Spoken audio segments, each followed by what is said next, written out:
அலையாலே ஒன்றாயினைவோம் இன்றே எழுவோம் இன்னை தொட. இது VIT 90.8 வேலூரில் நாங்கதான் wait. VIT 90.8.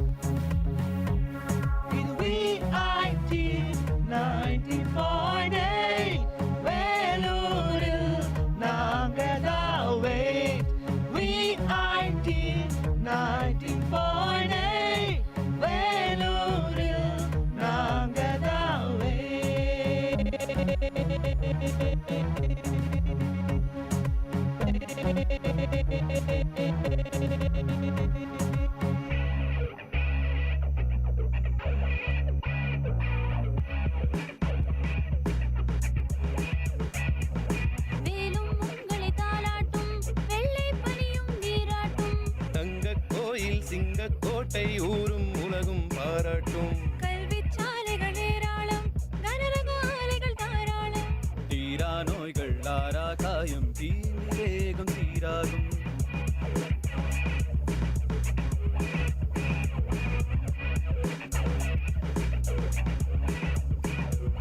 வேலும் உங்களை தாளாட்டும், வெள்ளை பனியும் நீராட்டும்.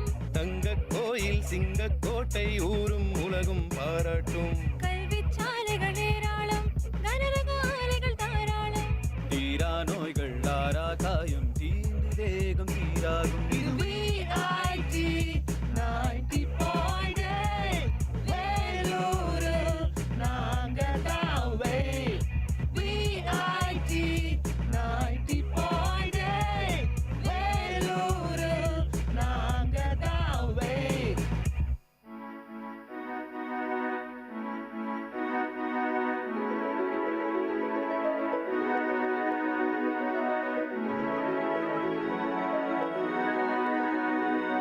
தேசம் இங்கே பலவாகும், பேசும் மொழியே அறிவாகும்.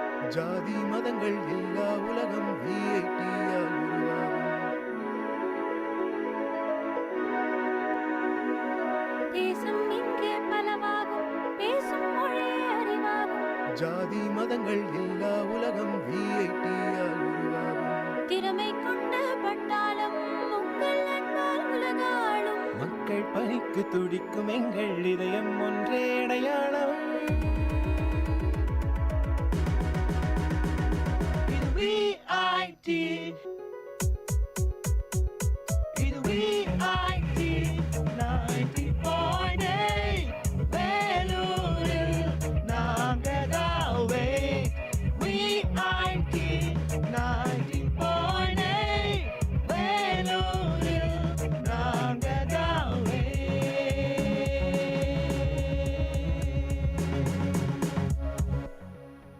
வணக்கம் நேயர்களே, இது VIT பண்பலை 90.8 VIT பல்கலைக்கழகத்தின் சமுதாய வானொலியின் மகிழ்ச்சி நிறைந்த அறிவு சார்ந்த நிகழ்ச்சிகளின் இன்றைய ஒளிபரப்பிற்கு உங்களை அன்புடன் வரவேற்கின்றோம்.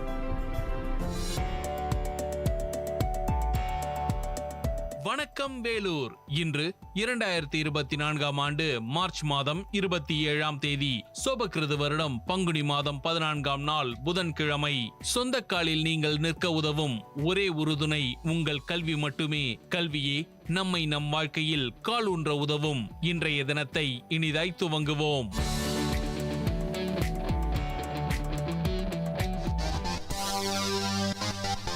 உங்கள் VIT பண்பலை 90.8 அன்று இன்று வரலாற்று பதிவுகளிலிருந்து சில துளிகள். மார்ச் 27, 1969ஆம் ஆண்டு நாசாவின் டெரெயின் 7 என்ற ஆளில்லா தானியங்கி விண்கலம் செவ்வாய் கோளை நோக்கி ஏவப்பட்டது. மார்ச் 27, 1918ஆம் ஆண்டு மால்தோவா, பெசாராபியா ஆகிய நாடுகள் ருமேனியாவுடன் இணைந்தன. மார்ச் 27, 1854ஆம் ஆண்டு ஐக்கிய ராஜ்யம் ரஷ்யா மீது போரை அறிவித்தது. மார்ச் 27, 1958 ஆண்டு நிகிட்டா குருஷோவ் என்பவர் சோவியத்தின் பிரதமராக அறிவிக்கப்பட்டார். மார்ச் 27, 1892 ஆண்டு யாழ் நூல் எழுதியவரான சுவாமி விபுலானந்தர் பிறந்தார். மார்ச் 27, 1942 ஆண்டு பிரித்தானிய அறிவியலாளரான நோபல் பரிசை பெற்ற ஜோன் செல்ஸ்டன் பிறந்தார். மார்ச் 27, 1901 ஆண்டு ஜப்பானிய பிரதமரான நோபல் பரிசை பெற்ற எக்ஸாக்கு சாட்டோ பிறந்தார். மார்ச் 27, 1845 ஆண்டு அமைதிக்கான நோபல் பரிசை பெற்ற ஜெர்மனிய நாட்டை சேர்ந்த வில்லியம் ரோட்ஜன் பிறந்தார். மார்ச் 27, 1898 ஆண்டு இந்திய அறிஞரான சர் சையத் அகமது கான் மறைந்தார். மார்ச் 27, 1968 ஆண்டு விண்வெளி வீரரான யூரி ககரின் மறைந்தார். உங்கள் விஐடி பண்பலை 90.8 அன்று இன்று வரலாற்று பதிவுகளிலிருந்து சில துளிகள்.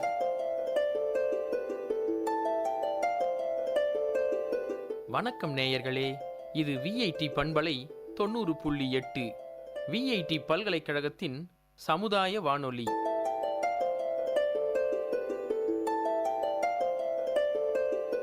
இந்த நிகழ்ச்சி தினம் ஒரு திறவுகோல். விடியலின் வேளையில் சிந்தைக்கு கருத்துச் சிதறல்களோடு முனைவர் கா. தமிழ்ச்செல்வன். இன்றைய கருத்துச் சிதறல் வானொலி. ஆம், நீங்கள் கேட்டுக்கொண்டிருக்கிற வானொலியை பற்றிதான் தெரிந்து கொள்ளப் போகிறீர்கள். எதிரொலி கேட்ட மனிதன் தன் அறிவாற்றலால் வானொலி படைத்தான். காசி நகர் புலவன் ஆற்றும் உரைதனை காஞ்சியில் கேட்பதற்கோர் கருவி செய்குவோம் என்றான் பாரதி.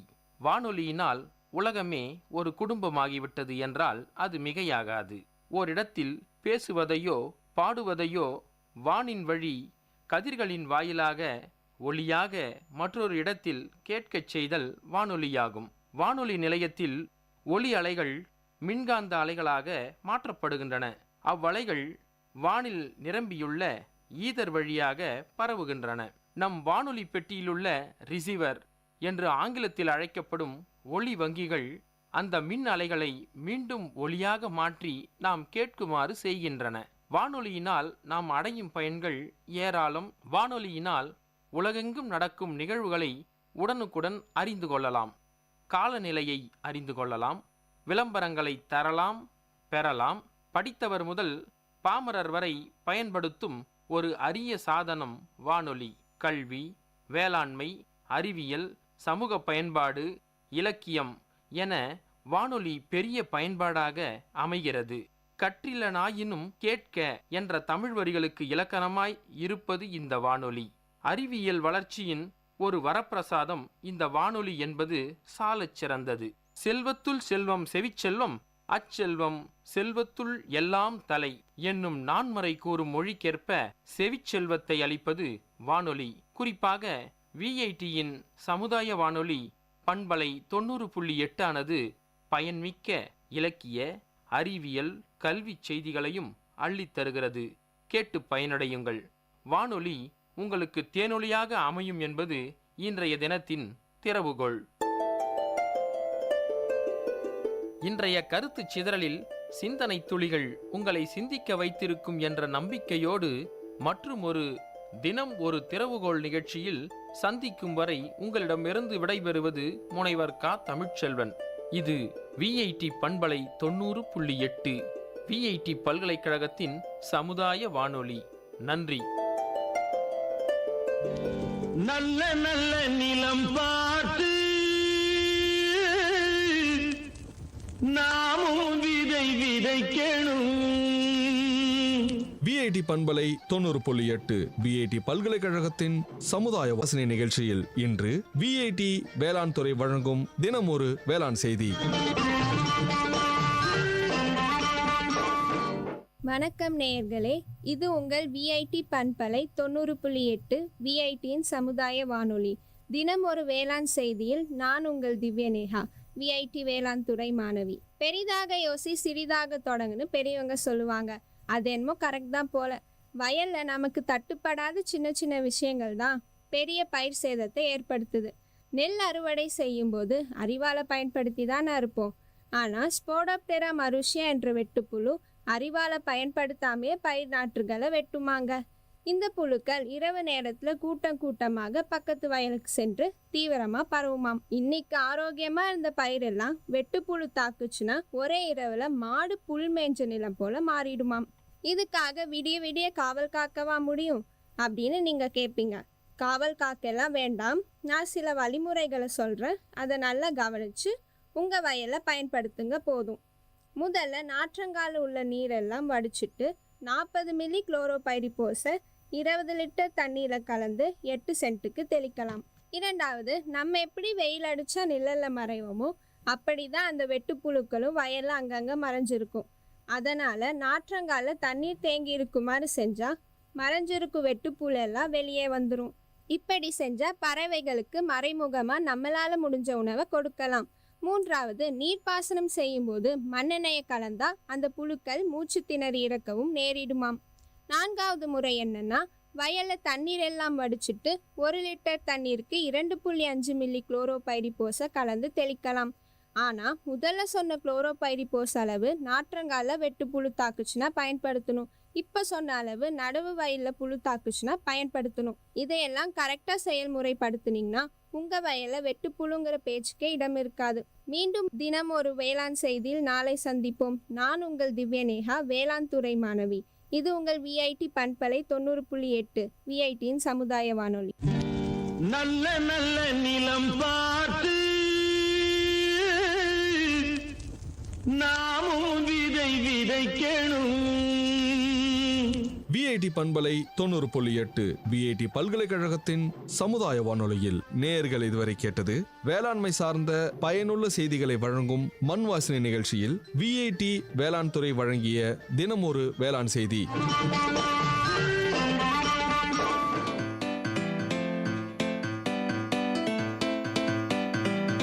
செவிச்செல்வம் விஐடி பண்பலையின் அறிவு களஞ்சியம். அகரம் முதல் ஆகாயம் வரை, தூரிகை முதல் தொழில்நுட்பம் வரை அறிவுசார் தரவுகளின் பெட்டகம் செவிச்செல்வம். வணக்கம் நேயர்களே, இது விஐடி பண்பலை 90.8 செவிச்செல்வம் நிகழ்ச்சியில் இலந்தை பற்றிய அறிவு சார்ந்த தரவுகளோடு உங்கள் ஸ்ரீவித்யா. இலந்தை பழம் என்ற பாட்டு மூலம் இலந்தை பழம் பெருமையை ஊரெங்கும் ஒலித்தது. அதனை மக்கள் உணர்ந்தார்கள். இலந்தை சிறு மர வகுப்பை சேர்ந்தது. நமது நாட்டில் இது தன்னிச்சையாகவும் தோட்டங்களில் வளர்க்கப்படும் மரமாகவும் வளரக்கூடியது. நாட்டு இலந்தை, காட்டு இலந்தை, சீமை இலந்தை என உட்பிரிவுகள் கொண்டாலும் குணத்தில் ஒன்றுபட்டவை. இலந்தை பழம் சாப்பிட இனிப்பும் புளிப்பும் கலந்த சுவையை தரும். இதன் பழங்கள் சோடாகோலி அளவிற்கு சற்று ஏறத்தாழ இருக்கும். மெல்லிய மேல் தோலும் உள்புறம் பழசதை மாவு பொருளுடனும் கொட்டையுடனும் காணப்படும். பழத்தை தோலோடு சுவைத்து கொட்டையை துப்பிவிட வேண்டும். இது உடலுக்கு குளிர்ச்சியை தரக்கூடியது. 14 கலோரிகள் கொண்டது. விட்டமின் ஏ நிறைய உள்ளது. கால்சியம், பாஸ்பரஸ் போன்ற தாது உப்புகளும் இரும்புச்சத்தும் நிறைந்தது. நாக்கு சுவையின்மை, வாந்தி, குமட்டல், பசியின்மை, கை கால் வலி, உடலில் ஏற்பட்ட கசகசப்பை ஆகியவைகளை இலந்தை பழம் போக்குகின்றது. உடலில் அதிகரித்த பித்தத்தை தன்னிலைப்படுத்துகின்றது. செரிமான சக்தியை அதிகரித்து பசியை தூண்டி உடல் வெப்பத்தை தணித்து இரத்தத்தை சுத்திகரிக்கும் ஆற்றல் இலந்தைக்கு உண்டு. பழம் அதிகமாக கிடைக்கும் நேரங்களில் பழத்தை நிழலில் உலர்த்தி கொட்டையை நீக்கி பழத்தோலை சேகரித்து அத்துடன் மிளகாய், உப்பு சேர்த்து இடித்து சூரணித்து வைத்துக் கொண்டு சாப்பிட சுவையாய் இருக்கும். இதனால் முன் சொன்ன அனைத்து பயன்களும் கிடைப்பதோடு பித்தத்தை நீக்கி கோழையை அகற்றி செரிமானத்தை அதிகரிக்க செய்து பசியை தூண்டுகின்றது. இதனை தொடர்ந்து சாப்பிட்டு வர நினைவுத்திறன் அதிகரிக்கும். மூளைக்கு சுறுசுறுப்பு தரும். 100 கிராம் இலந்தை பழத்தை சுத்தம் செய்து 1 லிட்டர் தண்ணீரிலிட்டு வேக வைத்து பிசைந்து கொட்டையை நீக்கி வடிகட்டி சர்க்கரை சேர்த்து காய்ச்சி பாகுபதம் வந்ததும் பத்திரப்படுத்தி வைத்துக் கொள்ள வேண்டும். இது இலந்தை மணப்பாகு எனப்படும். தினசரி இரவு இலந்தை மணப்பாக 2 ஸ்பூன் எடுத்து அதோடு 2 டீஸ்பூன் தேன் சேர்த்து சிறிது வெந்நீர் கலந்து சாப்பிட்டு படுக்க இரவு நல்ல தூக்கம் தரும். மறுநாள் காலை களைப்பின்றி புத்துணர்ச்சியுடன் இருக்கச் செய்யும். இலந்தை பழத்தை சுவைத்து சாப்பிடுவதால் பற்களுக்கும் எலும்புகளுக்கும் உறுதி ஏற்படுத்துவதோடு உடம்புக்கு பலத்தையும் தருகின்றது. பற்களுக்கு ஏற்படும் பல்கூச்சம், பல்லீறுகளில் இரத்தம் வடிதல், பல்லீறுகளில் ஏற்படும் தாபிதம் ஆகியவற்றையும் குணப்படுத்துகிறது. இலந்தை இலை எருவாய்க்கடுப்பு, விடாத கழிச்சல், உடல் எரிச்சல், வயிற்றுக்கடுப்பு, பித்தம், மேகம், சொரை ஆகியவற்றை குணப்படுத்துகிறது. பச்சை இலையை நீர் விட்டு அரைத்து விழுதாக்கி ஒரு நெல்லிக்காய் அளவு புளித்த மோரில் கொடுக்க எருவாய்க்கடுப்பு குணமாகும். சித்த மருத்துவத்தில் பவழப்பற்பம் செய்ய இலந்தை இலை பயனாகிறது. இலந்தை இலையும் பட்டையும் சேர்த்து குடிநீர் செய்து கொடுக்க வயிற்றுக்கடுப்பும் குருதி காய்ச்சலும் குணமாகும். இதேபோல் இலையும் பட்டையும் நீரிலிட்டு கொதிக்க விட்டு அந்நீரில் குளிக்க உடல் வலி, குத்தல், குடைச்சல் அனைத்தும் குணமாகும். இலந்தை இலை இளநரையை போக்குகின்றது. இளந்தளிரை நீர் விட்டரைத்து தலை முழுவதும் தடவி தேய்த்து அரை மணி நேரம் ஊறவிட்டு குளிக்க இளநரை மாறும். இலந்தை பட்டையை இடித்து சூரணித்து ஆறாத ரணங்களுக்கும் புண்களுக்கும் தூவி வைத்து கட்டிவர விரைவில் ஆறிவிடும். இலந்தை மரத்தின் பட்டையை சிதைத்து நீர் விட்டு காய்ச்சி குடிநீரை குடிக்க முத்தோட நோய்கள் நீங்கும். உதட்டில் மட்டும் வெள்ளை வெள்ளையாக சிறிதும் பெரிதுமாக புள்ளி புள்ளியாக இருப்பதை வெண்குட்டம் அல்லது வெண்படை என்பார்கள். அதற்கு இலந்தை மரத்தின் வேரை ஈரப்பதமாக இருக்கும் போதே அடுப்பிலிட்டு விறகாக எரிக்க ஒரு முனையில் தீ எரியும் போது மறுமுனையில் ஒருவிதம் திரவம் கசியும். அந்த திரவத்தை எடுத்து தினசரி காலை இரவு உதட்டில் உள்ள வெண்புள்ளி மீது தடவி வர நாளடைவில் உதட்டில் தோன்றிய வெண்புள்ளிகள் யாவும் மறைந்து உதடு அழகாக இயல்பாக காட்சியளிக்கும். நேர்களே, செவிச்செல்வம் நிகழ்ச்சியில் இதுவரை கேட்டது இலந்தை பற்றிய அறிவு சார்ந்த தொகுப்புகள். வழங்கியவர் Srividya.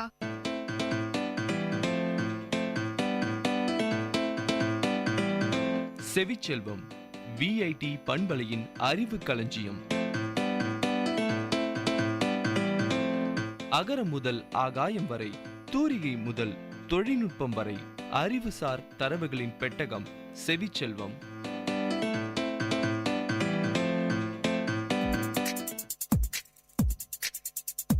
Ladies and gentlemen, guys and girls, this is Data Chunks on VIT Community Radio 90.8 FM.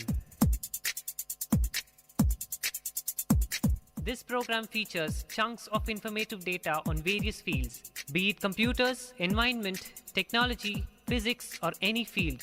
Data Chunks has it all. Hello VIT, I'm Sudeep from MTech Software Technology, and I'm here on Data Chunks to give some information on Braille script. Before getting into the topic, let's be brief on what Braille is. Braille is a series of raised dots that can be read with the fingers by the people who are blind or whose eyesight is not sufficient for reading printed materials. Teachers, parents, and others who are not visually impaired ordinarily read Braille with their eyes. Braille is not a language, rather, it's a code by which the languages such as English or Spanish may be read or written. What does Braille look like? Braille symbols are formed within units of space known as brain cells. A full Braille cell consists of 6 raised dots arranged in 2 parallel rows, each having 3 dots. The dot positions are identified by numbers from 1 through 6. 64 combinations are possible using one or more of these 6 dots. A single cell can be used to represent an alphabet letter, number, punctuation mark, or even the whole world. This Braille alphabet and number page illustrates what a cell looks like and how each dot is numbered. So let's see how was Braille invented. Louis Braille was born in Copperet, France on January 4th, 1909. He attended the National Institute for Blind Youth in Paris, France as a student. While attending the institute, Braille yearned for more books to read. He experimented with ways to make an alphabet that was easy to read with the fingertips. The writing system he invented at the age of 15 evolved from the tactile Ericsson Noction, that is, night writing code invented by Charles Babbage for sending military messages that could be read on the battlefield at night without light. Learn more about the creation of the Braille code by exploring the Louis Braille Online Museum. How is Braille written? When every letter of every word is expressed in Braille, it is referred to as Grade 1 Braille. Very few books or other reading materials are transcribed in Grade 1 Braille. However, many new blinded adults find this useful for labeling personal or kitchen items. The system used for reproducing most textbook and publications is known as Grade 2 Braille. In this, system cells are used individually or in combination with others to form a variety of contractions or whole words. There are 189 different letter contractions and 76 short forms used in Grade 2 Braille. These shortcuts are used to reduce the volume of paper needed for reproducing books in Braille and to make the reading process much easier. Grade 1 or uncontracted Braille has nothing to do with the first grade. Most children learn Grade 2, that is contracted Braille, from kindergarten on. In recent years, some teachers have chosen to begin teaching Grade 1 Braille first, transitioning to Grade 2 Braille by the mid-elementary years. There is currently no research that supports the superiority of one approach over the other. Just as printed matter can be produced on paper with a pencil, typewriter or printer, Braille can also be written in several ways. The Braille equivalent of paper and pencil is the slate and stylus. This consists of a slate or a template with evenly spaced depressions for the dots of Braille cells, and a stylus for creating the individual Braille dots. With the paper placed on a slate, tactile dots are made by pushing the pointed edge of the stylus into the paper over the depression. The paper bulges on its reverse side, forming dots. Because of their probability, the slate and the stylus are especially helpful for taking notes during lectures or for labeling such things as file folders. Braille is also produced by a machine known as Braille writer. Unlike a typewriter, which has more than 50 keys, a Braille writer has only 6 keys and a spacebar. These keys are numbered to correspond with the 6 dots of a Braille cell. In that, most Braille symbols contain more than a single dot. All or any of the Braille writer keys can be pushed at the same time. Technological development in the computer industries has provided and continue to expand additional avenues of literacy for Braille users. Software programs and other portable electronic Braille note takers allow the user to save and edit their writing and have it displayed back to them, and produce a hard copy via a desktop-driven Braille embosser. Since its development in France by Louis Braille in the later part of the 19th century, Braille has become not only an effective means of communication, but also a proven avenue for achieving and enhancing literacy for people who are blind or have significant vision loss. You've heard about Braille scripts on Data Chunks with me, Sudeep. Ladies and gentlemen, guys and girls, this is Data Chunks on VIT Community Radio 90.8 FM. See you next time with another interesting, informative chunk of data on Data Chunks.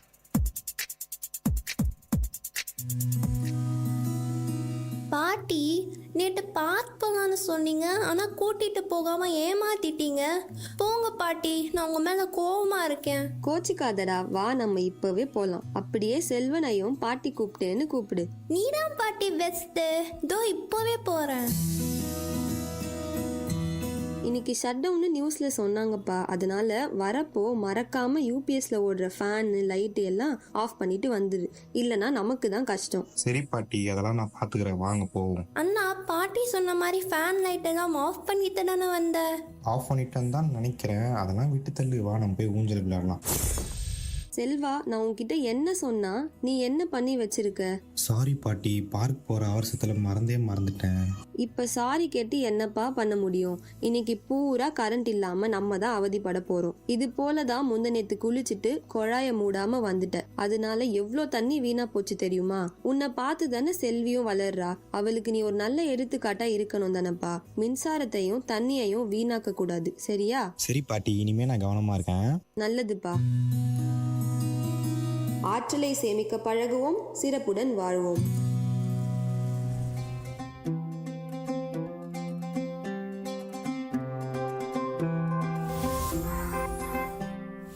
Ultra की रही हूँ कोई बच्ची नहीं, नई हूँ पर कच्ची नहीं। मानो या ना मानो तुम, कुछ बड़ा करने की है बारी यही, भविष्य देश का लिखने की तैयारी यही। बचपन से अब तक मेरी माटी ने दुलारा, आज मुझको है मेरे देश ने पुकारा। आज चल पड़े हैं हम सबके कदम, बदलने भाग्य देश का निकल पड़े हैं हम। आज चल पड़े हैं हम सबके कदम, बदलने भाग्य देश का निकल पड़े हैं हम। हो बनेगा देश महान जब वोट करेंगे हम।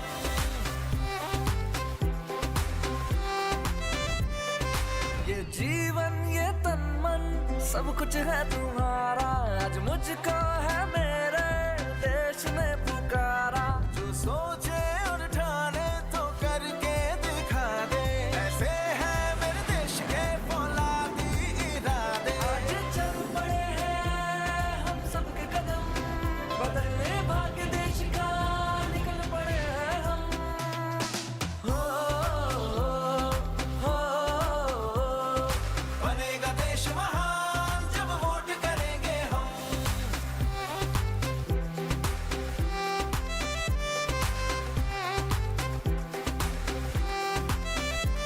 क्या तेरा क्या मेरा सब तुझ पे ही बारा, आज मुझको है मेरे देश ने पुकारा।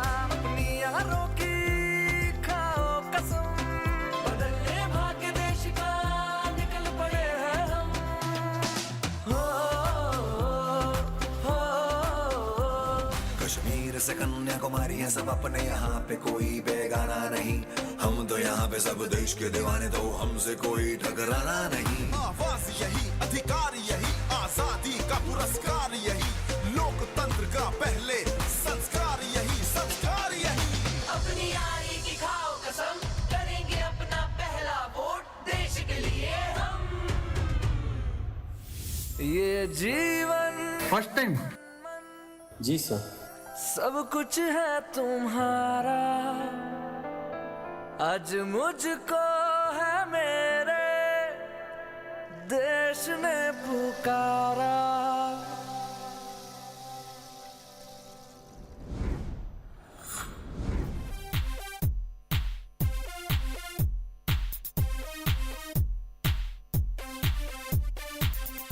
Hey Mintu. Hi Chintu. I'm going to get a new phone, macha. But you got a new one last month, right? Yeah man, but my girlfriend is kind of bored with it. So she asked me to change it. Else she will change me. Oh poor guy. Then what are you going to do with your old one? It will be somewhere in the corner. Macha, you know what? You're piling up electronic waste. If you don't want to resell, then here is a solution. Go to your nearby mobile store and ask them to recycle. This way, you can reduce e-waste and save our environment. Go green!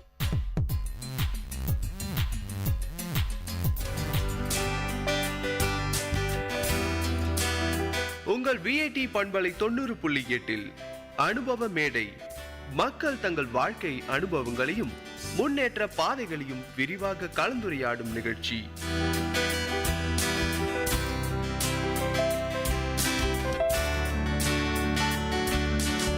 வணக்கம் நேயர்களே, நீங்கள் கேட்டுக்கொண்டிருப்பது VIT பண்பலை 90.8 VIT பல்கலைக்கழகத்தின் சமுதாய வானொலி.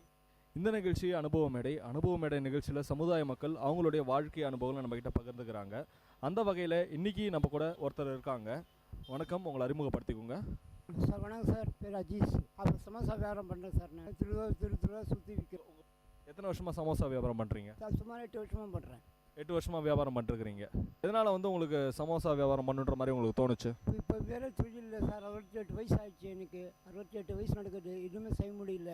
அதுதான் சைக்கிளில் சுற்றி சமோசா தெரிவித்து சமோசா வியாபாரம் பண்ணுறன்ற மாதிரி சொன்னீங்க. சமோசா வியாபாரம் பண்ணுறதுக்கு முன்னாடி வேறு என்ன வியாபாரம் பண்ணிட்டு இருந்தீங்க?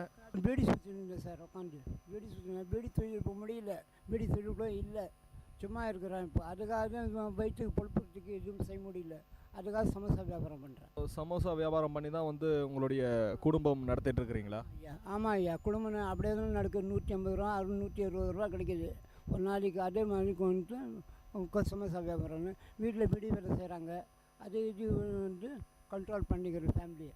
சமோசா வந்து நீங்கள் எங்கேருந்து வாங்கிட்டு வந்து எங்கே வியாபாரம் பண்ணுவீங்க அதை பற்றி சொல்லுங்கள். சைதாப்பேட்லேருந்து வாங்கிட்டு வரோம் சார். சைதாப்பேட்லேருந்து வாங்கிட்டு வந்து தெருத்துருவா, சைதாப்பேட், காங்கநல்லூர், சட்டாச்சாரி இந்த இடத்துல ஒரு நாள் ஒரு இடத்துக்கு போயிட்டு சமோசா விற்றுன்னு போகிறேன்.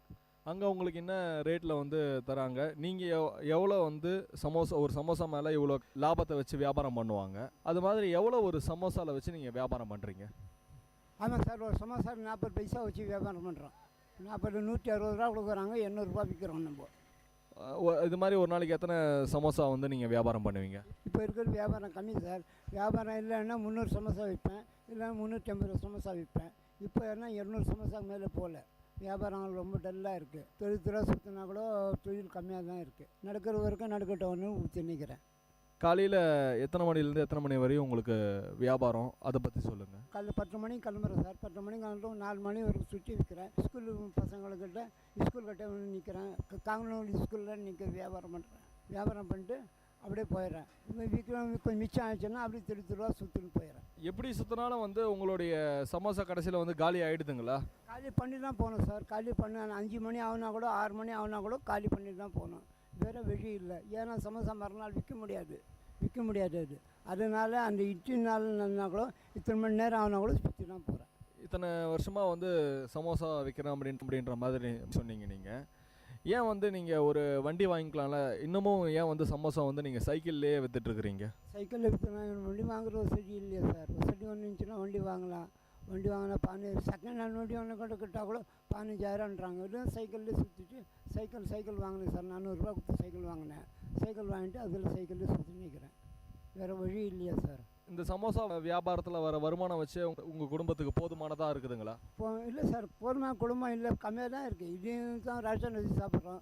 ரேஷன் அரிசி வாங்கி வீட்டில் வந்து சாப்பிட்றோம். அது அப்படியே வந்து அது பத்தில் அது கூட பற்ற மாட்டேங்குது. 15 நாள் தான் வருது அந்த அரிசி.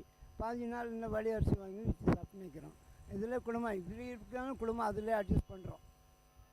இப்போ உங்கள் வீட்டில் இருக்கவங்க அவங்க என்ன பண்ணிட்டு இருக்கிறாங்க? இப்போ எத்தனை பசங்க உங்களுக்கு இருக்கிறாங்க? அவங்க என்ன தொழில் செய்கிறாங்க, அதை பற்றி சொல்லுங்கள். 2 பொட்டை பசங்க உட்காந்து பீடி சுற்றுறாங்க. ஒரு ஆள் பீடி இலை விட்டுது, ஒரு ஆள் பீடி சுற்றுது, ஒரு ஆள் புண்ணி மூடுது. ஒரு சின்ன பையன் இருக்கான், ஸ்கூல் போயிட்டு வரான். இப்போ ஸ்கூல்லலாம் கூட வந்து நீங்கள் வந்து சமோசா விற்போம் அப்படின்ற மாதிரி சொன்னீங்க. எந்தெந்த ஸ்கூலில் போயிட்டு எந்தெந்த இடத்துலலாம் வந்து நீங்கள் சமோசா வைப்பீங்க? இல்லையா, இந்த ஸ்கூல் கிடைக்கிது அந்த ஸ்கூலில் தான். இப்போ என்ன காங்கநல்லூர் ஸ்கூலில் விற்பேன். அது ஆச்சுன்னா மிச்சம் ஆச்சுன்னா டான்பாய் ஸ்கூலில் விற்பேன். அப்படி மிச்சம் ஆச்சுன்னா அப்படியே இந்த தெரு ஸ்கூல்லாம் இருக்குல்ல, அந்த சின்ன ஸ்கூலில் நின்று அப்படியே விற்றுன்னு போவேன். அப்படியே விற்று ரோடெல்லாம் கூட சுற்றுவேன் சார். ரோட்டில் சுற்றுறது தான் வியாபாரம் எங்களுக்கு, வேறு வழி இல்லை. ஒரு நாளைக்கு நீங்கள் வந்து எத்தனை கிலோமீட்டர் இது மாதிரி வந்து சைக்கிள்லேயே சுற்றி வியாபாரம் பண்ணுறீங்க? சைக்கிள் சொல்லணும், ஒரு நாளைக்கு 15 கிலோமீட்டர் போவேன் சார். போகிறதுக்கு 5 கிலோமீட்டர், வர்றதுக்கு 7 கிலோமீட்டர், 15 கிலோமீட்டர் நடப்பேன் சைக்கிளில் சுற்றுவேன். இந்த சமோசாவை தவிர்த்து சரி வேறு இந்த வியாபாரம்லாம் பண்ணால் நல்லா இருக்குமே அப்படின்ற மாதிரி வேறு ஏதாவது வியாபாரம் மாற்றி பண்ணியிருக்கீங்களா? அதை பற்றி சொல்லுங்கள். பீடி வேலையில் இப்போ பீடி வேலை சரியாக இல்லை சார். பீடி வேலையில் உட்காந்தா இலை துண்டு பிடிச்சிக்கிறாங்க, புகலை துண்டு பிடிச்சிக்கிறாங்க. அதுக்காக அந்த கட்படி ஆகணும்லாம் சொல்லியிருந்தால் ஒரே வீட்டில் மட்டும் சுற்றுங்க நீங்கள், நான் போயிட்டு இது. ஏன்னா 2 குடும்பம் ரெண்டுமே ஒரே ஆள், 2 பேரும் ஒரே இடத்துல உட்காந்தா வருமானம் பத்தலை. அது வருமானம் பத்துறதுக்காக நான் ஒரு வருமானம் தேடுறேன், வீட்டில் ஒரு வருமானம் தேடுறாங்க. வீட்டில் ஒரு 100 ரூபா வச்சாங்கன்னா நான் ஒரு 100, அப்போ நான் ஒரு 150 ரூபா 160 ரூபா எடுத்துகிட்டு போவேன். அது இது வச்சுட்டு குடும்பம் நடத்துக்குவேன். அவ்வளோதான் இது சமாச்சாரம். நீங்கள் முதல்ல போகும்போது நீங்கள் பார்த்துருப்பீங்க இதை எடுத்துகிட்டு போய் வியாபாரம் பண்ணலாம் அப்படின்ட்டு. எதனால் உங்களுக்கு வந்து சமோசா வச்சு வியாபாரம் பண்ணலான்ற மாதிரி உங்களுக்கு எதனால் தோணுச்சுன்னா முதல் கம்மியாக ஐயா, சமோசாக்காரன் காலையில் கொடுத்துட்டு சமோசா சாயங்காலம் துட்டு வாங்குறான். காலையில் சமோசா போட்டுறான் ஐயா, போட்டுட்டு பிறகு சாயங்காலம் துட்டு கொடுத்துட்றான். துட்டு எடுத்துக்கிட்டு கமிஷன் மட்டும் கொடுத்துட்றான். அவன் கமிஷன் எடுத்துகிட்டு வீட்டில் போய் கொடுத்து குடும்பம் நடத்துக்கிறோம். இப்போ சமோசா ஒரு நாளைக்கு வந்து விற்காமல் அது மீந்துருச்சு. அந்த மீந்த சமோசாவை எடுத்துகிட்டு போய் அவங்ககிட்ட தந்தால் அவங்களே வாங்கிப்பாங்களா? அதை என்ன பண்ணுவீங்க, அதை பற்றி சொல்லுங்கள். சமோசா மிச்சம் ஆகிறதுக்கு சான்ஸ் இருந்துச்சுன்னா கொஞ்சம் சமோசா மிச்சம் ஆச்சுன்னா எவ்வளோ சமோசா மிச்சம் ஆச்சு அந்த துட்டு பிடிச்சிக்குவான். துட்டு பிடிச்சிக்கிட்டு மிச்சம் துட்டு கொடுத்துருவான். ஆக மட்டும் அது மிச்சம் ஆகக்கூடாதுன்னு சுற்றி ஒரு 6 மணி வரைக்கும் சுற்றி தெருத்துறா சுற்றி ஏதாவது தம் பிடிச்சி சுற்றி காலி பண்ணி தான் போகிறோம். அதுக்கு தான் கஷ்டப்படுறோம். சமோசா மிச்சம் ஆச்சுன்னா கமிஷன் எடுத்துக்கிறான் அவன். கமிஷன் எடுத்துகிட்டு போய் என்ன செய்ய முடியும்? நம்மளுக்கு வருமானம் இருக்காது. திருத்துறா சுற்றிட்டு பிறகு இந்த கஷ்டப்படுறான். அவ்வளோதான், வேறு ஒன்றும் விஷயம். ஒரு சமோசா வந்து எவ்வளோக்கு தராங்கன்னு சொன்னீங்க?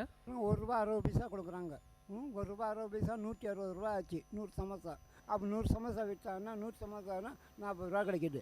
500 அதே மாதிரி 200 சமோசா இப்படி இருக்க வியாபாரம் பார்த்து 200 250 சமோசா எடுத்துன்னு போகணும். இப்போ வேற எங்கேயாவது நீங்கள் ஆர்டர் ஏதாவது எடுப்பீங்களா? சமோசா ஆர்டர் இது மாதிரி எடுத்து அங்கே கொண்டு போயிட்டு தரது அது மாதிரி ஏதாவது உங்களுக்கு ஆர்டர்ஸ் ஏதாவது கிடைக்குதுங்களா? அதை பற்றி சொல்லுங்கள். ஆர்டர் கிடைக்கிறதுனா கல்யாணத்துக்கு ஏதாவது சொன்னாலும் கல்யாணத்துக்கு சொன்னால் 50 சமோசா 100 சமோசா கேட்பாங்க. ஐயா 50 சமோசா 100 சமோசா வந்துட்டு 2 ரூபா மேலே போட்டுருவேன். நான் 2 ரூபா போட்டோன்னா 60 பைசா கிடைக்கும் எனக்கு ஒரு சமோசா மேலே. கல்யாணம் கிடைச்சா தான் அது கல்யாண சமோசா. சீன்தானம் செஞ்சா வேறு ஏதாவது பாருங்கள், வேறு விசேஷம் ஏதாவது வேறு விசேஷம்னா கல்யாணப்பூ போடுறாங்களே, வளையல் கல்யாணப்பூ அது போடுறாங்க, அதுக்கு சமோசா தேவைப்படுது.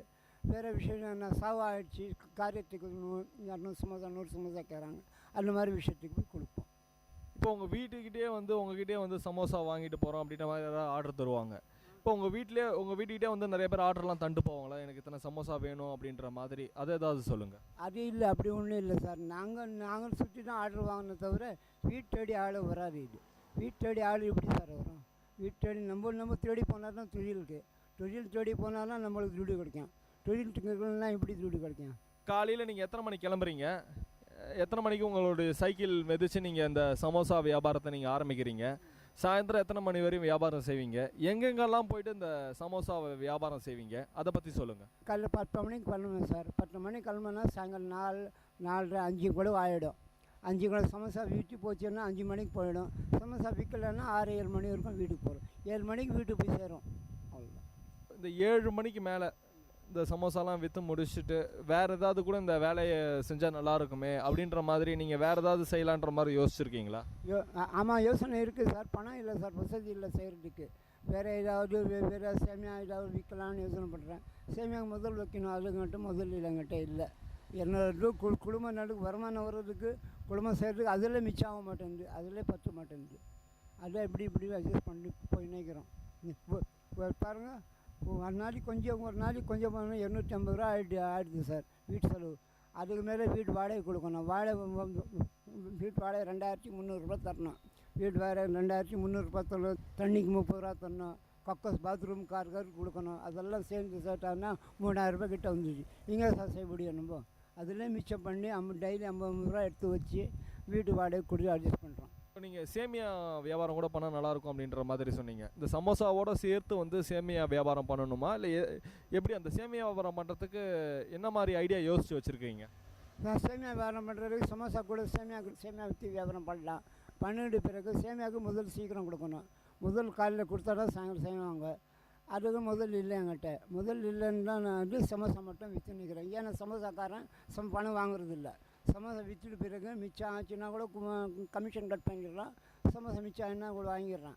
அப்படி ஒன்றும் இல்லை. சமோசா மிச்சம் அவருக்கு சார்ஜ் பண்ணக்கூடாதுன்னு அதுக்காக 7 மணி ஆகுனா கூட சுற்றி காலி பண்ணி தான் போகிறோம். சேமியா வியாபாரம் பற்றி சொன்னீங்க. இந்த சேமியா வியாபாரம் பண்ணுறதுக்கு ஒரு நாளைக்கு எவ்வளோ முதல் வைக்கணும், இதில் இவ்வளோ முதல் வச்சா இவ்வளோ சம்பாதிக்கலாம் அப்படின்ற மாதிரி உங்களுக்கு தெரியும். எவ்வளோ முதல் வச்சா அந்த சேமியா வியாபாரத்தில் எவ்வளோ சம்பாதிக்கலாம்? ஒரு நாளைக்கு சிம்பிள் முதல் 150 ரூபா வைக்கணும் ஐயா. 150 ரூபா வச்சாருன்னா 70 ரூபா கிடைக்கும். 70 ரூபா கிடைக்கும். 150 ரூபாய்க்கு 70 ரூபா கிடைக்கும்.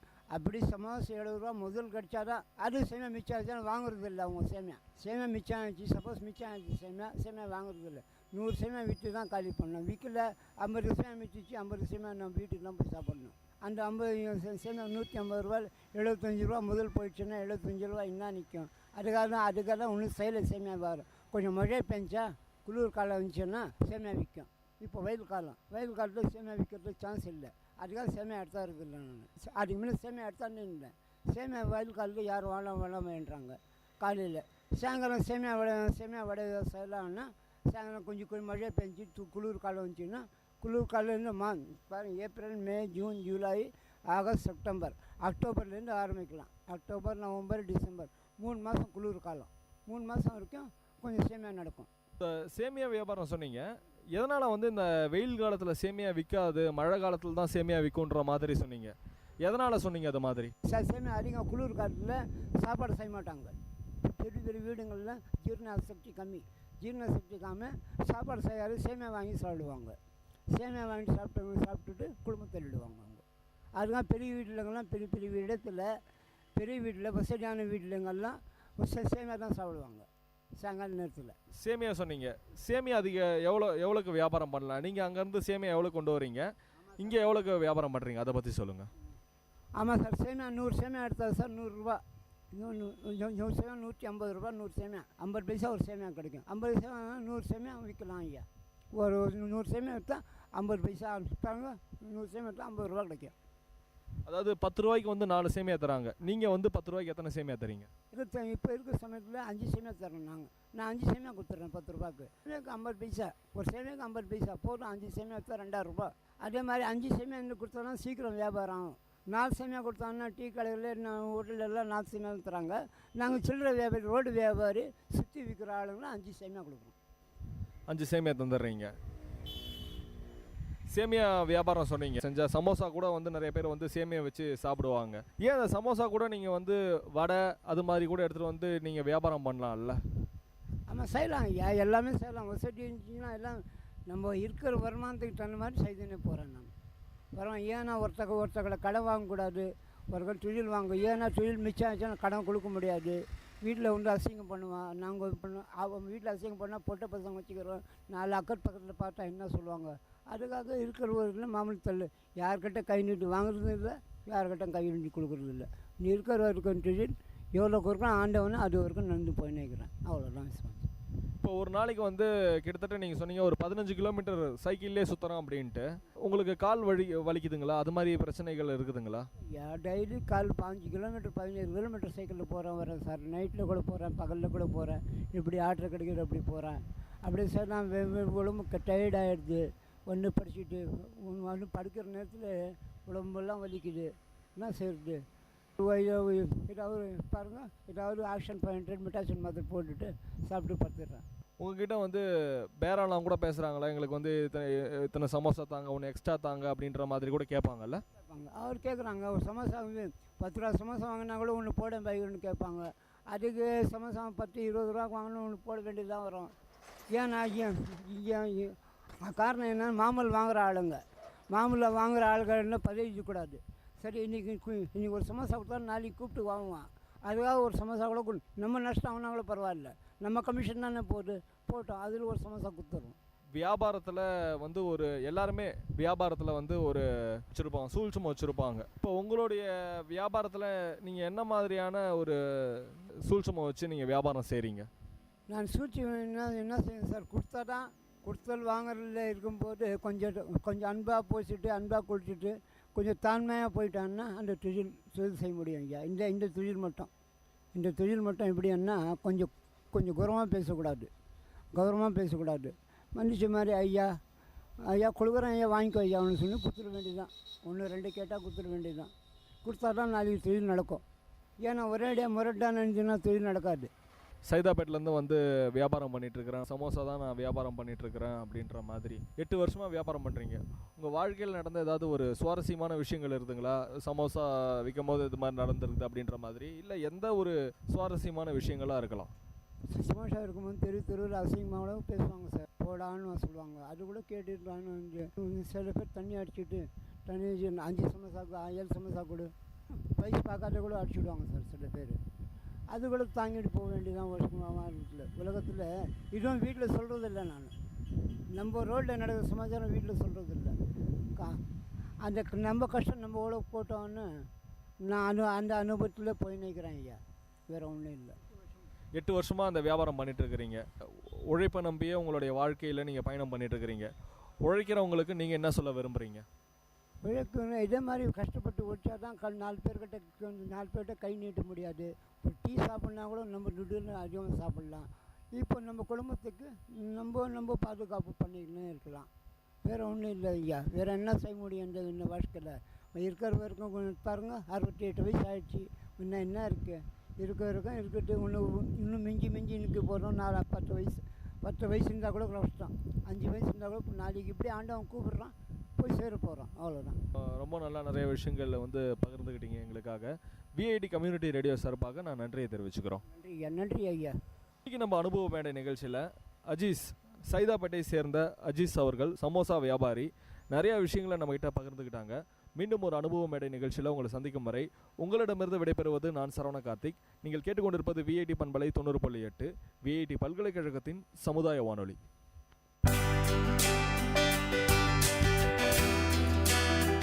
நேர்கள் இதுவரை கேட்டது அனுபவ மேடை. மக்கள் தங்கள் வாழ்க்கை அனுபவங்களையும் முன்னேற்ற பாதைகளையும் விரிவாக கலந்துரையாடும் நிகழ்ச்சி. உங்கள் விஐடி பண்பலை 90.8 விஐடி பல்கலைக்கழகத்தின் சமுதாய வானொலி.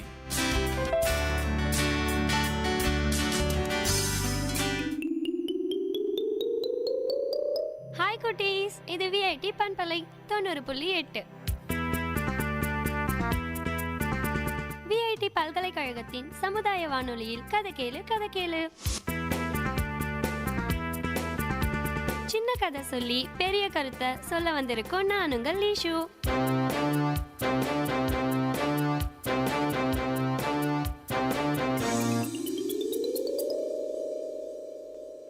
ஒரு ஊர்ல ஒரு ரொட்டிக்காரரும் வெண்ணெய் உற்பத்தியாளரும் இருந்தாங்களாம்.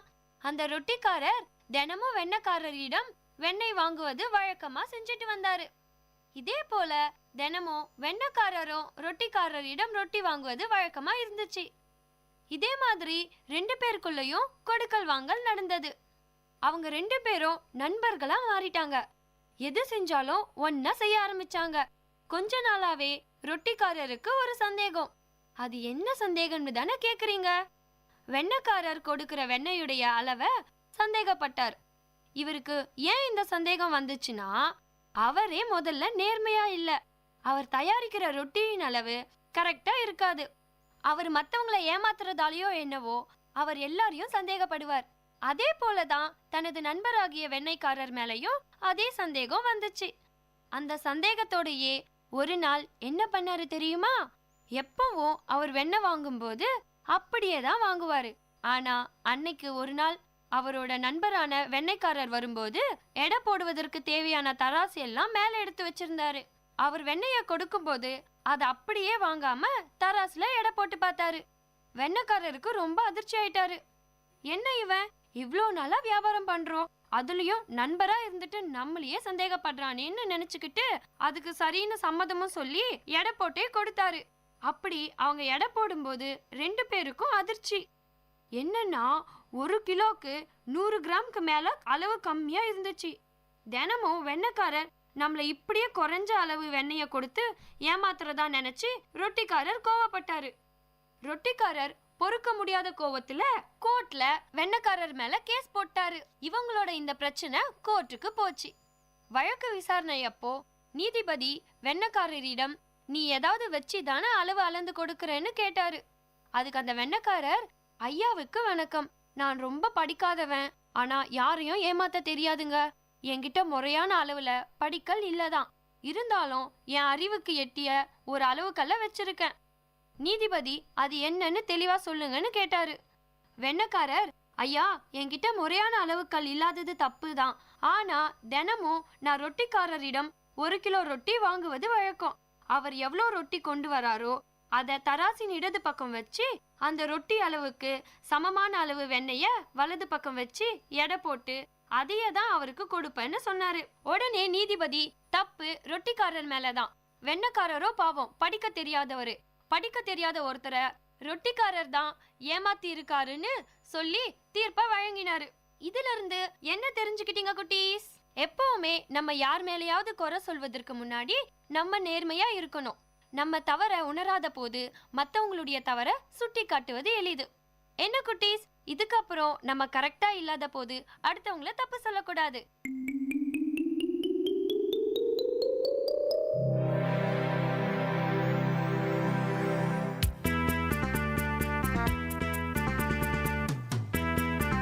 இதே மாதிரி இன்னொரு கதையோடையும் கருத்தோடையும் அடுத்த கதை கேளு நிகழ்ச்சியில சந்திப்போம். அது வரைக்கும் உங்களிடமிருந்து விடை பெறுவது உங்கள் லேஷு. பாய் குட்டீஸ்.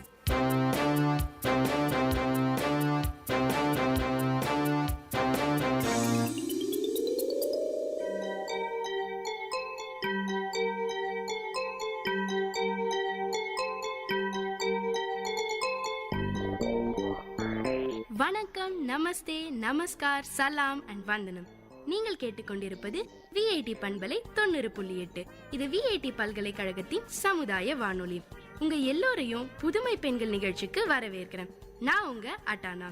இந்த நிகழ்ச்சியில எவ்வளோ கடினமான சூழ்நிலையும் தனக்குன்னு ஒரு பாதையை அமைச்சுக்கிட்டு அதுல அவங்க பயணத்தை தொடர்ந்து அதுல வெற்றியும் அடைந்த பெண்களை பத்தி தான் நான் உங்களுக்கு சொல்ல போறேன்.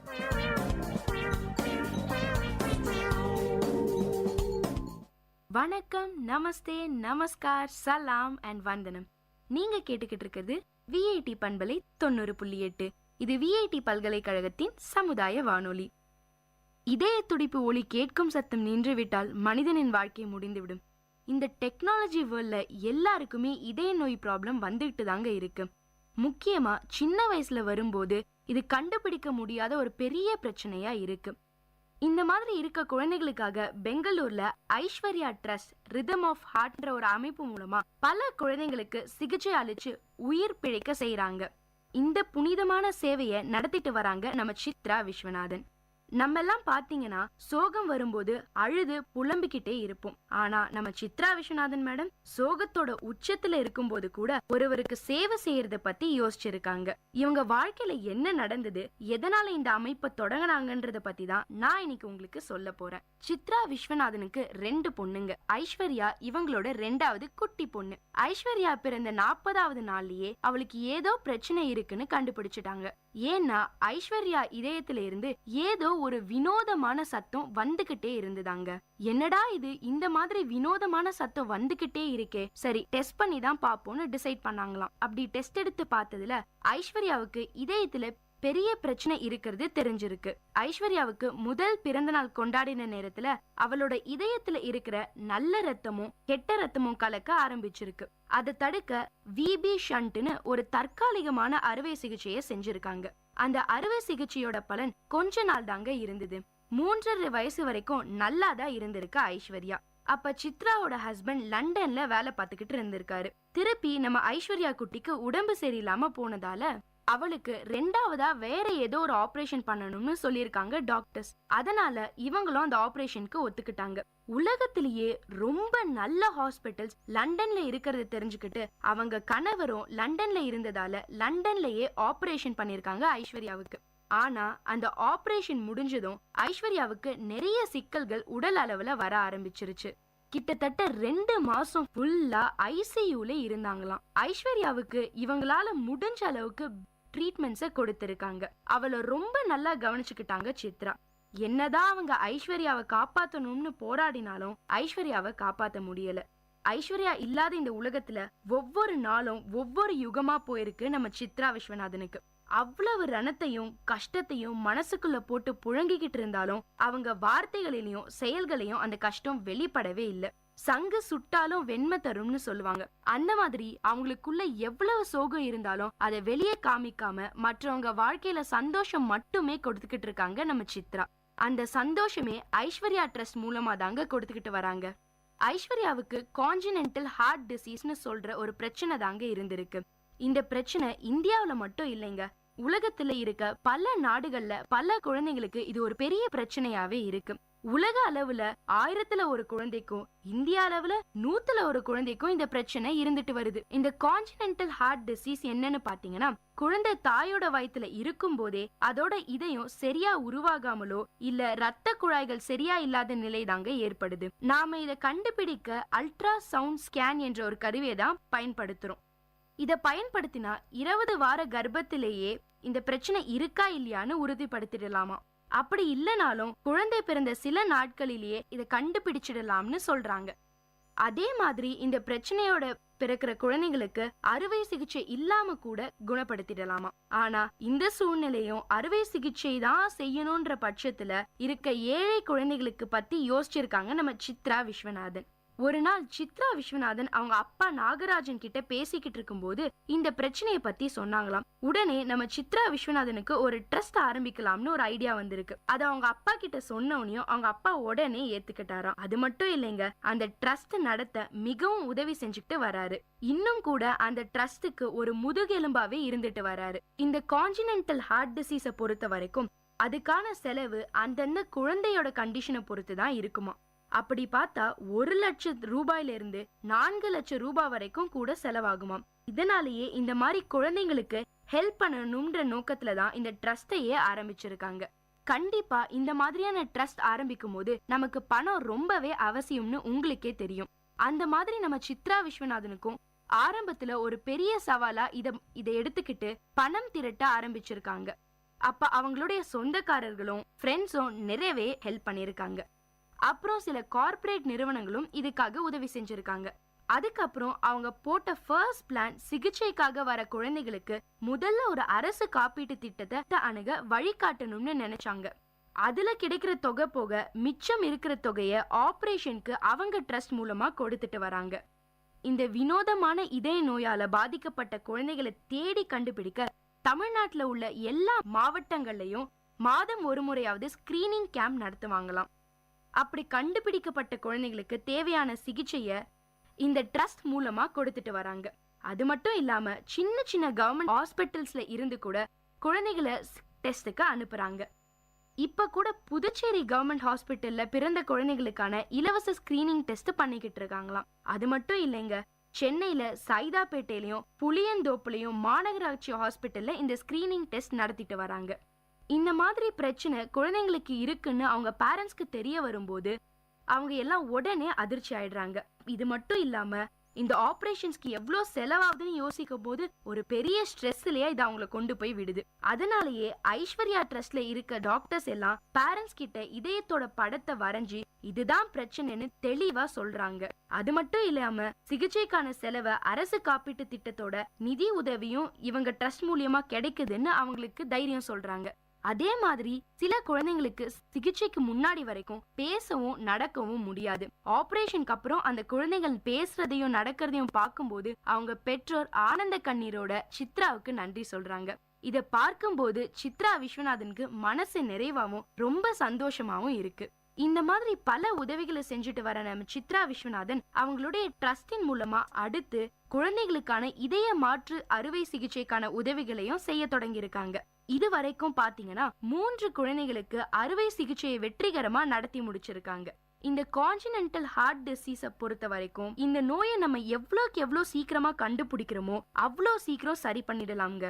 இதை கண்டுபிடிக்க தாமதம் செஞ்சா அறுவை சிகிச்சையால கூட குணப்படுத்த முடியாது. HIV மாதிரியோ இல்ல கேன்சர் மாதிரியோ இந்த நோய்க்கான விழிப்புணர்வு மக்கள் கிட்ட இல்ல. அது மட்டும் இல்லாம இந்த ட்ரஸ்டின் மூலமாக சென்னை, மும்பை, பெங்களூர்னு பல இடங்கள்ல இந்த நோய்க்கான விழிப்புணர்வை பரப்பிக்கிட்டு வராங்க நம்ம சித்ரா.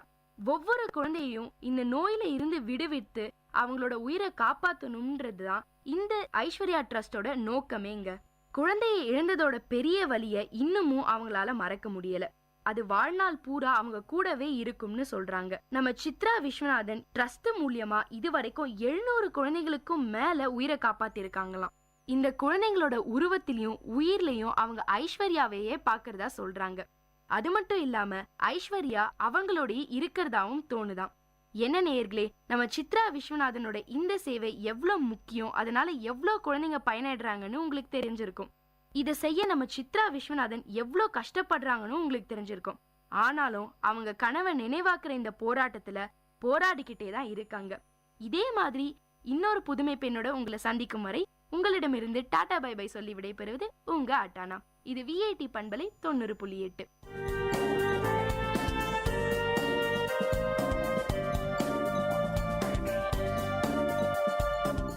இந்த நிகழ்ச்சி உங்க எல்லாருக்கும் ஒரு பெரிய உற்சாகத்தை தந்திருக்கும்னு நம்புறேன். இதே மாதிரி பல விஷயங்களை தெரிஞ்சுக்கணுமா? அப்போ VIT பண்பலை 90.8 கேட்டுக்கிட்டே இருங்க.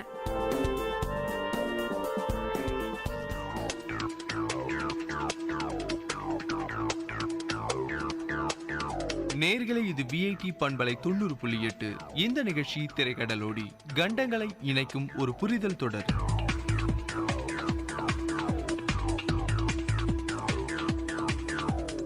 வணக்கம் நேர்களே, இது திரைக்கடலோடி. உங்க VIT பண்பலை 90.8ல திரைக்கடலோடி நிகழ்ச்சி மூலமா ஒவ்வொரு வாரமும் ஒவ்வொரு நாடுகளை பத்தி தெரிஞ்சுக்கிட்டு இருக்கோம். கடல்களை தாண்டி இருக்கக்கூடிய நாடுகளை நம்ம கண்ணு முன்னாடி, மனக்கண் முன்னாடி கொண்டு வந்து நிறுத்தக்கூடிய நிகழ்ச்சி தான் இந்த திரைக்கடலோடி.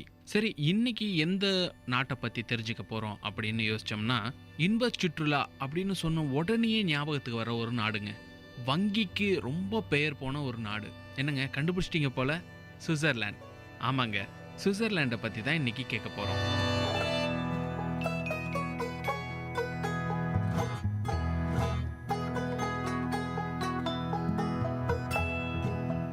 இந்த சுவிட்சர்லாந்து மத்திய ஐரோப்பிய நாடுகள்ல ஒண்ணு. ஆல்ப்ஸ் மலைத்தொடராலையும் பிற நாடுகளாலையும் சூழப்பட்ட இந்த நாடு ஆல்ப்ஸ் ஃபோல்ட் மவுண்டெயின் அப்படின்னு சொல்லக்கூடிய அந்த ஒரு முக்கிய காரணத்துக்காகவே ரொம்ப பிரசித்தி பெற்றதுன்னு சொல்லணும். ஜெர்மனிய வடக்குலையும், பிரான்ஸை மேற்குலையும், இட்டாலிய தெற்குலையும், ஆஸ்திரியா அப்புறம் லிக்ஸ்டன்டைனை கிழக்குலையும் கொண்ட இந்த நாடு தன்னுடைய சுத்தி இருக்கக்கூடிய மற்ற நாடுகள் கூட ஒரு சுமூக உறவை கொண்டு இருக்குன்னு சொல்லணும். 41,285 சதுர கிலோமீட்டர்கள் பரப்பளவு கொண்ட இந்த நாடு 7.7 மில்லியன் மக்கள் தொகையை கொண்டது. இந்த கணக்கெடுப்பு 2009 நடத்தப்பட்டதுங்க.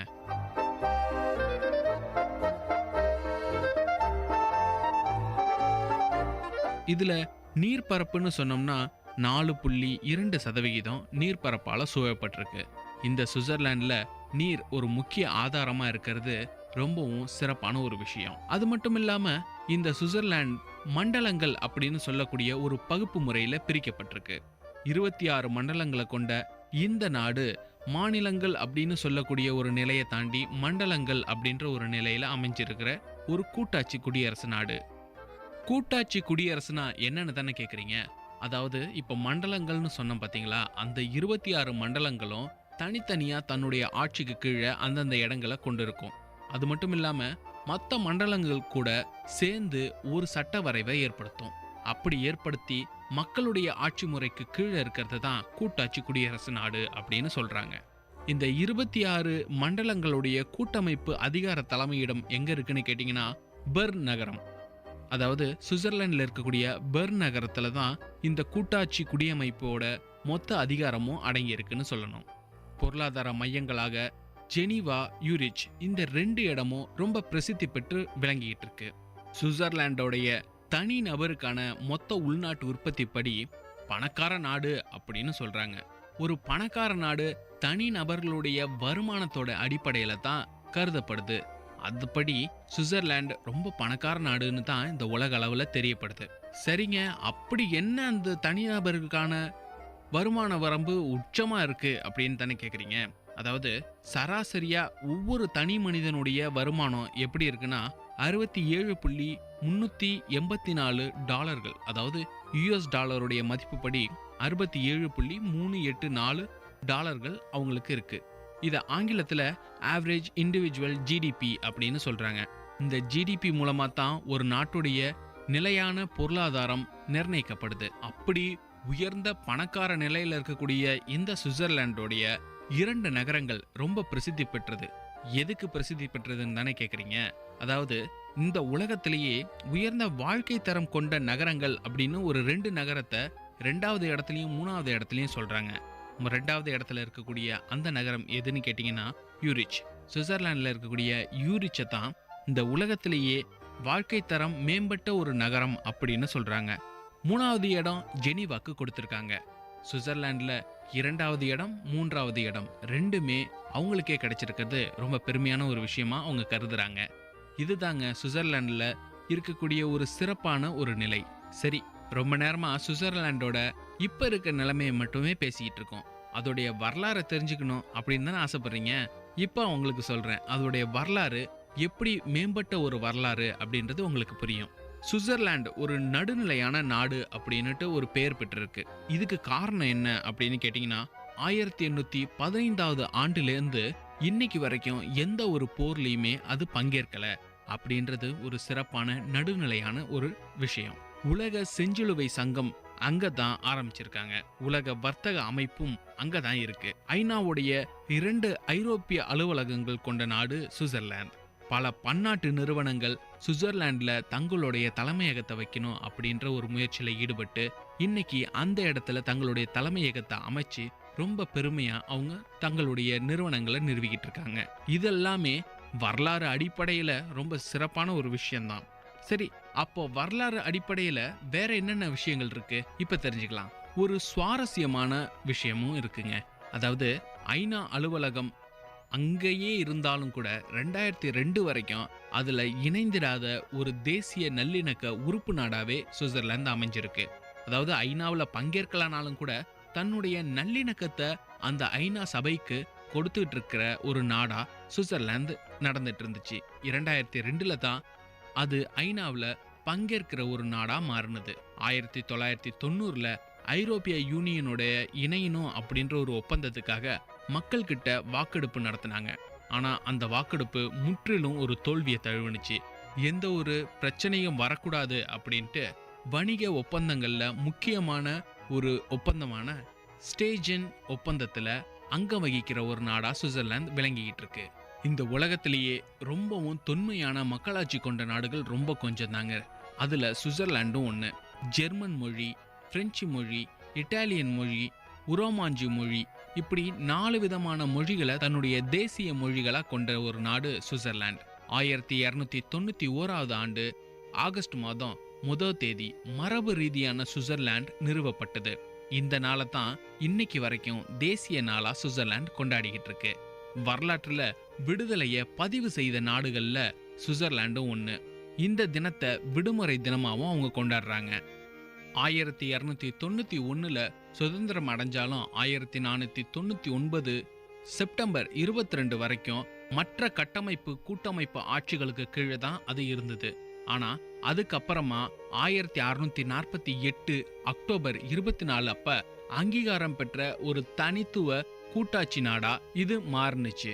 சமஷ்டி கட்டமைப்பு 1848 செப்டம்பர் 12 அன்னைக்கு நடைமுறைக்கு வந்து இன்னைக்கு வரைக்கும் சுவிட்சர்லாந்துல ஒரு சிறப்பான ஆட்சி முறையா அமைஞ்சிருக்கு. இது இன்னைக்கு வரைக்கும் நீடிக்கிறது ஒரு பெருமையான விஷயமா அவங்க நினைக்கிறாங்க.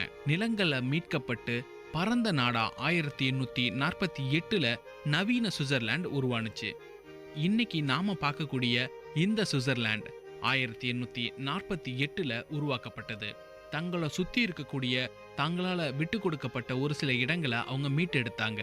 அப்படி மீட்டெடுக்கப்பட்ட அந்த நிலங்களையும் தங்களுடைய நாடுகளுக்குள்ள சேர்த்து அதை ஒரு சிறப்பான சமஷ்டி கட்டமைப்பு நாடா சுவிட்சர்லாந்து மாத்தினாங்க.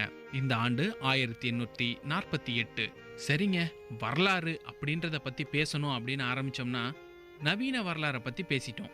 இப்போ தொன்மையான வரலாறை பத்தி கொஞ்சம் பேசலாம். 150,000 ஆண்டுகளுக்கு முன்னாடியே மனிதர்கள் வாழ்ந்ததற்கான அடையாளம் சுவிட்சர்லாந்துல காணப்படுது. அது மட்டும் இல்லாம கிமு 5300களில் விவசாய குடியிருப்புகள் கட்டி மக்கள் அங்க வாழ்ந்திருக்காங்க அப்படின்றதுக்கான ஆதாரங்களும் அங்க கிடைக்கப்படுது.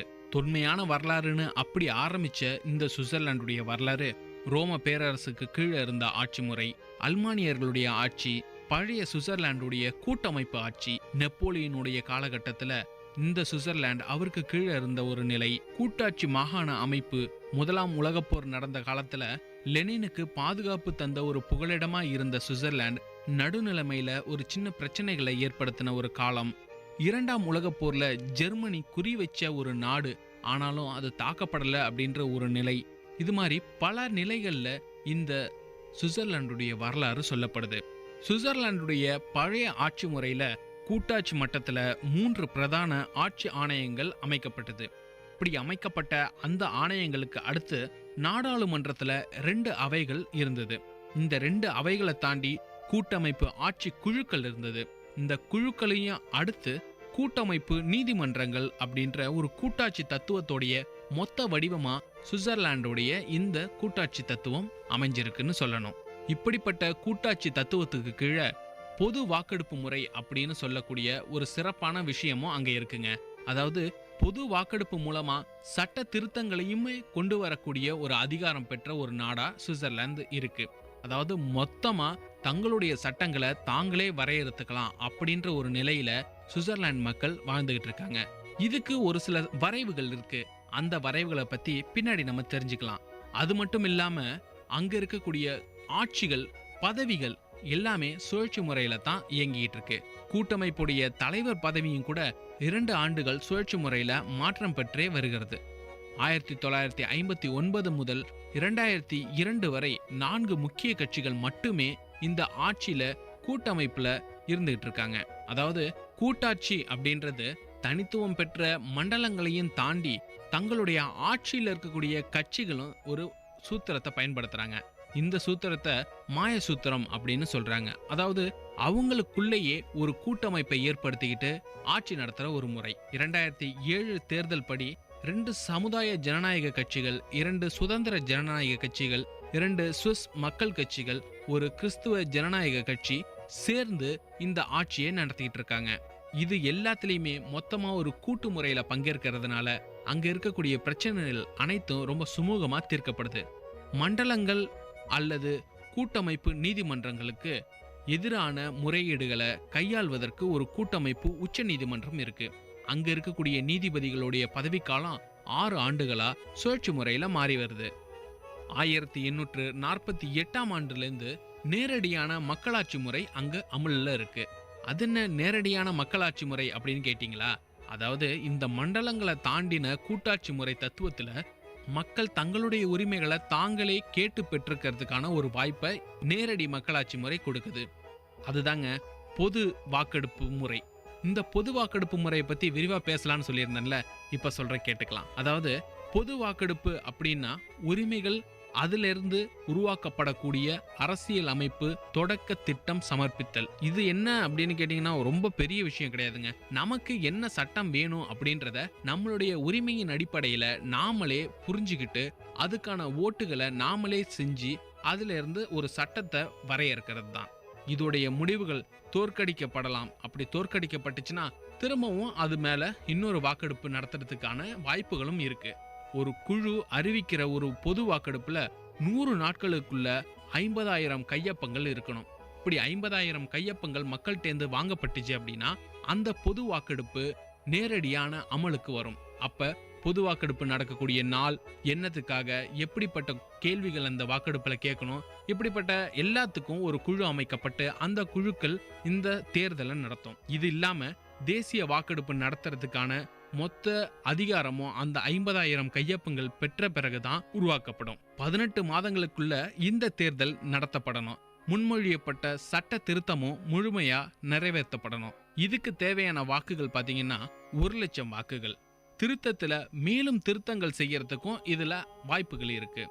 தேசிய மற்றும் மண்டல நிலைகள்ல முன்மொழியப்பட்ட ஒரு சில வாக்கெடுப்புகள் அதிகமா இருந்துச்சுன்னா அத இரட்டை பெரும்பான்மை அப்படின்னு சொல்றாங்க. மண்டல முன்னுரிமை வாக்குகளுக்கு கட்டாய சீர்திருத்தம் அவசியமா இருக்குது. சுவிட்சர்லாண்டுடைய வரலாற்றிலையும் ஆட்சியிலையும் எப்படி ஒரு சிறப்பான நிலை இருக்குன்றத நம்ம தெரிஞ்சுக்கிட்டோம். இப்போ அடுத்து சுவிட்சர்லாந்துல இருக்கக்கூடிய மற்ற விஷயங்களை பத்தி தெரிஞ்சுக்கலாம். அதுக்கு முன்னாடி விஐடி பண்பலை 90.8ல திரைக்கடலோடி நிகழ்ச்சியில ஒரு சிறிய இடைவேளைக்கு பிறகு சந்திக்கலாம்.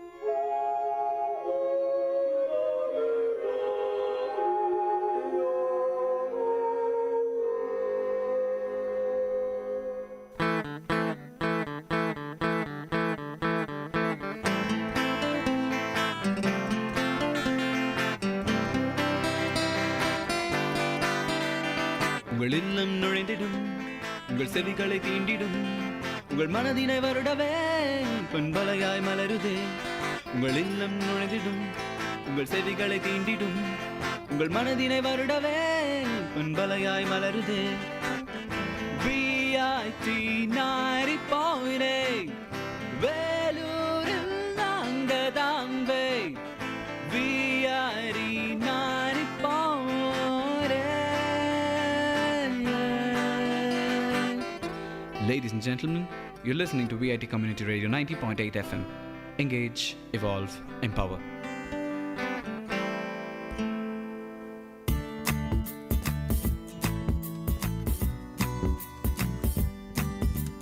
இன்னைக்கு என்னோட பிறந்த நாள். உங்களுக்கெல்லாம் ஒரு இனிப்பான கதையை சொல்லி கொண்டாடலான்னு இருக்கேன்.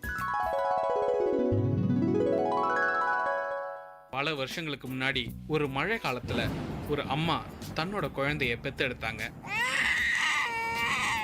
அந்த குழந்தை ரொம்ப அழகா இருந்தது. அந்த அம்மா மயக்கத்துல இருந்தப்போ டாக்டர் அவங்களுக்கு ரத்தம் கிடைக்கலன்னா இறந்துடுவாங்கன்னு சொல்லிட்டாங்க. அந்த குழந்தையோட அப்பா எங்கெங்கேயோ தேடி பார்த்தாரு, ரத்தம் கிடைக்கல. அவர் திரும்ப ஆஸ்பத்திரிக்கு வரத்துக்குள்ள யாருன்னே தெரியாத ஒருத்தர் அந்த அம்மாவுக்கு ரத்தம் கொடுத்திருந்தாரு. அவங்க உயிரை காப்பாத்தி இருந்தாரு.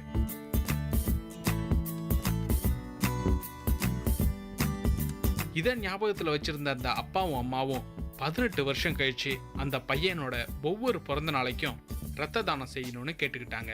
இன்னைக்கு என்னோட பிறந்த நாள். நான் ரத்த தானம் செஞ்சிருக்கேன். உங்களுக்கு இனிப்பான கதை ஒன்று சொல்லியிருக்கேன். நீங்களும் இது மாதிரி ஒரு சந்தோஷமான கதையை சொல்லுங்க. ரத்த தானம் செய்யுங்க, உயிர்களை காப்பாத்துங்க.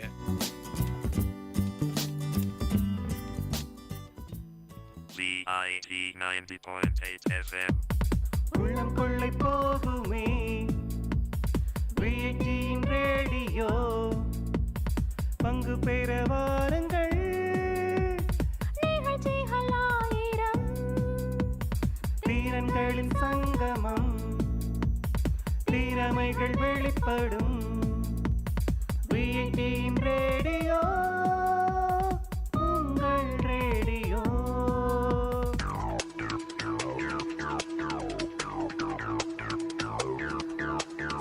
நேர்களை இது விஐடி பண்பலை 90.8. இந்த நிகழ்ச்சி திரைக்கடலோடி கண்டங்களை இணைக்கும் ஒரு புரிதல் தொடர்.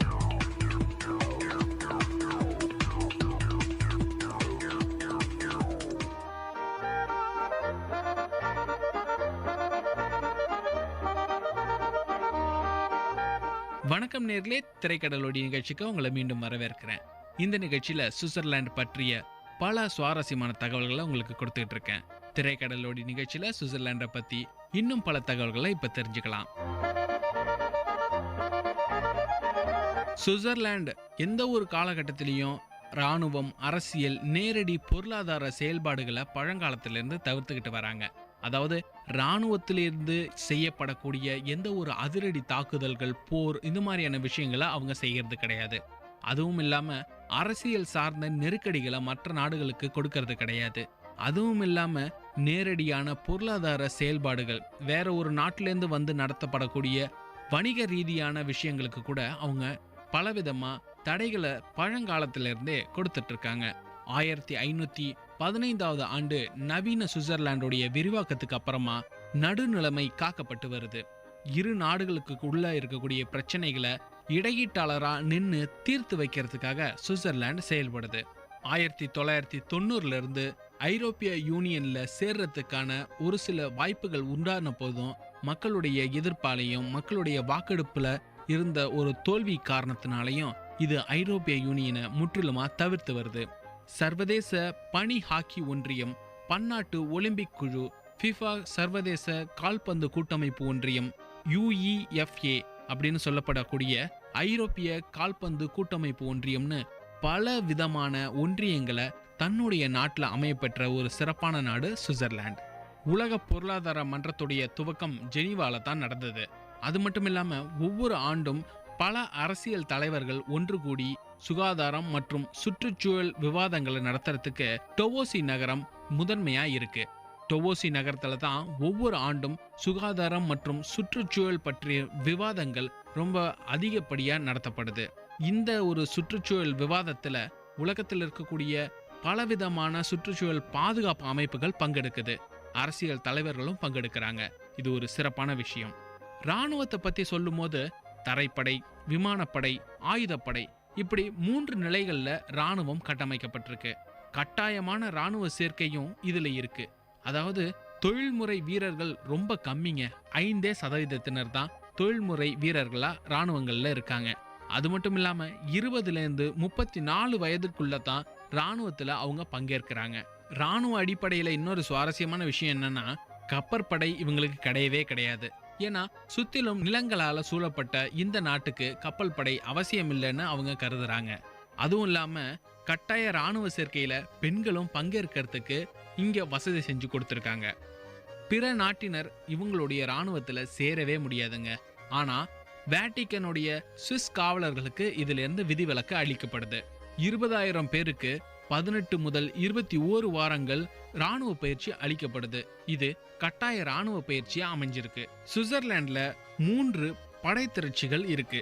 அதாவது 1870-71 பிராங்கோ பிரெஞ்சு போர்ல உருவாக்கப்பட்ட ஒரு படைத்திறச்சி, 1914 முதலாம் உலக போர் அப்போ உருவாக்கப்பட்ட ஒரு படைத்திறச்சி, 1931 போலாந்து மேல ஜெர்மனி தாக்குதல் நடத்தினப்ப உருவாக்கப்பட்ட ஒரு படைத்திறச்சி.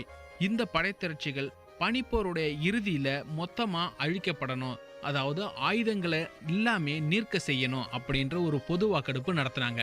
அது முற்றிலுமா தோல்வியை தழுவினுச்சு. அதனால அந்த படைத்திரட்சிகள் ஆயுதங்கள் கொண்ட குழுவா இன்னமும் இயங்கிட்டு இருக்கு. ராணுவத்தை பத்தி தெரிஞ்சுக்கிட்டோம். அடுத்து என்ன? கல்வி தானே. 12 பல்கலைக்கழகங்கள் சுவிட்சர்லாந்துல இயங்கிக்கிட்டு இருக்கு. அதுவும் இல்லாம மண்டல பள்ளி கல்வி, சராசரியான ஒரு பள்ளி கல்வி முறைய வழங்கிட்டு இருக்காங்க. இங்க இருக்கக்கூடிய மக்களுக்கான சராசரி ஆயுள் காலம் ஆண்களுக்கு 79ஆவும் பெண்களுக்கு 84ஆவும் இருக்கு. இந்த கணக்கெடுப்பு 2006 எடுக்கப்பட்டுச்சு. அதாவது ரொம்பவும் நல்ல நிலையில மக்கள் வாழறதுக்கான ஒரு சிறந்த இடமா சுவிட்சர்லாந்து நாடு அமைஞ்சிருக்கு. கட்டாய மருத்துவ காப்பீடு திட்டமும் இங்க இருக்குங்க. அதாவது ஒவ்வொரு தனி மனிதனும் தன்னுடைய வாழ்க்கை தரத்தை மேம்படுத்தணும், ஒரு சில நேரங்களில் தன்னுடைய மருத்துவ செலவுகளுக்கு தானே அதை சரி செஞ்சுக்கணும் அப்படின்ற ஒரு நிலைக்காக கட்டாய மருத்துவ காப்பீடு இங்க அமல்ல இருக்கு. அதனால மக்கள் எந்த ஒரு மருத்துவ தேவைகளுக்கும் ரொம்பவும் பிரச்சனைகளுக்குரிய காலகட்டங்களையும் அரசாங்கத்தை போய் நாடணும் அப்படின்ற ஒரு நிலைமை இல்லை. அர்பனைசேஷன் அப்படின்னு சொல்லப்படக்கூடிய நகரமயமாக்கல் இந்த சுவிட்சர்லாந்துல ரொம்பவும் சிறப்பான ஒரு விஷயத்த செஞ்சுட்டு இருக்கு. அதாவது தன்னுடைய மக்கள் தொகையில 2 முதல் 4 பங்கு மக்கள் தொகையினர் நகர பகுதிகளில் தான் வசிக்கிறாங்க. 70 ஆண்டுகளுக்குள்ள பீடபூமியாய் இருந்த இந்த நிலங்கள், மலைகள், நிலங்களை தாண்டின ஒரு சில இடங்கள், இது எல்லாமே நகரங்களா மாற்றப்பட்டிருக்கு. இந்த நகரமயமாக்கல் சுவிட்சர்லாந்துல ஒரு வரப்பிரசாதம் அப்படின்னு சொன்னாலும் கூட ஒரு சில நிலைகள்ல இது பிரச்சனை தரக்கூடிய விஷயங்களா இருக்கு. அதாவது 4.2% தான் அவங்களுடைய நீர்ப்பரப்பு அந்த நாடு முழுக்க இருக்குன்னு ஏற்கனவே சொல்லியிருந்தோம். அந்த நீர்ப்பரப்பு இன்னமும் குறைஞ்சிக்கிட்டே இருக்குது அப்படின்றது இந்த அர்பனைசேஷன் அப்படின்ற ஒரு விஷயத்துடைய மோசமான முகமா இருக்கு.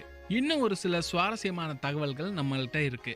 அதாவது நிலாவுக்கு முதல்ல காலடி எடுத்து வச்ச அமெரிக்காவுக்கே தங்களுடைய கை கடிகார தொழில்நுட்பத்தை பரிசா தந்தது சுவிட்சர்லாந்து. அப்பல்லோ மிஷன்ஸ் அப்படின்னு சொல்லப்படக்கூடிய பலவிதமான விண்வெளி பயணங்கள்ல தங்களுடைய விண்வெளி வீரர்கள் கையில கட்டுறதுக்கு ஸ்பீட் மாஸ்டர் அப்படின்னு சொல்லக்கூடிய ஒரு வாட்சை வடிவமைச்சு தந்தது சுவிட்சர்லாந்து. இது அமெரிக்காவுக்கு மட்டும் பொருந்தாதுங்க, USSRக்கும் பொருந்தும். அதாவது விண்வெளி பயணங்கள் அப்படின்னு முடிவு செஞ்சாலே அப்போ தங்களுடைய கைகளில் கட்டுறதுக்கு ஸ்பீட் மாஸ்டர் வாட்சை தான் எல்லாருமே தேடுவாங்க. எல்லா ஆஸ்ட்ரோநாட்ஸும் ஸ்பீட் மாஸ்டர் வாட்சை கட்டிக்கிட்டு தான் போயிருக்காங்க. அப்படிப்பட்ட ஸ்பீட் மாஸ்டர் வாட்சை உருவாக்குனது சுவிட்சர்லாந்து. உலக அளவில் 50% கை கடிகார உற்பத்தியை சுவிட்சர்லாந்து கை கொண்டிருக்கு. தேசிய மதம் அப்படின்ற ஒன்று சுவிட்சர்லாந்துல கிடையவே கிடையாது.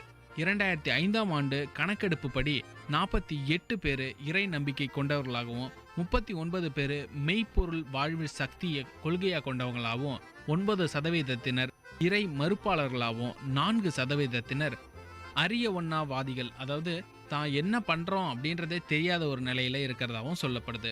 1980ல் சமயம் சார்ந்த அரசு பொது வாக்கெடுப்புல முற்றிலுமா தோல்வி அடைஞ்சது. பிரெஞ்சு நாட்டு மக்களுடைய கலாச்சாரத்தை தங்களுடைய செயல்பாடுகளில் பலவிதமா சுவிட்சர்லாந்து மக்கள் வெளிப்படுத்துறாங்க. அதுவும் இல்லாம தங்களுடைய மக்கள் மனித நேயத்தின் அடிப்படையில செயல்படுறாங்க அப்படின்னு சொல்லிக்கிறது சுவிட்சர்லாந்து மக்களுக்கு ரொம்ப பெருமையான ஒரு விஷயமா இருக்கு. இலக்கியம், உணவு, விளையாட்டுன்னு பல நம்பிக்கை மிகுந்த நாடாக இந்த சுவிட்சர்லாந்து விளங்கிக்கிட்டு இருக்கு. இந்த சுவிட்சர்லாண்டை பத்தின பல தகவல்களை இன்னைக்கு நீங்க தெரிஞ்சுக்கிட்டீங்க. இது மாதிரி இன்னும் ஒரு சிறந்த நாடோடைய சிறப்பான தகவல்களோட உங்களை வந்து சந்திக்கிறேன். இது VIT பண்பலை 90.8 திரைக்கடலோடி நிகழ்ச்சியில உங்க KP ஆனந்த் விடைபெறுகிறேன். நன்றி, வணக்கம்.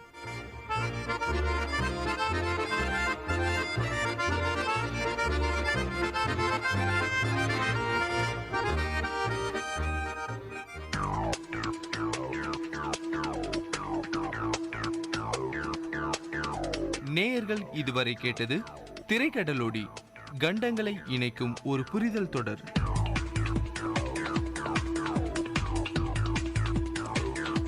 VIT பண்பலை பெருமையுடன் வழங்கும் சுதந்திர தின பாடல்.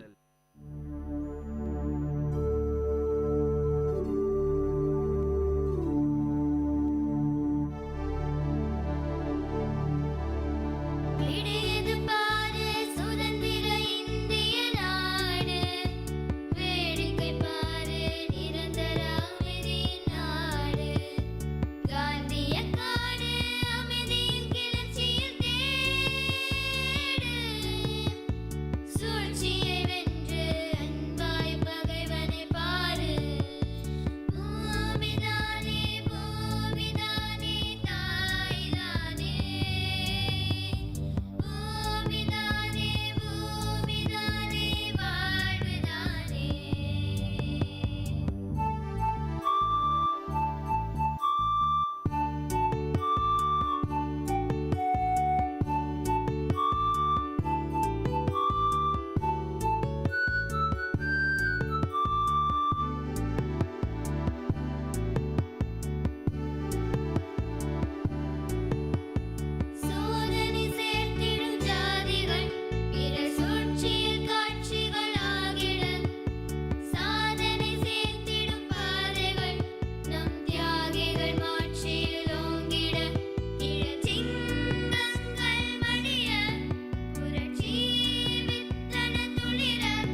கேட்ட பாடலை பாடியவர்கள் சாதனா, ஷாமினி மற்றும் ராஜஸ்ரீ. இசையமைத்தவர் முருகானந்தம். பாடல் வரிகள் KP ஆனந்த். வணக்கம் நேயர்களே, நீங்க கேட்டுக்கொண்டிருப்பது விஐடி பண்பலை 90.8. இது விஐடியின் சமுதாய வானொலி. நான் உங்க ஆர்ஜே ஸ்ரீநிதி. நான் உங்க ஆர்ஜே அனுஷ்யா. நான் உங்க ஆர்ஜே டேனியல். மற்றும் நான் உங்க ஆர்ஜே அருண். இன்னைக்கு நம்ம கூட இருக்கிறவர் வந்து திரு கோவிந்தராஜு சார், துணை காவல் கண்காணிப்பாளர். இவர்கிட்ட வந்து இன்னைக்கு போதைப் பொருள் தடுப்பு நடவடிக்கைகள் பற்றியும் அதோட விழிப்புணர்வு பற்றியும் நிறைய விஷயங்கள் தெரிஞ்சுக்க போறோம். வணக்கம் சார். வணக்கம். விஐடி பண்பலை 90.8 சார்பாக இந்த சிறப்பு நேர்காணல் நிகழ்ச்சியில உங்களை நாங்க வரவேற்கிறோம். முதல்ல ஒரு கேள்வி சார், உங்களை பத்தியும் உங்களோட பணியை பத்தியும் ஆன்டி நார்கோட்டிக்ஸ் டிஎஸ்பியாக உங்களுடைய செயல்பாடுகள் என்னென்ன இருக்கும்? என் பேர் கோவிந்தராஜுமா, டெப்டி சூப்பரண்ட் ஆஃப் போலீஸ், அதாவது காவல்துறை கண்காணிப்பாளராக பணிபுரிந்து வருகிறேன். எங்களுடைய பணி என்னென்னா, போதைப்பொருள் இல்லாத ஒரு சமுதாயத்தை உருவாக்கணுங்கிறது தான். அதுக்காக ப்ரிவென்ஷன் எடுக்கிறது, முன்கூட்டியே வந்து எந்த ஒரு குற்ற நடவடிக்கை நடைபெறாமல் இருக்கிறதுக்கான நடவடிக்கை எடுக்கிறது. அதுக்கப்புறம் டிடெக்ஷன். அதையும் தாண்டி ஒருத்தர் வந்து குற்ற செயல்களில் ஈடுபடுறாங்கன்னா அவங்கள வந்து கண்டுபிடிச்சி அவங்க மேலே சட்டப்படியான நடவடிக்கை எடுத்து கோர்ட்டு ட்ரையல் எடுத்து அவங்களுக்கு தண்டனை வாங்கி கொடுக்குற வரைக்கும் நாங்கள் செய்கிறோம். தண்டனையோடு மட்டும் போகிறதில்ல, அது அவங்களுடைய குற்றத்தை பொறுத்து அவங்களுடைய properties, movable immovable properties, vehicles, அவங்களுடைய ரிலேட்டிவ்ஸ்னுடைய ப்ராப்பர்ட்டிஸ், இது எல்லாமே வந்து நாங்கள் ஃப்ரீஸ் பண்ணிடுவோம். இந்த ஒர்க்கெலாம் அந்த கடுமையான தண்டனை வாங்கி கொடுத்து இதெல்லாம் ஃப்ரீஸ் பண்ணுறதுனால அவங்க சமுதாயத்தில் வந்து ரொம்ப ஒதுக்கி வைக்கப்படுறாங்க. அவங்களுடைய புகழெல்லாம் அழிஞ்சிடும்.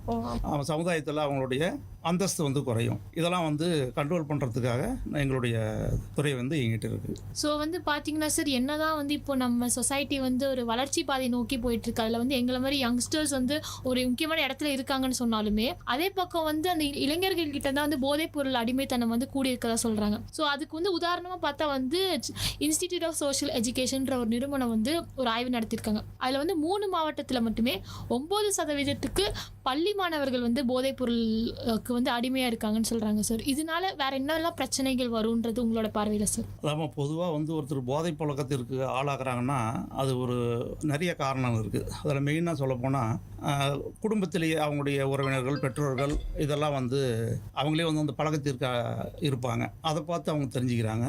இன்னொன்று வந்து சிங்கிள் பேரண்ட்ஸ் அல்லது பேரண்ட்ஸே இல்லாத குழந்தைங்கள்லாம் இருக்கிறாங்க. அவங்கள வந்து கண்காணிக்கிறதுக்கோ அவங்கள நல்வழி கொண்டு போகிறதுக்கு ஆளுங்க இல்லாததுனால தீய நண்பர்களோட சேர்ந்து அதுக்கான பழக்கத்துக்கு ஆளாயிடுறாங்க. அதே மாதிரி பொருளாதாரத்தில் பின்தங்கி நிறையா இருக்கிறாங்க.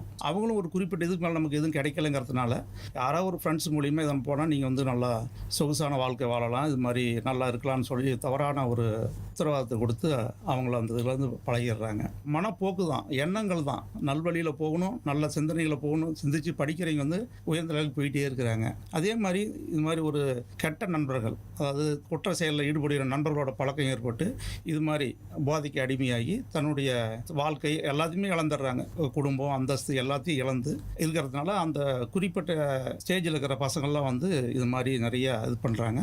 அது மட்டும் இல்லாமல் ட்ராப் அவுட்ஸ், ஸ்கூல் லெவல்லையோ காலேஜ் லெவல்லையோ அவங்களாம் வந்து இதில் ஈஸியாக வந்து அடாப்ட் ஆயிடுறாங்க. நீங்கள் சொன்னது சரிதான் சார். எண்ணம் போல தான் வாழ்க்கை. ஒருத்தங்க எண்ணங்கள் எவ்வளோ நல்லா இருக்குதோ அப்படிதான் அவங்க வாழ்க்கையும் இருக்கும். இப்போ நம்ம போதைப் பொருள் தான் நம்மளோட எனிமின்னு வச்சுக்கலாம். இப்போ மக்களும் இளைஞரும் இந்த போதைப் பொருள் விஷயத்துலேருந்து பிரிக்கணும்னா நீங்கள் என்னென்ன ஆக்ஷன்ஸ் எடுப்பீங்க? அதில் உங்களுக்கு என்னென்ன சேலஞ்சஸ் இருக்கும்? அதாவது முதல்லமா நம்ம வந்து அவங்களுக்கு வந்து நாங்கள் ஒரு அவேர்னஸ் ஒரு கிரியேட் பண்ணுறோம். அவேர்னஸ் ப்ரோக்ராம் வந்து இது வந்து நாங்கள் மட்டும் தனிமையாக பண்ணுறதில்ல. ஒவ்வொரு டிஸ்ட்ரிக்ட் கலெக்டர் இருக்காங்க, அவங்க தலைமையில் ஒரு குறைஞ்சது மினிமம் 25 டிபார்ட்மெண்ட் அதில் வந்து மிங்கிள் பண்ணுறாங்க. மெயினாக வந்து எஜுகேஷன், ஹெல்த்து, ஏடி ட்ரக்ஸு, இது மாதிரி ஒரு 25 டிபார்ட்மெண்ட் இருக்குது. அப்புறம் இந்த சோசியல் ஒர்க்கர்ஸ் இருக்காங்க. அந்த 25 டிபார்ட்மெண்ட்டையும் மிங்கிள் பண்ணி அவேர்னஸ் கொடுக்குறாங்க. ஸ்கூல் லெவலில், காலேஜ் லெவலில், பப்ளிக்கில் எல்லாத்துலேயும் வந்து அவேர்னஸ் ப்ரோக்ராம் நிறைய கண்டக்ட் பண்ணுறோம். அந்த அவேர்னஸ் ப்ரோக்ராம் கண்டக்ட் பண்ணும்போது அவங்க ஒரு சிலர் வந்து வில்லிங்காக வந்து சொல்கிறாங்க, இது மாதிரி இருக்குது, இது மாதிரி நாங்கள் இதை வந்து பண்ணுறோம், இது இந்த குற்ற செயல்கள் வந்து நாங்கள் வெளியில் வரத்துக்கு இருக்குதுன்னு சொல்லிட்டு அதுக்குள்ள NGOஸ்லாம் சில இதெல்லாம் இருக்கிறாங்க. அவங்க மூலிமா அவங்கள வந்து ஐடென்டிஃபை பண்ணி அவங்களுக்கு வந்து நாங்கள் ஒரு நிவாரணம் செஞ்சு கொடுக்குறோம். இதில் உங்களுக்கு ஏதாச்சும் கஷ்டங்கள் இருக்கா? நிறையா இருக்குமா, நிறையா இருக்குது. அதாவது ஒரு பையன் மட்டும் அந்த ஒரு இதில் வந்து மீண்டு வரணும்னா பாதிக்கப்பட்ட நபர் மட்டும் முயற்சி பண்ணால் ஆகாது. அவங்களுடைய பேரண்ட்ஸும் கோஆப்ரேட் பண்ணணும். அதில் வந்து மொத்தம் 3 ஃபேக்டர் இருக்குது. பேரண்ட்ஸ் ஃபேக்டர்னு ஒன்று, இண்டிவிஜுவல் ஃபேக்டர்னு ஒன்று, இன்னொன்று கம்யூனிட்டி ஃபேக்டர்னு ஒன்று இருக்குது. இதில் வந்து இதை 3 சேர்ந்து பண்ணினா தான் அவனுடைய ரிசல்ட் வந்து நல்லாயிருக்கும். சீக்கிரம் அதில் வந்து விடுபட்டு வெளியில் வர முடியும். சில பேர் பசங்க என்ன பண்ணுறாங்கன்னா, பையனுக்கு வந்து அதில் வந்து விடுபட்டு வரணுங்கிற எண்ணம் அவனுக்கு தோன்றதில்லை. ஆனால் பேரண்ட்ஸ் வந்து ரிஸ்க் எடுக்கிறாங்க, இவன் கொண்டு வரணும். ஆனால் அந்த பர்டிகுலர் இண்டிவிஜுவல் வந்து அந்த ரிஸ்க் எடுக்கணும். ஒரு ஒரு உறுதிமொழி எடுத்துக்கணும். நான் அது மாதிரி ட்ரக்கை தொட மாட்டேன், ட்ரக்கை யூஸ் பண்ண மாட்டேன், ட்ரக்கினுடைய கொடுக்குற நண்பர்களில் வந்து நான் வந்து பழக மாட்டேன், அவரை அவாய்ட் பண்ணுவேன்னு சொல்லி அவங்க வந்து அந்த உறுதிமொழி எடுத்துக்கிட்டு அந்த கான்ஃபிடென்ட்டாக வந்து இருந்தானா ஈஸியாக வரலாம். அதே மாதிரி இந்த கம்யூனிட்டியும் அவ்வளோதான். ஒரு சிலர் பாதிக்கப்படுறாங்க, ஒரு சிலர் மட்டும் தான் கேட்குறாங்க அப்படிங்கிறத, மற்றவங்க வந்து சைலண்ட்டாக இருக்கிறாங்க. இன்றைக்கி அந்த பிள்ளைங்கள் நடக்கிற இது வந்து அடுத்தது வந்து நம்ம பிள்ளைங்களுக்கும் வரும். அப்போ கம்யூனிட்டி ஒன்றா சேர்ந்துடும், எல்லாம் சேர்ந்து ஒரு வந்து நம்ம வந்து அதை ஸ்டாப் பண்ணோம்னா அது வந்து கண்ட்ரோல் ஆகும். ஒரு 100 பேர் இருக்கிற இடத்துல 2 பேர் பேசினாங்க, அது எடுபடாது. அப்போ என்ன பண்ணுறான், இந்த ட்ரக்கு இதெல்லாம் வந்து மேக்ஸிமம் இந்த குற்ற செயலில் ஈடுபடுறவங்க அந்த கேரக்டர் இருக்கிறதுனால இண்டிவிஜுவலாக இவர் வந்து நம்மளை வந்து காட்டி கொடுக்குறாரு, இது மாதிரி பண்ணி அவங்கள வந்து அட்டாக் பண்ணுறது. மெயினாக ஒருத்தர் வந்து ட்ரக் அடிக்ட் ஆகிட்டாவே அடுத்தனுடைய ஸ்டேஜ் அவங்களை என்னன்னா கான்ஃப்ளிக்ட் வித் லா, சட்டத்துக்கு எதிராக செயல்படுறது. ஸோ அவங்க தப்பு பண்ணுறாங்க. ஆமாம், தப்பு எதுக்கும் எந்த செயலில் ஈடுபடுவாங்க, குற்ற செயலில் ஈடுபடுவாங்க, பொண்ணுங்களுடைய வாழ்க்கையோட இதில் ஈடுபடுவாங்க. இப்போ குறிப்பாக பாண்டிச்சேரியில் நடந்த இன்சிடென்ட்லாம் காரணம் இதுதான். அந்த மனநிலைக்கு போதைக்கு அடிமையாயிட்டாவே அது எல்லாத்தையும் பேரண்ட்ஸ்கிட்ட ரொம்ப பாசமாக இருப்பாங்க, அதை தூக்கி அடிஞ்சிருவாங்க. அவங்ககிட்ட கோபமாக பேசுவாங்க, டென்ஷனாக பேசுவாங்க, அப்பா அம்மா சொல்கிறது கேட்க மாட்டாங்க. இதே மாதிரி தான் ஒவ்வொரு செயல்லையும் ஈடுபட்டதுனால அவங்க இதெல்லாம் வந்து நாங்கள் அவங்ககிட்ட எடுத்து சொல்லி அதை நாங்கள் அதில் வந்து இந்த ட்ரக்கில் வந்து மீட்டு வரதுக்கு நாங்கள் உதவி. இப்போ பார்த்தீங்கன்னா வந்து நண்பர்கள் மூலயமா தான் வந்து இந்த ட்ரக் அடிக்ஷன் வந்து வருதுன்னு சொல்கிறாங்க. இப்போ வந்து ஒரு டைம் ட்ரை பண்ணலாம், சரி போதும் அப்படின்னு சொல்லி விட்டுறாங்க. ஆனாலும் பார்த்தீங்கன்னா நண்பர்கள் அழுத்தம் பார்த்தீங்கன்னா இது பண்ணி ஆகணும்னு சொல்லிட்டு அந்த அழுத்தம் இருக்குது, அந்த ப்ரெஷர் இருக்குது, அதுலேருந்து எப்படி மீண்டு வர்றது? அதாவது எல்லாத்துக்கும் வந்து இது மாதிரி ட்ரக்கு இது மாதிரி ஹேபிட் வரதுக்கெல்லாம் காரணம் ஃப்ரெண்ட்ஸு தான். ஒரு ஃப்ரெண்டு மூலியமாக தான் உனக்கு கிடைக்கும். அப்போ வந்து இந்த பேரண்ட்ஸ்லாம் வந்து அப்போ நம்ம பசங்களுடைய ஒரு அக்கறை செலுத்தணும். அப்போ ஒருத்தன் ட்ரக்குக்கு அடிமையாகிறானாவே அவனுடைய மனநிலை மாறும், ஃப்ரெண்ட் சர்க்கிள் மாறும். அப்போ வந்து பேரண்ட்ஸ் வந்து க்ளோஸாக வாட்ச் பண்ணணும்.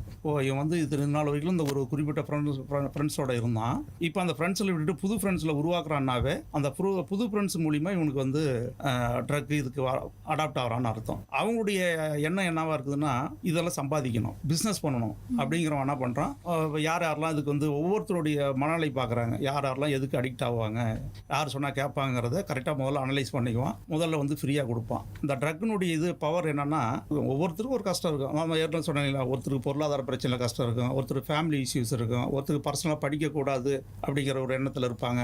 அப்போ அவன் வீட்டில் படின்னு சொல்லி கம்பல் பண்ணுவாங்க. அப்போ அவனுடைய ப்ரெஷர் வந்து வேறு மாதிரி இருக்கும்போது அவனை கரெக்டாக சூஸ் பண்ணுவாங்க. அவன் டேய் கவலையை விடு, நீ இதை சாப்பிடு, உலகத்தை நீ ஒன்று எந்த கவலையும் உனக்கு வராதும்மா. அதை சாப்பிட்ட உடனே 6 hours 8 hours அல்லது ஒரு நாள் ஃபுல்லாக வந்து ஒரு சந்தோஷமான மனநிலை உருவாக்கும். அந்த போதையினுடைய எஃபெக்ட் என்னன்னா ஒரு சந்தோஷமான மனநிலை உருவாக்கும். அவன் என்ன பண்ணுறான், ஆகா இதனால சுகமாக இருக்குது, அடுத்தது கேட்குறான், அடுத்ததும் கொடுப்பான் ஃப்ரீயாக. அதுக்கப்புறம் என்ன பண்ணுவான், செக் வைப்பான், இல்லை தர முடியாதம்மா. இந்த 2 டைம் யூஸ் பண்ணிட்டு அவனுடைய அடுத்த கட்ட நிலைமை என்ன ஆகுது, நம்ம எப்படியாவது அந்த ட்ரக் நான் சாப்பிட்ணும், நீ என்ன சொன்னாலும் நான் கேட்குறேன், எனக்கு ட்ரக் வேணுமா. அப்போ வந்து குற்ற செயலில் ஈடுபடு, அவனே டைவர்ட் பண்ணுவான். ஏதாவது ஒன்று ஸ்நாச் பண்ணு, வீட்டில் பணத்தை எடுத்துகிட்டு வா, ஏதாவது ஒரு டிமாண்ட் பண்ணி அவன் கண்ட்ரோல் வச்சுக்குவான். அப்போ நம்ம அவனை வந்து என்ன பண்ணணும்னா அப்போ தான் கண்டுபிடிக்கணும். பார்த்தோன்னே கண்டுபிடிச்சிடலாம். அவன் வந்து லேசியாக இருப்பான், கிளாஸில் வந்து மைண்டு டைவர்ட் ஆகிடும், சரியாக படிக்க மாட்டான். நல்லா படிச்சிருக்கிற பையன் திடீர்னு வந்து அரியர்ஸ் இருக்கும். அப்புறம் அடிக்கடி ஆக்சிடென்ட் ஆகும். போயிட்டு வரும்போதெல்லாம் போதையில் இருக்கிறான் இல்லையா, இப்போ மயக்கத்தில் போகும்போது வரும்போது எல்லாமே அடிச்சு விழுந்து அடிக்கடி ஆக்சிடென்ட் ஆகும். கண்ணு ரெட்டிஷாக இருக்கும். காலேஜ் பசங்கன்னா வந்து டிப்டாப்பாக ட்ரெஸ் பண்ணணும்னு நினைப்பாங்க. நல்லா ட்ரெஸ் பண்ணிட்டு வந்த பையன் திடீர்னு பார்த்தீங்கன்னா அப்படியே ஒரு அழுக்கு சட்டை போட்டு தூங்குவான், எந்திரிச்சு வந்துகிட்டே இருப்பான். இது மாதிரி மனநிலாம் வரும்போது அவன் என்ன பண்ணுறான், நம்ம ஈஸியாக கண்டுபிடிச்சிடலாம். அப்போ அந்த ஸ்டேஜில் என்ன பண்ணணும், அப்போ தான் அந்த 3 ஃபேக்டர் ஒன்றா சேரணும். பேரண்ட்ஸ் வந்து கரெக்டாக கண்டுபிடிக்கணும். பிடிச்ச உடனே நமக்கு ஈஸியாக வந்து ரீஹாபிலிட்டேஷன் சென்டர்ஸ் நிறையா இருக்குது. போதை மறுவாழ்வு மையங்கள் வந்து ஒவ்வொரு டிஸ்ட்ரிக்ட்லையும் பார்த்தீங்கன்னா 25-30க்கு மேலே இருக்குது. இது வந்து ரெஜிஸ்டர்டு முறைப்படி இன்ஸ்டியூஷன் வந்து இது மாதிரி ஒரு டிஸ்ட்ரிக்ட் மினிமம் 25க்கு மேலே இருக்குது. அது மாதிரி சென்டரில் கொண்டு போயிட்டு நம்ம முதல்ல அதை வந்து ட்ரீட் பண்ணணும். முதல்ல ஃப்ரெண்ட்ஷிப்பை கட் பண்ணணும். அவனுடைய தனிமைப்படுத்தணும். அந்த குரூப்லேருந்து அவனை தனிமைப்படுத்திக்கணும். இந்த ஃப்ரெண்ட்ஷிப்பை கட் பண்ணணும். அப்போ ஃப்ரெண்ட்ஷிப் கட் பண்ணனாகும் அவனுடைய மைண்டை டைவெர்ட் பண்ணி இந்த இதில் அடுத்தது என்ன, உனக்கு ஸ்போர்ட்ஸில் இன்ட்ரெஸ்ட்டா, ஸ்போர்ட்ஸுக்கு போ. அடுத்தது வேறு டைப் ரைட்டிங் உனக்கு இன்ட்ரெஸ்ட் இருக்குதா, டைப் ரைட்டிங் கிளாஸுக்கு போ. அல்லது உனக்கு வேறு படிக்கணும், இல்லை யோகா, இது மாதிரி இதில் வந்து அவனை ரெகுலராக கொண்டு போனோம்னா ஒரு 3 months கொண்டு போனோம்னா அதில் வந்து கொஞ்சம் கொஞ்சமாக விடுபட்டு நம்ம அவனை வந்து சேவ் பண்ணலாம். மெயினாக வந்து அந்த இனிஷியல் ஸ்டேஜில் கண்டுபிடிக்கணும். அதை கண்டுபிடிச்சி நம்ம ப்ராப்பராக வந்து நம்ம ட்ரீட் பண்ணோம்னா அவன் மீண்டு வரதுக்கு நிறைய வாய்ப்புகள் இருக்குது. நல்லது சார். சார் நீங்கள் சொன்ன மாதிரி இப்போ என் நண்பர்கிட்டே வந்து ஒருத்தன் போதைக்கு வந்து அடிமைப்பட்டு வர்றான்னா நான் என்ன செய்யணும்? இப்போ என்னோட பார்வையில் நான் என்ன செய்யணும்? பல அறிகுறிகள் சொன்னீங்க. இந்த மாதிரி அவங்க கிளாஸ்க்கு லேட்டாக வரதா இருக்கட்டும், இல்லை அவனோட நடவடிக்கைகளே நம்மளுக்கு தெரிய வரும் அவன் போதைக்கு அடிமையாயிட்டு வரான்னு. இப்போ அஸ் அ ஃப்ரெண்டாக நான் என்ன செய்யணும் சார்? அதுதான் ஃப்ரெண்டுன்னா அவனுடைய போகும்போது அவனுக்கு வந்து நம்ம வந்து கண்ட்ரோல் பண்ணணும். அவங்ககிட்ட அவனுக்கு வந்து அந்த ஒரு இது அவனோட இம்பேக்ட், நீ இதுக்கு ட்ரக் அடிக்ட் ஆகிடுனா உன்னோட உடல்நிலை பாதிக்கப்பட்டுரும். ஈவன் டெத்துலேயே போய் முடியும். உனக்கு சமுதாயத்தில் ஒரு அந்தஸ்து கிடைக்காது, குடும்பத்தில் யாரும் மதிக்க மாட்டாங்க, உன்னை குடும்பத்திலேருந்து சமுதாயத்திலேருந்து உன்னை பிரித்து வச்சுருவாங்க. அதனால் நீ அந்த இது தவறான வழிக்கு போகாத. இதில் நீ அடிமையானேன்னா உன் வாழ்க்கையில் எதையுமே சாதிக்க முடியாது, எந்த இதையும் செய்ய முடியாது. அப்படிங்கிறத அட்வைஸ் பண்ணணும். அவங்க பேரண்ட்ஸ் கிட்ட சொல்லணும். இது மாதிரி இப்போ அட்வைஸ் பண்ணி அதுவும் முடியலையா யாருக்கு இப்போ நீங்கள் இப்போ ஃப்ரெண்டுன்னு சொன்னால் காலேஜ் ப்ரொஃபஸர்கிட்ட சொல்லி இது மாதிரி சார் இது மாதிரி ரீகேப் சென்டர் பண்ணலாம். இதில் மெயினாக இது பண்ண பேரண்ட்ஸ் பண்ணுற தவறு என்னென்னா சைக்காட்ரிக் ட்ரீட்மெண்ட்னாவே பயப்படுறாங்க. அங்கே போனால் நம்மளுடைய பையனுடைய இமேஜ் கெட்டுடும், அங்கே போகக்கூடாது அப்படின்னு மறைக்கிறாங்க. இந்த மறைக்கிறது தான் காரணம். மறைக்கக்கூடாது. அடிக்ட் ஆகிட்டான், அப்போ அவன் வந்து விடுபடணும்னா எங்கே போகணுமோ அங்கே போனால் தான் ட்ரீட்மெண்ட். அவங்க வந்து சைக்காட்ரிக் சென்டர் வந்து ஒவ்வொரு கவர்மெண்ட் ஹாஸ்பிட்டலும் இருக்குது, அங்கே போகிறது கிடையாது. போகாமல் உங்கள் ஃபேமிலி டாக்டர்ஸ் வச்சே ட்ரீட்மெண்ட் கொடுத்து அவனுக்கு அது எஃபெக்டே இருக்கிறது கேட்காது. அப்போ மறுபடியும் வந்து அதே நிலைமைக்கு தான் இருக்கிறான். முதல்ல ட்ரீட்மெண்ட் பக்காவாக கொடுக்கணும். ஒரு ஸ்லோ ப்ராசஸ் தான். உடனே எடுத்தோடனே அவன் வந்து நம்ம நிலைக்கு வந்துட மாட்டான். நான் இந்த சொன்ன கண்டிஷன்லாம் முதல்ல வந்து அவனை தனிமைப்படுத்தணும், அவன் ஃப்ரெண்ட்ஷிப்பை கட் பண்ணணும், அவனுக்கு மைண்ட் டைவெர்ட் பண்ணி அவனுக்கு எதில் இன்ட்ரெஸ்ட் இருக்குதோ அதில் கொண்டு போகணும். இதெல்லாம் பண்ணோம்னா நம்ம இது ஈஸியாக அவனை வந்து வீட்டுக்கு கொண்டு வரலாம். ஸோ நீங்கள் சொல்கிறபடி பார்த்தா இது வந்து ஒரு செயின் ரியாக்ஷன் மாதிரி தான் சார். ஃபஸ்ட்டு அவன் வந்து அடிக்ட் ஆகிறான், அதுக்கப்புறம் குற்ற செயல்கள் நடக்குது, அதுக்கப்புறம் நம்ம வந்து ரிகவரி ப்ராசஸ்லையுமே வந்து முக்கியமான ஒரு தடங்கள் வந்து பயம்னா தான் இருக்குது சார். இந்த பயத்தை போக்குறதுக்கு என்ன சார் பண்ணலாம் நம்ம பொதுமக்கள்கிட்ட? அதுதான் அதுக்கு தான் நாங்கள் அவேர்னஸ் பண்ணுறோம். இதுக்கு தான் அவேர்னஸ் பண்ணுறோம். நிறைய பேர் வந்து சில இதெல்லாம் சொல்லலாமா சொல்லக்கூடாதான்னு சொல்லி யோசனை பண்ணுவாங்க. அதனால் இந்த மாதிரி ட்ரக்கு அடிமையான இவ்வளோ பிரச்சனைகள் இருக்குது.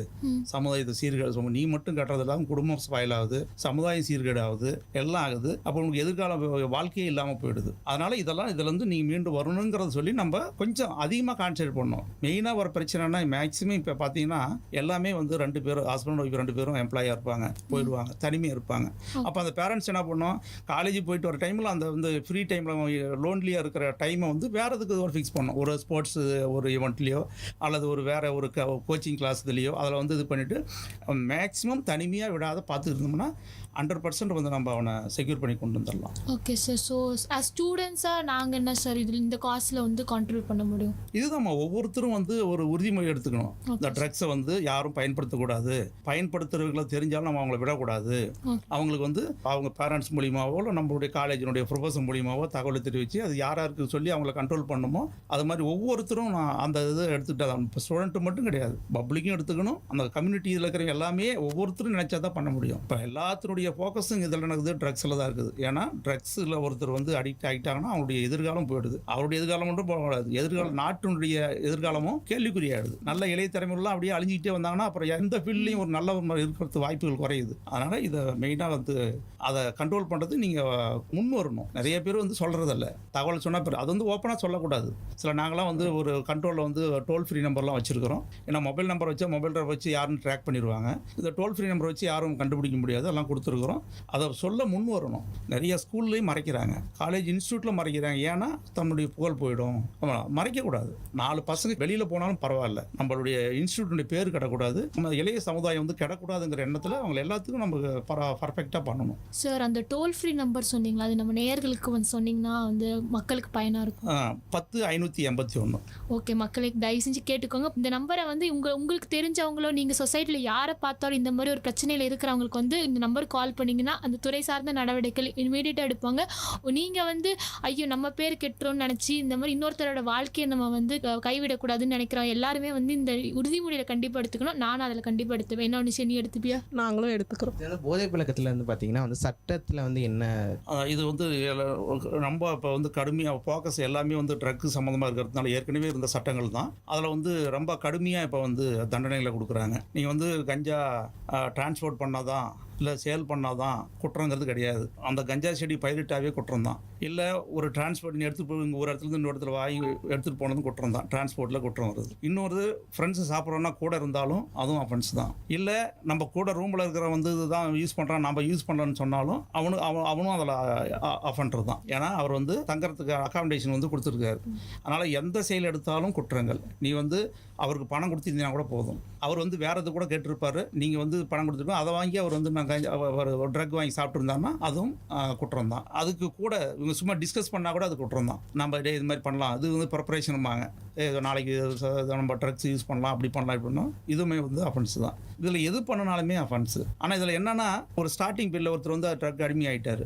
ஆனால் அவர் வந்து அனலைஸ் பண்ணுறா, அப்படி நாங்கள் போலீஸ் கேஸ் போடுறாங்க, ரிமாண்ட் பண்ணுறதுக்கு பண்ணும்போது அப்போ வந்து ஃபஸ்ட் அஃபெண்டராக இருந்தால் ஃபஸ்ட் டைம் இது மாதிரி அடிக்ட் ஆகிட்டேன் சார், தெரியாமல் அடிக்ட் ஆகிட்டேன், நான் திருந்ததுக்கு எனக்கு ஒரு சான்ஸ் கொடுங்க அப்படின்னு சொல்லி ரெக்வஸ்ட் கேட்டாங்கன்னா செக்ஷன் 39 வந்து அதுக்கு ஒரு ப்ரொஃபஷன் இருக்குது. ஜட்ஜே வந்து ஒரு பாண்ட் ஒன்று ரெடி பண்ணிக்கிட்டு இது மாதிரி இவர் திருந்தும்னு சொல்கிறாரு, இவர் வந்து மறுவாழ்வு மையத்துக்கு அனுப்பிச்சு ட்ரீட்மெண்ட் கொடுங்கன்னு சொல்லி பண்ணலாம். ஆனால் அவங்க ஒரு ப்ராப்பராக ட்ரீட்மெண்ட் எடுத்தார்னா அது வந்து அக்செப்டபிள். ஆனால் அவன் சப்போஸ் அவன் வந்து இடையில பூந்து ஓடியாந்துட்டானா மறுபடியும் அவன் மேலே கேஸ் ரெஜிஸ்டர் பண்ணி அவன் எப்போனாலும் வந்து கேஸை அவனை வந்து சிறைக்கு அனுப்பலாம். ஸோ ஃபர்ஸ்ட் டைம் வந்து வார்னிங் மட்டும் கொடுப்பாங்க. வார்னிங் மட்டும் இல்லை, நான் வந்து தெரியாமல் தப்பு பண்ணிட்டேன், ட்ரக் அடிக்ட் ஆகிட்டேன், அது பிரகாரம் நான் வந்து குடிச்சு யூஸ் பண்ணினேன், இப்போ நான் திருந்திட்டேன், நான் இந்த மாதிரி ட்ரக் குடிக்கூடாதுன்னு திருந்திட்டேன், மறுபடியும் எனக்கு மறுவாழ்வுக்கு ஒரு வாழ்க்கை ஒரு சான்ஸ் கொடுக்குன்னு சொல்லும் போது நீ ரீஹேபிலேஷன் சென்டர் இருக்குது இல்லைங்களா, மறுவாழ்வு மையங்கள், அதில் போய் ட்ரீட்மெண்ட் எடுக்கணும்.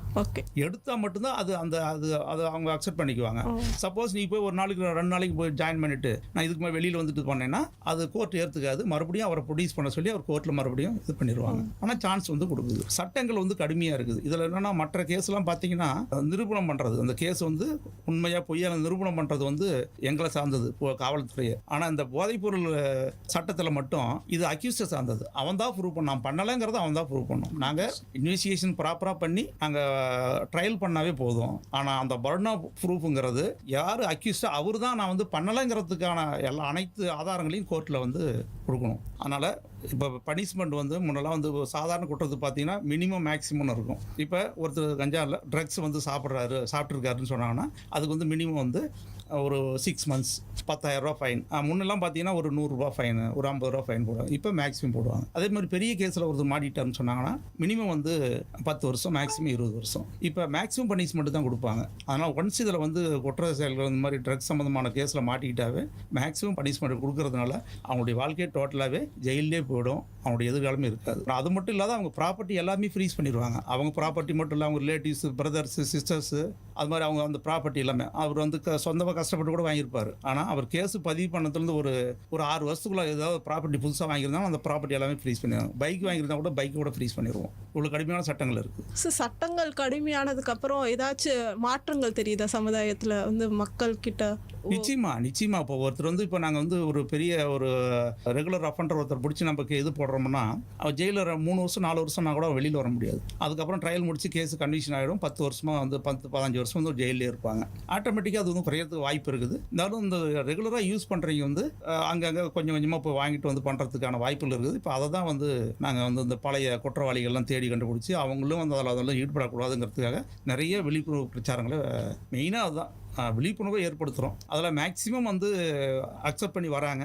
ஒரு சிலர் அந்த ரெகுலராக பண்ணக்கூடிய அந்த கேரக்டர் உள்ளவங்க வந்து கொஞ்சம் அங்கே பண்ணிட்டு தான் இருக்கிறாங்க.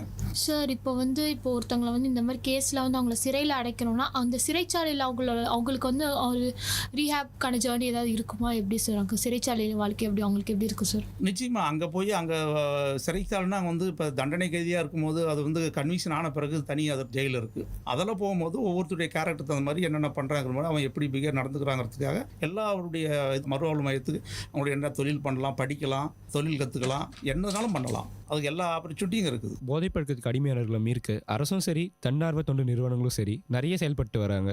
அவர்களை பற்றியும் அவங்களுடைய செயல்பாடுகளை பற்றியும் உங்களுடைய பார்வை என்ன சார்? அரசாங்கம் வந்து முழு போதையில்லாத ஒரு தமிழகத்தை உருவாக்கணுங்கிறதுக்காக அரசாங்கம் வந்து பல முயற்சிகள் எடுக்குது. அதில் வந்து கலெக்டர் மூலிமா ஒவ்வொரு டிஸ்ட்ரிக்ட்லேயும் வந்து என்கார்டு மீட்டிங் கண்டக்ட் பண்ணுறாங்க. நார்காட்டிக் நார்காட்டிக் கோஆர்டினேஷன் மீட்டிங்னு சொல்லி அதை சொல்லுவாங்க. கலெக்டர், எஸ்பி அவங்க தலைமையில் வந்து கிட்டத்தட்ட 25க்கும் மேற்பட்ட டிபார்ட்மெண்ட் அதை வந்து மிங்கிள் பண்ணி இந்த டிபார்ட்மெண்ட் ப்ளஸ் என்ஜிஓஸும் அடங்கும். இப்போ எக்ஸாம்பிள் எடுத்துக்கிட்டோம்னா இப்போ திருவள்ளூர் டிஸ்ட்ரிக்டில் ஒரு சானிடேஷன் ஃபர்ஸ்ட் இந்தியா அப்படிங்கிற ஒரு என்ஜிஓ குரூப் இருக்குது. அவங்களுடைய பார்ட் என்னென்னா இந்த ஸ்கூல் லெவலில் இந்த மாதிரி டீனேஜ் பசங்க 17, 18, 16 அந்த ஏஜ் இருக்கிற கேர்ள்ஸ் அண்ட் பாய்ஸுக்கு வந்து அந்த இவரும் வச்சுருக்குறாங்க, கவுன்சிலர்ஸ் வச்சுருக்குறாங்க. அது மூலிமா போட்டு இது மாதிரி ட்ரக்குக்கு அடிமையானா ட்ரக்கு யூஸ் பண்ணுறவங்க எப்படிலாம் இருக்கிறாங்க, சமுதாயத்தில் அவங்கள எப்படிலாம் ஒதுக்குறாங்க, அப்போ நீங்கள் பண்ணீங்கன்னா உங்களுக்கு அதே நம்பர் தான் வரும் அப்படிங்கிறத வந்து எடுத்து சொல்கிறாங்க. அந்த டீனேஜ் குரூப்பில் மன ரீதியாகவோ உடல் ரீதியாகவோ நிறைய மாற்றங்கள் ஏற்படும் அந்த ஏஜில். அந்த மாற்றத்தினால என்னென்ன மனதில் நமக்கு உருவாகும், என்னென்ன ஃபீலிங் இருக்கும் அப்படிங்கிறதையும் ஓப்பனாக எடுத்து சொல்லி இதை வந்து நீங்கள் விடுபடணும், இது மாதிரி அது விடுபடணும் வரணும். அது மாதிரி தவறாதெல்லாம் யாருனாலும் அதில் வந்து இன்வால்வ் ஆயிருந்தால் கூட எங்களுக்கு வந்து ரகசியமாக சொல்லுங்கள். அந்த தகவல் வந்து யாரும் இப்போ ஒரு ஸ்கூலில் வந்து 2 பசங்க இருக்காங்கன்னா அந்த 2 பசங்களுடைய பேர் யாரும் வெளியில் சொல்ல மாட்டாங்க. வெளியில் சொல்லாமல் அவங்க கலெக்டருக்கு மட்டும்தான் ரிப்போர்ட் கொடுப்பாங்க. அதை கண்ட்ரோல் பண்ணக்கூடியதான்னு சொல்லி அவங்க எல்லா டிபார்ட்மெண்ட் வந்து சொன்னாங்க. 25 டிபார்ட்மெண்ட் வந்து மெயினாக எஜுகேஷன், ஹெல்த்து, அப்புறம் இந்த சைல்டு கேர் அந்த டிபார்ட்மெண்ட் இருக்குது. ஈவன் ஃபாரஸ்ட் ஆஃபீஸர் கூட அதில் ஒரு மெம்பராக இருக்கிறாங்க, ஃபுட் சேஃப்டி ஆஃபீஸர்ஸ். இதெல்லாம் வந்து இந்த டிபார்ட்மெண்ட்டில் எல்லாமே வந்து அவேர்னஸ் தான். ஃபுட் சேஃப்டி ஆஃபீஸர்னால் இந்த மாதிரி இப்போ இன்ஸ்டிடியூஷன் பக்கத்தில் கடையில் ஏதாவது வந்து ட்ரக்ஸ் வச்சுருந்தாங்கன்னா இமீடியட்டாக கேஸ் ரெக்கவரி இது பண்ணுறது இல்லாமல் சீல் வச்சுருவாங்க, ஃபைன் பண்ணுவாங்க. இது மாதிரி நிறைய ஸ்டெப் எடுத்துட்டு இருக்கிறாங்க. சார் எனக்கு வந்து ஒரு ஸ்டூடெண்ட்டாக ஒரு இது கேள்வி சார். லைக் வந்து இந்த துறையில் வந்து ஒரு வரணும்னா என்ன பண்ணணும் சார்? ஆன்டி நார்கோட்டிக்ஸ் டீமுக்குள்ளே வரணும்னா ஒரு ஸ்டூடெண்ட்டாக இதோட கேள்வி சார். இல்லை, அது வந்து அதான் இது வந்து ஒரு போலீஸ் டிபார்ட்மெண்ட்டில் அது ஒரு ஸ்பெஷல் யூனிட் இது மட்டும்தான். NIBCங்கிறது நார்காட்டிக் இன்டெலிஜென்ஸ் பியூரோங்கிறது ஒரு காவல்துறையில் ஒரு ஸ்பெஷல் யூனிட். நிறைய யூனிட் இருக்குது. ஸ்பெஷல் பிரான்ச் CIDன்னு இருக்குது, CBCID சென்ட்ரல் கிரைம் பிரான்ச் CCBன்னு இருக்குது, நிறையா இருக்குது. இதில் முதல்ல வந்து போலீஸாக வரணும். போலீஸ் டிபார்ட்மெண்ட் என்ட்ரி ஆனால் தான் அடுத்தது இதில் நம்ம வரலாம். சரி சார், இவ்வளோ நேரம் நம்ம பேசுனதுக்கு எல்லாத்தையும் சேர்த்து சம்மரியாக ஒன்று சொல்லணும்னா போதைப் பொருள் இல்லாத ஒரு சமூகம், அதுக்கு தான் நாங்கள் ஆசைப்படுறோம், நீங்களும் ஆசைப்படுறீங்க, பாடுபடுறீங்க. இப்போ நம்ம மக்கள்கிட்ட நீங்கள் சொல்ல வேண்டிய விஷயங்கள் பகிர்ந்துக்கோங்க சார். ஒவ்வொருத்தரும் வந்து ஒரு சமுதாயத்தில் இது மாதிரி போதைப் பொருளுக்கு அடிமையாகாமல் ஒரு நல்ல நார்மலான மனிதனாக வாழணும்னா பேரண்ட்ஸுடைய ஒர்க் என்ன, ஸ்டூடெண்ட்களை வந்து பார்வையில் வச்சுருக்கணும். ஒரு சின்ன ஒரு சேஞ்சஸ்னா கூட அது என்னங்கிறத அவங்ககிட்ட பேசி அந்த பிரச்சனையை சால்வ் பண்ணணும். அதே மாதிரி மாணவர்கள் வந்து தவறான வழியில் போகிறதுன்னு தெரிஞ்ச பிறகு அவர் வந்து அந்த தவறான வழியில் போகாமல் நம்ம வந்து சரியான பாதையில் போகணுங்கிறது ஒவ்வொருத்தரும் ஒரு உறுதிமொழி எடுத்துக்கிட்டு நம்ம அது மாதிரி தவறான வழியில் கொண்டு போகிற நண்பர்களை விட்டு அவாய்ட் பண்ணி நாம் வந்து சமுதாயத்தில் முன்னேறதுக்கான வழிகள் என்னவோ அதை பற்றி சிந்தனை பண்ணி அந்த வழியில் போனோம்னா நம்ம வந்து நார்மலான ஒரு வாழ்க்கையை வச்சு நம்ம வாழ்க்கையில் உயரலாம். இதுக்கு வந்து பேரண்ட்ஸும் ஒத்துழைக்கணும், இண்டிவிஜுவல் ஒத்துழைக்கணும், அந்த சமுதாயமும் ஒத்துழைக்கணும். இது மூணும் சேர்ந்து ஒரு கோஆர்டினேட்டாக பண்ணணும்னா எந்த ஒரு போதை பழக்கத்துக்கு யாரும் ஆளாகாமல் ஒரு தரமான ஒரு சமுதாயம் உருவாகும். போதைப் பொருள் இல்லாத ஒரு சமுதாயம் உருவாங்கிறத நிச்சயமாக அவங்க பங்கெடுத்துக்கணும். எண்ணம் போல வாழ்க்கை, எண்ணம் போல் செயல்பாடுகள் இருக்கும். மனதில் என்ன நினைக்கிறாரோ அந்த நினைக்கிறத வந்து கடுமையாக உழைக்கணும். உழைப்பு இல்லாமல் எதுவுமே வந்து ஈஸியாக வந்து எந்த பலனும் யாருக்கும் கிடைச்சிடாது. அதனால் ஒவ்வொரு மாணவனும் சமுதாயத்தில் வந்து எல்லா தகுதியும் பெறணும்னா ஒரே வழி படிப்பு தான். கல்வியில் சிறந்த முறையில் அவர் செயல்பட்டால் வந்து ஒழுக்கமும் நல்ல ஒழுக்கமும் தானாக வந்துடும். அதனால் இந்த போதைப் பழக்கத்திற்கு அடிமையாகாமல் நல்ல ஒழுக்கத்தோடு செயல்பட்டு ஒரு சரியான பாதையை தேடி கடின உழைப்பு நேர்மையாக செயல்பட்டாலே அவர் வந்து அந்த வெற்றி பாதையை அடைஞ்சிடலாம். நமக்கு முன்னாடி இந்த ஒவ்வொரு பெரியவரும் பார்த்தீங்கன்னா வாழ்க்கையில் சாதனையாளர்களை யாரை எடுத்து பார்த்தாலும் அவங்களுடைய பின்னாடி வந்து கடுமையான போராட்டங்களில் கஷ்டப்பட்டு அதில் மீண்டு வந்திருப்பாங்க. அப்துல் கலாம் சார் பார்த்தீங்கன்னா ஒரு பொருளாதார ஒரு பின்புலமும் இல்லாமல் அவர் தானாக கஷ்டப்பட்டு படித்து ஒரு பெரிய உயர்ந்த நிலைக்கு வந்தவரில் அவருக்கு நிகர் அவர் தான். அதே மாதிரி இப்போ இஸ்ரோ முத்துவேல் அவர் வந்து ஒரு சாதாரண காலேஜில் டிப்ளமோ படித்து ஸ்டார்ட் பண்ணி அதுக்கப்புறம் இன்ஜினியரிங் முடிச்சுட்டு அதுக்கப்புறம் இது பண்ணி இன்றைக்கி இஸ்ரோவில் வந்து ஒரு முன்னணி விஞ்ஞானிகள் அவரும் ஒருத்தராக திறந்திருக்கிறாங்க. எல்லாருமே யாரோட உயர்ந்த அந்தஸ்தில் இருக்கிறவங்க ஒரு அச்சீவர்ஸ் யாரை எடுத்துக்கிட்டாலும் சரியான பாதையில் போய் கடுமையான உழைச்சி வந்தவங்க தான் அவங்க வாழ்க்கையில் சாதிச்சிருக்கிறாங்க. அது மாதிரி ஒவ்வொரு மாணவர்களும் வந்து முதல்ல தான் செல்லக்கூடிய பாதையை உருவாக்கி கொண்டு நேர்மையான வழியில் கடுமையாக உழைச்சி முன்னேறினா அனைவரும் வாழ்க்கையில் உயரலாம், முன்னேறலாம், இந்த போதை பழக்கத்திலிருந்து விடுபடலாம்ங்கிறது வந்து எந்த மாற்றமும் இல்லை. கண்டிப்பாக சார், இவ்வளோ நேரம் எங்ககிட்ட வந்து தகவல்களை பகிர்ந்துக்கிட்டது வந்து ரொம்ப சந்தோஷம் சார். ஸோ இன்னைக்கு வந்து இந்த நிகழ்ச்சி நிகழ்ச்சியை கேட்க போகிற நம்ம நேயர்களுக்கும் பல தகவல்கள் கிடைச்சிருக்கும் எங்களை மாதிரியே. தொடர்ந்து இதே மாதிரி நிறைய தகவல்களை தெரிஞ்சுக்கிறதுக்கு கேட்டுட்டு இருங்க விஐடி பண்பலை 90.8. இது விஐடியின் சமுதாய வானொலி. நான் உங்கள் ஆர்ஜே ஸ்ரீநிதி. நான் உங்கள் ஆர்ஜே அனுஷா. நான் உங்கள் ஆர்ஜே டேனியல். மற்றும் நான் உங்கள் ஆர்ஜே அருண். நன்றி. நன்றி.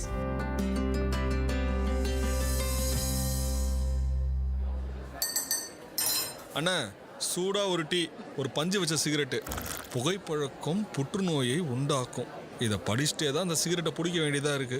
என்ன பண்றது?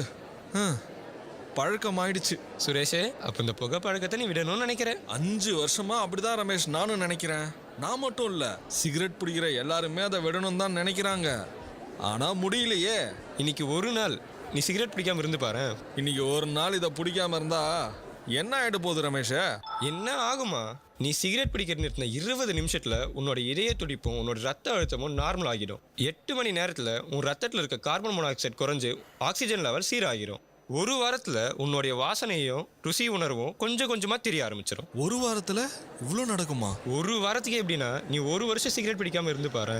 இதய சம்பந்தப்பட்ட பிரச்சனைகள்ல இருந்து நீ தப்பிக்கிறதுக்கான வாய்ப்பு 50% அதிகரிக்கும். அடடே, இது நல்லா இருக்கே. அப்ப கையில இருக்கிறது கீழே போடு. இந்த பழக்கத்துக்கு ஒரு எண்டு காடை போடு. ரமேஷ் போல நீங்களும் புகைப்பழக்கத்துக்கு ஒரு ஃபுல் ஸ்டாப் வைங்க. சமூக நலன் கருதி வெளியிடுவோர் விஐடி பண்பலை 90.8.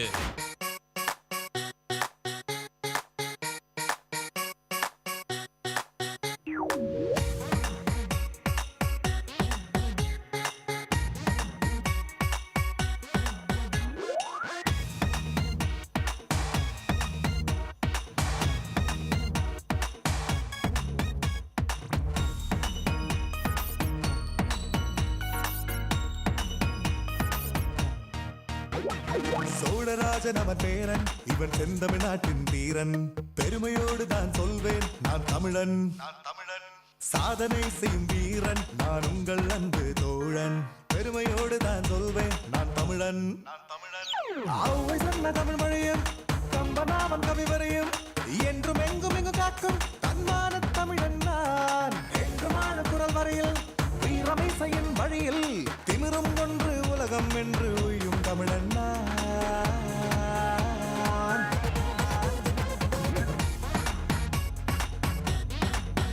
தமிழா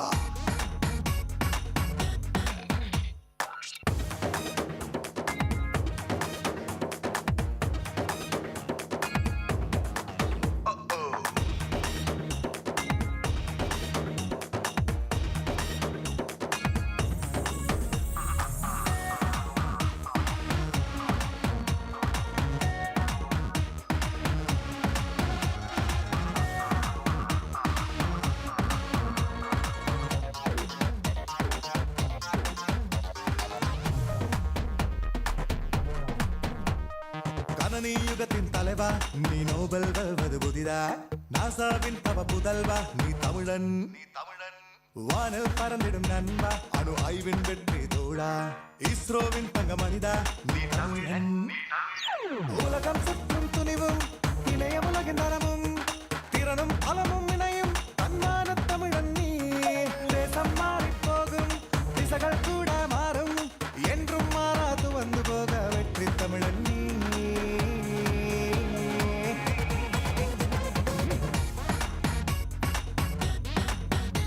தமிழா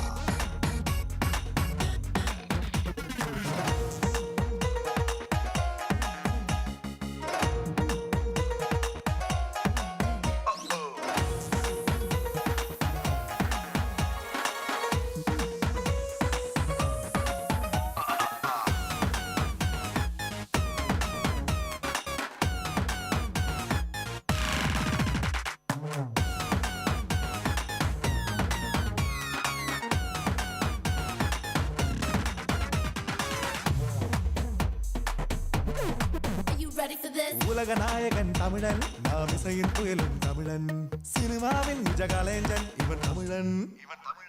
விளையாட்டில் இவன் வீரன், கடும் யுத்த களங்களின் சூரன். வர்த்தக உலகின் வேந்தன் இவன் தமிழன். திரகடல் பலவை கண்டதும் திருவியன் கோடி குவிந்தும் சொந்த மண்ணை மறவா தன்மான தமிழர். ஓடி தமிழர் நினைவில் வெற்றி வருவே மடியில் தமிழில் பேசி தமிழில் வாழும் தமிழர் கூட்டம் நான்.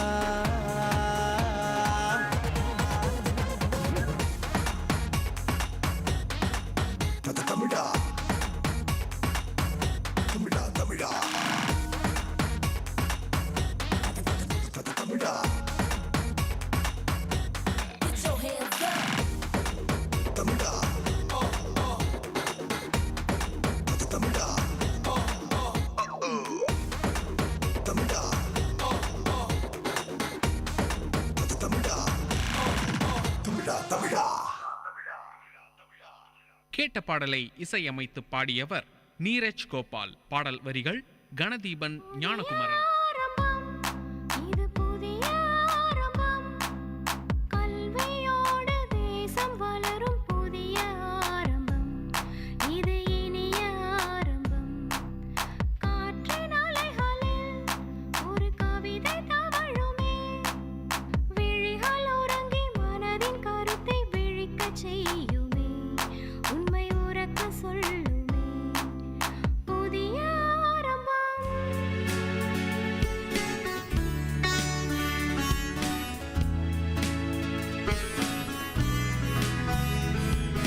VIT பண்பலை 90.8 VIT பல்கலைக்கழகத்தின் சமுதாய வானொலியில் இது மருத்துவ நேரம்.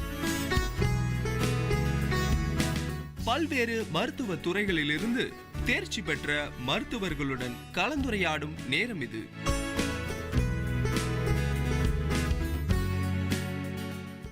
வணக்கம் நேயர்களே, இது VIT பண்பலை 90.8 VIT பல்கலைக்கழகத்தின் சமுதாய வானொலி. இந்த நிகழ்ச்சி மருத்துவ நேரம். இன்னைக்கு மருத்துவ நேரம் நிகழ்ச்சியில நம்ம கூட பேச இருக்கிற மருத்துவர் ராஜவேலு, பேராசிரியர் அறுவை சிகிச்சை, அரசு மருத்துவக் கல்லூரி வேலூர். இன்னைக்கு அவங்க கூட தான் நம்ம இன்னைக்கு பேச போறோம். வணக்கம் சார். வணக்கம் நேயர்களே. இன்னைக்கு மருத்துவ நேரம் நிகழ்ச்சியில உங்க எல்லாரோடையும் பேசுறதுக்கான வாய்ப்பு கிடைச்சதுக்கு எனக்கு ரொம்ப சந்தோஷம். உங்களுடைய அறுவை சிகிச்சை சம்பந்தமான சந்தேகங்களுக்கு என்னால் முடிந்த விளக்கங்களை கொடுக்குறேன். இதற்கு மேலே ஏதாவது சந்தேகங்களுக்கு பின்னொரு சந்தர்ப்பத்தில் நாம் பார்ப்போம். சார், முதல் கேள்வி, அதாவது இப்போ மேஜர் சர்ஜரி, மைனர் சர்ஜரின்னு 2 கேட்டகரி இருக்கு. ஸோ மக்களுக்கு இதை பற்றிய நிறைய சந்தேகங்கள் இருக்கு. இதை பற்றி கொஞ்சம் தெளிவாக சொல்ல முடியுமா? பொதுவாக அறுவை சிகிச்சை என்பதே ஒரு தீர்வுக்காக செய்யக்கூடிய ஒன்று. நமக்கு ஒரு நோய் ஏற்பட்டால் அதை மருந்து மூலமாக சரி செய்வதற்கு முயற்சி செய்வோம். ஒருவேளை அது மருந்து மூலமாக சரி செய்ய முடியவில்லை என்றால் அதற்கு அறுவை சிகிச்சை என்ற தீர்வு இருந்தால் அந்த அறுவை சிகிச்சை மூலமாக அந்த நோயை சரி பண்ணி அவர்களுக்கு உடல் ஆரோக்கியத்தை நாங்கள் கொடுக்கிறோம். இதில் மைனர், மேஜர், பொதுவாக ஆப்ரேஷன் சிலது தோல் மேலே சில கட்டிகள் இருக்கலாம். அதற்கு மரத்துப்புற ஊசி போட்டுட்டு வலி இல்லாமல் அதை அகற்றி உடனே நாங்கள் அந்த நோயாளியை அனுப்பிவிடுவோம். இதெல்லாம் ஒவ்வொரு டாக்டரும் அவங்களோட கிளினிக்கில் அவங்க எங்கே பரிசோதனை செஞ்சுட்டு இருக்காங்களோ அங்கேயே ஒரு சின்ன டேபிளில் பண்ணிக்கலாம். இதற்கு அட்மிஷன் தேவையில்லை. இந்த மாதிரி இதுக்கு நோயாளி சாப்பிட்டும் வரலாம். ஸோ இந்த மாதிரி இதுதான் பொதுவாக நாங்கள் மைனர் ஆப்ரேஷன் நாங்கள் சொல்கிறோம். அதற்கு மேலே ஒரு நோயாளியை பெட்டில் சேர்த்து அதுக்குரிய பரிசோதனைகள் செய்து ஒரு ஆப்ரேஷன் செய்து அதற்கு பின்னால் வீட்டுக்கு அனுப்புவதை மேஜர் ஆப்ரேஷன் என்று நாங்கள் சொல்லுவோம். இது அவங்களுடைய நோயின் தன்மைக்கு தகுந்த மாதிரி மாறுபடும். அதனால் இது எதற்கும் அவங்க பயப்பட தேவையில்லை. சரி சார், அடுத்ததாக இப்போ நிறைய இடத்துல ஆக்சிடென்ட் நடந்துட்டு இருக்கு. ஏதாவது ஒரு ரீசனால ஆக்சிடென்ட் நடக்கு. அந்த மாதிரி மேஜர் ஆக்சிடென்ட் நடக்கும்போது எந்த மாதிரியான ஃபர்ஸ்ட் எய்ட், அந்த மாதிரி விஷயங்கள் மருத்துவமனைக்கு போவதற்கு முன்னாடி எந்த மாதிரியான ஃபர்ஸ்ட் எய்ட்லாம் எடுக்கும்? எப்பொழுதுமே தடுப்பதே சிறந்த ட்ரீட்மெண்ட் ஆகும். அதாவது ப்ரிவென்ஷன் இஸ் ஆல்வேஸ் பெட்டர் தென் கியூர்னு சொல்லுவோம். ஓகே, ஸோ வருமுன் காப்போம், அதுதான் நான் அப்படி சொல்றது. நாங்கள் இப்போ எங்களுடைய மருத்துவக் கல்லூரி மருத்துவமனையில் ஆக்சிடென்ட் ஆகி நிறைய பேர் வராங்க. அவங்களில் பார்த்தோன்னா நிறைய ஆக்சிடென்ட்ஸ் வீட்டுக்குள்ள ஆகுது. எந்த மாதிரி, ஒரு கீழே அடுப்பு இருக்குது, நெருப்பு எரிஞ்சிட்ருக்கு, குழந்தை தெரியாமல் போய் கை வச்சுக்கும். அல்லது ஒரு சுடுதண்ணி காய வைப்பாங்க, அதை எடுத்துகிட்டு பாத்ரூம் கொண்டு போவாங்க. போகிற வழியில் கொஞ்சம் கேர்லெஸ்ஸாக இருந்தாங்க, குழந்தை குறுக்க ஓடி வந்துச்சுன்னா கீழே பட்டு குழந்தை மேலேயோ அவங்க மேலேயோ விழும். அதனால் ஒரு நெருப்பு காயம் ஏற்படலாம்.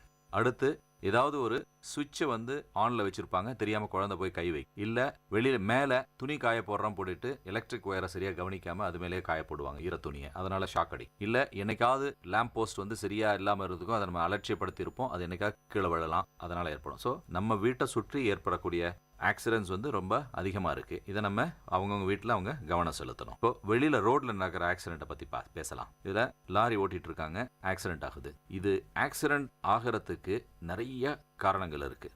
ஒன்று, ஆக்சிடென்ட் ஆச்சுன்னா 2 பேருக்கு எதிர்த்தாப்புல ஆகுதுன்னா 2 பேரும் காரணமாக இருக்கலாம், இல்லை ஒருத்தரோட காரணமாக கூட இருக்கலாம். எப்படி இருந்தாலும் 2 பேருமே ஜாக்கிரதையாக இருக்கணும் வண்டி ஓட்டும் போது. இதில் இன்னொன்று நாங்கள் கவனித்தோம், ட்ரிங்க்ஸ் சாப்பிட்டு நிறைய பேர் வண்டி ஓட்டுவாங்க. ஸோ அவங்க ட்ரிங்க்ஸ் சாப்பிட்டு வண்டி ஓட்டுறவங்க ஒரு விஷயத்தை நல்லா கவனிச்சுக்கணும். இது அவங்களோட உடலை பற்றி மட்டும் இல்லை, சமுதாயத்தில் இன்னொருத்தர் மேலேயே நம்ம போயிட்டு ஆக்சிடென்ட் பண்ணோம்னா அதனால் அவங்க குடும்பங்களும் பாதிக்கப்படும். ஸோ அதனால் இது ஒரு சமுதாய அக்கறையோட கொஞ்சம் கவனிச்சுக்கணும். ஸோ ஒருவேளை நீங்கள் ஏதாவது குடிக்கிற பழக்கம் உள்ளவங்களாக இருந்ததுன்னா குடிச்சிட்டு ரெஸ்ட் எடுத்துக்கோங்க, வண்டி ஓட்ட வேண்டாம்.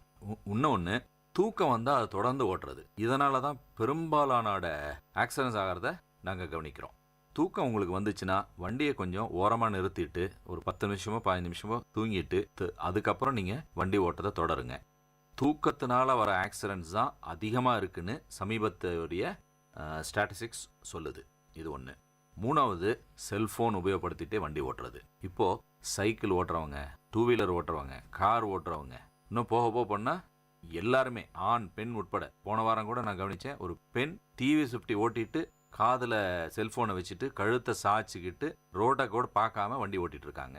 இதெல்லாம் எல்லா டைமும் ஒரே மாதிரி இருக்காது. சில டைம் ஆக்சிடென்ட்ஸ் ஆச்சுன்னா அதனால் உங்களுக்கும் ஆபத்து, நீங்கள் போய் யார் மேலே மோதினாங்களோ அவங்களுக்கும் ஆபத்து. அதனால் நீங்கள் இந்த மாதிரி பழக்க வழக்கத்தில் கொஞ்சம் தவிர்த்து, ஒருவேளை நீங்கள் வண்டி ஓட்டும்போது ஃபோன் வந்தால் ஒரு ஓரமாக நிறுத்தி பேசணும், இல்லை வண்டியில் பேசாமல் உங்கள் இடத்துக்கு போய் சேர்ந்த பிற்பாடு பேசணும். இந்த பழக்கத்தெல்லாம் கொஞ்சம் நீங்கள் வச்சுக்கணும். இதன் மூலம் பல ஆக்சிடென்ட்ஸை. அடுத்தது டாக்டர், இந்த தீ விபத்து நடக்கும்போது மக்கள் ஏதாவது ஒரு தீப்புண் பட்ட உடனே எந்த விஷயத்த ஃபஸ்ட்டு செய்கிறது? தண்ணி ஊற்றணுமா, இல்லை துணி அது மேலே வைக்கணுமா, இல்லை எந்த மாதிரியான ப்ரிவென்ஷன்லாம் எடுக்கணும்? அது அந்த அடிப்பட்ட உடனே, அதாவது தீக்காயங்கள் பட்ட உடனே ஃபஸ்ட் எய்டு பண்ணிவிட்டு அடுத்து தான் மருத்துவமனைக்கு வர முடியும். ஸோ அந்த மாதிரி சமயங்களில் எந்த மாதிரியான மருத்துவ உதவிகளை எடுத்துக்கலாம்?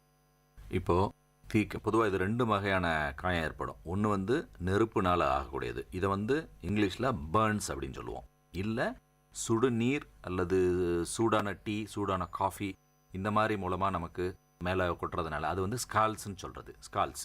ஸோ இது ரெண்டுமே ஒரே எஃபெக்டை தான் கொடுக்கும். அதாவது என்னென்னா, சூடு அதிகமாக இருக்கிறதுனால, பிகாஸ் டெம்பரேச்சர் அதிகமாக இருக்கக்கூடிய நெருப்போ நீரோ நம்ம உடம்புல பட்டுதுன்னா நம்மளோட தோல் ஒரு குறிப்பிட்ட டெம்பரேச்சர் வரைக்கும் தான் தாங்கக்கூடிய சக்தி இருக்குது. அதாவது இப்போது நம்ம நார்மல் டெம்பரேச்சர் 37 டிகிரி சென்டிகிரேட்னா 40-41 டிகிரி வரைக்கும் அது தாங்கிக்கும், வெயில தாங்கக்கூடிய சக்தி இருக்கும். அதுக்கு மேலே போச்சுன்னா நம்ம தோல் தாங்காது. ஸோ இந்த மாதிரியான நெருப்போ சுடுநீரோ மேலே பட்டுச்சுன்னா உடனே தோல் பிஞ்சி வர ஆரம்பிக்கும். ஃபஸ்ட்டு பண்ண வேண்டியது அந்த சூட்டை தணிக்கணும். தண்ணி. இப்போ ஒருவேளை கையில் சூடு பட்டுருச்சு, இல்லை கையில் சுடுதண்ணி கொட்டுச்சுன்னா ஒரு பெரிய டப்லையோ இல்லை மக்லையோ கையை உள்ளே விட்டுருங்க. 10 நிமிஷம் கையை எடுக்காதீங்க. இது குறைஞ்சது 5லேருந்து 10 நிமிஷம் ஆகும். இல்லை உடம்பு ஃபுல்லாக ஆச்சுன்னா அப்படியே தொட்டியில் உட்காந்துக்கலாம். அல்லது தொட்டி இல்லை மக்கில் தான் இருக்குது அப்படின்னா மக்கில் தண்ணி யாரோ ஒருத்தர் ஊற்றிக்கிட்டே இருக்கணும் மேலே. ஸோ தண்ணீர், சாதாரண தண்ணீர், ஐஸ் தண்ணிலாம் தேவையில்லை, சாதாரண தண்ணீர் நம்ம உடம்புல குறைஞ்சது 10 நிமிஷம் அந்த தீக்காயத்து மேலே பட்டுக்கிட்டே இருக்கிற மாதிரி பண்ணணும். ஸோ உள்ளேயே உட்காந்துக்கலாம் டப்புக்குள்ளே, அல்லது யாரோ ஒருத்தர் ஊற்றிக்கிட்டே இருக்க வேண்டியிருக்கும். இதுதான் முதல்ல பண்ணக்கூடியது. இதை தவிர்த்து காலத்துலலாம் கம்பளி சுற்றுறது, பெட்ஷீட் சுற்றுறது, இதெல்லாம் ஆக்சிஜனை கட் பண்ணால் நெருப்பு நின்றுங்கிற கான்செப்டில் இருந்த பழக்க வழக்கங்கள். பட் இதெல்லாம் தவறுன்னு பின்னாடி கண்டுபிடிச்சாச்சு. தண்ணீர் ஒன்று தான் நம்மளை காப்பாற்றும். ஸோ தண்ணி ஊற்றி தான் நம்ம அதை குறைக்கணும். ஒன்ஸ் இது பண்ண பிற்பாடு நீங்கள் அருகில் இருக்க மருத்துவமனையோ டாக்டரையோ போய் பார்த்து மேலும் சிகிச்சை நீங்கள் செய்து கொள்ளலாம். அடுத்து கேட்க போகிற கேள்வி எல்லாருக்கும் ஒரு யூஸ்ஃபுல்லாக இருக்கும்னு நினைக்கிறேன். அதாவது இப்போ சர்க்கரை வியாதி ரொம்ப அதிகமாக வளர்ந்துட்டு வருது. ஸோ அதை கம்மி பண்ணணுன்னா நம்ம முன்னாடியே இது உணவு பழக்க முறைகளை நிறைய கடைபிடிக்க வேண்டியது இருக்குது டாக்டர். சர்க்கரை நோயாளிகள் எந்த மாதிரியான உணவு வகைகளை எடுத்துக்கணும், அவங்க எந்த மாதிரியான உணவு வகைகளை கடைபிடிக்கணும்?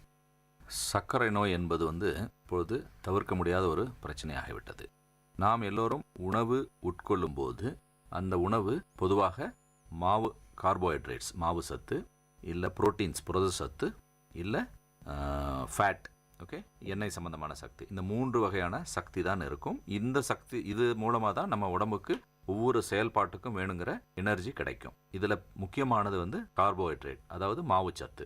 நம் வயிற்றுக்குள் அது எந்த வகையான உணவாக இருந்தாலும் நன்றாக கிரைண்டர் போல் அரைக்கப்பட்டு ஒரு மிக மெருதுவாக செய்து சிறுகுடலுக்கு அனுப்பப்படுகிறது. அந்த சிறுகுடலுக்குள் டைஜஸ்ட் செய்யக்கூடிய பல பொருட்கள் சேர்ந்து நம்மளுடைய உணவை ஜீரணம் செய்ய உதவி செய்கிறது. அவற்றுள் முக்கியமான ஒன்று இன்சுலின். இந்த இன்சுலின் என்பது கணையத்திலிருந்து சுரக்கக்கூடிய ஒரு பொருளாகும். இந்த இன்சுலினானது நம்ம உள்ளே செல்கிற மாவு சத்து, அதாவது கார்போஹைட்ரேட்லிருந்து குளுக்கோஸை கரெக்டாக இது பண்ணி வேணும் என்கிற குளுக்கோஸ் அளவை மட்டும் இரத்தத்தில் வைத்துவிட்டு அதற்கு அதிகமாக இருப்பவற்றை கல்லீரலோ பிற பகுதிகளிலோ சேமித்து வைக்கக்கூடிய தன்மையுடைய ஒரு பொருளாகும். அதாவது இன்சுலின் என்பது ரொம்ப முக்கியமான ஒன்று. இது சீராக தொடர்ந்து வந்து கொண்டிருக்கும் பட்சத்தில் நம்மளுடைய ரத்தத்தில் குளுக்கோஸ் அளவு சீராக இருக்கும். அந்த சீரான குளுக்கோஸ் அளவு எல்லா இடத்துக்கும் ரத்தம் போகும்போது எல்லா திசுக்களுக்கும் சரியான அளவு குளுக்கோஸ் கிடைத்து கொண்டிருக்கும். இது கிடைப்பதற்கும் அந்த இன்சுலின் உதவி செய்கிறது.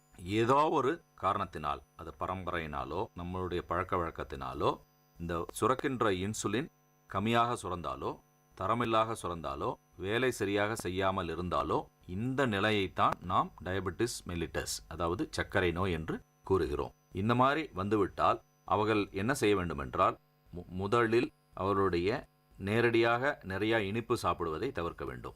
ஸ்வீட்ஸாக சாப்பிட்றது அது கூடாது. காஃபி டீயில் நிறைய சக்கரை போட்டு சாப்பிட்றது அது கூடாது.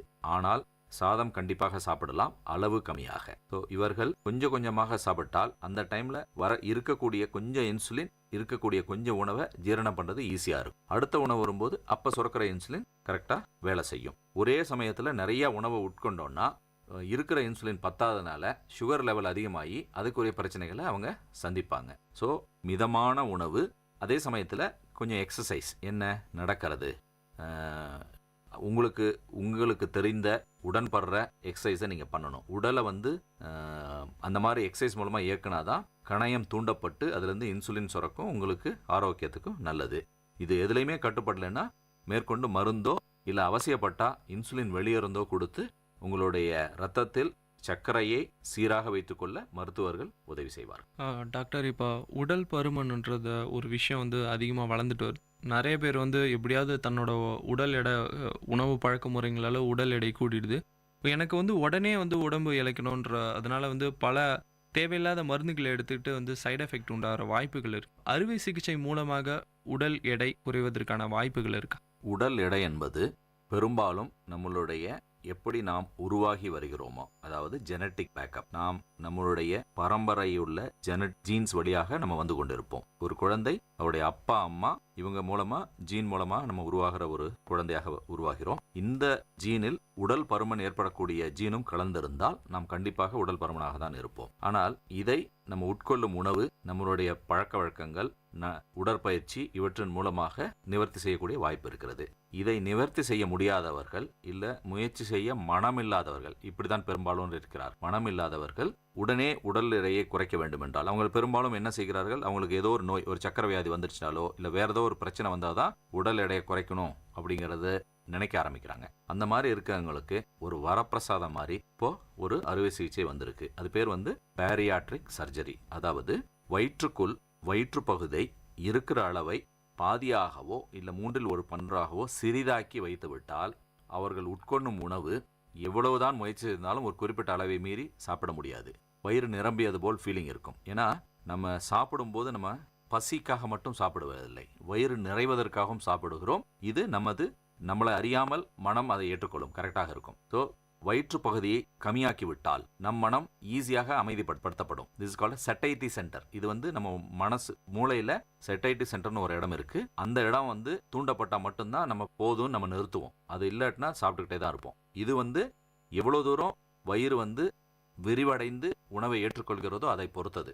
ஸோ இந்த ஆப்ரேஷன் மூலமா அந்த வயிற்று பகுதியை சிறிதாக்கிறோம். இப்படி சிறிதாக்கிறது மூலமா வேற எந்த தொந்தரவும் வரது கிடையாது.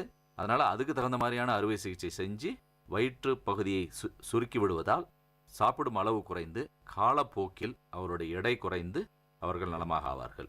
இது ஒரு வரப்பிரசாதம். நிறைய பெரிய ஆஸ்பத்திரிகள் இதை செய்கிறார்கள். இதை பற்றி தெரிய வேண்டும் என்றால் நீங்க எந்த டாக்டர் போய் பார்ப்பீங்களோ அவங்கள போய் கேளுங்க, அவங்க அதுக்குரிய ஆலோசனை வழங்குவார்கள். இப்போ பெண்கள் சந்திக்கக்கூடிய ஒரு பெரிய விஷயமா பார்த்தீங்கன்னா மார்பக புற்றுநோய். அந்த அவேர்னஸ் இப்போ தான் கொஞ்சம் கொஞ்சமாக வளர்ந்துட்டு வருது. நிறைய பேருக்கு தெரியறதில்ல. அறுவை சிகிச்சை மூலமாக அந்த அவேர்னஸ் இல்லாதனால அவங்களோட மார்பகங்களை இழுக்க வேண்டிய சூழ்நிலை ஏற்படுது. ஸோ எந்த மாதிரியான அவேர்னஸ் அவங்க எடுத்துக்கணும், விழிப்புணர்வு எந்த மாதிரியான விஷயங்களை அவங்க கடைபிடிக்கணும்? பெண்களுக்கு மார்பகம் என்பது இயற்கை கொடுத்த ஒரு வரப்பிரசாதம். இது குழந்தை பிறந்தவுடன் முதல்ல ஏற்படுற ஒரு பாண்டிங் சொல்லுவோம். ஸோ அம்மாவுக்கும் குழந்தைக்கும் உள்ள ஒரு பெரிய பாண்ட். அது மூலமாக நம்ம ரத்தத்திலிருந்து ஒரு அழகான சக்தி உணவை பாலாக்கி நம்ம குழந்தைக்கு கொடுக்க முடியுது. இது ஒரு இயற்கை கொடுத்த ஒரு வரப்பிரசாதம். ஆனால் இதுலேயும் சில மார்பகத்தில் பிரச்சனை வரக்கூடிய வாய்ப்பு இருக்குது. பொதுவாக திரும்ப இதுவும் பரம்பரை சம்பந்தமானது. நம்மளுடைய ஆண்கள் வழியாகவோ பெண்கள் வழியாகவோ வரலாம். பெரும்பாலும் பெண்கள் வழியாக வருகிறது.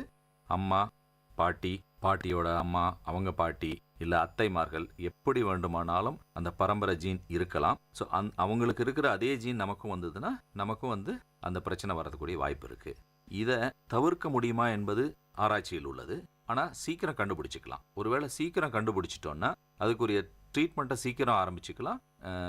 நல்ல வகையில் நாம் முன்னேற்றத்தை கொண்டு வரலாம். அதனால தான் நாங்கள் என்ன சொல்லுவோம், 20 வயசு கடந்த பெண்கள் மாதம் ஒரு முறையாவது அவர்களுடைய மார்பகத்தை குளிக்கும்போது அவர்களாவே பரிசோதனை செய்து பார்க்க வேண்டியிருக்கும். மேல் பகுதியில் ஆரம்பித்து முறையாக எல்லா பகுதியையும், மார்காம்பு உட்பட எல்லா பகுதியையும், வலது கையை உபயோகித்து இடதுபுறமும் இடது மார்பகத்தையும், இடது கையை உபயோகித்து வலது மார்பகத்தையும் பொறுமையாக சுமார் 10 நிமிடம் உபயோகித்து அழுத்தி பார்க்க வேண்டும். மேலோட்டமாக ஏதாவது உருளையாகவோ கட்டி மாதிரியோ வித்தியாசமாகவோ இருந்தால் உங்களுடைய மருத்துவரை நீங்கள் அணுகி ஆலோசனை பெறலாம்.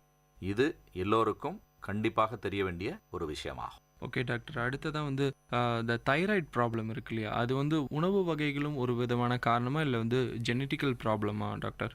தைராய்டு என்பது பொதுவாக இதுவும் ஜெனட்டிக் சம்மந்தமான ப்ராப்ளம் தான். உணவு சம்மந்தமான ப்ராப்ளம் இருக்கா என்ன, பொதுவாக இந்த முட்டைக்கோஸ், கேபேஜ் என்பதை மட்டும் தவிர்க்க சொல்லுவார்கள். அது சம்பந்தமான உணவு சிலருக்கு இந்த தொந்தரவை கொண்டு வருகிறது. பட் பெரும்பாலும் இது ஜீன் சம்பந்தமான ஒரு பிரச்சனை தான். இந்த தைராய்டு கிளாண்ட் என்பது ஒரு பேப்பர் மாதிரி கழுத்தின் முன்பகுதியிலேயே இருக்கக்கூடிய ஒரு ஆர்கனாகும், ஒரு உறுப்பாகும். இதிலிருந்து தைராக்சின் என்கிற ஒரு புரத சம்பந்தமான பொருள் சுரக்கப்படும். இந்த தைராக்சின் என்பது உடலில் இருக்கும் பிற உறுப்புகள், மூளை, இருதயம், தசை, வயிற்றுப்பகுதி, குடல், சிறுநீரகம், ஜெனிட்டோ யூரினரி சிஸ்டம், அதாவது பெண் உறுப்பு, ஆண் உறுப்பு சம்பந்தமான அனைத்து பகுதிகளுக்கும் சரியாக இயங்குவதற்கு உதவி செய்யும் ஒரு பொருளாகும். ஏதோ ஒரு காரணத்தினால் இந்த தைராக்சின் குறைவாக செயல்பட்டால், உற்பத்தியானால், அவர்களுடைய உறுப்புகள் மந்தமாக இயங்க ஆரம்பிக்கும். டாய்லெட் போவது சிரமமாக இருக்கும், பீரியட் சரியாக வராது, ரொம்ப டயர்டாக இருப்பாங்க, தூக்கம் சரியாக வராது, எந்த வேலையும் நிதானமாக செய்வார்கள். இந்த மாதிரி பிரச்சனைகள் அவர்களுக்கு இருக்க வாய்ப்பு. ஒருவேளை இந்த தைராக்சின் அதிகமாக சுரந்தால் மூளை சம்பந்தமான இதில் நிறைய கோவப்படுவார்கள், எரிச்சல் அடைவார்கள், பதட்டமாக செய்வார்கள், மார்பு படபடப்பு அதிகமாக இருக்கும், மலம் அடிக்கடி கழிவார்கள், பீரியட்ஸில் ப்ராப்ளம் இருக்கும்.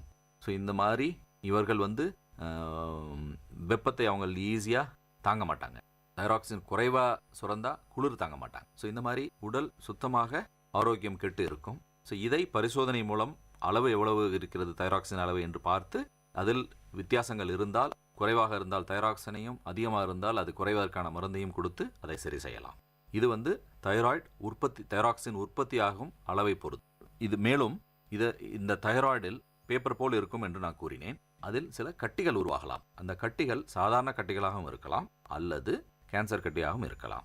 நாங்கள் ஒரு சிறு ஊசி மூலம் பரிசோதனை செய்து அது எந்த மாதிரி கட்டி என்று கண்டுபிடித்து அதற்கு தேவையான அறுவை சிகிச்சைகள் செய்து அதை சரி. அதனால் தைராய்டு சம்பந்தமான ஏதாவது பிரச்சனை இருந்தால் உங்களுடைய மருத்துவரை உடனே ஆலோசித்து பாருங்கள். இது வந்து கழுத்தில் மேலே தூக்கி பார்த்தீங்கன்னா முன்கழுத்தில் கட்டி மாதிரி வித்தியாசமாக ஏதாவது தெரிந்தால் உங்களுடைய மருத்துவரை நீங்கள் ஆலோசிப்பது நல்லது. டாக்டர், இப்போ வந்து பொதுவாகவே வந்து வயிற்று வலியில் நிறைய விதங்கள் இருக்குது. வயிற்று வலி வருவதற்கு நிறைய காரணங்கள் இருக்குது. வயிற்று வலி, அப்புறம் வந்து அடி வயிற்றுலேயும் வலிகள் வருவதற்காக நிறைய காரணம் இருக்குது. முக்கியமான காரணங்கள் என்னென்ன, அதை தடுக்கும் முறைகள் பற்றி? பொதுவாக இந்த வயிற்று வலி என்பது எல்லோரும் ஏதோ ஒரு சந்தர்ப்பத்தில் அனுபவித்திருப்பார்கள். முக்கியமாக பெண்கள் அடி வயிற்று வலியை அனுபவித்திருப்பார்கள். அடிவயிறு என்பது நடுவில் சிறுநீர் பையும் கர்ப்பப்பையும் அது சம்பந்தமான பிற உறுப்புகளும் இருக்கின்றன. பின்புறத்தில் மலம் கழிக்கும் பகுதியும் உள்ளது. இதில் ஏதாவது பிரச்சனை என்றால் அதுக்குரிய பிரச்சனைகள் வரும். சிறுநீரக பையில் பிரச்சனை என்றால் அடிக்கடி யூரின் போவது போன்ற ஒரு உணர்வு இருக்கும். யூரின் போய் முடியும் போது ஒரு எரிச்சலோ வலியோ ரத்தப்போக்கோ இருக்கலாம், அல்லது குளிர் ஜுரம் வரலாம். கூட கர்ப்பப்பையில் கூட பிரச்சனை என்றால் இரத்தப்போக்கு அதிகம் இருக்கலாம், வலி ஏற்படலாம், ஜுரம் வரலாம், இந்த மாதிரி இருக்கலாம். மலம் கழிக்கும் இடத்தில் பிரச்சனை இருந்தால் திரும்ப இரத்தப்போக்கு இருக்கலாம், இல்லை மலம் சரியாக கழிக்க முடியாமல் இருக்கலாம். இந்த மாதிரி பிரச்சனைகள் இருக்கும். சிலருக்கு அடி வயிற்றில் வலது புறத்தில் ஏதாவது வலி இருந்தால் அது குடல்வால் எனக்கூடிய, அதாவது சிறு குடலுக்கும் பெருக்குடலுக்கும் நடுவில் இருக்கும் ஒரு பகுதி, இதன் பேர் அப்பெண்டிக்ஸ் என்பது. இந்த அப்பெண்டிக்ஸ் என்பது சில விலங்குகளில் முக்கியமான ஜீரண பகுதியாக இருக்கிறது. ஆனால் மனிதர்களாகிய நமக்கு இது வந்து ரொம்ப முக்கியமான உறுப்பு அல்ல. ஆனால் இதில் ஏதாவது அடைப்பு ஏற்பட்டு தொந்தரவு வந்தால் அதை அறுவை சிகிச்சை மூலமாக அகற்றுவதே சிறந்ததாகும். ஸோ அடி வயிற்றில் வலதுபுறத்தில் பிரச்சனை வந்தால் மருத்துவரை அணுகி அது எந்த மாதிரியான பிரச்சனை என்பதை நீங்கள் பார்த்துக்கொள்வது முக்கியமானதாகும். இடதுபுறம் பிரச்சனை வந்ததுனால் அது குடல் சம்பந்தமான பிரச்சனையாக இருக்கலாம். மீண்டும் மருத்துவர் உங்களுக்கு உதவி செய்வார். மிக முக்கியமானது என்னென்றால் துப்புள் பகுதியின் மேல் பகுதியில் வலி வந்தால், அதாவது மேல் வயிற்றில் வலி வந்தால், அது வயிறு சம்பந்தமானது இருக்கலாம். சிலர் உணவு பழக்கங்கள் சரியாக இல்லாது, கண்ட நேரத்தில் சாப்பிட்டு சரியான தூக்கம் இல்லாமல், மன அமைதி இல்லாமல் இருப்பது, இல்லை சில டைம் ஜெனட்டிக் சம்பந்தமான பிரச்சனைகளாக இருக்கலாம், பித்தப்பை கல்லாக இருக்கலாம், கணையத்தில் பிரச்சனையாக இருக்கலாம். இந்த மாதிரி பிரச்சனைகள்னால இல்லை ட்ரிங்க்ஸ் நிறையா சாப்பிட்றவங்களுக்கு அடிக்கடி வயிறு புண்ணாகி அதனால் பிரச்சனை வரலாம். ஸோ எதுவாக இருந்தாலும் மேல் வயிற்றில் வலி வரும். அகெயின் ஒரு 24 மணி நேரத்துக்குள்ளே உங்கள் வலி குறையலைனாலோ வலி அதிகமாக இருக்குனாலோ உங்கள் டாக்டரை நீங்கள் போய் பார்க்குறது ரொம்ப நல்லது. சில மூத்தோர்கள், அதாவது வயதில் மூத்தோர்களுக்கு மேல் வயிற்றில் வலி இருந்தால் அது இருதய சம்பந்தமான வழியாக கூட இருக்கலாம். அதனால் அலட்சியப்படுத்தாமல் உங்கள் டாக்டரை பார்த்து நீங்கள் சரி செய்திருக்கணும். வயிற்று வலின்னு சொல்லும் போது இந்த அசிடிட்டி, இந்த அல்சர், அதே மாதிரி வந்து சில கேஸ்ட்ரிக் ப்ராப்ளம்ஸ்லாம் வருது இல்லை டாக்டர், அதை பற்றி கொஞ்சம். எல்லாருமே வந்து இந்த கேஸ்ட்ரிக் என்ற வார்த்தையை ரொட்டீனாக யூஸ் பண்ணுவாங்க. இந்த கேஸ்ட்ரிக் என்பது ஒரு கிரேக்க வார்த்தை. அதாவது வயிறு உணவு குழாய் உள்ளே போய் ஒரு சேமிக்கிற இடம், தட் இஸ் ஸ்டமக்குன்னு சொல்கிறது இங்கிலீஷில். அந்த பகுதியை தான் வந்து கேஸ்ட்ரிக் அப்படிங்கிறதையும் இன்னொரு வார்த்தை இருக்குது. ஸோ அது மட்டும்தான் ஸ்லாங் மாதிரி எல்லாரும் உபயோகப்படுத்துவாங்க. அதில் உள்ளே இருக்கிற மிருதுவான பகுதி, தட் இஸ் மியூக்கோசா, உதட்டுக்குள்ளே இருக்கிற மாதிரியான ஒரு பகுதி வந்து அரிக்கப்பட்டு அதில் புண்ணு இருந்தால் அதுதான் கேஸ்ட்ரைட்டிஸ்ன்னு நம்ம சொல்லுவோம். அது ஆழமாக போச்சுன்னா அது பேர் தான் அல்சர்னு சொல்கிறது. ஸோ இதெல்லாம் வந்து வேறு வேறு லெவல் ஆஃப் பிரச்சனைகள். ஸோ இது எதுவாக இருந்தாலும் அதுக்குரிய காரணங்கள் அமிலம் அதிகமாக சுரக்கிறது, அதுக்கு வந்து சரியான சாப்பிடாது, இந்த மாதிரி பல பிரச்சனைகள் இருக்குது. எதுவாக இருந்தாலும் உங்களுக்கு டாக்டரை பார்த்தீங்கன்னா தான் அதுக்குரிய பிரச்சனைகள் என்னன்னு பார்க்கணும். அவசியம் ஏற்பட்டால் வாய் வழியாக ஒரு குழாய் விட்டு எண்டோஸ்கோப்பின்னு சொல்லுவோம், அது உள்ள நேரடியாக பார்த்து தேவைப்பட்டால் அதுலேருந்து பயாப்சி, அதாவது ஒரு பரிசோதனைக்கு எடுத்து என்ன மாதிரி பிரச்சனை உங்களுக்கு இருக்குன்னு பார்த்து அதை உரிய முறையில் நிவர்த்தி செய்யறதுக்கு மருத்துவர்கள் உதவி செய்வார்கள். இப்போ அறுவை சிகிச்சை சொல்லும் போதே வந்து பல பேர் வந்து பயப்படுறாங்க. ஆப்ரேஷனுக்கு போகும்போது சின்னதாக இருந்தால் பரவாயில்ல, மைனர் சர்ஜரினா பயம் தேவையில்லை. ஆனால் வந்து மேஜர் சர்ஜரி போகும்போது வந்து மக்களிடம் வந்து ஒரு சின்ன பயம் இருக்குது. ஸோ டாக்டராக நீங்கள் வந்து எந்த மாதிரி உங்களோட பேஷண்ட்ஸை வந்து கவுன்சிலிங் கொடுத்து அவங்களுக்கு அட்வைஸ் கொடுப்பீங்க? பயம் என்றாலே 2 பயம் தான் வரும். அஃப்கோர்ஸ் இப்போ 3 பயம் வந்துருச்சு. 2 பயம் வந்து ஒன்று வந்து வலி, ஆப்ரேஷன் பண்ணும்போது வலிக்குமா இல்லை ஆப்ரேஷன் முடிஞ்ச பிற்பாடு வலிக்குமாங்கிறது தான் பெரும்பாலானோட பிரச்சனையாக இருக்குது. ஆப்ரேஷன் பண்ணும்போது இப்போல்லாம் வந்து மயக்க மருந்து நல்ல முன்னேற்றம் இருக்குது. சின்ன ஆப்ரேஷன் இருந்ததுன்னா மரத்து போகிற மருந்து போட்டு அவங்களுக்கு வலி இல்லாமல் ஆப்ரேஷன் பண்ணிவிடுவோம். பெரிய ஆப்ரேஷன் இருந்ததுன்னா இப்போது அவங்களுக்கு உரிய மயக்கத்தை கொடுத்து வலி எதுவும் இல்லாமல் ஆப்ரேஷன் செஞ்சு பண்ணிடலாம். ஸோ ஆப்ரேஷன் பண்ணும்போது அவங்களுக்கு மயக்கம் வரத்துக்கு, இது வலி வரத்துக்கு வாய்ப்புகள் குறைவு இல்லை. இப்போ ஆப்ரேஷன் முடிஞ்ச பிற்பாடு அவங்க நோய்க்கு தகுந்த மாதிரி வலி மருந்தை, வலி நிவாரணி கொடுத்து அவங்க வலியை குறைச்சி சரி செஞ்சு நாங்கள் அனுப்பிடுவோம் நாங்கள். அதனால் வந்து வலியை பற்றி நீங்கள் பயப்பட வேண்டியதில்லை. 2வது உயிர் பயம். இப்போ இருக்க காலகட்டத்தில் ரொம்ப ரொம்ப ஆபத்தான நிலையில் நீங்கள் வந்தால் அப்போ கூட வந்து நாங்கள் கடைசி நிமிஷம் வரைக்கும் உயிரை காப்பாற்றுறதுக்கு தான் எல்லா முயற்சியும் எடுப்போம். ஸோ அதனால் வந்து தேவையில்லாத உயிர் பயம் வேண்டாம். நாங்கள் வந்து இதை சரி செய்ய தான், உடல்நிலையை சரி செய்ய தான் ஆப்ரேஷனை ஒரு கருவியை எடுத்துக்கிறோமோ ஒழிய உங்களுக்கு ஆபத்தாக முடியறதுக்காக அல்ல. அதனால் அந்த பயமும் வேண்டாம். 3வது இதுக்குரிய செலவுகள். அந்த செலவுகள் வந்து உங்களிடம் உண்மையிலே காசு இருந்ததுன்னா உங்களுக்கு பிடிச்ச டாக்டர்கிட்ட போயிட்டு நீங்கள் பண்ணிக்கோங்க. அப்படி இல்லைன்னா கண்டிப்பாக எல்லாரும் அரசு மருத்துவமனைக்கு போய் இலவசமாக பண்ணிக்கலாம். இப்போ இருக்கிற எல்லா அரசு மருத்துவமனையும் நல்லா செய்கிறாங்க. அதனால் நீங்கள் டிலே பண்ணாமல், எப்பவுமே தள்ளி போட்டு போகும்போது தான் உங்களுக்கும் பிரச்சனை, ஆப்ரேஷன் பண்ணுறவங்களுக்கும் பிரச்சனை. சீக்கிரம் போனீங்கன்னா அவங்களும் நல்லா பண்ணுவாங்க, நீங்களும் நிம்மதியாக இருக்கலாம். ஸோ உங்கள் உடம்பை பாதுகாக்க வேண்டியது உங்களோட கடமை. இப்போ ஒரு இறுதியான கேள்வி டாக்டர், அதாவது இப்போ வந்து மாணவர்கள் நிறைய பேர் வந்து எக்ஸாம்ஸ்லாம் முடிச்சுட்டு அடுத்து என்ன படிக்கலான்னு வந்து யோசிச்சுட்டு இருப்பாங்க. ஸோ மருத்துவத்துறையை வந்து மாணவர்கள் தேர்ந்தெடுக்கிறதுக்கு அவங்களுக்கு எந்த மாதிரியான கைடன்ஸ் கொடுப்பீங்க? எந்த மாதிரியான விஷயங்களை கடைபிடிச்சா மருத்துவத்துறைக்கு வரலாம்? இது வந்து பெரும்பாலான மாணவர்கள் அவங்க முடிவெடுக்காங்க இல்லையா, அவங்க பெற்றோர்களும் அவங்களோட உற்றோர்களும் அவங்களோட உறவினர்களும் முடிவெடுத்துறாங்க, இவன் இந்த குழந்தை வந்து டாக்டர் ஆகணும் அப்படின்னு சொல்லிட்டு. ஸோ டாக்டர் ஆகிறதுங்கிறது வந்து அஃப்கோர்ஸ் சமுதாயத்தில் வந்து டாக்டருக்கு உள்ள மரியாதைனால அந்த மாதிரி ஃபீல் பண்ணுறாங்க. ஏன்னா ஒவ்வொருத்தரும் வந்து ஏதோ ஒரு சந்தர்ப்பத்தில் டாக்டர் அணுகி அவங்கள உதவியை கேட்டு பெற்றிருப்பாங்க. அதனால் டாக்டர்னாவே ஒரு மரியாதை இயற்கையாக இருக்குது. ஆனால் இந்த டாக்டருங்கிறது வந்து இப்போ ஒரு ஒரு நல்ல உயர்ந்த தொழிலாக மட்டும் இல்லாமல் அதுக்கு நிறைய உழைப்பும் தேவைப்படுது. நீங்கள் நிறைய உங்களோட குடும்பத்தை விட்டுட்டு தான் இது பண்ண வேண்டியிருக்கும். பட் இருந்தால் கூட நிறைய பேர் நல்லா பண்ணுறோங்கிற சந்தோஷம் இருக்கும். அதனால் உங்களுக்கு கொஞ்சமாவது அந்த சோஷியல் மைண்ட் இருந்தால் நீங்கள் தயவு செஞ்சு எடுங்க. இல்லை இதை வந்து ஒரு விளையாட்டாவோ இல்லை ஒரு கமர்ஷியல் இதாவோ பணம் சம்பாதிக்கலாம் நிறைய இதாகலாம் அப்படின்னு நினச்சி நீங்கள் வந்தீங்கன்னா தயவு செஞ்சு அதுக்கான இடம் இல்லை. இது நீங்கள் கண்டிப்பாக உங்களோட உழைப்பும் உங்கள் எண்ணம் எல்லாமே வந்து நோயாளியை அவங்க நோயை தீர்க்கிற அந்த மாதிரி ஆட்டிடியூடில் தான் வரணும். அதுதான் நல்லது. கண்டிப்பாக உங்களுக்கு வேணுங்கிற பணமோ சம்பாத்தியம் எல்லாமே கிடைக்கும். பட் அது முக்கிய குறிக்கோளாக இருக்கக்கூடாது. கண்டிப்பாக உங்களால் முடிஞ்ச ஹெல்ப் மற்றவங்களுக்கு செய்யணுங்கிற எண்ணத்தோடு வந்தீங்கன்னா உங்களுக்கும் நல்லாயிருக்கும், உங்கள் ஃப்யூச்சரும் நல்லாயிருக்கும். உங்களுக்கு ஏண்டா இந்த தொழிலுக்கு வந்தோம் இவ்வளோ கஷ்டப்படணுமா அப்படிங்கிற எண்ணம் என்றைக்கும் வராது. அதனால் உங்கள் மனசுக்கு தகுந்த மாதிரி நீங்கள் இந்த ஃபீல்டை சூஸ் பண்ணலாம். ஓகே டாக்டர், இவ்வளோ நேரம் வந்து மக்களுக்கு வந்து நிறைய சந்தேகங்கள் இருக்கும், ஆனால் வந்து டாக்டர்கிட்ட போய் நேரடியாக கேட்க முடியாது. ஸோ இந்த நிகழ்ச்சி மூலமாக பல விஷயங்களை வந்து நீங்கள் மக்களுக்கு சொன்னீங்க. இந்த மருத்துவ நேரம் நிகழ்ச்சியில் கலந்துக்கிட்டதுக்கு விஐடி பண்பலை சார்பாக உங்களுக்கு நன்றியை தெரிவிச்சுக்கிறோம். எனக்கும் இந்த வாய்ப்பு மூலமாக பல மக்களை நேரடியாக பார்க்கலைன்னா கூட அவங்க வீட்டுக்கு நான் சென்று பேசின மாதிரியே ஒரு ஃபீலிங் கிடைச்சிது. ஸோ எல்லோரையும் இந்த வாய்ப்பை வழங்கிய உங்களுக்கும் எங்களுடைய நன்றி. நேயர்கள் இதுவரை கேட்டது பல்வேறு மருத்துவ துறைகளிலிருந்து தேர்ச்சி பெற்ற மருத்துவர்களுடன் கலந்துரையாடல்.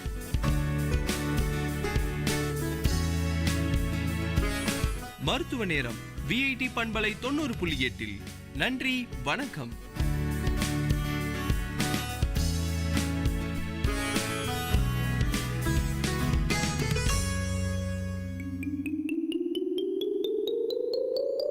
ஹாய் குட்டீஸ், இது விஐடி பண்பலை 90.8. விஐடி பல்கலைக்கழகத்தின் சமுதாய வானொலியில் கதை கேளு. சின்ன கதை சொல்லி பெரிய கருத்தை சொல்ல வந்திருக்கோம். நான் உங்கள் லீஷு.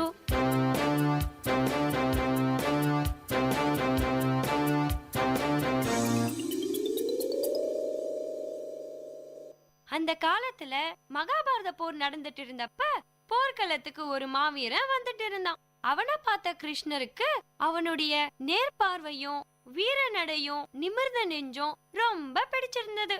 உடனே கிருஷ்ணர் என்ன பண்ணாரு தெரியுமா?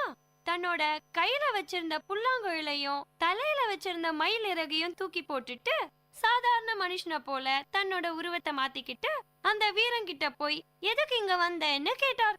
அந்த வீரனும் நான் போர்ல கலந்துக்க வந்தேன்னு சொன்னான். கிருஷ்ணர், என்னது போர்ல கலந்துக்க வந்தியா? உனக்கு என்னப்பா தகுதி இருக்குன்னு கேட்டாரு. அதுக்கு அவன் கிட்ட இருக்கிற வில்லையும் 3 அம்புகளையும் காட்டி இதுல 1 பாண்டவர்களையும் 2வதா கௌரவர்களையும் 3வதால அந்த கிருஷ்ணனையும் கொல்ல திறமை இருக்குன்னு சொன்னான். அதுக்கு மாறுவேடத்துல இருந்த கிருஷ்ணர் எப்படி உன்னை நம்புறதுன்னு கேட்டாரு. அதுக்கு அவரை மேலும் கீழும் பார்த்துட்டு தூரத்துல இருக்கிற ஒரு மரத்தை காட்டி அதுல இருக்கிற இலைகளை எல்லாத்தையும் ஒரே அம்புல வீழ்த்தி காட்டுறேன்னு சொன்னான். கிருஷ்ணரும் சரி விளையாடி பாத்துருவோம்னு முடிவு பண்ணி செய்யன்னு சொன்னாரு. அவர் கடவுளாச்சே, அதனால முதல்ல அவனுக்கு தெரியாம மரத்துல இருந்த 5 இலைகளை தன்னோட காலுக்கு கீழே மறைச்சு வச்சுக்கிட்டாரு. அந்த வீரன் வில்ல எடுத்து அம்பு விட்டப்ப அவன் சொன்னது போலவே மரத்துல இருக்கிற எல்லா இலைகளும் கீழே விழுந்துருச்சான். அது மட்டும் இல்லாம அந்த அம்பு திரும்ப 5 முறை கிருஷ்ணரோட காலுக்கு கீழே குத்துச்சான். அப்புறமா வீரன் அவரை கடவுள் கிருஷ்ணன்னு தெரிஞ்சுக்கிட்டு கும்பிட்டான். கிருஷ்ணரும் அவனுடைய திறமைய பாராட்டினாரு. சரி, நீ யாருக்காக போர்ல சண்டை போட வந்திருக்கன்னு கேட்டாராம். அதுக்கு வீரனும் என் திறமைக்கு சவாலா நான் எப்பவுமே தோக்குற கட்சிக்கு ஆதரவா தான் போராடுவேன்னு சொன்னான். கிருஷ்ணருக்கு குழப்பம் ஆரம்பிச்சது. இவன் சண்டை போட்டா இவன் பக்கம் இருக்கிற கட்சி ஜெயிக்க ஆரம்பிக்கும், திரும்பவும் இவன் எதிர்கட்சிக்கு போயிடுவான், அப்புறம் அது ஜெயிக்க ஆரம்பிக்கும். இது முடியவே முடியாதே, இப்படியே போனா போருக்கு ஒரு முடிவே வராதுன்னு கிருஷ்ணர் ரொம்ப யோசிச்சு ஒரு முடிவுக்கு வந்தாரு. வீரனே, நீ எனக்கு ஒரு உதவி பண்ணணும்னு சொன்னாரு. அந்த வீரனும் சரின்னு தலை வணங்கினான். இந்த போருடைய முடிவை பாதிக்கிற மாதிரி சக்தியுள்ள ஒரு வீரன் இருக்கான், அவனுடைய தலை எனக்கு வேணும்னு கேட்டாராம். அதுக்கு அந்த வீரனும், யார் சொல்லுங்க, இப்பவே அவன் தலைய வெட்டி உங்க காலடியில வைக்கிறேன்னு சொன்னான். கிருஷ்ணர், வீரனே, நீ போரோட முடிவுக்கு உழைக்க நினைக்காம உன் திறமைக்கு சவாலா போர்ல சண்டை போட வந்த நீ தான் அந்த ஆளுன்னு சொன்னாராம். அவனும் உடனே தலைய கொடுக்க சம்மதிச்சான். கிருஷ்ணர் அவனோட பக்தியை பார்த்து அவனுக்கு ஒரு வரம் கொடுத்தாரு. அவனும் தான் இறந்து போனதுக்கு அப்புறம் கூட மகாபாரத போரை பார்க்கணும்னு ஆசைப்பட்டான். கிருஷ்ணரும் வரத்தை கொடுத்து தலைய எடுத்துக்கிட்டாரு. இந்த கதையில இருந்து என்ன தெரிஞ்சுக்கிட்டீங்க குட்டீஸ்? எந்த பக்கமும் சாயாம மதில் மேல் பூனையா சுயநல சிந்தனையோட இருப்பவர்கள் எவ்வளவு திறமையாக இருந்தாலும் காரியத்துக்கு உதவ மாட்டார்கள்.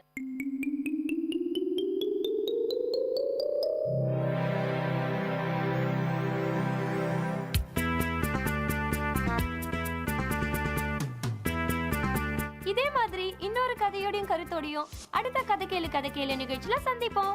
அது வரைக்கும் உங்களிடமிருந்து விடை பெறுவது உங்கள் லேஷோ. பாய் குட்டீஸ்.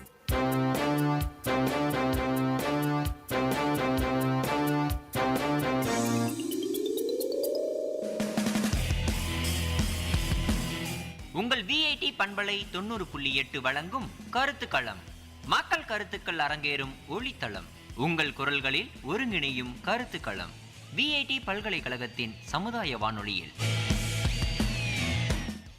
வணக்கம் நேர்களே, இது விஐடி பண்பலை 90.8 விஐடி பல்கலைக்கழகத்தின் சமுதாய வானொலி. இந்த நிகழ்ச்சி கருத்துக்களம். நம்ம இன்னைக்கு டிகேஎம் காலேஜில் இருக்கிறோம். நம்ம முன்னாடி ஒரு மாணவி இருக்கிறாங்க. இன்னைக்கு நம்ம நிகழ்ச்சியில் என்ன பற்றி பேச போகிறோம்னா, மழை நீரை எப்படி நம்ம சேமிக்கலாம் அப்படின்றத பற்றி தான் நம்ம பேச போகிறோம். வணக்கம், உங்கள் பேர் சொல்லுங்கள். வணக்கம், செந்தமிழ் செல்வி.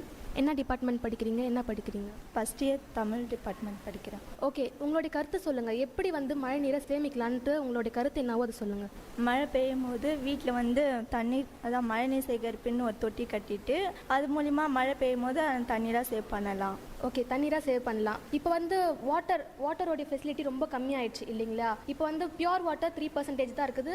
அதே மாதிரி மிச்சம் எல்லாமே சால்ட் வாட்டராக இருக்குது. எப்படி நம்ம பியூர் வாட்டரை சேவ் பண்ணலாம்? இப்போ சேமித்து வச்சுருக்க மழை நீரை மறுசுழற்சி பண்ணி நம்ம மழை நீரை குடிநீராக மாற்றிக்கலாம். மழை நீரை குடிநீராக ஆக்கலாம்னு எங்களுடைய கருத்தை சொல்கிறீங்க. சரி, இப்போ வாட்டர் லெவல் இன்க்ரீஸ் பண்ணுறதுக்காக உங்களுடைய முயற்சி என்ன செய்வீங்கன்னு சொல்லுங்கள். மாணவர்களுக்கு இடையே போய் ஒரு விழிப்புணர்வு நடத்தலாம். நம்ம தண்ணியெல்லாம் எப்படிலாம் சேவ் பண்ணலாம், மழை பெஞ்ச தண்ணீர் எல்லாம் எப்படி அதிகப்படுத்தி நம்ம மக்களுக்கு எல்லாம் கொடுக்கலாம் அப்படின்ற பள்ளிக்கும் கல்லூரி இடையிலும் ஒரு விழிப்புணர்வை ஏற்படுத்தலாம். அதில் நம்ம வீட்டிலேயே நம்மளே மறுசுழற்சி பண்ணி வீட்டில் பயன்படுத்தலாம். Okay, thank you. நன்றி. வணக்கம் நேயர்களே, நீங்கள் கேட்டுக்கொண்டிருப்பது விஐடி பண்பலை 90.8 விஐடி பல்கலைக்கழகத்தின் சமுதாய வானொலி. இந்த நிகழ்ச்சி கருத்துக்களம். நம்ம முன்னாடி இன்னொரு மாணவி இருக்கிறாங்க. அவங்களுடைய கருத்து என்னன்னு கேட்கலாம். மழை நீரை எப்படி சேமிக்கிறதுன்ட்டு. உங்கள் பேர் சொல்லுங்கள். ரோசி. ரோசி, என்ன படிக்கிறீங்க? ஃபஸ்ட்டு பிஏ ஹிஸ்ட்ரி படிக்கிறீங்க. ஓகே, உங்களுடைய கருத்தை சொல்லுங்கள். மழை நீரை எப்படி சேமிக்கலாம்? மழை நீர் வேஸ்ட் பண்ணக்கூடாது. அதாச்சும் நம்ம வீட்டுக்கு யூஸ் பண்ணுறோன்னா கொஞ்சம் தண்ணி யூஸ் பண்ணிட்டு மீதி இருக்கிற தண்ணி பூச்செடிங்களுக்கு, அதான் மரம் செடியெல்லாம் பின்னாடி நட்டு வச்சிருக்கலாம், அதுக்கு யூஸ் பண்ணனா அது மூலம் நம்மளுக்கு நிறைய பலன் கிடைக்கும். அதனால மழை தண்ணி அவ்வளோ வேஸ்ட் ஆகாது. வீட்டுக்கு செலவு பண்ணுற தண்ணி மிச்சமாகும். அதாச்சும் காரு, அதுக்கப்புறம் வண்டி அதெல்லாம் கழுவுறோம்ல, அந்த தண்ணியெலாம் பூச்செடிக்கு விட்டோன்னா அது மூலம் மரங்கள்லாம் வளருதில்ல, அதனால மழையும் நம்மளுக்கு கிடைக்கும். அது மரத்துல இருந்து வர காய்கனிகளும் நம்மளுக்கு பயன்படும். ரொம்ப நல்லா சொன்னீங்க. நம்ம தேவையில்லாத தண்ணியை நல்ல முறையில் பயன்படுத்தலாம். மரங்களுக்கோ இல்லை காருக்கோ யூஸ் பண்ணலாம் அப்படின்னு சொல்றீங்க. ஓகே, நீங்க இப்போ மழை காலமா இருக்குது, தண்ணி நம்ம எப்படி அதிகரிக்கலாம்? இது சின்ன கிளாஸ்ல நம்ம படிச்ச ஒரு விஷயம்தான். ஒரு பள்ளம் நோண்டி அதில் கற்கள்லாம் போட்டு தண்ணி சேகரிச்சு வைக்கலான்னு. அது மூலம் நம்ம போர் போட்டோன்னா நம்மளுக்கு தேவையான அளவு தண்ணி கிடைக்கலாம். வெள்ளோடைய தண்ணி இன்க்ரீஸ் ஆகும்னு சொல்கிறீங்க. ஓகே, நீங்கள் உங்களுடைய முயற்சி என்ன பண்ணுவீங்க? தண்ணியோடைய லெவல் அதிகமாகிறதுக்காக உங்களுடைய முயற்சி என்னன்னு சொல்லுங்கள். அப்படின்னு பார்த்தா இந்த ஜென்ரேஷனில் வந்து அளவுக்கு அதிகமாக வந்து பேப்பர்லாம் யூஸ் பண்ணுறல நம்ம பாலித்தீன் பேப்பர். அதனால் வந்து அந்த பாலித்தீன் பேப்பர் வந்து மண்ணு மேலே விழுந்துச்சுன்னா மழை தண்ணி வந்து உள்ளே போகாமல் தடுக்குது. அதனால் வந்து நீர்மட்டம் வந்து அதிகரிக்காமல், அதான் மழை தண்ணி உள்ளே போகாமல் தண்ணி வராமல் இருக்குது. அதனால் நிறைய விஷயம், அதான் தண்ணி வந்து சேகரிக்க முடியாமல் போயிடுது. அது வந்து இந்த ஜென்ரேஷனில் வந்து அளவுக்கு அதிகமாக அந்த பேப்பரை யூஸ் பண்ணக்கூடாதுன்னு சொல்லிட்டு மக்கள் மூலம் வந்து ஒரு விழிப்புணர்வு. அது முதல்ல லேடிஸ் நம்ம தான் இது பண்ணணும். ஏன்னா அளவுக்கு அதிகமாக நிறைய விஷயத்துக்கு லேடிஸ் வந்து யூஸ் பண்ணுறது வந்து அந்த பேப்பர் தான். காய்கறியை வாங்குறதா இருக்கட்டும், பூ வாங்குறதா இருக்கட்டும், நிறைய விஷயத்துக்கு ஆஸ் யூஷுவலாக லேடிஸ் தான் யூஸ் பண்ணுறோம். நம்ம முதல்ல குறைக்கணும், அப்புறம் தான் மற்றவங்களுக்கு அந்த விஷயத்த சொல்ல முடியும். ரொம்ப அழகாக சொன்னீங்க. தேங்க்யூ. தேங்க்யூ. வணக்கம் நேர்களே, நீங்கள் கேட்டுக்கொண்டிருப்பது விஐடி பண்பலை 90.8 விஐடி பல்கலைக்கழகத்தின் சமுதாய வானொலி. இந்த நிகழ்ச்சி கருத்துக்களம். நம்ம முன்னாடி இன்னொரு மாணவி இருக்கிறாங்க, அவங்க கிட்ட கேட்கலாம். வணக்கம். வணக்கம். உங்கள் பேர் சொல்லுங்கள். என் பேர் Srimathi Dharshini, 3rd BSc nutrition TKM காலேஜில் படிக்கிறேன்.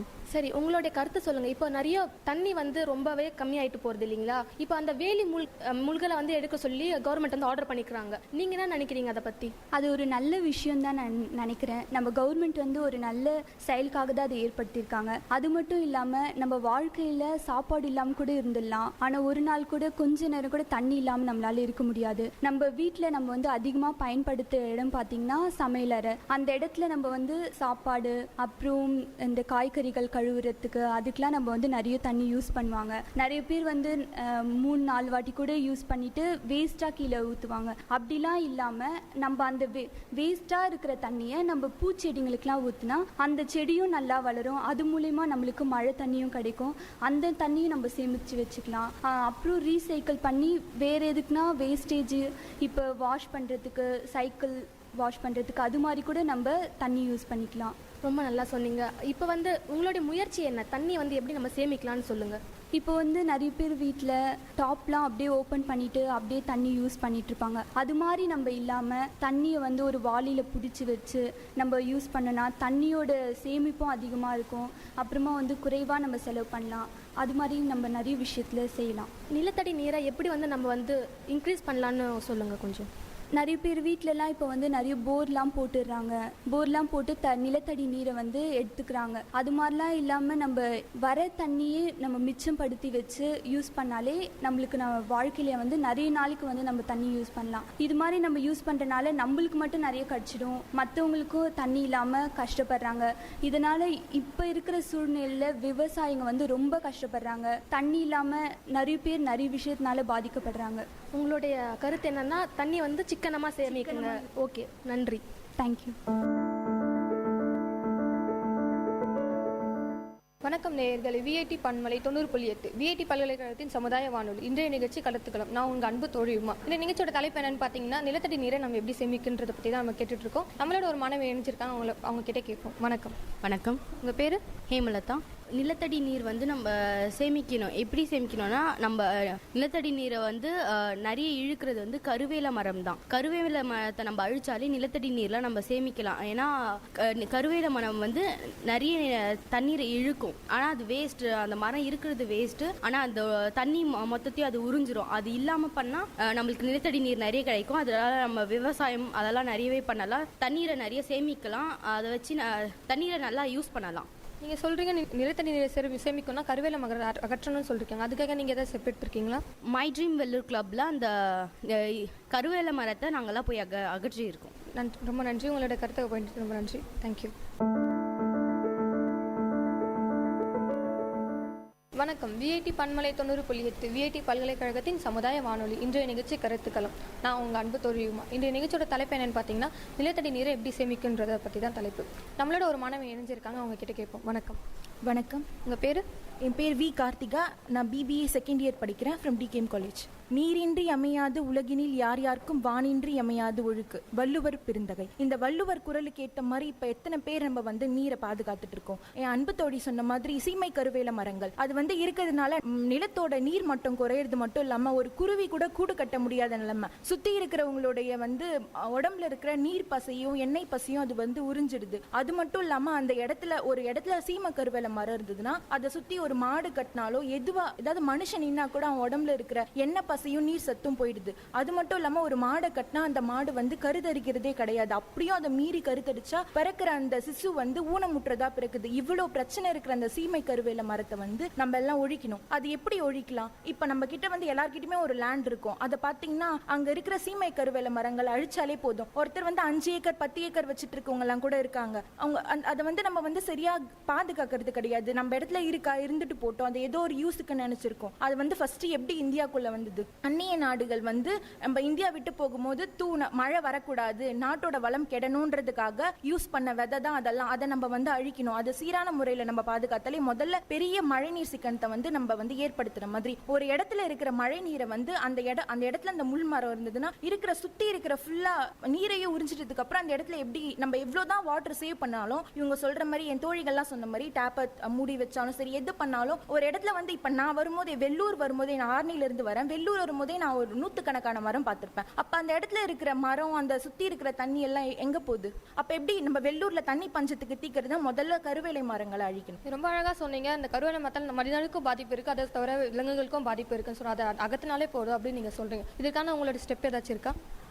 எங்கள் ஊரில் நான் வந்து அவேர்னஸ் ஏற்படுத்தியிருக்கேன். எங்கள் பட்டா இருக்கிறவங்க, எங்கள் வீட்டு பக்கத்தில் இருக்கிறவங்க கிட்டலாம் ஃப்ரீயாக இருக்கிற டைமில் இந்த சீம கருவேல மரங்களை அழிக்க சொல்லியும் பாலித்தீன் அந்த இதுவை யூஸ் பண்ண வேணாவும் துணிப்பை மோஸ்ட்லாக ஃபஸ்ட்டு அவேர்னஸ் கிரியேட் பண்ணணும். மற்றவங்க பார்த்து துணிப்பை வந்து நம்ம யூஸ் பண்ணலாம். இப்போ நாங்கள் வந்து கடை வச்சுட்டு இருக்கோம். எங்கள் சைடில் வந்து பார்த்தீங்கன்னா எங்கள் கடையில் வந்து பிளாஸ்டிக் கவரை யூஸ் பண்ணுறது இல்லை. இதுக்குன்னு சொல்லிட்டு காசு செலவானாலும் பரவாயில்லன்னு சொல்லிட்டு துணிப்பைகளை யூஸ் பண்ணிட்டு இருக்கோம். துணிப்பை நம்ம கொடுக்கும்போது அது பார்க்கறதுக்கு அட்ராக்ஷனாகவும் இருக்கும். ஏதோ ஒரு புது மாடலாக நெக்ஸ்ட் டைம் வரும்போது அந்த பேக்கை நீங்க கொண்டு வாங்க, இதையே நீங்க யூஸ் பண்ணுங்கன்னு சொல்லும் போது இதை கொண்டு வந்தீங்கன்னா நான் ₹1 கம்மியா தரேன், அந்த மாதிரி ஒரு அவேர்னஸ் கிரியேட் பண்ணும்போது எல்லா இடமும் வந்து அந்த ஒரு நல்ல ஒரு முன்னேற்றம் ஏற்படும் நான் நம்புறேன். ரொம்ப அழகா சொன்னீங்க. முதல்ல நம்ம மாறணும், அதுக்கப்புறம் தான் மற்றவங்கள மாற்றணும் அப்படின்ற மாதிரி.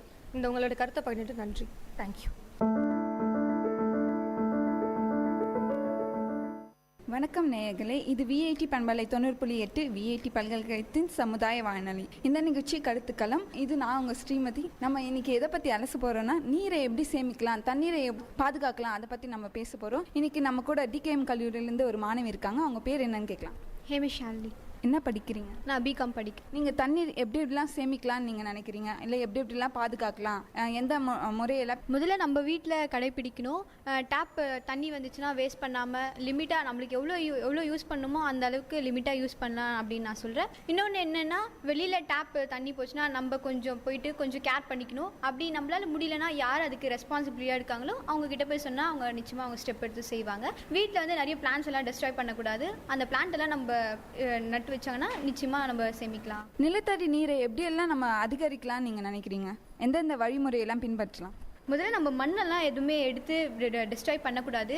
லேண்டை வந்து வீடு கட்டுறேன் அப்படின்னு சொல்லிட்டு அதுலேருந்து மண்ணெல்லாம் எடுத்து யூஸ் பண்ணினால தண்ணியெல்லாம் ரொம்ப டிஸ்ட்ராய் ஆகுது. ஸோ இதனால் ட்ரைனேஜ் வாட்ரு அப்புறம் நிறைய கவர்மெண்ட்ஸ் எல்லாம் கார்பரேஷனில் பார்த்துருக்கீங்க. ஸோ அதை வேஸ்ட் பண்ணாமல் இருந்தால் நம்ம நிச்சயம் இது பண்ணலாம். நீங்கள் எந்தெந்த மாதிரி ஸ்டெப்ஸ் எல்லாம் இதுக்காக எடுத்திருக்கீங்க, இல்லை யார்கிட்ட இது மாதிரி சொல்லியிருக்கீங்களா இது மாதிரிலாம் பண்ணணும் அப்படின்னு விழிப்புணர்வு ஏற்படுத்தியிருக்கு? நான் வந்து தண்ணீர் சேமிக்கணும்னு நான் மந்த்லி ஒரு பிளான்ட்டு வீட்டுக்கு பின்னாடி ஒரு கார்டனில் நட்டு வைப்பேன். அது என்னுடைய ஒரு சின்ன ஒரு ரெஸ்பான்சிபிலிட்டியாக நான் எடுத்திருக்கேன் இந்த இயர்லேருந்து. அது அது மாதிரி நான் ஃபஸ்ட்டு செஞ்சேன்னா நிச்சயம் அதை பார்த்து மற்றவங்க செய்வாங்க. இதனால் நம்ம நிச்சயமாக மழை நீர் சேமிக்கலாம். இதன் மூலமாக நீங்கள் நேயர்களுக்கு என்ன தெரிவிக்கிறீங்க? எப்படி எப்படிலாம் தண்ணீரை சேமிக்கணும், என்னென்ன முறையெல்லாம் பின்பற்றலாம், வருங்காலத்தில் எப்படி சங்கதிங்களா தண்ணியை அதிகரிக்கிறதுக்கு என்னென்னலாம் பண்ணலாம்? நீங்கள் முதல்ல நம்ம மரத்தெல்லாம் வெட்டக்கூடாது. அது வந்து இப்போன்னு இல்லை, எப்போவுமே அது வந்து டிஸ்ட்ராய் பண்ணக்கூடாது. ஏன்னா நம்மளுக்கு அடுத்து வர ஜென்ரேஷன் வந்து ரொம்ப பாதிக்கும். ஸோ அதனால் அதை டிஸ்ட்ராய் பண்ணாமல் இருந்தாலே நிச்சயம் நம்ம தண்ணி இது பண்ணலாம். அற்புதமான தகவல் சொல்லியிருக்கீங்க. உங்கள் கருத்துக்கு நன்றி.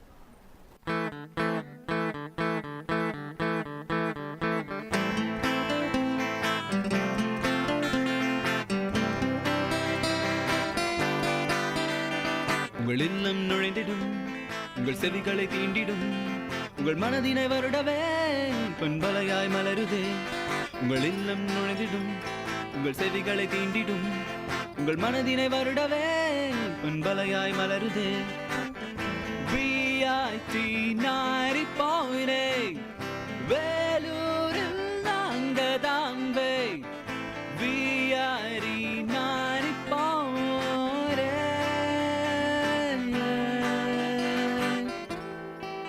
நீங்கள் கேட்டுக்கொண்டிருப்பது விஐடி பண்பலை 90.8 விஐடி பல்கலைக்கழகத்தின் சமுதாய வானொலி.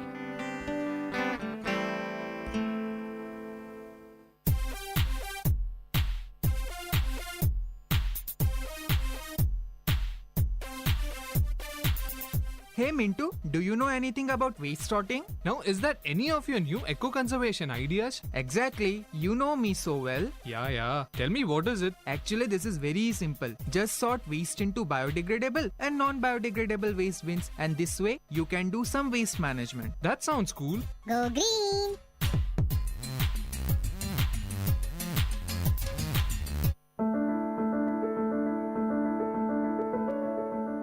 வணக்கம் நேயர்களே, விஐடி பண்பலை 90.8 விஐடி பல்கலைக்கழகத்தின் சமுதாய வானொலி. இந்த நிகழ்ச்சி கருத்துக்களம். இது நான் உங்கள் ஸ்ரீமதி. இன்னைக்கு நம்ம நீரை எப்படியெல்லாம் சேமிக்கலாம் அதை பற்றி வழிமுறைகளை தான் பற்றி பேச போகிறோம். இன்னைக்கு நம்ம நேயர்கள் டிகேஎம் கல்லூரியிலேருந்து அவங்க கிட்டே பேசலாம். வணக்கம், உங்கள் பேர் சொல்லுங்கள். வணக்கம், என் பேர் உதயகுமாரி. டிகேஎம் கல்லூரியில் BA English literature final year படிச்சுட்டு இருக்கேன். நீங்கள் உங்கள் கருத்தை சொல்லுங்கள். நீரை எப்படி சேமிக்கலாம், எந்தெந்த வழிமுறையெல்லாம் பின்பற்றலாம் அப்படின்னு நீங்கள் நினைக்கிறீங்க?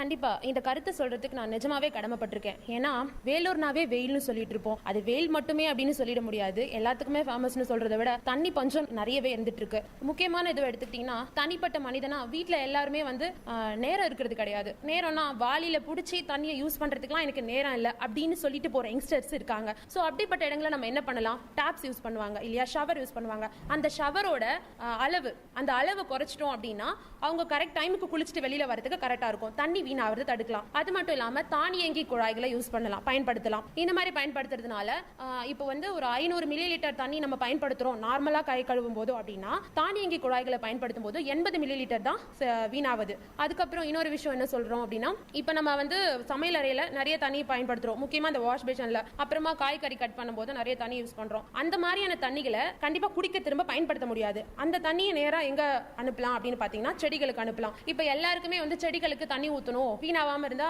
நிலத்தடி நீர் பாதுகாப்பா இருக்கும்னு சொல்றாங்க. ஆனா தண்ணி ஊத்துறதுக்கும் சில நேரங்கள் இருக்கு. எப்படின்னா, வெயில் காலங்கள்ல தண்ணி ஊத்தும் போது அந்த நீர் எல்லாமே ஆவியாய் வேஸ்டா போயிடுது. சோ நிலத்தடி நீரை சேமிக்க முடியாது. குளிர்ச்சியான நிலை இருக்கும்போது, தட்பவெப்ப நிலை இருக்கும்போது, அந்த மாதிரி நேரங்களில் செடிகளுக்கு தண்ணி ஊத்தும் போதோ தண்ணி நிலத்தடியில பாதுகாக்கப்படுது. சோ இதுதான் என்னோட கருத்து. உலக தண்ணீர் தினம் கொண்டாடணும், ஆனா அந்த அளவுக்கு நாம தண்ணீரை சேமிச்சு வச்சிருக்குமான்னு தெரியல. அதனால ஒவ்வொரு தனி மனிதனும் அவங்களால முடிஞ்ச கடமைகளை செய்யணும் அப்படின்றதான் என்னோட கருத்து. நன்றி. வணக்கம் நேயர்களே, இது விஐடி பண்பலை 90.8 இது விஐடி பல்கலைக்கழகத்தின் சமுதாய வானொலி. இந்த நிகழ்ச்சி கருத்துக்களம். இன்னைக்கு நம்ம எந்த டாபிக் பற்றி பேச போகிறோம்னா, எவ்வளோ மழை நீர் பெய்தாலும் நிலத்தடி நீர் மட்டும் அதிகரிக்க மாட்டிருக்கு. என்ன காரணம் நம்ம இன்னைக்கு பேச போகலாம். இன்னைக்கு நம்ம டிகேஏ மகளிர் கல்லூரியில் இருக்கோம். நம்மளோட ஒரு மாணவி இருக்காங்க, வாங்க பேசலாம். வணக்கம், என்னுடைய பேர் ஜெனிட்டா. நான் செகண்ட் பிஎஸ்சி ஜுவாலஜி படிக்கிறேன். எவ்வளோ மழை நீர் பெய்தாலும் நிலத்தடி நீர் மட்டும் அதிகரிக்க மாட்டேங்குது. என்ன காரணம்? ஏரி குளங்களெல்லாம் நம்ம ஒழுங்கான முறையில் பாதுகாத்தோம் அப்படின்னாலே அது நிறைய தண்ணி சேகரிக்கிறது வரி வருது. ஏரியிலேருந்து அதிக அளவு மணல் அள்ளுறது மூலமாக அது அதிக அளவு பள்ளமாகுது. அது ஒரு தூர்வார முடியறதில்ல. அதனால இந்த காரணங்களால் தண்ணி அதிக அளவு ஏரி குளங்களில் தேங்கிறது கிடையாது. இதனாலவே ஆக்சுவலி நிறைய தண்ணி வீணாகுது. அதனாலவே பாதுகாக்க முடியறது கிடையாது. ஏரி குளம் பாதுகாத்தா நிலத்தடி நீர் அதிகரிக்கும்னு சொல்கிறீங்க, கரெக்ட் தான். இப்போ நிறைய பில்டிங் எல்லாம் கட்டியிருக்காங்க, அதனால தண்ணி உள்ளே போக மாட்டிருக்கு. ஏன்னா சிமெண்ட் ரோட் தான் போடுறாங்க. சிமெண்ட் ரோட் போடுறதுனால நிலத்தடி நீர் உள்ளே போக மாட்டிருக்கு. இதுக்கு நீங்கள் என்ன சொல்கிறீங்க? என்ன ஸ்டெப் எடுக்கலாம்? ஸ்டெப் எடுக்கிறது மட்டும் என்ன சொல்கிறதுன்னு சொல்ல முடியாது. ஆனால் நம்ம சிமெண்ட் ரோட் போடுறதுக்கு பதிலாக நார்மலாக ஒரு ரோட் போடுறோம் அப்படின்னா தண்ணி நிலத்துக்கு போய் அது நிலத்தடி நீராக நம்ம யூஸ் பண்ண முடியும் அப்படின்ற மட்டும்தான் அந்த மாதிரி வழி ஏற்படுத்திட்டு அது மாதிரி சிமெண்ட் ரோட் போட்டோம் அப்படின்னா அது நம்ம பாதுகாக்கலாம் நிலத்தடி நீரை. வணக்கம் நேயர்களே, இது விஐடி பண்பலை 90.8 இது விஐடி பல்கலைக்கழகத்தின் சமுதாய வானொலி. இது கருத்துக்களம். நம்ம எங்கே இருக்கோம்னா, எவ்வளோ மழை நீர் இருந்தாலும் நிலத்தடி நீர் மட்டும் அதிகரிக்க மாட்டேங்குது. என்ன ரீசன் அப்படின்ட்டு ஒரு சில பேரை கேட்க போகிறோம். வணக்கம், உங்கள் பேர்? என் பேர் எஸ் சத்யபிரியா. நான் செகண்ட் பிஎஸ்சி ஜுவாலஜி படிக்கிறேன், செகண்ட் இயர் படிக்கிறேன். இப்போ நிலத்தடி நீர் சேமிக்கிறதை பற்றி சொல்கிறீங்கள, நிறைய பெரிய பெரிய பில்டிங்லாம் உருவாக்குறாங்க. அப்புறமா நிறைய தொழிற்சாலைகள்லாம் உருவாக்குறேன். அந்த தொழிற்சாலையெல்லாம் யூஸ் பண்ணுறாங்க. அந்த தண்ணி வேஸ்ட்டாக திரியும் வர தண்ணி யூஸ் ஆக மாட்டேங்குது. அந்த தண்ணியெல்லாம் வேஸ்ட் பண்ணி திரியும் நிலத்தடி நீருக்கு வந்துடுதா. அது விவசாயம் பண்ண முடியாது போயிடுது. அதனால் ரொம்ப கஷ்டமாயிருது, நம்மளுக்கு சாப்பாடுக்கெல்லாம் ரொம்ப கஷ்டமாயிருது. அதனால் அந்த மாதிரி தண்ணிலாம் மறுசுழற்சி செஞ்சு வேறு எதனா பிளான்ட்டுக்கு யூஸ் பண்ணலாம். நிறைய போர் போடுறாங்க, நிறைய வீட்டில் தனிக்குன்னு ஒரு 2-3 போர் போட்டுக்கிறாங்க. அந்த மாதிரி போடக்கூடாது. ஒரு போர் போட்டுக்கலாம், அது கொஞ்சமான தண்ணி யூஸ் பண்ணிக்கலாம். நிறைய தண்ணி யூஸ் பண்ணுறதுனால ரொம்ப கஷ்டமாயிருது. நம்ம தண்ணி யூஸ் பண்ணுறோம், வேணான்னு சொல்லலை. ஆற்று சைட்லலாம் தான் மணல் வந்து நிறைய வாடுறாங்க. அந்த மணல் வாரதுனால தண்ணி வந்து சேமிக்க முடியாத போயிடுது. நிறைய பள்ளத்தோட தோண்ட தோண்ட தண்ணி வந்து சேமித்து வைக்க முடியாமல் அளவுக்கு ஆயிடுது. அப்புறமா வந்து செடிங்களாம் நிறைய வளர்க்கலாம். நெக்ஸ்ட்டு வந்து விவசாயங்கள் அவங்களால நிறைய யூஸ் பண்ண முடியல. இப்போது தண்ணி கம்மியாயிட்டு இருக்கிறதுனால அவங்க எப்படி கட்டுப்பாடோட யூஸ் பண்ணலாம், இந்த செடிக்கு இந்த அளவுக்கு தண்ணியை யூஸ் பண்ணால் போதும், ஏன்னா நிறைய யூஸ் பண்ணுறாங்க அவங்க தான். நீங்கள் என்ன சொல்கிறீங்க இதை பற்றி? எங்கள் வீட்டில் விவசாயம் செய்கிறாங்க, நெல் பயிர் செய்வாங்க, அப்புறமா கேழ்வரகு அந்த மாதிரிலாம் செய்வாங்க. கேழ்வரகு வந்து 2 times வந்து தண்ணி பாய் வைப்பாங்க. அது வந்து ஒரு டைம் வந்து தண்ணி பாய் வச்சாவே போதும், அது நல்லா வளர்ந்துடும். அதுக்கு வந்து தண்ணி விடணும்னு ரொம்ப அவசியம் ஒன்றும் கிடையாது. நெல் பயிருக்கு வந்து எப்படின்னா தண்ணி வந்து ஈரம் வந்து காத்துனே இருக்கணும். அப்போ தான் நெல் பயிர் மணி வந்து பெருசாக வரும். அப்போ தான் சாப்பாடு தான் நல்லாயிருக்கும். தேங்க்யூ, நல்லா சொன்னீங்க. இவ்வளோ நேரம் நம்ம கூட இருக்கவங்க நல்லா பேசினாங்க. இன்னும் நிறைய நேயர்கள் வெயிட் பண்ணுறாங்க, அவங்க கூட பேசலாம். வணக்கம் நேயர்களே, இது விஐடி பண்பலை 90.8. இது விஐடி பல்கலைக்கழகத்தின் சமுதாய வானொலி. இந்த நிகழ்ச்சி கருத்துக்களம். இன்னைக்கு நம்மளோட ஒரு நேயர்கள் இருக்காங்க.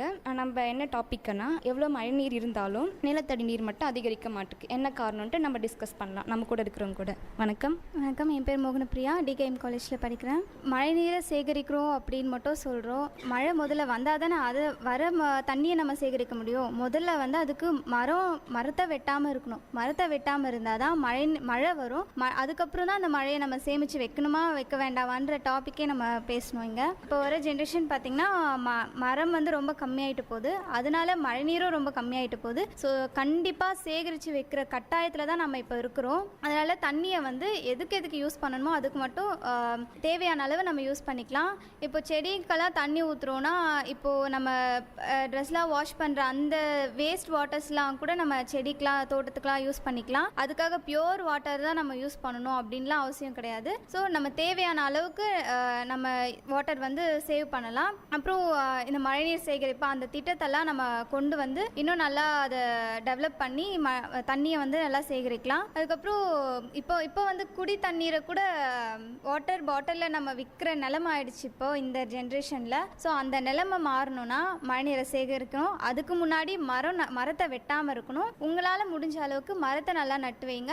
உங்கள் வீட்டுக்கு ஒரு மரம் வளர்க்கணும் அப்படின்னு சொல்லிட்டு கவர்மெண்ட் சொல்லியிருக்காங்க. ஸோ அந்த ரூல்ஸை வந்து எல்லாருமே ஃபாலோ பண்ணால் நல்லா இருக்கும்னு நான் நினைக்கிறேன். அந்த ரூல்ஸை ஃபாலோ பண்ணி மரம் நட்டு அந்த மரத்து மூலயமா நம்மளுக்கு மழை நிறைய கிடைக்கும். மழை வந்தால் தண்ணி நம்ம பஞ்சமே கிடையாது, தண்ணிக்கு பஞ்சமே வராது. ஸோ நல்லா மரத்தை நல்லா நட்டு வைக்கலாம். அப்புறம் வாட்டர் வந்து எந்த அளவுக்கு யூஸ்ஃபுல்னு நம்ம எல்லாருக்குமே தெரியும். ஏன்னா வாட்டர் இல்லாமல் நம்மளால இருக்கவே முடியாது. தண்ணி வந்து அவ்வளோ இம்பார்ட்டன்ட் திங் நம்மளோட இதுவில். இந்த உலகத்தில் பார்த்தீங்கன்னா ஃபுல்லாக மோஸ்ட்லி நிறைய தண்ணி தான் இருக்குது. ஆனால் குடிக்கிறதுக்கும் விவசாயத்துக்கும் இதுக்கு மட்டும் தண்ணி இருக்க மாட்டேங்குது. ஸோ அது வந்து ரொம்ப ஒரு இக்கட்டான சூழ்நிலையாக இருக்குது. சுற்றி தண்ணி இருந்தோம், உலகத்தில் சுற்றி தண்ணி இருந்தோம், குடிக்கிறதுக்கு தண்ணி இல்லை, விவசாயத்துக்கு தண்ணி இல்லை. இதுக்கான ரீசன் வந்து என்ன பார்த்தீங்கன்னா மழைநீர் வராமல் இருக்குது. நெக்ஸ்ட்டு நம்ம தண்ணியை வந்து சேவ் பண்ணாமல் இருக்கும். ஸோ தண்ணியை சேவ் பண்ணி மரத்தெல்லாம் நல்லா நட்டு மழைநீர் வர அளவுக்கு நம்ம வந்து நம்ம சூழ்நிலையை நம்ம மாற்றிக்கிட்டா இன்னும் நல்லாயிருக்கும். மழையும் நம்மளுக்கு நல்லா வரும், தண்ணியும் நம்மளுக்கு நல்லா கிடைக்கும். வறட்சின்ற ஒரு இதுவே இருக்காது நம்ம உலகத்தில். ஸோ மழைநீரை வந்து சேகரிக்க என்னோட கருத்து இதுதான். சூப்பராக சொன்னீங்க. நீங்கள் மக்களுக்கு என்ன சொல்ல வரீங்க? விழிப்புணர்வு எப்படியெல்லாம் ஏற்படுத்தலாம் மழைநீர் சேகரிப்பை பற்றி? இப்போ வந்து நிறைய ஸ்கூல் காலேஜஸ்லாம் நிறைய அவேர்னஸ் கொண்டு வராங்க. மழைநீரை எப்படி சேகரிக்கணும், அப்புறம் மரம் நடணும் அப்படின்ற நிறைய அவேர்னஸ் கொண்டு வராங்க. ஸோ அதெல்லாம் நல்லது தான். அதை இன்னும் நல்லா டெவலப் பண்ணணும். எல்லா ஸ்கூல்ஸ் எல்லா காலேஜஸும் இந்த இன்ஃபர்மேஷனை வந்து சொசைட்டிக்கு தெரியப்படுத்தணும் அப்படின்னு நான் நினைக்கிறேன். நல்லா சொன்னீங்க, நல்ல பாயிண்ட் எல்லாம் சொல்லியிருக்கீங்க. மக்கள் இதை பயன்படுத்துவாங்கன்னு நம்புகிறேன். தேங்க்யூ. நன்றி. வணக்கம் நேயர்களே, இது விஐடி பண்பலை 90.8. இது விஐடி பல்கலைக்கழகத்தின் சமுதாய வானொலி. இந்த நிகழ்ச்சி கருத்துக்களம். வணக்கம். நம்ம எங்கே இருக்கிறோன்னா டிகேஏ மகளிர் கல்லூரியில் இருக்கிறோம். நம்மளோட ஒரு மாணவி இருக்காங்க, பேசலாம் வாங்க. வணக்கம். வணக்கம், என் name Srimathi Dharshini, 3rd BSc nutrition. நான் ராணிப்பேட்டிலேருந்து வரேன். நான் இப்போ என்ன சொல்ல வரேன்னா, காலேஜ் நிறைய இடத்துல வந்து நிறைய அவேர்னஸ் கொடுக்குறாங்க. அது மாதிரி நம்ம வீட்டில் இருக்கவங்களுக்கு கூட அவேர்னஸ் கொடுக்கலாம். நம்மளால் வெளியே போய் மற்றவங்களுக்கு சொல்ல முடியலனாலும் நம்ம வீட்லேயே வந்து சின்ன குழந்தைங்களா இருப்பாங்க, அவங்களுக்கு வந்து தண்ணியோட இம்பார்ட்டன்ட்னா என்னன்னு தெரியாது, அது நம்ம வருங்காலத்தில் கிடைக்குமா அப்படின்னு தெரியாமல் இதுக்கு மேலே நம்ம யூஸ் பண்ணுவோமா இந்த தண்ணி, அது மாதிரிலாம் தெரியாமல் வீணாக்கிட்டு இருக்காங்க. அவங்கக்கிட்ட போய் நம்ம சொல்லலாம் இது மாதிரிலாம் வீணாக்கக்கூடாது அப்படின்னு சொல்லி அவங்கள்ட்ட சின்ன வயசுலேருந்தே நம்ம வளர்த்தோம்னா அவங்க வந்து பெரிய வயசில் வந்து அவங்க கஷ்டப்பட தேவையில்லை.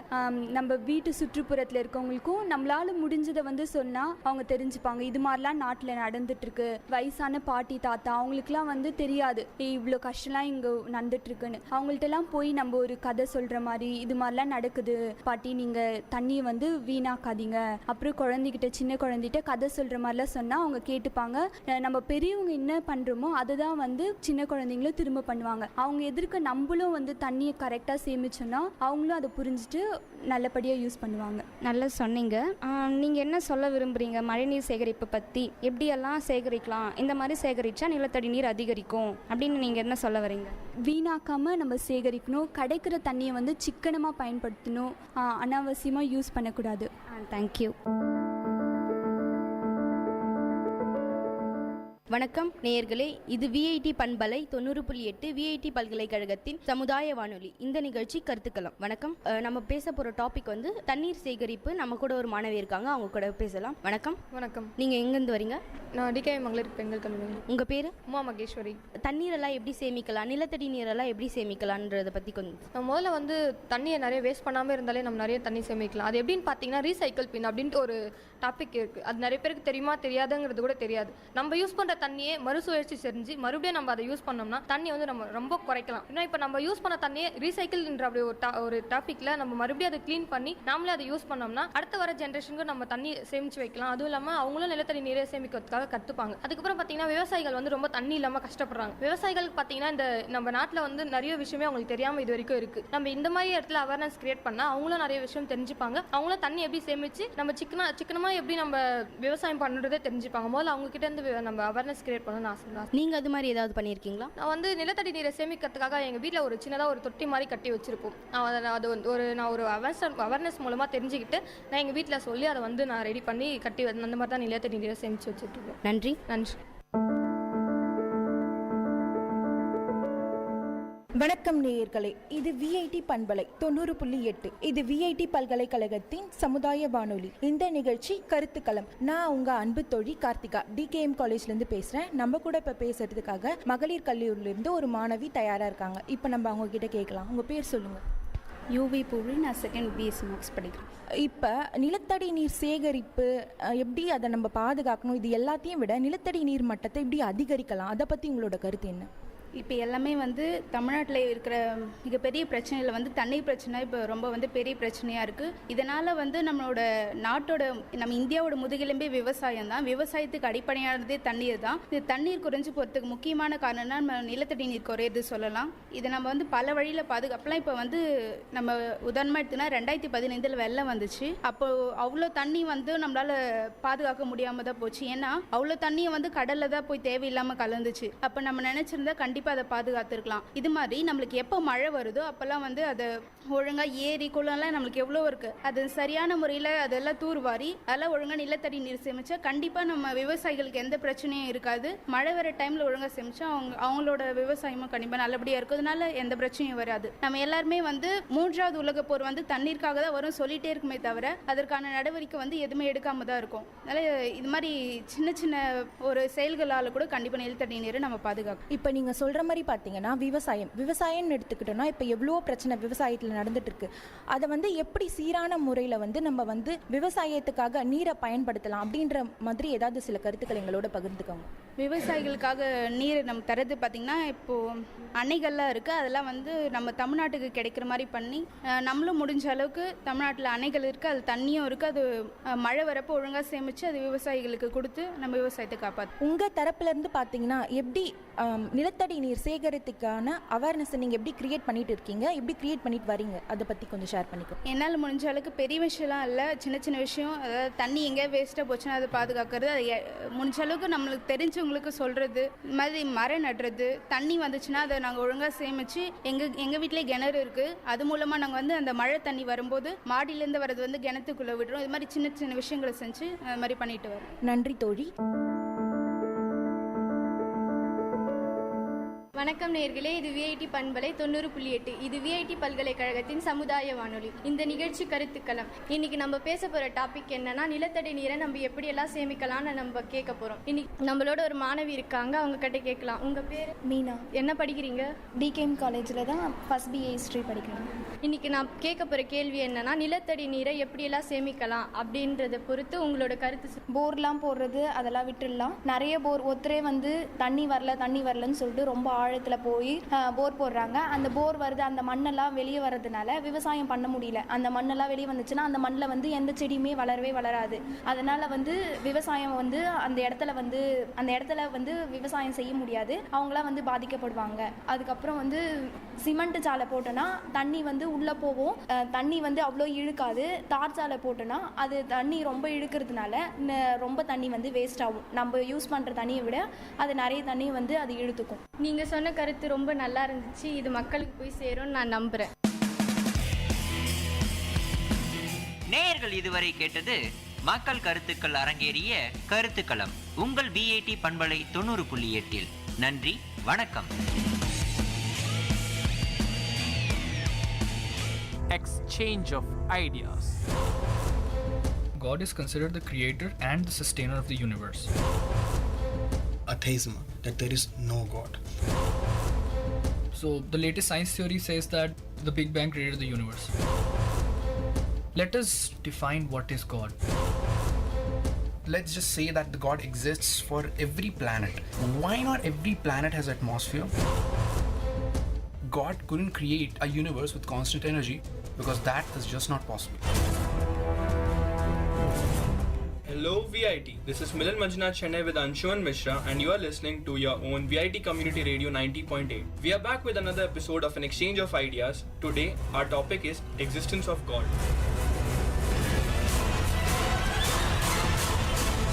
Let's start our discussion with introducing ourselves. Hi guys, I'm Anshuman, BTech Computer Science 2nd year. Hi guys, this is Akash, BTech Civil 3rd year. Hello friends, I'm Spurs Jory from BTech IT 2nd year. Hi, I'm Milan Manjunath Chennai from Chemical 2nd year.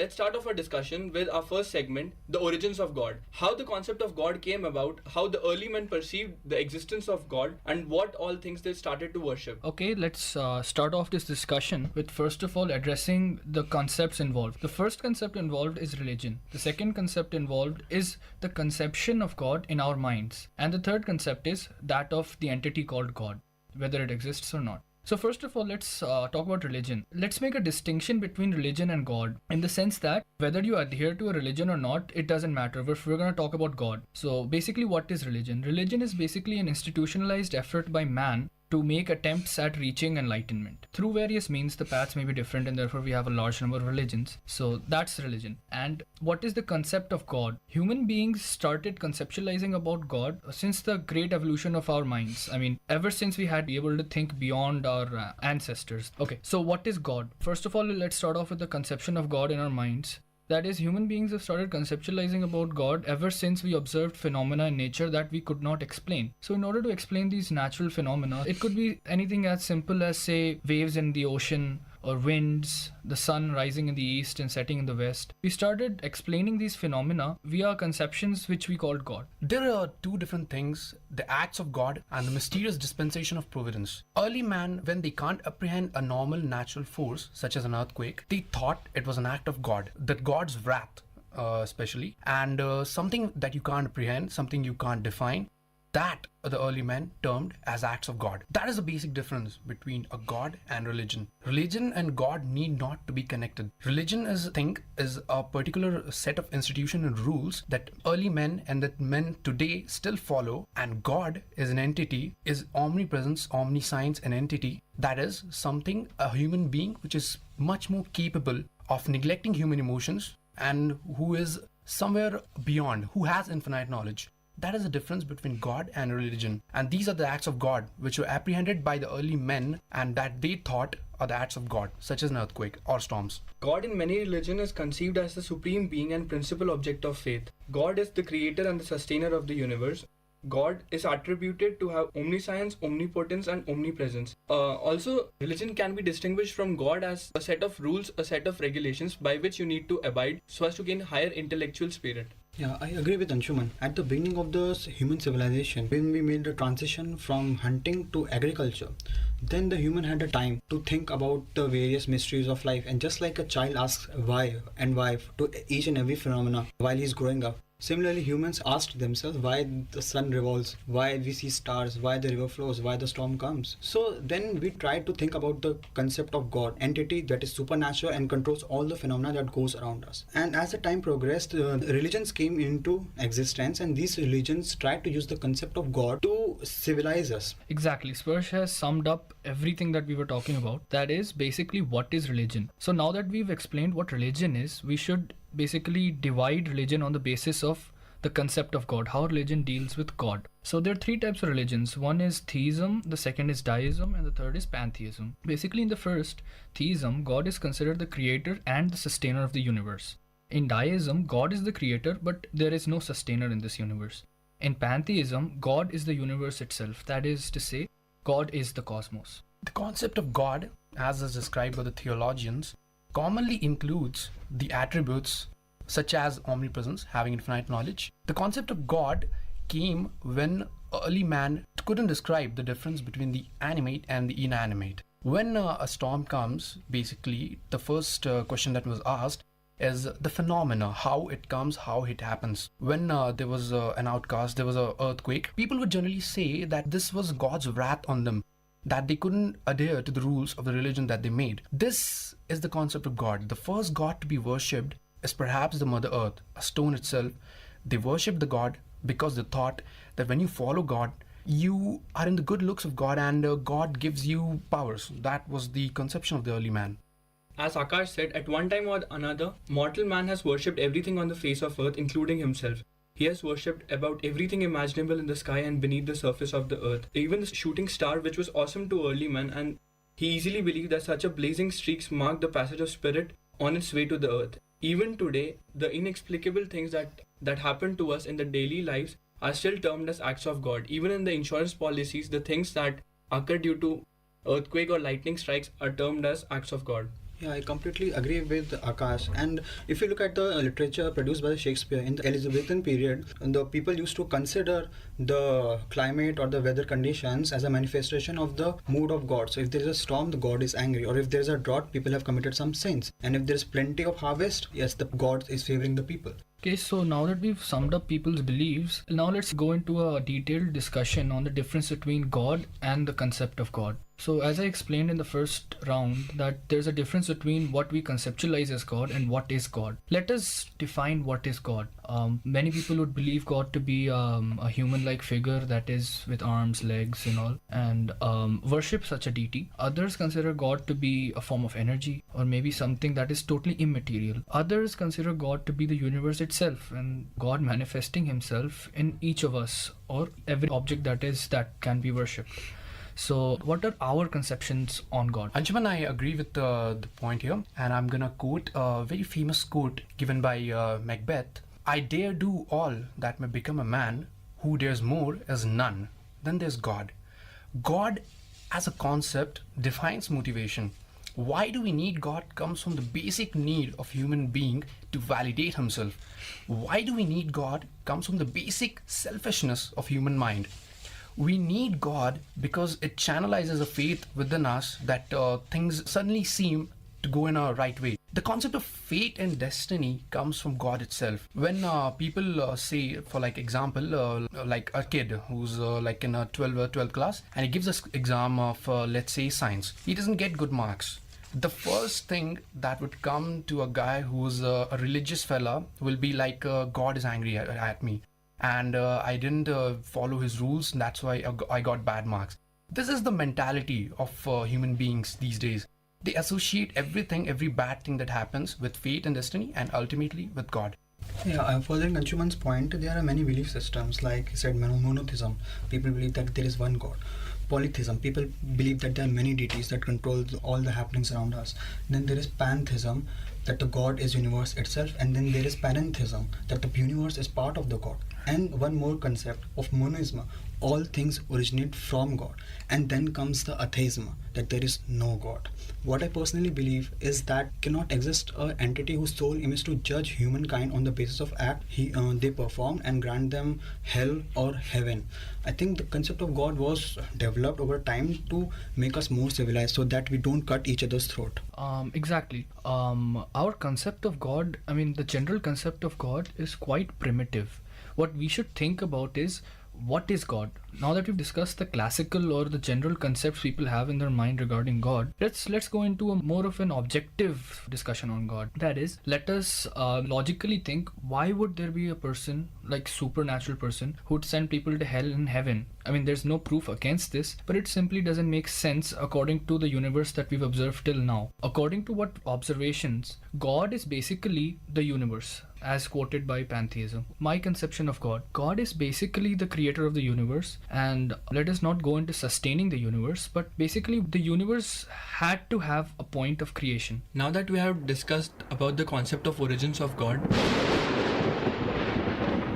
Exchange of ideas. let us move on to our next segment, existence of God. The existence of God. Why does God exist? How it exists? I'll stretch on that point. Now, universe is everything which is explainable by scientific theories. The very existence of Earth was defined by the Big Bang theory. And there are theories coming, the black hole theory, such as the theory of several stars, they're coming, the theories of multiverse, which explain how the universe came into being. Now, I personally, being an atheist, find it extremely disturbing when somebody comes up and says, dude, the universe was created by God. This very point that God created the universe is something which I would call a blasphemy. This is a complete and total, it totally goes beyond my compliance, beyond my apprehension that there is a being who can create an entire universe. Now, I don't know how this concept and how this thought came into the early man and the man forward, but this concept, I personally speak, this annoys me. The existence of Earth can be defined by every scientific theory there is. Every phenomenon, everything can be defined by a law. Like, for example, I'll give you the gravitational law given by Newton. Earlier, people used to believe that God keeps us down. God pulls us beneath. This was the concept that the people used to believe. Then Newton came. Then Newton gave his laws of gravitational theorem that the force is equal to a certain product of mass and inverse of the radius. Now, this concept, when this concept was born, he received a lot of negative influence from the Catholic Church. Refused to put forth this concept, the laws of Newton. This example proves how human being is completely and totally influenced by the concept of God, and there's no utter space for anything termed as science. I totally agree with Akash. I mean, during the primitive period, as they had no science to describe the difference between humans and other creatures, they called themselves the people and thought that the strangers were another sort, less human than they are. They had no science to describe the difference between animate and inanimate. They believed that if they eat the flesh of a strong beast, they might acquire its spirit. A face of a dead person they knew and recognized in peculiar shapes on the face of a rock they associated with the living spirit and thus the god. In our entire history, even the people who have opposed the basic notion of God, like in the 13th and the 14th century, people used to believe that Earth was the center of the universe, and Nicholas Copernicus came and proved them wrong, and he was met with strong resistance by the church. And also Galileo Galilei, who discovered the telescope, was jailed because of his discoveries of different planets, and that he said that Earth revolved around the sun and not the other way around. So Milan and Akash, I can firmly place you guys as atheists, am I right? I tend to differ from you guys in opinion because I'm agnostic with a tendency towards believing in God. Could you guys first of all explain to me what is your concept of God? You're denying the existence of God so strongly. So explain to me what is your concept of God? And just give me a short description. Anjuman, God for me is a source of motivation. Why I disagree with God is that everything in this universe can be explained. There's no need of a concept of a human being who's supernatural enough to create the entire universe. I disagree with this. So Akash, to summarize your point, you're trying to say that you can explain every phenomena in this universe using science, and therefore there is no need for a supernatural phenomena such as God to explain anything further, right? Yeah. Absolutely. Since there is no need for this God, you simply deny his existence. Absolutely. Okay. Sparsh? I'm a firm believer of God, and I will try to bring in science. Akash raised the points like force is equal to mass into acceleration. I agree. Humans have made a great deal of progress with the help of science, using laws of thermodynamics, laws of gravitation. But these laws were not invented by humankind. They exist. You have to think about this issue. Their existence predates humankind. These laws were invented by an entity, and that entity is God. God is responsible for the working of the whole of universe. You cannot say that if an apple falls, God has no role in it. God has role in it. And furthermore, again, I'm coming back to the science. We know the acceleration due to gravity is 9.8 meter per second square. You know, if we increase g by 10, our heights will be stunted, 1/10 of what we are today. And if we decrease g, the value of acceleration due to gravity will be floating in the air. Actually, if we decrease the value of g to a certain threshold, there would be no atmosphere on Earth, and we would not have evolved. Yeah, that's what I'm saying. So there is some intelligent entity that is able to maintain these precise measurements. So Sparsh, you have a beautiful point here. You're trying to say that God is the entity that you can say powers the principles of science we're so fond of. I mean, science has no existence in itself. It has to have an entity that powers it. And now we discover these laws and we start to say that God does not exist. But that does not mean that God does not exist. But Sparsh, one thing is there. You cannot objectively prove the existence of such a God. You're just postulating, and no one can disprove your postulate as of now. But I would like for you to prove your postulate. Similar argument can be put to you, Akash's argument also. Exactly, that's what I said. You cannot deny the existence of God, neither at the same time you cannot prove the existence of God. It's a matter of faith. So basically, according to me, I'm an agnostic, remember that, guys. What I would like to actually summarize here is that the existence of God is not a matter that you can touch with science. God is not an entity, nor is it a mathematical quantity. So therefore, the laws of science cannot be applied to God. Simple as that. So the scientific method cannot be used to prove or deny the possibility of God. For me, God, as I conceive it, is a supreme being. He's the principal object of the cosmos who created each and everything which we can see, which we can feel. According to me, each and everything has a simple and a logical explanation, and which can be written down in a book and not just be simply called that because of God this happened, because of God that happened. I don't believe it. So that's your firm definition of God. And you deny it because? Yeah, each and everything can be explained by a scientific explanation, a law, a theory, a postulate, which has a very firm mathematical backing. I guess Akash is pretty happy now. Yeah, okay. Earlier, Anshuman gave a point that we can't use science to define God. And Sparsh gave beautiful points on how he believes that God exists. And I firmly disagree with both of you that science can be used to explain, can be used to deny the existence of God. Now, here's how it works. The value of G pointed out by Sparsh. Well, the universe came into existence by several theories. The best one till date is the Big Bang Theory. Now, according to this theory, there was an explosion, a supernova blast per se, which started the very universe we live in. Now, if there was a God, and let's just say that the God exists for every planet, why not every planet has atmosphere? Why not every planet is placed in a position just like Earth and has a life? If there's a God, then there will be life everywhere. Not just Earth itself. This is a very unscientific argument because just because there's life on Earth, we don't even know where life is, where life isn't. Let's not delve into that. Who are you to decide what God should and should not do? This cannot be used to deny or prove the existence of God, according to me. Now, let's dwell into this concept right now. There's a beautiful quote which comes from Macbeth, and I already pointed that out. I dare do all that may become a man. Who dares more is God. Now, this very quote, I'll be very frank with everyone around here. This very quote annoys me. The limits of human being is defined not by God, but by themselves. A human being creates his limits. Now, when you put God here, when you put God in this particular concept, how human beings perceive God is just a channelization of motivation, faith, that's it. Now, let's dwell into the science concept here. Everything is explained by God. Like the very existence of atmosphere is due to the fact that Earth is in a position favorable distance. With everything, Earth has a favorable position in the solar system, which gives Earth water, and that creates life. And that's my explanation. That's why I deny God, because there's no such thing as God. There's just science. Okay, considering Akash's point, he raised a good point that if a god exists, life must exist in all the planets that are present in the solar system. But what I believe is that God created laws and all the things are governed by those laws. So if there are no suitable conditions on the other planet, so according to the particular law, life will not exist there.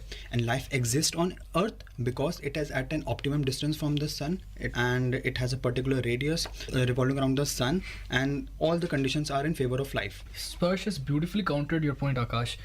What Sparsh is saying is that God has created laws, not life. And these laws have in turn created us and all the beings or all the stuff that is there in the universe. And I would like both of you atheists to, counter this point. Well, Sparsh gave a brilliant point. I should agree that God created laws and not life. Well, my point right now here is, let's just say, for example, let's just assume that there is a God. Now, I would ask this question, where is he? How is he? This being very frank and with total compliance, I ask this question that there is no existence, no law which can prove that this happened. The very veneer visage of the concept of God is a mere vexation, is a mere complete and total vexation. Whereas when you tune in to science can at least explain 8 out of 10 things. I would say it can't explain 2 things, but it can very much I assure you that it can explain 8 things out of 10.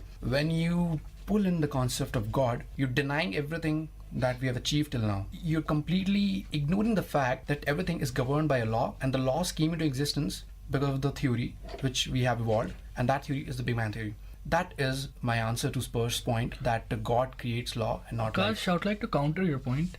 What you just said is that science explains so much, and since we cannot perceive God, we cannot prove that God exists. But as of now, you have not proven that there is no creator of the laws. You've left that to uncertainty. That is 2 of the 10 things that science cannot explain. So my initial point was define God. I would like to define God myself. I kept a definition to myself because I wanted to hear everyone else's. My definition of God is not something that can be perceived via our senses. God is just the thing that propels the universe. Now, does this propellant exist in a separate form or not is the main point of our debate. So what propels the universe? The energy. We all know that energy is conserved, right, after every transaction, or energy can be converted into mass by Einstein's equation, E is equal to mc squared, right? So therefore this universe was created with a specific amount of energy, right? And this universe was also created with a specific amount of momentum, because momentum is also conserved after every transaction. So therefore what I would like to define God as is that energy. Because the universe deals in terms of energy. Any quantity turns into another with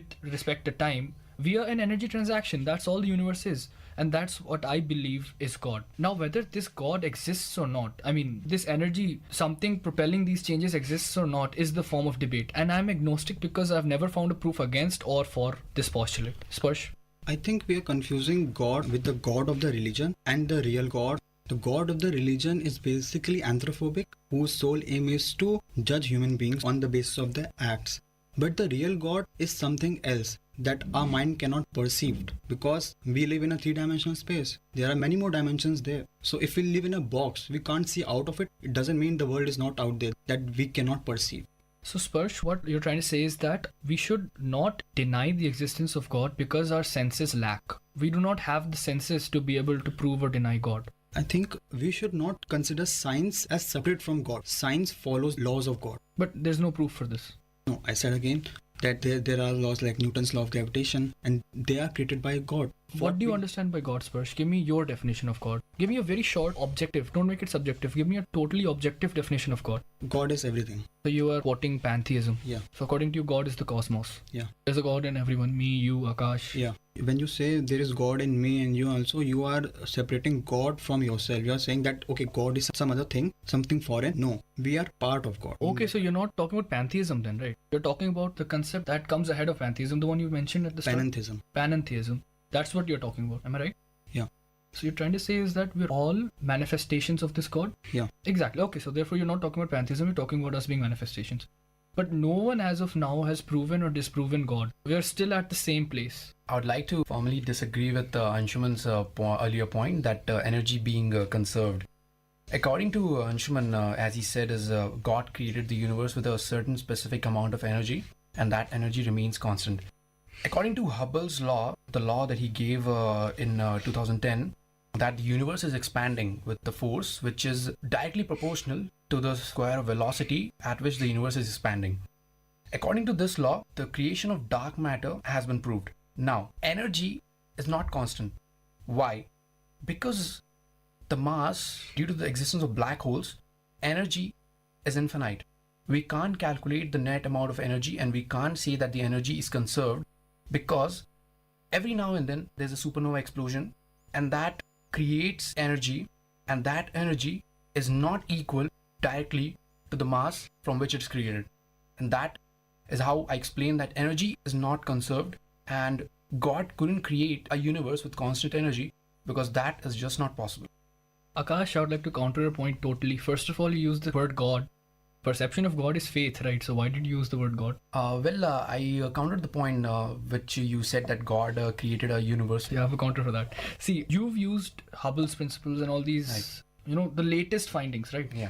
So what I would like to invoke is the first law of thermodynamics.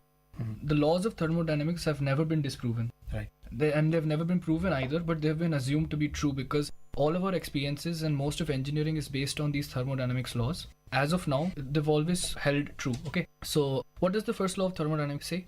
In a closed system, energy is neither created or destroyed.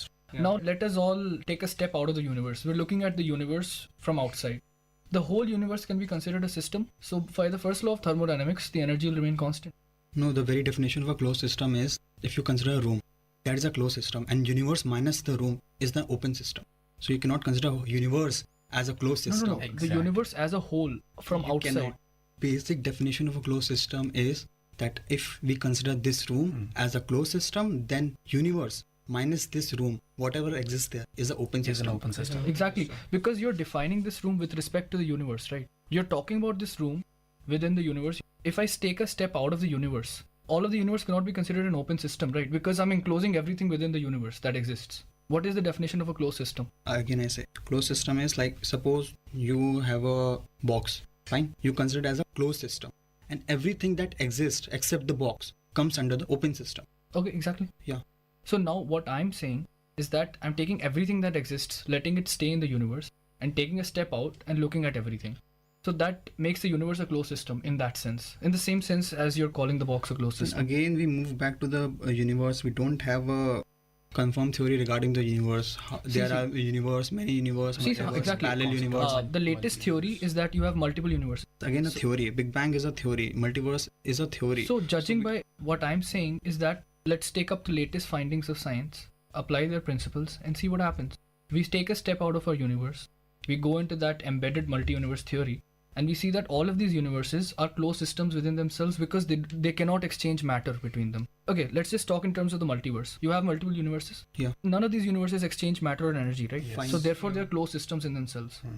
And therefore, I can apply the first law of thermodynamics on a universe. In that case, the universe has fixed amount of energy. We can consider the point. Exactly. So there's fixed amount of energy, and God created the universe with fixed amount of energy, but we're still at the same stage where we started. No one has been able to prove or disprove the existence of God. I would like to actually sum this whole thing up with another definition of God. This definition is also unproven, but this is what I feel. I've spent many long hours thinking about what is God, what are we, and whether we have any role in our own future, or God governs our future, or that we are beings that decide our fate, and there's no such thing as a prior fate. And it all comes down to this in my thought process. That is, our universe is a causal universe. Everyone agrees? Entire of science is based on cause and effect theory. Everyone agrees with me? So if I remove this principle and start to say that effects precede causes, all of science will go to a dustbin. None of science will be applicable anymore, because science is based on the cause and effect theory in a causal universe. So with that done, I would like to talk about causes. What are we? We have been basically caused by a gradual set of changes called evolution. This evolution has occurred in an environment which is a result of several chemical reactions, a set of amazing things that resulted in stardust being converted into the earth revolving around a sun in a solar system. So basically, everything has a cause. Okay? So the latest science theory says that the Big Bang created the universe. So we've given a cause for the universe, right? So what is this cause?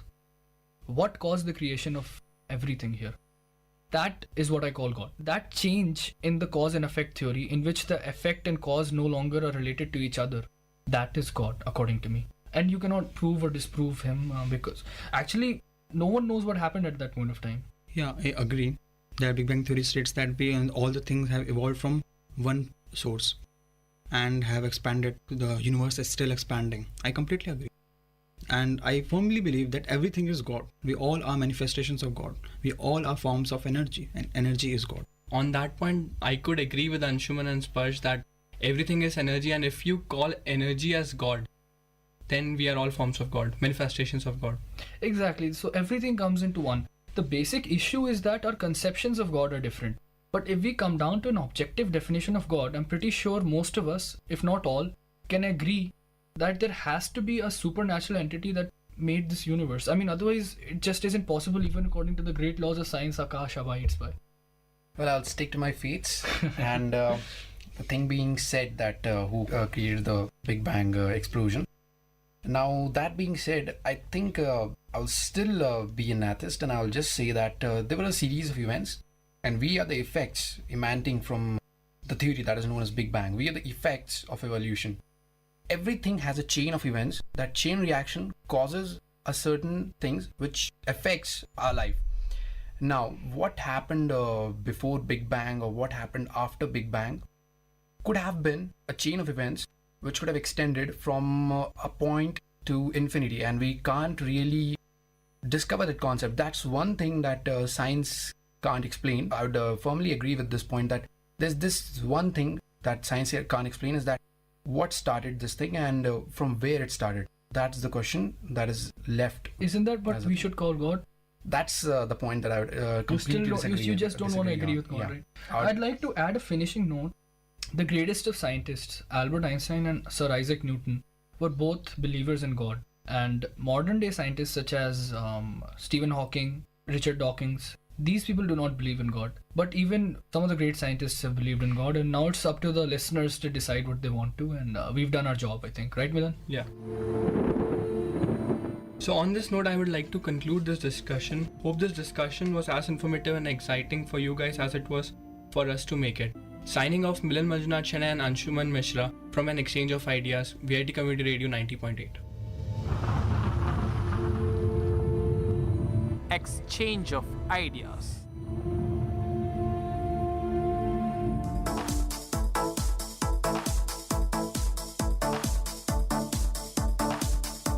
Welcome to the Noble Lectures, an audio lecture series of VIT Community Radio 90.8 FM.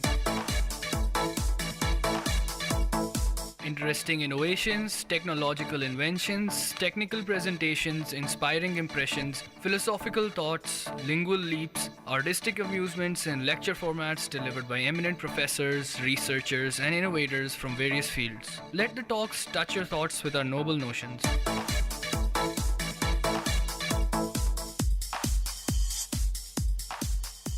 Dear listeners, in today's Noble Lecture, we are going to listen to the lecture on Higgs boson by Dr. S. Balakrishnan, Postdoctoral Fellow of VIT University. Hope this lecture will provide the basic understanding of Higgs boson.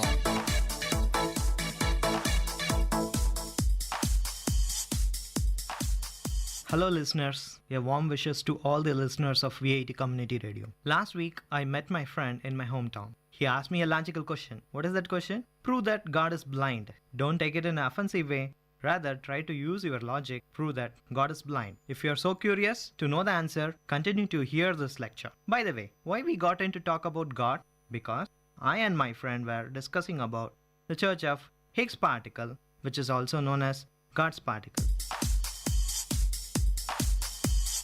You are listening to the Noble Lectures, an audio lecture series of VIT Community Radio, innovative talks from intellectuals.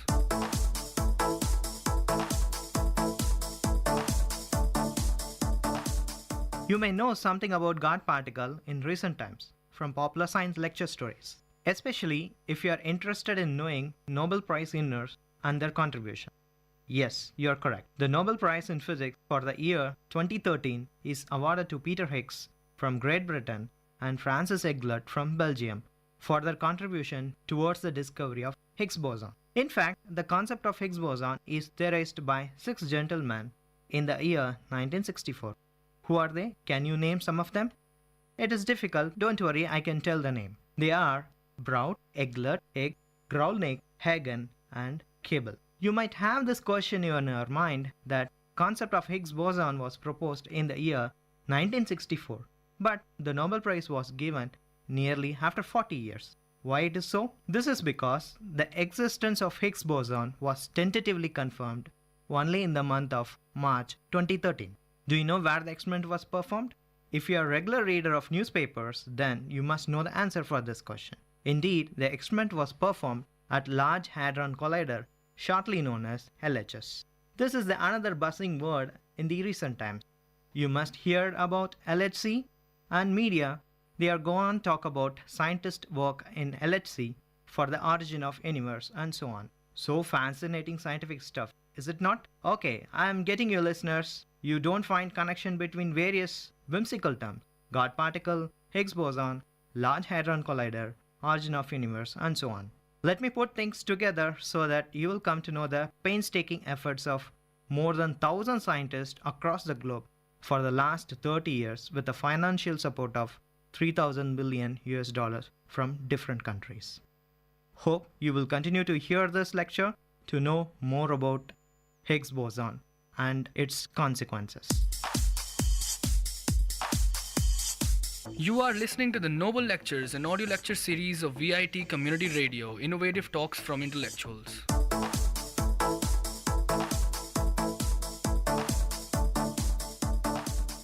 There are 4 fundamental forces that exist in nature.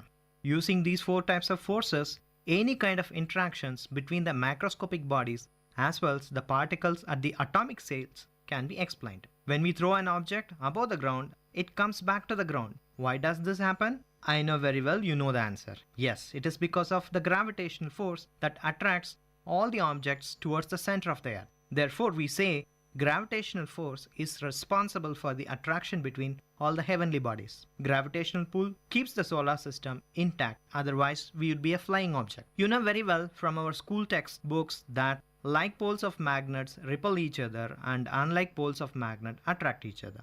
Thus, magnets have attracting and repulsive abilities. And also you know about positive and negative charges which also have attractive and repulsive nature. A simple example is electron and proton, where electron has negatively charged while proton is a positively.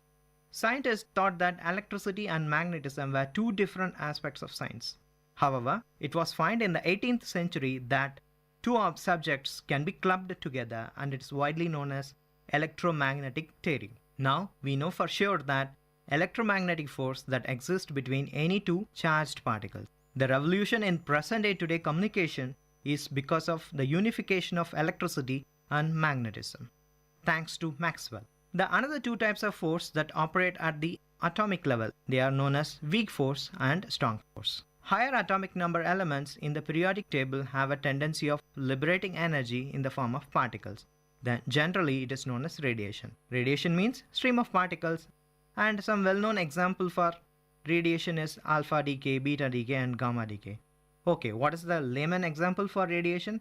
Very simple, X-rays. Elements with the tendency of decaying are called radioactive elements. Listeners, can you name some of the radioactive elements? Yes. Uranium, plutonium, thorium are some of the well-known radioactive elements, and hence they are useful in generating power by means of nuclear fission. Weak force are responsible for neutron decay and beta decay.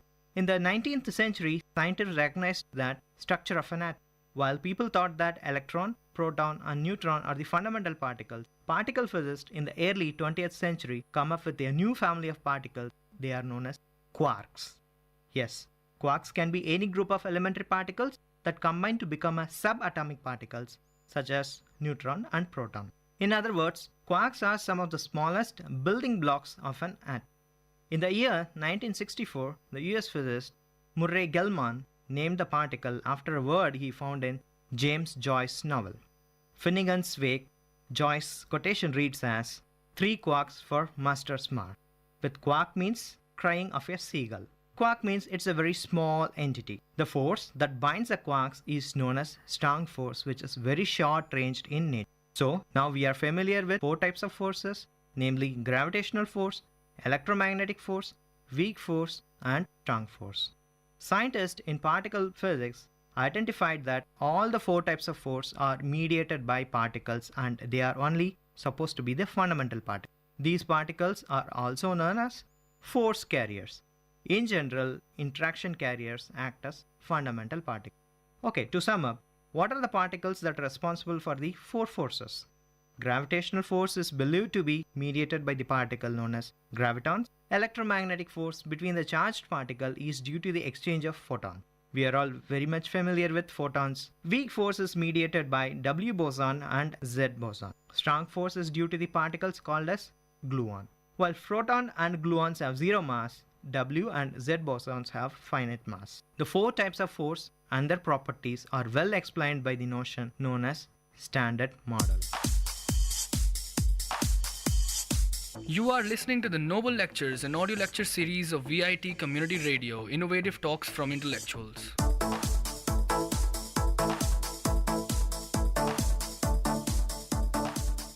Right, what is so special about Higgs boson? Higgs boson is the last missing piece of Standard Model and the 5th member of the boson family, but not a force carrier.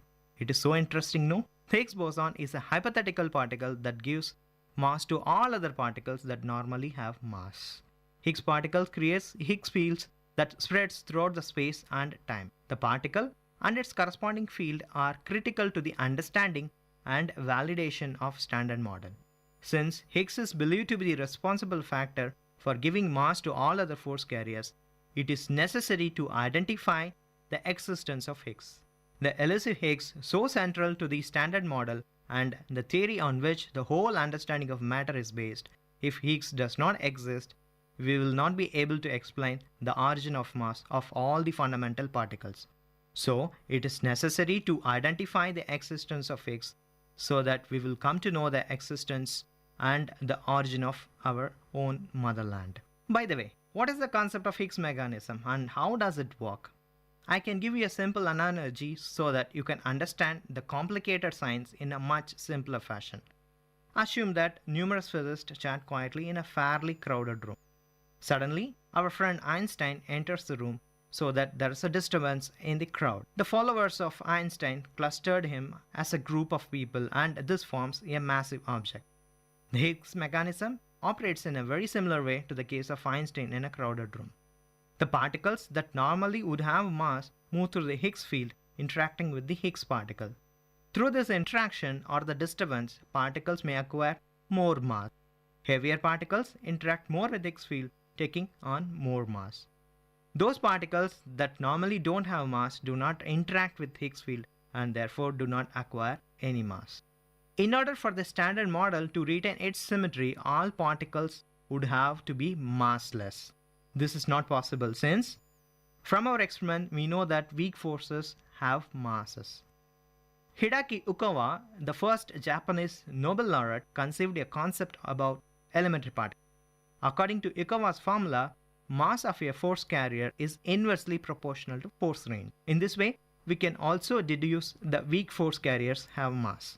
The Higgs mechanism was originally introduced to allow the W and Z bosons to have mass. Physicists found to their delight that this was the way to give mass to all other particles as well. Current Standard Model provides no explanation of how some particles come to have mass. By the way, what we are really talking about? What is the need to study about spontaneous symmetry breaking? The Standard Model must be symmetric under a specific kind of transformation, technically known as gauge transformation. Without the Higgs mechanism, the Standard Model remains symmetry only if mediator remains massless and produce nonsense results if weak force mediators have mass. Developers of Higgs mechanism used spontaneous symmetry breaking concept to introduce mass while retaining Standard Model's overall symmetry. The Standard Model symmetry is broken only at a single. By the way, what is meant by symmetry breaking? It is quite simple, but I like to give you an analogy which is popularly known as dinner table analogy. Let us assume that there is a party. Glass of water are placed between each plate at a circular table. The arrangement is considered as a symmetrical one. That is very clear. The first person chooses a glass to take on their left or right according to his wish. When the glass is chosen spontaneously, either from right or from left, then the symmetry is broken. That is, everyone else at the table is forced to choose that side alone. This is the simplest way of explaining symmetry break. Indeed, the symmetry assumed in the standard model is believed to be broken at the time of Big Bang. Let me explain clearly so that you will get the complete picture. At the instant of Big Bang, the universe was comprised of particles of pure energy. Milliseconds after the event, the universe cooled and Higgs field developed. Particles begin to acquire mass as they cooled, slow down, moved through slowly in the Higgs field. Particles lost kinetic energy and gained mass according to well-known Einstein's mass-energy relation E is equal to mc square. Elementary particles develop and Higgs field continue to provide space and time. In the unification theory, physicists look to Big Bang for evidence of single superforce. Each of the four fundamental forces is thought of a manifestation of a single force at low energy. Particle accelerators attempt to create such a situation of Big Bang. Physical Higgs boson can be found when enough energy is given. That's why we require sophisticated particle collider like Large Hadron Collider. However, the Higgs boson are so fragile so that they decay very instantly. That's why we require particle detector. So we are forced to construct a $1 million spent Large Hadron Collider. You are listening to the Noble Lectures, an audio lecture series of VIT Community Radio, innovative talks from intellectuals.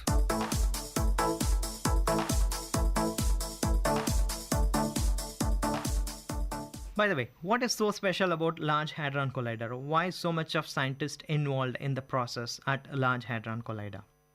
It is the highest energy particle collider ever made, and it is considered as one of the greatest engineering milestones of our mankind. It was built by the European Organization for Nuclear Research, commonly known as CERN, from the year 1998 to 2008.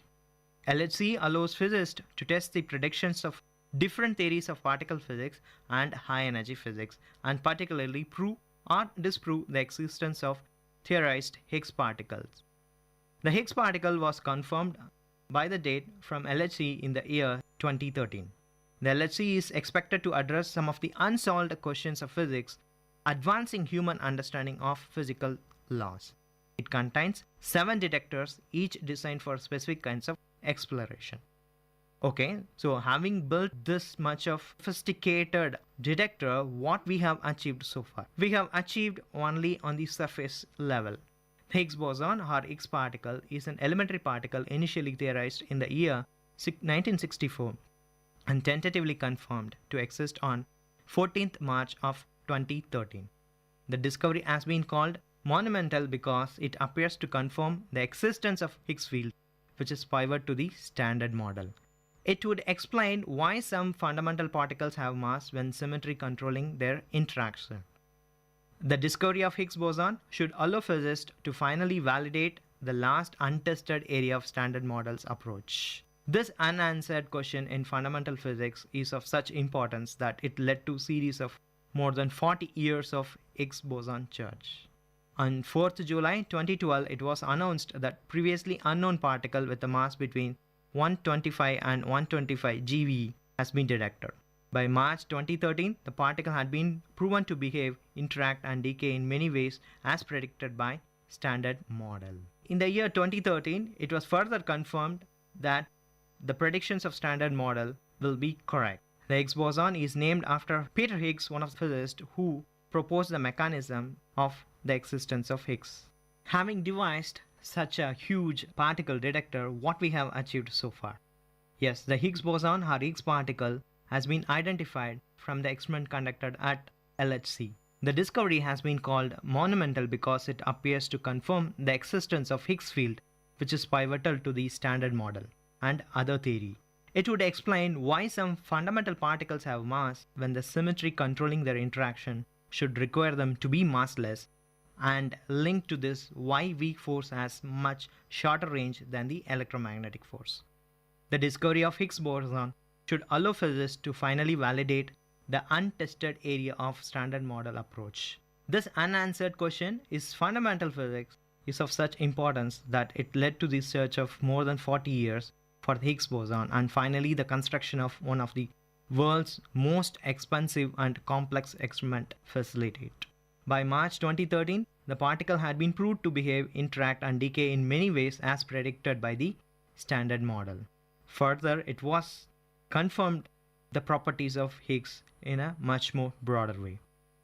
The Higgs boson, named after Peter Higgs, proposed the mechanism of Higgs. The particle later is known as God particle from a novel. But interestingly, this name was not elected by Higgs himself. To conclude, by March 2013, the particle had been proven to behave, interact, decay in many ways as predicted by Standard Model. Further, in the year 2013, it was confirmed that further properties of Higgs will be tested at LHC. In the year 1964, the mechanism was proposed by Peter Higgs, but who does not like to call the particle as God particle. And finally, he was awarded Nobel Prize in the year 2013 for his monumental contribution. Long way to go in the identification of Higgs boson and so the origin of our own universe. Scientists are so obsessive in finding the unified force which is believed to be present soon after the Big Bang. If we find the existence of Higgs boson one day, it is certain that our knowledge on the origin of universe is absolutely correct, and that would be the greatest achievement in the pursuit of exploring our mother universe. Before I close my talk, I must answer this question I asked in the beginning. Prove that God is blind. It is very simple, my dear friends. God is love. Love is blind, so God is blind. That's all.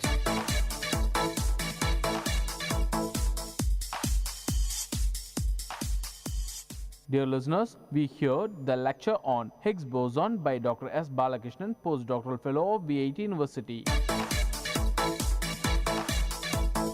I hope this lecture touched your thoughts with a noble notion.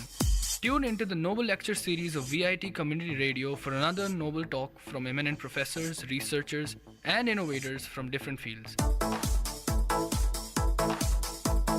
You are listening to VIT Community Radio 90.8 FM. Let the talks touch your thoughts with our noble notions.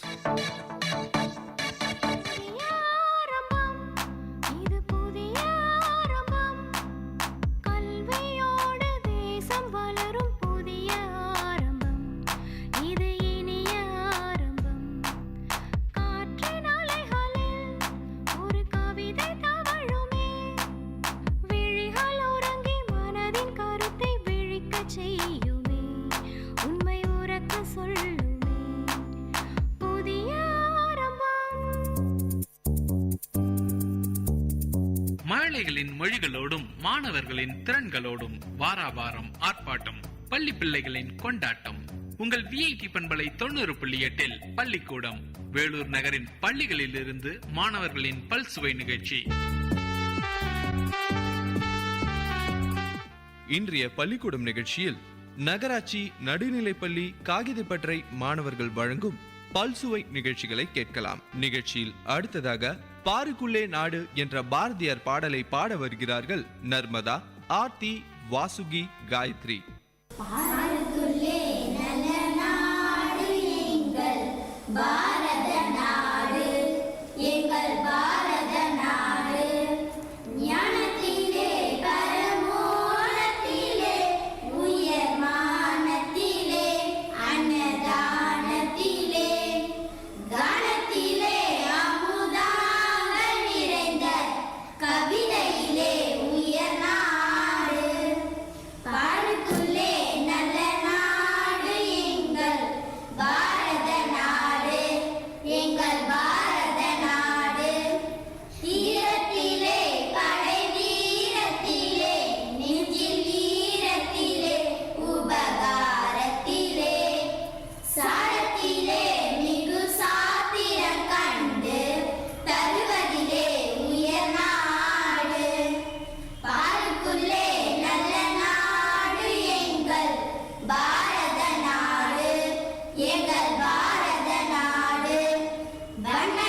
நிகழ்ச்சியில் அடுத்ததாக அறிவியல் அரட்டை வழங்க இருக்கிறார்கள் பூஜா, நர்மதா, காயத்ரி, நந்தினி, வாசுகி.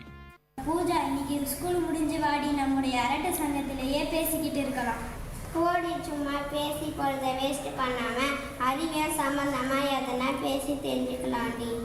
சரி வா, என் அக்கா காயத்ரி அறிவியல் பத்தி அதிகமா தெரிஞ்சு வச்சிருப்பாங்க, அவகிட்ட பேசி தெரிஞ்சுக்கலாமடி. இது என் தங்கச்சி நந்தினியை கூட்டிட்டு வரேன், அவளும் அறிவியல்ல ஆர்வமா இருக்கிறா. வாங்க சகோதரிகளா, என்ன இந்த பக்கம் வேஸ்டா பேசி வீணா போகாம நல்ல விஷயங்களை பேசக்கூடாதா? அதுக்கு தான் நாங்கள் வந்திருக்கிறோம், உங்ககிட்ட அறிவியல் சந்தேகங்களை கேட்கணும்னு வந்திருக்கிறோம். எனக்கு ஒரு பெரிய டவுட். பெரிய இரும்பால் செய்யப்பட்ட கப்பல் நீரில் முழுகுகிறது, ஆனால் சின்ன குண்டூசி நீரில் முழுகுது எப்படி? கப்பல் மிதக்கும் போது அதன் எடைக்கு சமமான நீரை வெளியேற்றுகிறது, ஆனால் குண்டூசி அப்படி செய்வதில்லை. அதனால் தான் கப்பல் மிதக்குது, குண்டூசி முழுகுது. அக்கா, எனக்கு ஒரு சந்தேகம் இருக்கு. நம்ம நகத்தை வெட்டும் போது ஏன் நமக்கு வலிக்கிறதில்ல? இதுக்கு விட எனக்கு தெரியும். ஏன்னா நகங்கள் இரத்த குழாயுடனே குறித்த எலும்புகளோடவே இணைக்கப்படவில்லை, எனவே வலி தெரியாது. பச்சோந்தி பல நிறங்களுக்கு எப்படி மாறுது? பச்சோந்தியின் தோலின் உட்பகுதியான டெர்மிசஸ் பல்வேறு அளவில் சுருங்கி விரியக்கூடிய நிரம்பி செல்கள் குரோமோட்டோபோரஸ் நரம்பு மண்டலத்தின் உதவியால் கட்டுப்படுத்தப்படுகிறது. அக்கா, உங்களுக்கு மூளை பெருசுதான். அப்படியெல்லாம் இல்லை, எல்லோர் மூளையும் 1 கிலோ முதல் 1.5 கிலோ தான் இருக்கும். நேற்று இரவு வானில் நிலாவை சுற்றி வளையம் பார்த்தேன், அது எதனால் வந்துச்சு? நிலவை சுற்றியுள்ள மேகங்களில் உள்ள நீர்த்துளிகளின் மீது நிலவின் ஒளிப்பட்டு முழுமையாக எதிரொலிப்பு அடைவதால் நமக்கு வளையம் தெரிகிறது. எனக்கு கூட நிலாவில் போய் வீடு கட்டலாம்னு ஆசை. ஆனால் அங்கு ஈர்ப்பு விசை குறைவாக இருப்பதனால் காற்று அங்கு விடுபட்டு விண்வெளிக்கு சென்றுவிடும், சுவாசிக்க முடியாது. நீ கவலைப்படாதே தீபிகா, இந்தியா செவ்வாய் கிரகத்துக்கே மங்கள்யான் என்ற விண்வெளிகலனை அனுப்பியிருக்கு. அதன் சோதனை முடிந்த பிறகு நாமெல்லாம் செவ்வாய் கிரகத்துக்கே சென்று குடியேறலாம். சினிமாவில் பாம்பு பால் குடிப்பது போல் வருகிறதே, அது உண்மையா? இது தவறு. பாம்பு பால் குடிக்காது. பாம்பு திட உணவுகளை, தவளை, தேரை, எலி போன்றவற்றை தான் சாப்பிடும். பாம்பு கொட்டியவுடன் வாயில் உறை வர காரணம் என்ன தெரியுமா? பாம்பு கொட்டியவுடன் இரத்த ஓட்ட மண்டலத்தை விஷம் பாதிக்கும். இதனால் விழுங்க முடியாத உமிழ்நீர் அதிக கோழையுடன் வாயிலிருந்து வெளியேறும். எங்கள் மாமா ஃப்ளைட்டில் போகும்போது அவரோட பேனாமை கீழே விழுந்துச்சான். ஏன்? அதுக்கு காரணம் தரையிலிருந்து மேலே செல்ல செல்ல காற்றழுத்தம் குறையும். ஆனால் பேனாவில் உள்ள அழுத்தம் அதிகமாக இருப்பதால் மழை வழியும். ஒரு ஆச்சரியமான விஷயம் சொல்லட்டுமா? சிலந்திக்கு 8 கால்கள் தான் நிறைய பேருக்கு தெரியும், ஆனால் சிலந்திக்கு 8 கண்கள் தான். கடவுள் நமக்கு நிறைய நல்லது பண்ணியிருக்கிறார். அதில் ஒன்று காற்று மின்சாரத்தை கடத்தாது என்பதுதான். காற்று மின்சாரத்தை கடத்தினால் நாமெல்லாம் ரப்பர் ட்ரெஸ் தான் போடணும். வேப்பம்பூ, இலை இதெல்லாம் கசப்பாக இருப்பதற்கு காரணம் தெரியுமா? அதில் சிறப்பு மிக்க ஆல்கலாய்டுகள் இருப்பதாலும் அதில் அசாடக்டின் என்ற வேதிப்பொருள் இருப்பதாலும் கசக்கிறது. ரொம்ப நன்றி அக்கா. வீணா அரட்டை அடித்து காலத்தை வீணாக்கின்னு இருந்தோம், ஆனால் இன்னைக்கு நல்ல அறிவியல் செய்திகளை தெரிஞ்சு கொண்டோம். ஆமாம், எனக்கு தெரியாத அறிவியல் செய்திகளை உங்கள் மூலமாக தெரிந்து கொண்டதில் எனக்கு மகிழ்ச்சி. சினிமா கதை, சீரியல் கதை பேசி நேரத்தை வீணாக்காம நல்ல விஷயங்களை கற்றுக்கிட்டு இது நல்ல நாளாக அமைந்தது. மனிதன் மட்டும் முதுகெலும்பு தரையில் படும்படி உறங்கினம் விளங்கினம் என்பதை தெரிந்து கொள்ளுங்க. வானொலி தொலைக்காட்சி ஒளிபரப்புக்கு வளிமண்டலத்தில் உள்ள அயனி மண்டலம் உதவுகிறது. நன்றி, வணக்கம்.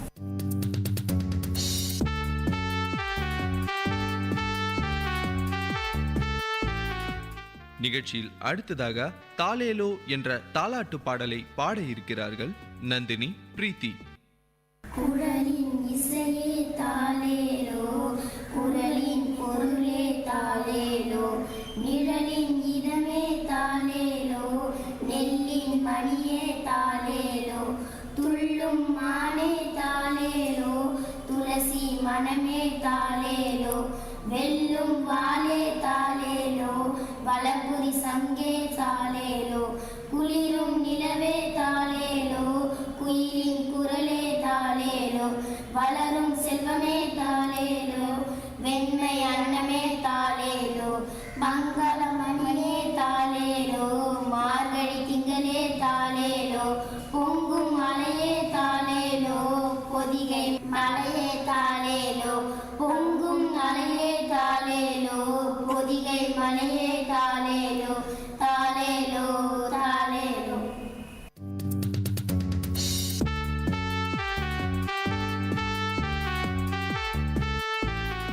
நிகழ்ச்சியில் அடுத்ததாக மாம்பழமும் சுடுகோலும் என்ற நாடகத்தை வழங்க இருக்கிறார்கள் ஜீவா, சிட்டி பாபு, லிங்கேஸ்வரன், மூர்த்தி, மதன்குமார், சாம்ராஜ்.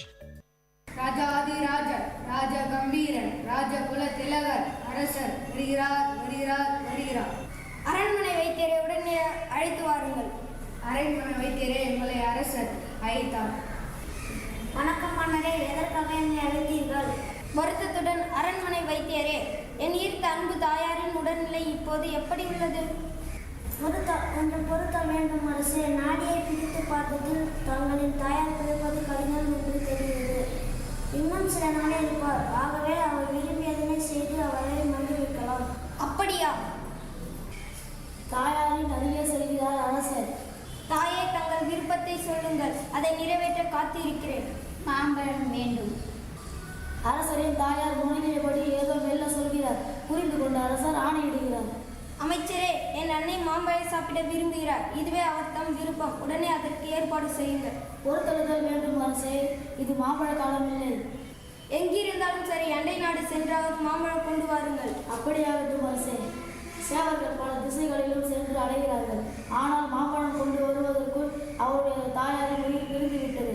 அரசர் பெருங்கவலை கொள்கிறார். என் அன்னையின் இறுதி விருப்பத்தை நிறைவேற்ற முடியவில்லையே என்கின்ற குற்ற உணர்ச்சியில் என்னை அரித்துக் கொள்கிறது. அவருடைய மனம் அமைதியடையாமலே உயிர் பிரிந்துவிட்டது. வருத்தம் வேண்டாம் அரசே, அதற்கு பரிகாரம் செய்யலாம். இந்த குற்ற உணர்ச்சியில் இருந்து நீங்கள் தப்பிக்க வழி இருக்கிறது அரசே. என்ன வழி சொல்லுங்கள். சொல்கிறேன் அரசே. 108 துறவிகளுக்கு தங்கத்தில் மாம்பழம் செய்து தானமாக கொடுத்து விருந்து வைத்தால் உங்களின் தாயாரின் மனம் அமைதியடையும். ஆகட்டும் அமைச்சரே, இது விரைவில் நடக்க ஏற்பாடு செய்யுங்கள். அப்படியாகட்டும் அரசே. பின்னர் தடபுடலான விருந்து நடக்கிறது. அனைவரும் தங்க மாம்பழங்களை அரசர் வழங்குகிறார். அந்த நேரத்தில் விகடகவி தெனாலிராமன் அங்கு வருகிறார். அத்தப்படி இவர்களுக்கு தங்க மாம்பழம் கொடுத்தால் இறந்து போன தாயாரின் மனம் எப்படி அமைதியடையும்? எவ்வளவு பொருள் செலவு! இது பொருத்தமற்ற செயலாகவே உள்ளது. இவர்களுக்கு நல்ல பாட புகட்டணும். நண்பர்களே, சென்ற ஆண்டு என் தாயார் இறந்தது உங்களுக்கு தெரியும். என் தாயின் இறுதி ஆசையை நிறைவேற்ற இயலவில்லை என்கிற குற்ற உணர்ச்சியில் இருக்கிறேன். ஆகவே இன்று என் இல்லத்தில் பரிகார விழா நடைபெறுகிறது. அனைவரும் தவிராமல் வருதல் வேண்டும். சரி ராமா, நாங்கள் உங்கள் வீட்டிற்கு வருகிறோம். மாலை நேரம் தெனாலிராமன் வீட்டில் 108 பேரும் அறைக்குள் செல்கின்றனர். தெனாலிராமன் எல்லோரையும் உட்கார சொல்லி சூடு கோலை கொடுத்து எல்லோருக்கும் சூடு போடுகிறான். ஐயோ, அங்க என்ன சலசலப்பு? அரசே, தெனாலிராமன் அங்கே எல்லோருக்கும் சூடு போட்டு கொண்டிருக்கிறான். தெனாலிராமனை அழைத்து வாருங்கள். தெனாலிராமா, உன்னை அரசர் அழைத்தார். இதோ வருகிறேன். தெனாலிராமா, ஒழுங்காக சொல். இவர் முதுகில் சூடு வைத்தாயமே, என்ன செயல் இது? ஏன் இப்படி செய்தாய்? அரசே, என் தாயார் வலிப்பு நோய் வந்து காலமானார். வைத்தியர்கள் சூட்டுக்கோலை பழுக்க காய்ச்சி சூடு போட்டால் வலிப்பு தீரும் என்றார்கள். ஆனால் சூட்டுக்கோள் சூடு எழுவதற்குள் என் தாயாரின் உயிர் பிரிந்து விட்டது. எனவே நான் இப்படி செய்தேன் அரசே. பொருத்தமற்ற பேச்சாக இருக்கிறது. இவர்களுக்கு சூடு போட்டால் இறந்து போன உன் தாயாரின் மனம் எப்படி அமைதியடையும்? இவர்களுக்கெல்லாம் தங்க மாம்பழம் கொடுத்தால் தங்களின் தாயார் மனம் அமைதியடையும். அடைவதனைப் போலத்தான் இதுவும் அரசே. தெனாலிராமனின் கருத்து அரசரை சிந்திக்க வைத்தது. தம்முடைய தவற்றை உணர்ந்த அரசரின் முகத்தில் புன்புருவல் பூக்கிறது. மூட நம்பிக்கையை ஆராய்ந்து பார்க்காமல் நான் செய்த தவறான செயலை உன் அறிவினால் தெளிய வைத்த ராமா, உன் அறிவை மெச்சுகிறேன். நீ வாழ்க. நன்றி, வணக்கம். நேயர்கள் கேட்டுக்கொண்டிருப்பது பள்ளிக்கூடம் உங்கள் விஐடி பண்பலை 90.8 வேலூர் நகரின் பள்ளிகளில் இருந்து மாணவர்களின் பல்சுவை நிகழ்ச்சி.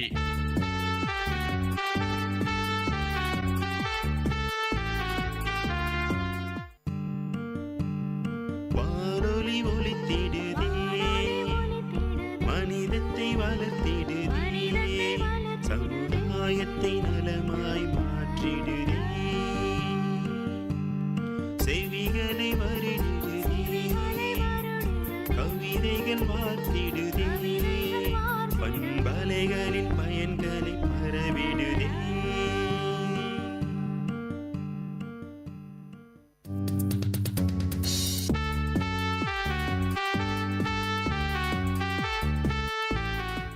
நிகழ்ச்சியில் அடுத்ததாக குளோபல் வார்மிங் என்ற ஆங்கில உரையை வழங்க இருக்கிறார்கள் Gayatri, Nandini, Vasuki. Global warming. What is global warming? Global warming is the increase in the temperature of the earth, which leads to many ill effects to the earth. How is global warming created? A combination of light and heat energy from the sun reaches the earth and warms the land, ocean and air. When earth's surface warms up, it radiates heat which rises toward the sky. A few gases in the atmosphere called the greenhouse gases, water vapor, carbon dioxide, methane, ozone, absorb this heat and prevent it from escaping into space. This warming the earth, so the increase in the temperature of the earth. Effect of global warming. Since 1980, earth has received more hot gases. The sea levels are rising faster, threatening to flood coast, wetlands and many low-lying islands. On an average, rainfall and snowfall patterns have changed across the globe. Around the world, glaciers are melting rapidly. Raised temperature have also triggered the extinction of many animals and plant species. Thank you. Conclusion. To escape from such bad effects, the following should be followed around the world. Planting of more trees, stopping the activity of deforestation, less usage of vehicles in cities, proper emission of gases from factories and industries, routine regular service of vehicles, use of bicycles instead of motorbike for less distant place, keep environment safe.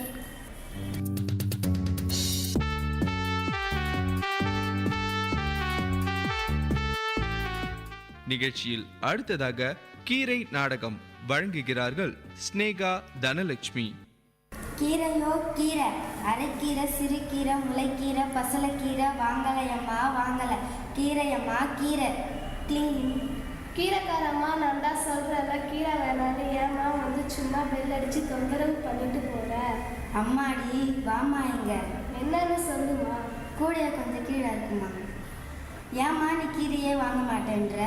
அட போமா, கீரை வாங்கி செய்யறதுக்கே எனக்கு time இல்லை. 24 மணி நேரம் time இருக்கு, டைமே இல்லைன்ற. என்னை பார்த்தா அவனுக்கு கிண்டலாக இருக்காமா? நான் என்னால் வேலைக்கு போயிட்டு வந்து கீரை கிள்ளி செய்ய முடியலம்மா. ஓஹோ, அதான் காரணமா? சரி, உங்கள் பசங்களுக்கு என்னம்மா செய்து கொடுத்து அனுப்புறீங்க? சமோசா, பர்கர், பீட்சா, ஹோட்டல் சாப்பாடு தாம்மா வாங்கி கொடுத்து அனுப்புகிறேன். அப்போ நீ சமையலே செய்ய மாட்டியாம்மா? வேலைக்கு போகிறதுனால செய்ய முடியலம்மா. ஏம்மா நீ டிவி பார்க்குறியா இல்லையாம்மா? அதில் உணவே மருந்துன்றாங்க, மருந்தே உணவுன்றாங்க. சிறுகீரை சாப்பிட்டா அந்த நோய் போகுன்றாங்க, அரைக்கீரை சாப்பிட்டா இந்த நோய் போகுன்றாங்க, முளைக்கீரை சாப்பிட்டா அந்த நோய் போகுன்றாங்க, ஏதோ விட்டமின் சொல்கிறாங்க, மினரல் சொல்கிறாங்க. அதெல்லாம் நம்ம உடம்புக்கு நல்லதாமேம்மா? அட நான் ஒரு முட்டாள், படித்த உங்களுக்கே தெரியாமல் இருக்குமா? நான் சொல்கிறேன்னு தப்பாக நினைக்காதீங்கம்மா. காலையில் 1/2 மணி நேரம் முன்னே எழுந்து சத்துள்ள உணவை செய்து நீங்களும் உங்கள் பிள்ளைங்களும் சாப்பிட்லாம்மா. உங்கள் பிள்ளைங்க கான்வென்ட் ஸ்கூலில் தானே படிக்கிறாங்க? ஆமாம்மா. அப்போனா நல்ல சத்துள்ள உணவாக செய்து கொடுமா. ஆனால் எங்கள் பிள்ளைங்க கவர்மெண்ட் ஸ்கூலில் படிக்கிறாங்கம்மா. நான் சமையலே செய்யணுன்னா கூட எனக்கு கவலை இல்லைம்மா. அப்போ என்னம்மா சாப்பிடுவாங்க உங்கள் பிள்ளைங்க? கவர்மெண்ட் ஸ்கூலில் எங்கள் வீட்டு பக்கத்துலே இருக்குதுமா. மதிய சத்தான உணவு, சுண்டல், கீரை, தினமும் ஒரு முட்டை, உருளைக்கிழங்கு தராங்கம்மா. அதனால எங்கள் பிள்ளைங்க சத்தான உணவை சாப்பிட்டு நல்லா இருக்கிறாங்கம்மா. சரிம்மா, நீ சொல்கிற மாதிரியே செய்கிறேன். நாளையிலேருந்து எனக்கு கீரை எடுத்துகிட்டு வந்து கொடுமா, நான் வாங்கிக்கிறேன். பழப்புக்கு பழப்பாய்ச்சி, நல்லதுக்கு நல்லதாச்சு.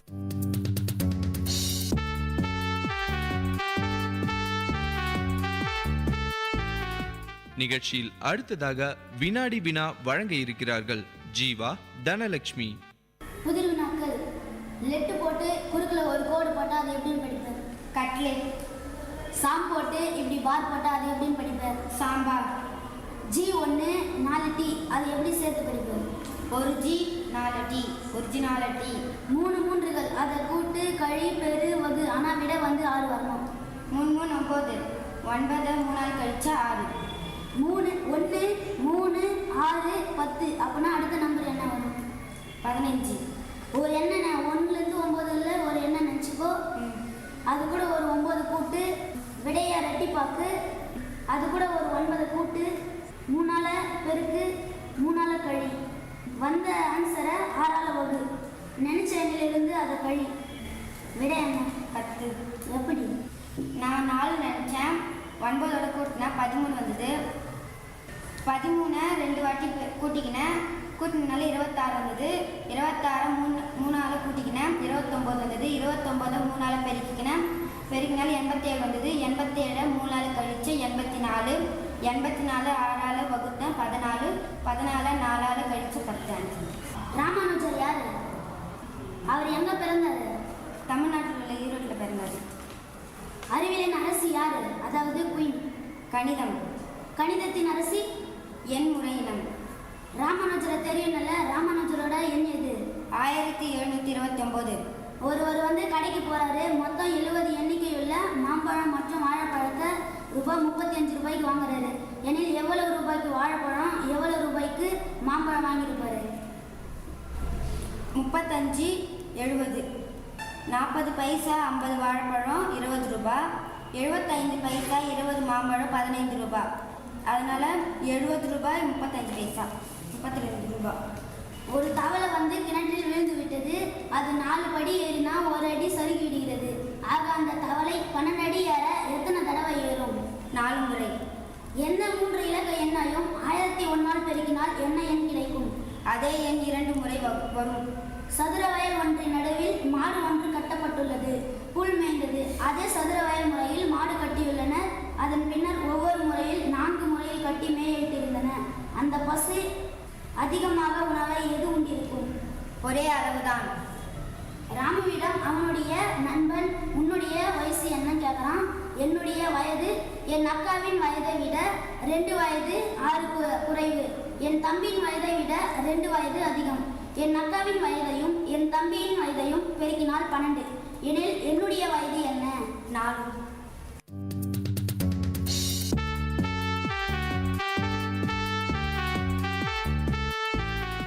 நிகழ்ச்சியில் அடுத்ததாக பாரதியார் பாடலை பாட இருக்கிறார்கள் ஷாலினி, கீர்த்தனா, பிரீத்தி.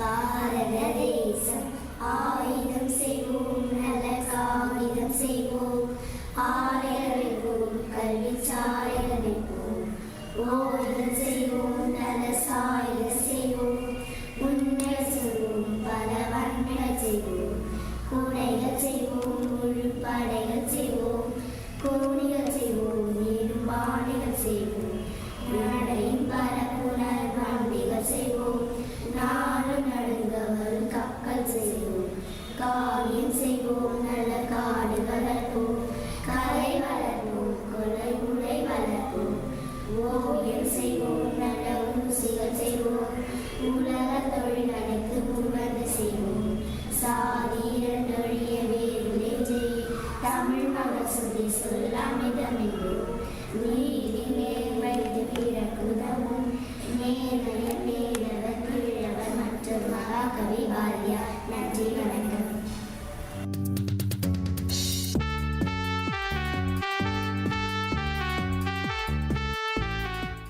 நிகழ்ச்சியில் அடுத்ததாக ஃப்ரூட் அண்ட் யூனிட்டி என்ற உரையை வழங்க இருக்கிறார்கள் ஜீவா, தேவி Priya, Thenmozhi, Sujatha, Eswari.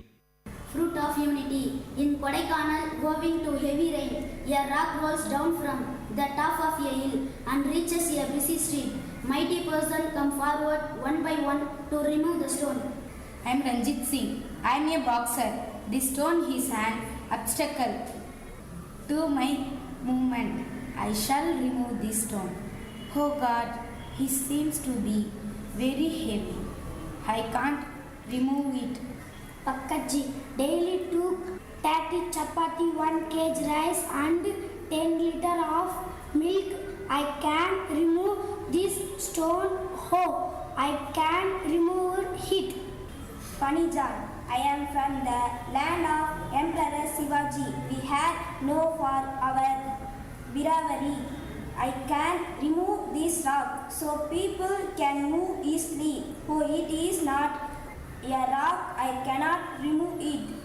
Apara, I was born and brought up in the Coromandel coast of our country. My muscles have been strengthened by sea goddess. I can remove this rope. I can't remove it. A hermit who observes the activities of these four persons come near them and starts talking to them. Hermit, you can't remove this collectively instead of doing it individually. The four persons attempt to remove the rock collectively. They are successful in their attempt. Hermit, well then, it is a lesson to us. All of us need to live in unity and cooperation to achieve one success. Four persons. Thank you, Swamiji. We understood the value of unity and cooperation. Thank you.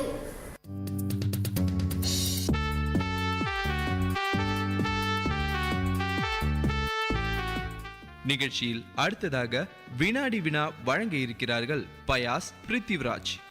நத்தை ஒரு mile தூரத்தை கடக்க எத்தனை வாரங்களாகும்? 3 வாரங்கள் ஆகும். சிப்பிக்குள் முத்து விளைய எத்தனை வருடங்களாகும்? 15 முதல் 20 வருடங்கள் ஆகும். கோல் விளையாட்டு தோன்றிய நாடு எது? ஸ்காட்லாந்து. சூரிய நாராயண சாஸ்திரி இப்படி அழைக்கப்படுகிறார். பரிதி மாற்கலைஞர்.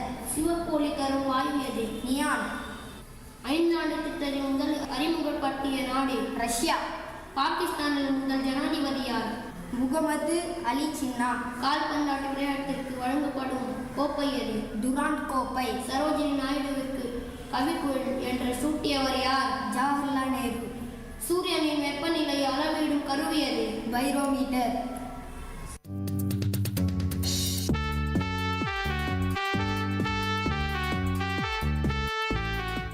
நிகழ்ச்சியில் அடுத்ததாக உடலை பற்றி செய்திகளை தர இருக்கிறார் சுஜாதா. அனைவருக்கும் வணக்கம். உடல் ஒரு அதிசய பெட்டகம். நமது உடலை பற்றி அறிந்திராத பல உண்மைகளை தெரிந்து கொள்வோமா? நமது மூக்கை பற்றி சில சுவாரஸ்யங்கள். மூக்கின் அளவு கட்டை விரல் அளவுதான் இருக்கும். நமது மூக்கில் 50,000 விதமான வாசனைகளை நுகர முடியும். ஆனால் தூங்கும்போது நமது மூக்கினால் வாசனை பிரிக்க முடியாது. நம்மால் வாசனை பிரிக்க முடியாத நிலை அனோஸ்மியா எனப்படுகிறது. அதிகமாக வாசனை பிரிக்கும் சக்தியை ஹைபரோஸ்மியா என்கிறார்கள். மூளை பற்றி சில செய்திகளை தெரிந்து கொள்வோமா? நம் மூளையில் என்ன உள்ளது? நமது மூளை 80% தண்ணீரால் ஆனது. பகலை விட இரவில் மூளை சுறுசுறுப்பாக இருக்கும். அதிகமாக சிந்தனைகள் தோன்றும். வலி என்ற உணர்வே மூளையின் உதவியால் தான் உணரப்படுகிறது. ஆனால் மூளையில் காயம் பட்டால் வலி தெரியாது. குழந்தைகள் எப்போது வளர்கிறார்கள் என்று உங்களுக்கு தெரியுமா? குழந்தைகளின் வளர்ச்சி இளவேலை காலத்தில் அதிகமாக இருக்கும். கண்ணை பற்றி சில செய்திகளை அறிந்து கொள்வோமா? நமது கண்களால் எப்போதும் பார்த்து கொண்டிருக்கும் ஒரே பொருள் நம் மூக்கின் நுனிதான். மூளையானது அந்த பதிவை எப்போதும் புறக்கணித்து விடும். காகிதத்தில் உள்ள எழுத்துக்களை விட கணினியில் உள்ள எழுத்துக்களை நம்மால் 25% மெதுவாகத்தான் படிக்க முடியும். நம் கண்கள் பிறக்கும் போது எப்படி உள்ளதோ அதே அளவுதான் இருக்கும். நமது கண்களின் எடை என்னவென்று உங்களுக்கு தெரியுமா? நமது கண்களின் எடை சராசரி 28 கிராம் இருக்கும். நம் தசைகளின் பயன் என்ன? நம் உடம்பில் உள்ள தசைகள் எவ்வளவு சுறுசுறுப்பாய் உள்ளதை அறிந்து கொள்வோமா? நம் ஒரு அடியை எடுத்து வைக்கும் போது நமது உடலில் 200 தசைகள் செயல்படுகின்றன.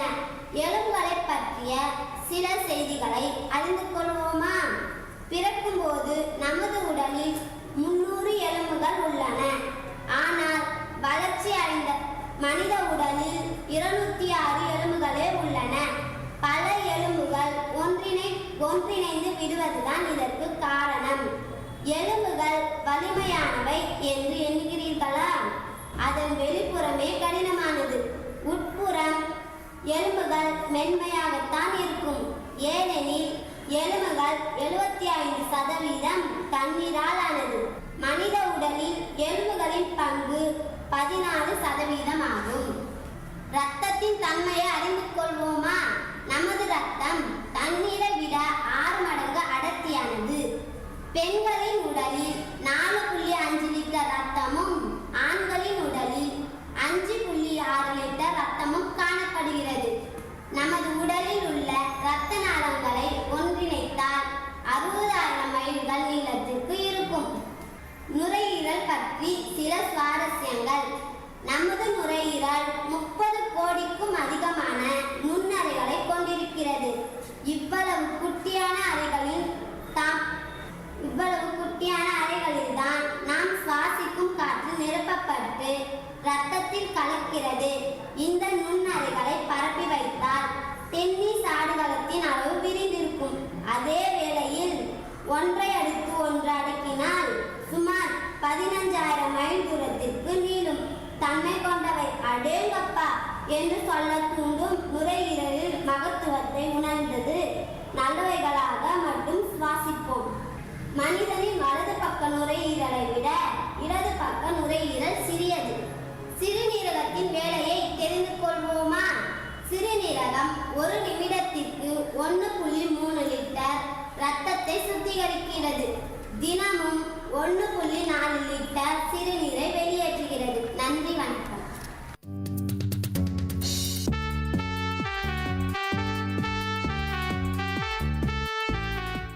நிகழ்ச்சியில் அடுத்ததாக ஆங்கில பாடலை பாட வருகிறார்கள் வரலட்சுமி, ஹேமலதா, ராணி, பிரியா, திவ்யா, காயத்ரி தேவி, Durga Devi, Saraswati. Color, color, what color do you choose? There are 7 colors of the rainbow. The name of which are. Color, color, what color do you choose? I like yellow, lemon is yellow. Color, color, what color do you choose? I like blue, sky is blue. Color, color, what color do you choose? I like black, blue is black. Color, color, what color do you choose? I like purple, brinjal is purple. Color, color, what color do you choose? I like orange fruit. Color, color, what color do you choose? I like red, apple is red. Color, color, what color do you choose? I like green, parrot is green. Color, color, what color do you choose? There are 7 colors of the rainbow. The name of which are. Thank you.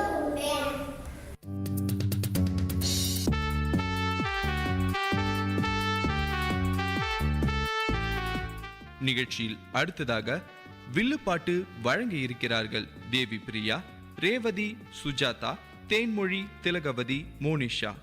அனைவருக்கும் வணக்கம். வில்லுப்பாட்டு.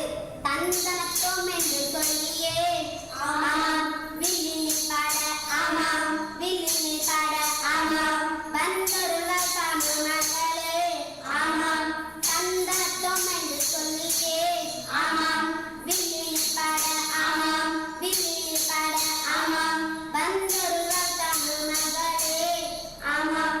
இன்றைக்கு நம்ம தமிழ் மொழியின் சிறப்புகளை பாடப் போகிறோம். தந்தனத்தோம் என்று சொல்லியே ஆமாம், வில்லினி பாட ஆமாம், வில்லினி பாட ஆமாம், வந்தொருவர் தமிழ் மக்களே ஆமாம். தானானே தமிழ் தமிழ் தானானே, தானானே தமிழ் தமிழ் தானானே, தமிழ் மொழியின் தொன்மையிலே பாட வந்தோமே ஆமாம், பாட வந்தோமே ஆமாம், பாட வந்தோமே. தானானே தமிழ் தமிழ் தானானே, தானானே தமிழ் தமிழ் தானானே, தமிழ் மொழியின் தொன்மையிலே பாட வந்தோமே ஆமாம், பாட வந்தோமே ஆமாம், பாட வந்தோமே. பாடுங்க பாடுங்க. கதை கேளு கதை கேளு, தமிழ் மொழியின் கதை கேளு, சுவையாக நான் சொல்வேன்.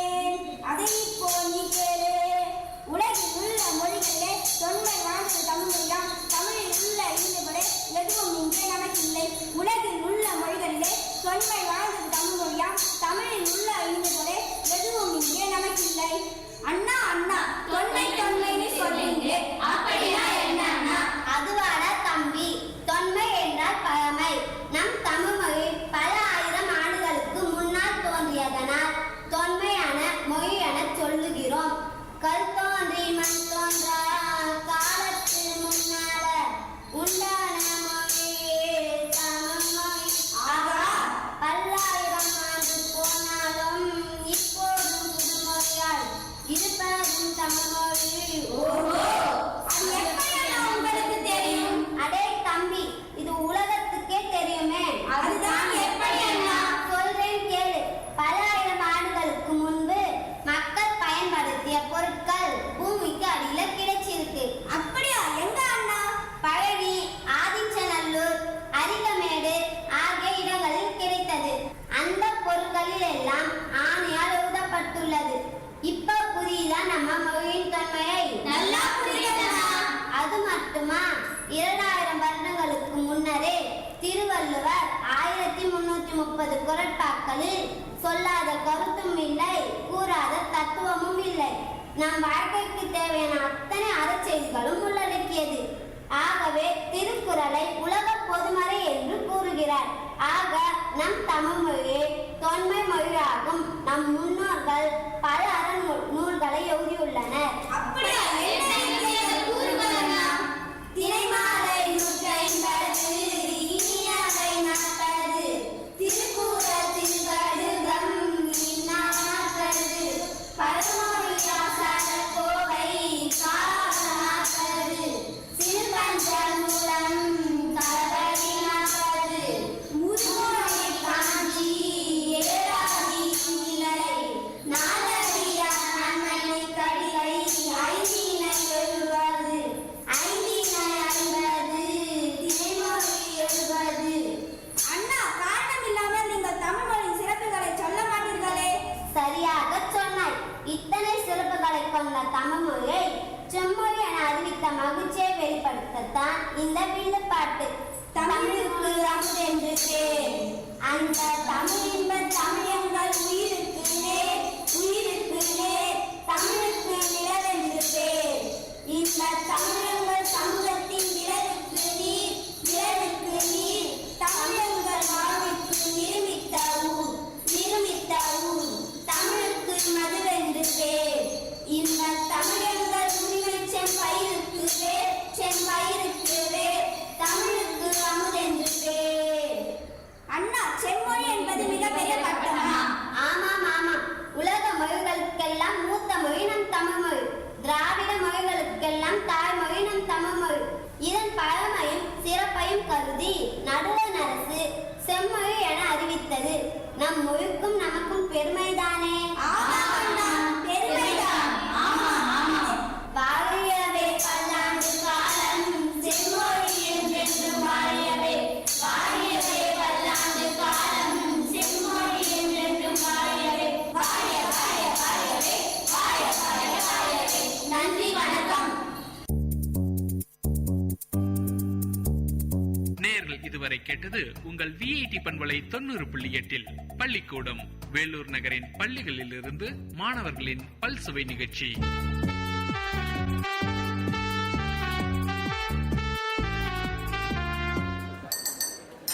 அண்ணா, சூடா ஒரு டீ, ஒரு பஞ்சு வச்ச சிகரெட்டு. புகைப்பழக்கம் புற்றுநோயை உண்டாக்கும். இதை படிச்சுட்டே தான் அந்த சிகரெட்டை பிடிக்க வேண்டியதா இருக்கு. என்ன பண்றது? பழக்கம் ஆயிடுச்சு. சுரேஷே, அப்ப இந்த புகை பழக்கத்தை நீ விடணும்னு நினைக்கிறேன். 5 வருஷமா அப்படிதான் ரமேஷ் நானும் நினைக்கிறேன். நான் மட்டும் இல்ல, சிகரெட் பிடிக்கிற எல்லாருமே அதை விடணும் தான் நினைக்கிறாங்க. ஆனா முடியலையே. இன்னைக்கு ஒரு நாள் நீ சிகரெட் பிடிக்காம இருந்து பாரு. இன்னைக்கு ஒரு நாள் இதை பிடிக்காம இருந்தா என்ன ஆயிட போகுது ரமேஷ? என்ன ஆகுமா? நீ சிகரெட் பிடிக்கிற நிறுத்தின 20 நிமிஷத்துல உன்னோட இதய துடிப்பும் உன்னோட ரத்த அழுத்தமும் நார்மல் ஆகிடும். 8 மணி நேரத்துல உன் ரத்தத்துல இருக்க கார்பன் மோனாக்சைடு குறைஞ்சு ஆக்சிஜன் லெவல் சீராகிடும். ஒரு வாரத்துல உன்னுடைய வாசனையும் ருசி உணர்வும் கொஞ்சம் கொஞ்சமா தெரிய ஆரம்பிச்சிடும். ஒரு வாரத்துல இவ்வளோ நடக்குமா? ஒரு வாரத்துக்கு எப்படின்னா, நீ ஒரு வருஷம் சிகரெட் பிடிக்காம இருந்து பாரு. இதய சம்பந்தப்பட்ட பிரச்சனைகள்ல இருந்து நீ தப்பிக்கிறதுக்கான வாய்ப்பு 50% அதிகரிக்கும். அடடே, இது நல்லா இருக்கே. அப்ப கையில இருக்கிறது கீழே போடு. இந்த பழக்கத்துக்கு ஒரு எண்டு காடை போடு. ரமேஷ் போல நீங்களும் புகைப்பழக்கத்துக்கு ஒரு ஃபுல் ஸ்டாப் வைங்க. சமூக நலன் கருதி வெளியிடுவோர் விஐடி பண்பலை 90.8.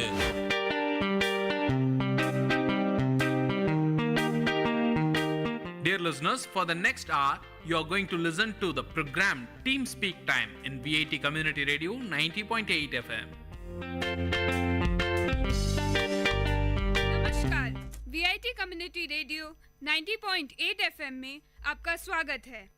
आप सुन रहे हैं आपका पसंदीदा कार्यक्रम ऊंची उड़ान के राही विधि के साथ। दोस्तों, जब भी हम किसी सफल व्यक्ति के बारे में कभी पढ़ते या सुनते हैं तो सभी में एक ना एक बात कॉमन मिलती है। वह एक बात है उनकी लगन। जी हाँ, उन लोगों को किसी एक चीज की ऐसी लगन हो जाती है कि उन्हें फिर दुनिया में और कुछ नहीं सूझता और अपनी उस लगन और मेहनत के बल पर वो कुछ ऐसा कर जाते हैं जिसे दुनिया उन्हें कभी भुला नहीं सकती। आज मैं आपको एक ऐसे ही व्यक्ति के बारे में बताने जा रही हूँ। वर्ष 1883 इंजीनियर जॉन रॉबलिंग के जीवन में एक महत्वपूर्ण वर्ष था।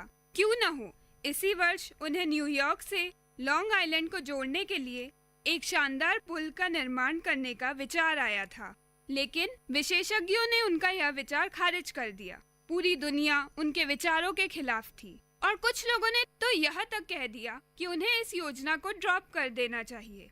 लेकिन रॉबलिंग के इंट्यूशन ने उन्हें कह रखा था कि उनकी दृष्टि पुल के बारे में सही है। रॉबलिंग को उनके विचार के लिए केवल एक ही आदमी का समर्थन मिला, वो भी था उनका बेटा वॉशिंगटन। वॉशिंगटन भी एक इंजीनियर थे। उन्होंने एक साथ एक योजना तैयार की और आवश्यक टीम की भर्ती की। वे अच्छी तरह से इस मकसद के लिए तैयार थे।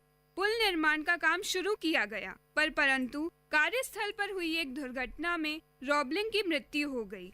आमतौर पर कोई और होता तो इस कार्य को छोड़ देता, लेकिन वॉशिंगटन जानते थे कि उनके पिता का सपना पूरा हो सकता है।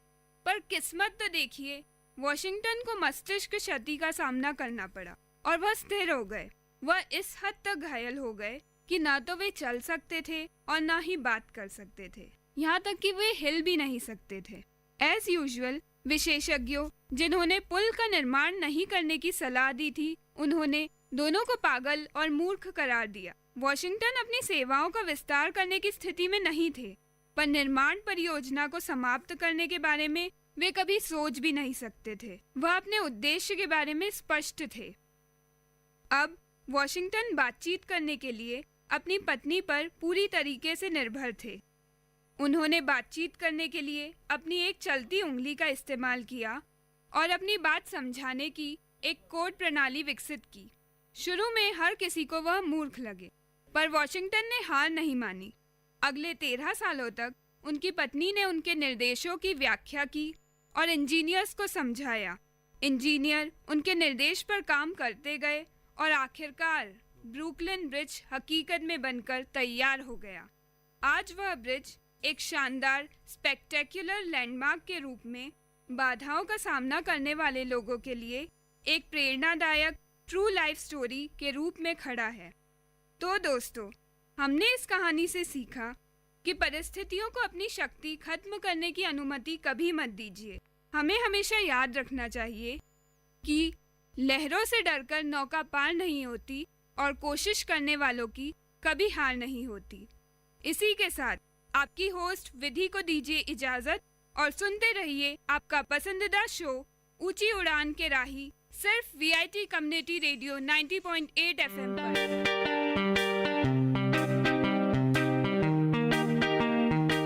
Dear listeners, you're listening to VIT Community Radio 90.8 and this program is Team Speak Time.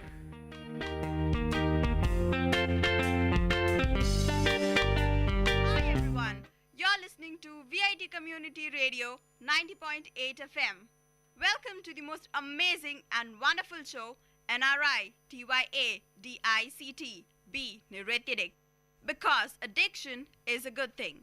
And I'm your RJ Nrityadik Uma. You know guys, yesterday I was watching a performance and that dance performance was so wonderful. I mean, it was so amazing. I just felt as if a goddess is dancing on the stage. It was so blissful. She was just flawless. She was just flowing on the stage. Can you guys guess which dance style was it? I think you probably guessed it. It is contemporary. Yes, contemporary is one such style which gives you immense pleasure. I mean, when the dancer performs it, it is just beautiful. So, today I will be telling you about the very famous dance form, contemporary. Contemporary dance was a dance genre which developed during the mid-20th century. In the olden days, it became very popular only in US and Europe. But today, as you know, contemporary dance has become famous all over the world. And even in India, the popularity is just soaring high. Even there are people in India who just love contemporary, and we have many wonderful and excellent contemporary dancers in our country. Isn't that really a thing to feel proud about? That we can master a style which is not ours, but of a foreign country. That's really something we should feel proud of. Now, contemporary dance is also such a dance style in which a lot of formal training is required. This is because it's not very easy to learn it. You have to go under training for about at least 7 years to become a really very good contemporary dancer. Yes, it is really tough.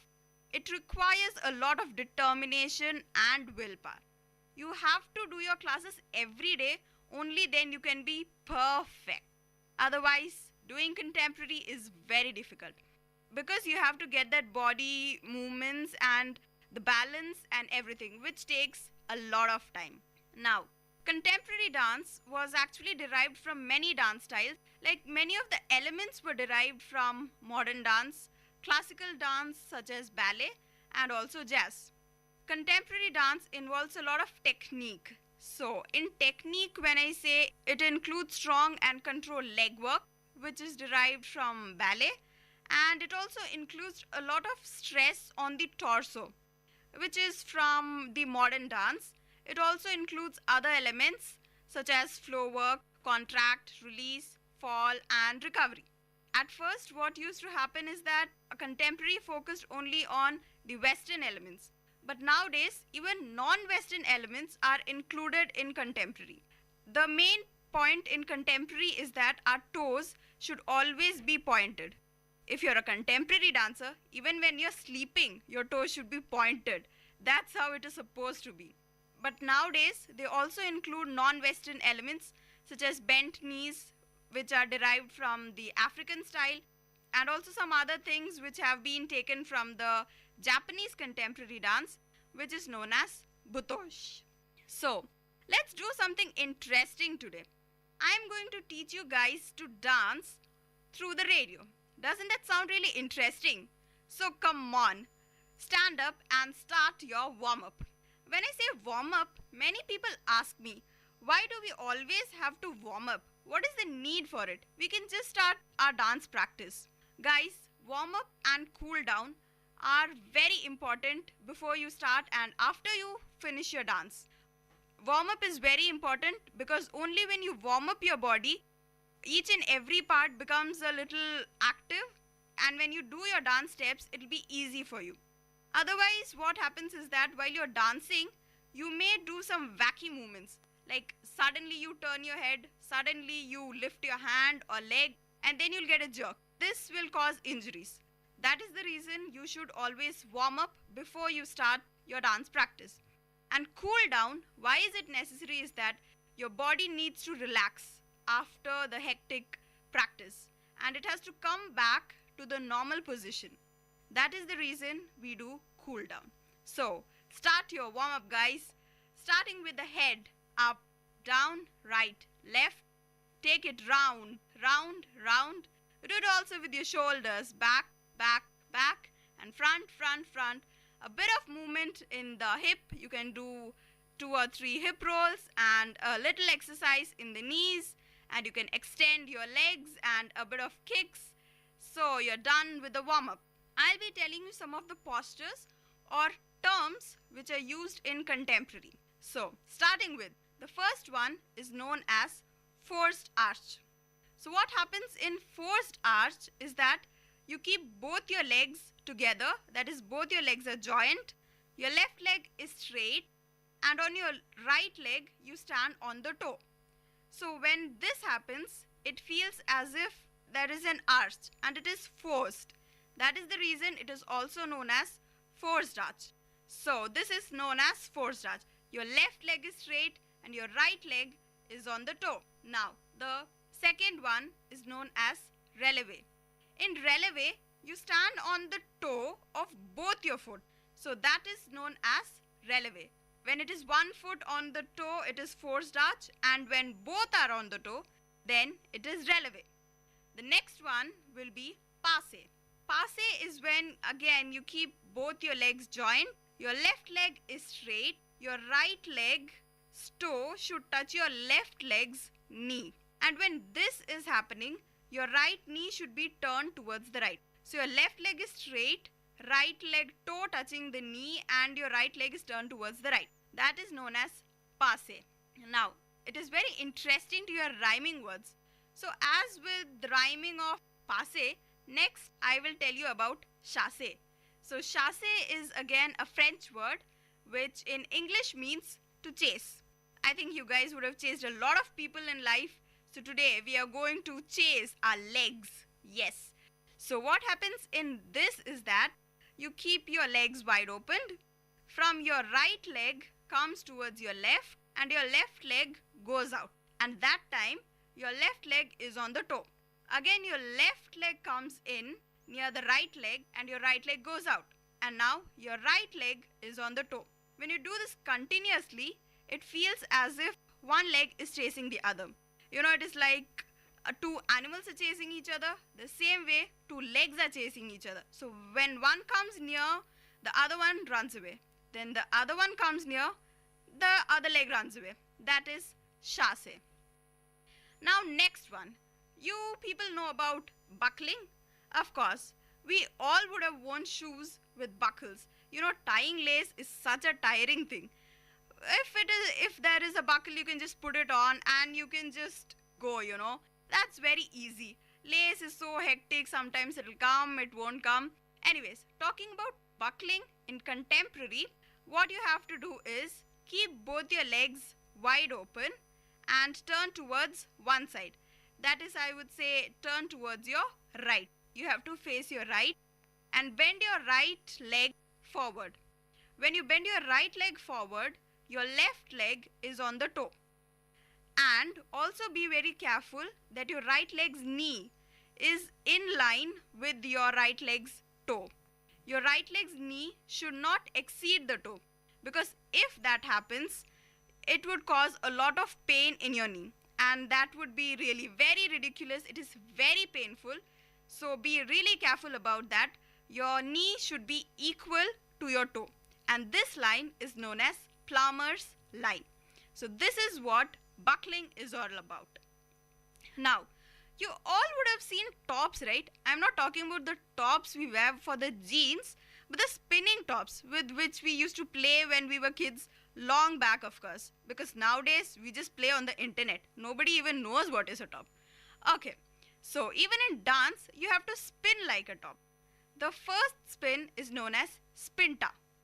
When you take a round on both your legs, it is known as spinta. And when you take a round on only one leg, then it is known as pirouette. Pirouette is again a French word which in English means spinning top. And pirouette is one of the most famous steps in contemporary. I guess you would have heard, but at the same time, it is also the most difficult thing to do. I mean, one pirouette is fine, you can do it. But when you have to do many pirouettes, it's very difficult. Only professionals can do. And the maximum pirouette a professional can do is also around 9. I think 8 to 9 is the maximum a professional dancer can do. So, the next one is about the back. You have the back arch. The back arch is that you just bend towards your back, your head goes back. So that is the back arch. And flat back. Flat back is when you bend forward.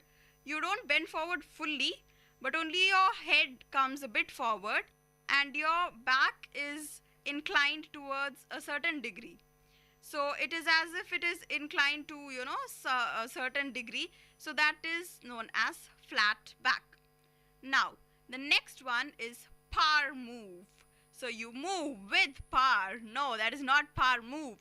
power move is when about 4 to 5 steps or like 3 or 4 steps are combined together and you do it as a one step. Then it is known as power move. So guys, I just hope you enjoy doing all these postures and steps in contemporary. Now since we have finished it, it's very important to cool down. So just take long breaths, go on releve, come down, and when you do this, breathe in, and when you come down, you breathe out. So this will be the basic cool down that you can follow every time you dance. And the other dance combinations that you can check out is jazz split combination, back roll, whiplash. These are some of the other moves that you can always check out. So this was all about contemporary. I hope you guys enjoyed today's episode. Now it's time for Nritya Quote. So today's Nritya Quote is by the very famous contemporary dancer Terence Lewis. He said, "Every dancer should be like an ATM. Absorb, try, and master it." Yes guys, not just dancers, but I think even every person should be like an ATM. You should absorb how much ever and whatever you can and keep trying till the end of your breath. Never give up guys. Try till the day you die. And one day you will surely master the move. Don't feel disappointed if suppose you don't get a move or two. It's always fine. It depends on your flexibility and the experience of dancing and how much you love dance, of course. So don't feel disappointed. You can always absorb, try, and one day you will surely master it, and hope to see you very soon as a great contemporary dancer, or at least in fact as a normal dancer. So this was it for today on Nritya. This is your RJ Nritya Uma signing off from your show Nritya. Keep dancing, be Nritya, because addiction is a good thing. And keep listening to VIT Community Radio 90.8 FM. Dear listeners, you're listening to VIT Community Radio 90.8 and this program is Team Speak Time.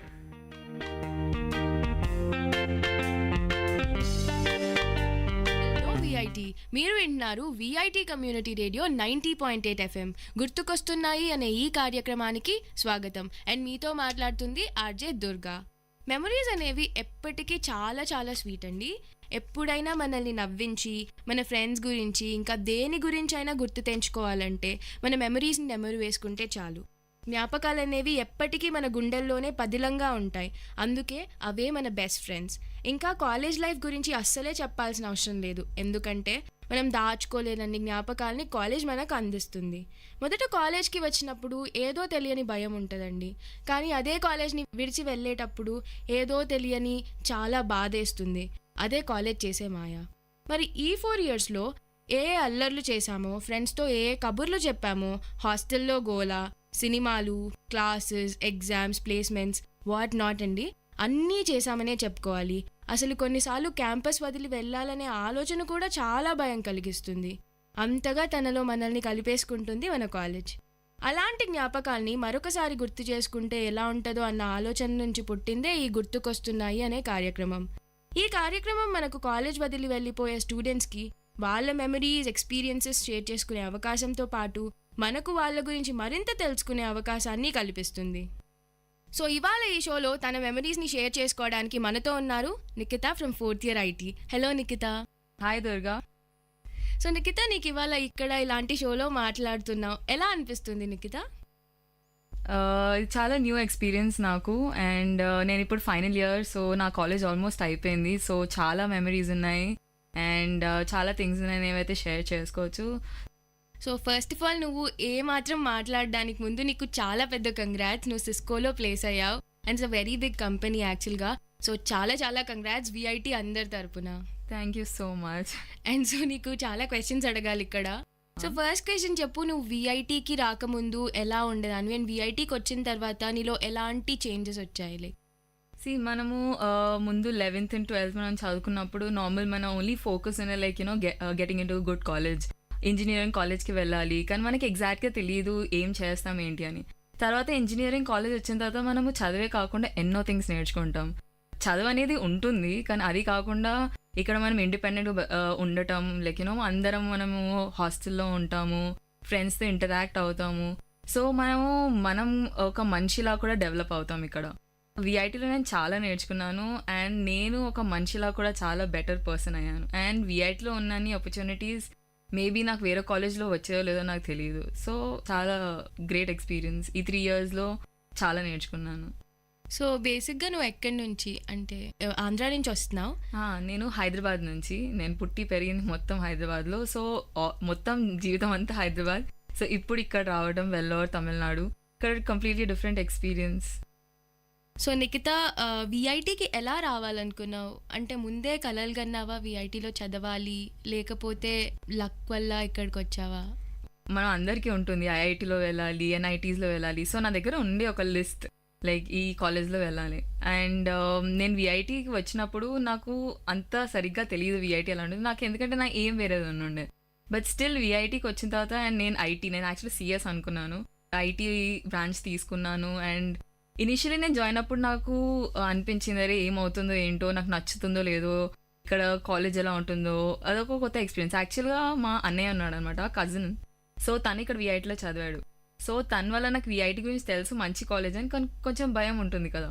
So join అయినప్పుడు అలా అనిపించింది. But ఇప్పుడు చూస్తే నా దగ్గర అన్నీ ఉన్నాయి, like ఒక మంచి కంపెనీ అండ్ ఇంతమంది చాలా మంచి ఫ్రెండ్స్, ఇంత మంచి environment. So I don't regret అనమాట. సో విఐటీ గురించి చాలా మంచిగా చెప్పావు అండ్ విఐటీ నేను చాలా మంచి హ్యూమన్ బీయింగ్గా మార్చిందని కూడా చెప్పావు. సో విఐటీ నీకు బేసిక్గా ఎలాంటి ప్లాట్ఫామ్ని ప్రొవైడ్ చేసింది నీ డ్రీమ్స్ని అచీవ్ చేయడానికి? నాకు 24/7 కూర్చొని చదువు అంటే నా వల్ల అవ్వదు. సో నాకు కొంచెం ఎంటర్టైన్మెంట్ కావాలి, ఫ్రెండ్స్తో బయటికి వెళ్ళటం అది ఇది. అండ్ మన దగ్గర ఫెస్ట్స్ ఉన్నాయి, ఎన్నో క్లబ్స్ ఉన్నాయి, చాప్టర్స్ ఉన్నాయి, ఎన్నో చాప్టర్స్లో జాయిన్ అవ్వాలి ఉండే. నాకు మళ్ళీ టెక్నికల్ వెళ్ళాలని ఇంట్రెస్ట్ లేదు. సో అందుకోసం నేను ఎన్జిఓలో జాయిన్ అయ్యాను. అలా కాకుండా ఇలాగే ఫ్రెండ్స్తో ఇంటరాక్ట్ చేయడము, నువ్వు అండ్ ఫెస్ట్లలో పార్టిసిపేట్ అవ్వడం, దీంతో నువ్వు ఎంతోమంది ఫ్రెండ్స్ని చేస్తావు, ఎంతోమందిని చూస్తావు, ఎన్నో నేర్చుకుంటావు. ఎంత ఇంటరాక్ట్ అవుతే అంత మంచిది అనమాట. సో అలా నేను చాలా ఇంటరాక్టివ్ పర్సన్, అందరితో ఇంటరాక్ట్ అవుతాను. సో నార్మల్గా నువ్వు హైదరాబాద్లో ఉన్నప్పుడే చాలా కల్చర్స్ని చూసుంటావు, కానీ విఐటీ అనేది it is multi cultural and multi lingual. చాలా పీపుల్ ఉన్నారు ఇక్కడ, అన్ని లాంగ్వేజెస్ మాట్లాడే వాళ్ళు, అన్ని డిఫరెంట్ కంట్రీస్ నుంచి పీపుల్ ఉన్నారు. సో వాళ్ళతో ఇంటరాక్ట్ అయినప్పుడు నీకు ఎలా అనిపించింది? అంటే ఇప్పుడు మన హైదరాబాద్లో కూడా ఉన్నారు ఆల్మోస్ట్ అందరు లాంగ్వేజ్ వాళ్ళు, నార్త్ ఇండియన్స్ వాళ్ళు వీళ్ళు. కానీ ఇక్కడ వచ్చిన తర్వాత ఇంకెక్కువ మంది ఫ్రెండ్స్ అయ్యారు. అండ్ వాళ్ళు ఆలోచించే విధానం, వాళ్ళ నుంచి కూడా నేర్చుకోవాల్సింది చాలా ఉంది. సో ఇక్కడ కూడా నేను చాలా మంది ఫ్రెండ్స్ చేసుకున్నాను. డిఫరెంట్ ఎక్స్పీరియన్స్ అనమాట. మనము ఒక ప్లేస్ నుంచి వచ్చాము, సో మనకు ఓన్లీ ఆ పర్టికులర్ ప్లేస్ గురించి తెలుసు, కానీ డిఫరెంట్ ప్లేసెస్ గురించి, అదే చెప్పాను కదా, ఇక్కడ ఎంత వైడ్ ఇది ఉందంటే లైక్ మనకి తెలుసుకుంటాం ఎన్నో థింగ్స్. చాలా గుడ్ ఎన్వైరన్మెంట్, ఎంతమంది ఫ్రెండ్స్ చేసుకుంటే నువ్వు అంత ఎక్కువ నేర్చుకుంటావు. సో ఇంకా నువ్వు ఎన్జిఓలో వర్క్ చేస్తున్నాను అని చెప్పావు, సో దాని గురించి ఏదైనా చెప్తావా? నేను ఎన్జిఓలో పనిచేస్తున్నాను, ఎడ్ ఫర్ ఆల్ అని. ఆల్మోస్ట్ నేను సెకండ్ సెమిస్టర్ నుంచి చేస్తున్నాను. ఇంగ్లీష్ నేర్పించడంలో ఫోకస్ చేస్తాము. సో ఇక్కడే మేము ఆర్ఫనేజ్కి అండ్ స్కూల్స్కి వెళ్తాము. సో ఇనిషియలీ నేను ఆర్ఫనేజ్ వెళ్ళేదాన్ని. ఆల్మోస్ట్ 1 year నేను ఓన్లీ ఆర్ఫనేజ్కి వెళ్ళాను. పిల్లలకి నార్మల్ ఇంగ్లీష్ నేర్పించడం అండ్ వాళ్ళకి బేసిక్ థింగ్స్ లైక్ క్లెన్లీనెస్ గురించి, అలాంటి దాని గురించి చెప్పేవాళ్ళము. తర్వాత నెక్స్ట్ ఇయర్ నుంచి నేను స్కూల్ వెళ్ళడం స్టార్ట్ చేశాను. అంటే నేను వైస్ ప్రెసిడెంట్ కూడా అయ్యాను అనమాట. అంటే చాలా మంచి ఫీలింగ్ ఇక్కడ నువ్వు వెళ్ళి కిడ్స్కి నేర్పించడము. అండ్ మాకు ఎన్నో క్యాంప్స్ కూడా ఉండే, ఇక్కడికి మేము తీసుకొచ్చాం విఐటీలో. వాళ్ళకి ఎంత ఆశ్చర్యంగా ఉంటుందో, ఈ క్యాంపస్ తీసుకొద్దాం అంటేనే వాళ్ళకి చెప్తాము ఒక 1 month ముందు ప్లాన్ చేసి, మీరు రావడానికి ఓకేనా అంటే వాళ్ళు వచ్చే వరకు ఎంత ఎక్సైటెడ్ ఉంటారో. సో అలా వాళ్ళ స్మైల్స్ అండ్ వాళ్ళ ఆనందం, చిన్న వాటిల్లో మనం ఎన్నో నేర్చుకోవచ్చు యాక్చువల్గా. ఇక్కడ ఆల్మోస్ట్ 2-3 times తీసుకొచ్చాం మేము క్యాంప్ అని అలా. సో యాక్చువల్గా బేసిక్గా ఎడ్ ఫర్ ఆల్ అనేది స్టార్ట్ అయింది పాండిచ్చేరి.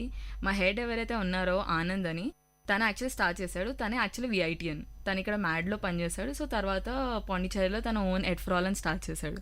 సో తర్వాత విఐటీలో కూడా ఒక క్లబ్ ఓపెన్ చేశారు. ఇదైతే ఎడ్ ఫర్ ఆల్ మేము నడిపిస్తున్నాం. మేము బేసిక్గా ఫోకస్ చేసేది ఇంగ్లీష్ అండ్ ఎందుకంటే ఇంగ్లీష్ చాలా ఇంపార్టెంట్ ఈ మధ్య నువ్వు ఎక్కడికి వెళ్ళినా అని.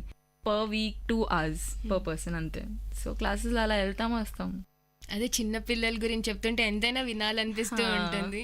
సో ఇంకా మీరు విఐటి నుంచి తీసుకెళ్తున్నారు, చాలా చాలా మెమరీస్. ఇంకా 1 year ఉందనుకోండి, కానీ ఈ 3 yearsలో చాలా 6 months నాకు.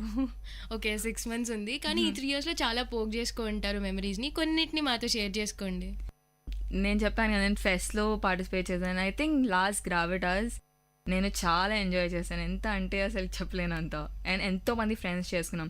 సో ఫెస్ట్లో నువ్వు బేసిక్గా అంటే మేనేజ్మెంట్, నువ్వు ఎంతోమంది ఫ్రెండ్స్ని చేసుకుంటావు. అది కాకుండా లైక్ నీ పని అనేది నీకు అర్థమవుతుంది కి ఏదైనా ప్రాబ్లం వస్తే నువ్వు దాన్ని ఎలా హ్యాండిల్ చేయొచ్చు.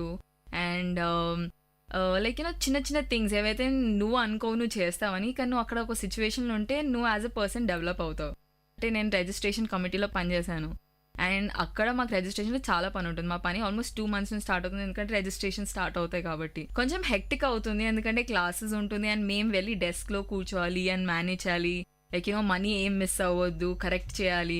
సో ఇలాంటి అన్ని చిన్న చిన్న థింగ్స్ ఓకే మనము చేస్తాము. అండ్ అదే కాకుండా లైక్ నైట్ టైమ్స్ మేము కంట్రోల్ రూమ్లో కూర్చొని ఏవో చేసాము. ఒక్కొక్కసారి ఇలాగే మేము పని చేసి బోర్ అవుతే అక్కడ ఏదో ఒక బాల్ చేసి ఒకరినొకరు కొట్టుకుంటూ, అండ్ నైట్స్కి ఆకలి వేసిన మాకు నైట్ స్లిప్స్ దొరికేటి. సో వెళ్ళి ఫుడ్ తీసుకొచ్చేవాళ్ళము. ఆ ఎంజాయ్మెంటే different. And I think last day of Gravitas మేము చాలా ఎంజాయ్ చేసాం. లైక్ మాకు ఫుడ్ కూపన్స్ దొరికాయి. సో ఫుల్ క్యాంపస్ అంతా. అండ్ లాస్ట్ టైం 24 hours ఉండే కదా. సో మేము నైట్ వెళ్ళి అన్ని గేమ్స్ ఆడాము, ఆ ఫుడ్ తిన్నాము. లైక్ ఆ experience is completely different. Like చాలా ఎంజాయ్ చేసాం. Pest like one of the best pest I had. So ఇప్పుడు రివేరా గ్రావిటాస్ గురించి మనం మాట్లాడుకుంటాం. లైక్ నువ్వు చెప్పావు చాలా ఎంజాయ్ చేసావు గ్రావిటాస్లో అని. రివేరా అనేది కల్చరల్ ఫెస్టివల్, గ్రావిటాస్ అనేది టెక్నికల్ ఫెస్టివల్. సో కల్చరల్ ఫెస్ట్లో ఇంకా నువ్వు ఎలా ఎంజాయ్ చేసావు?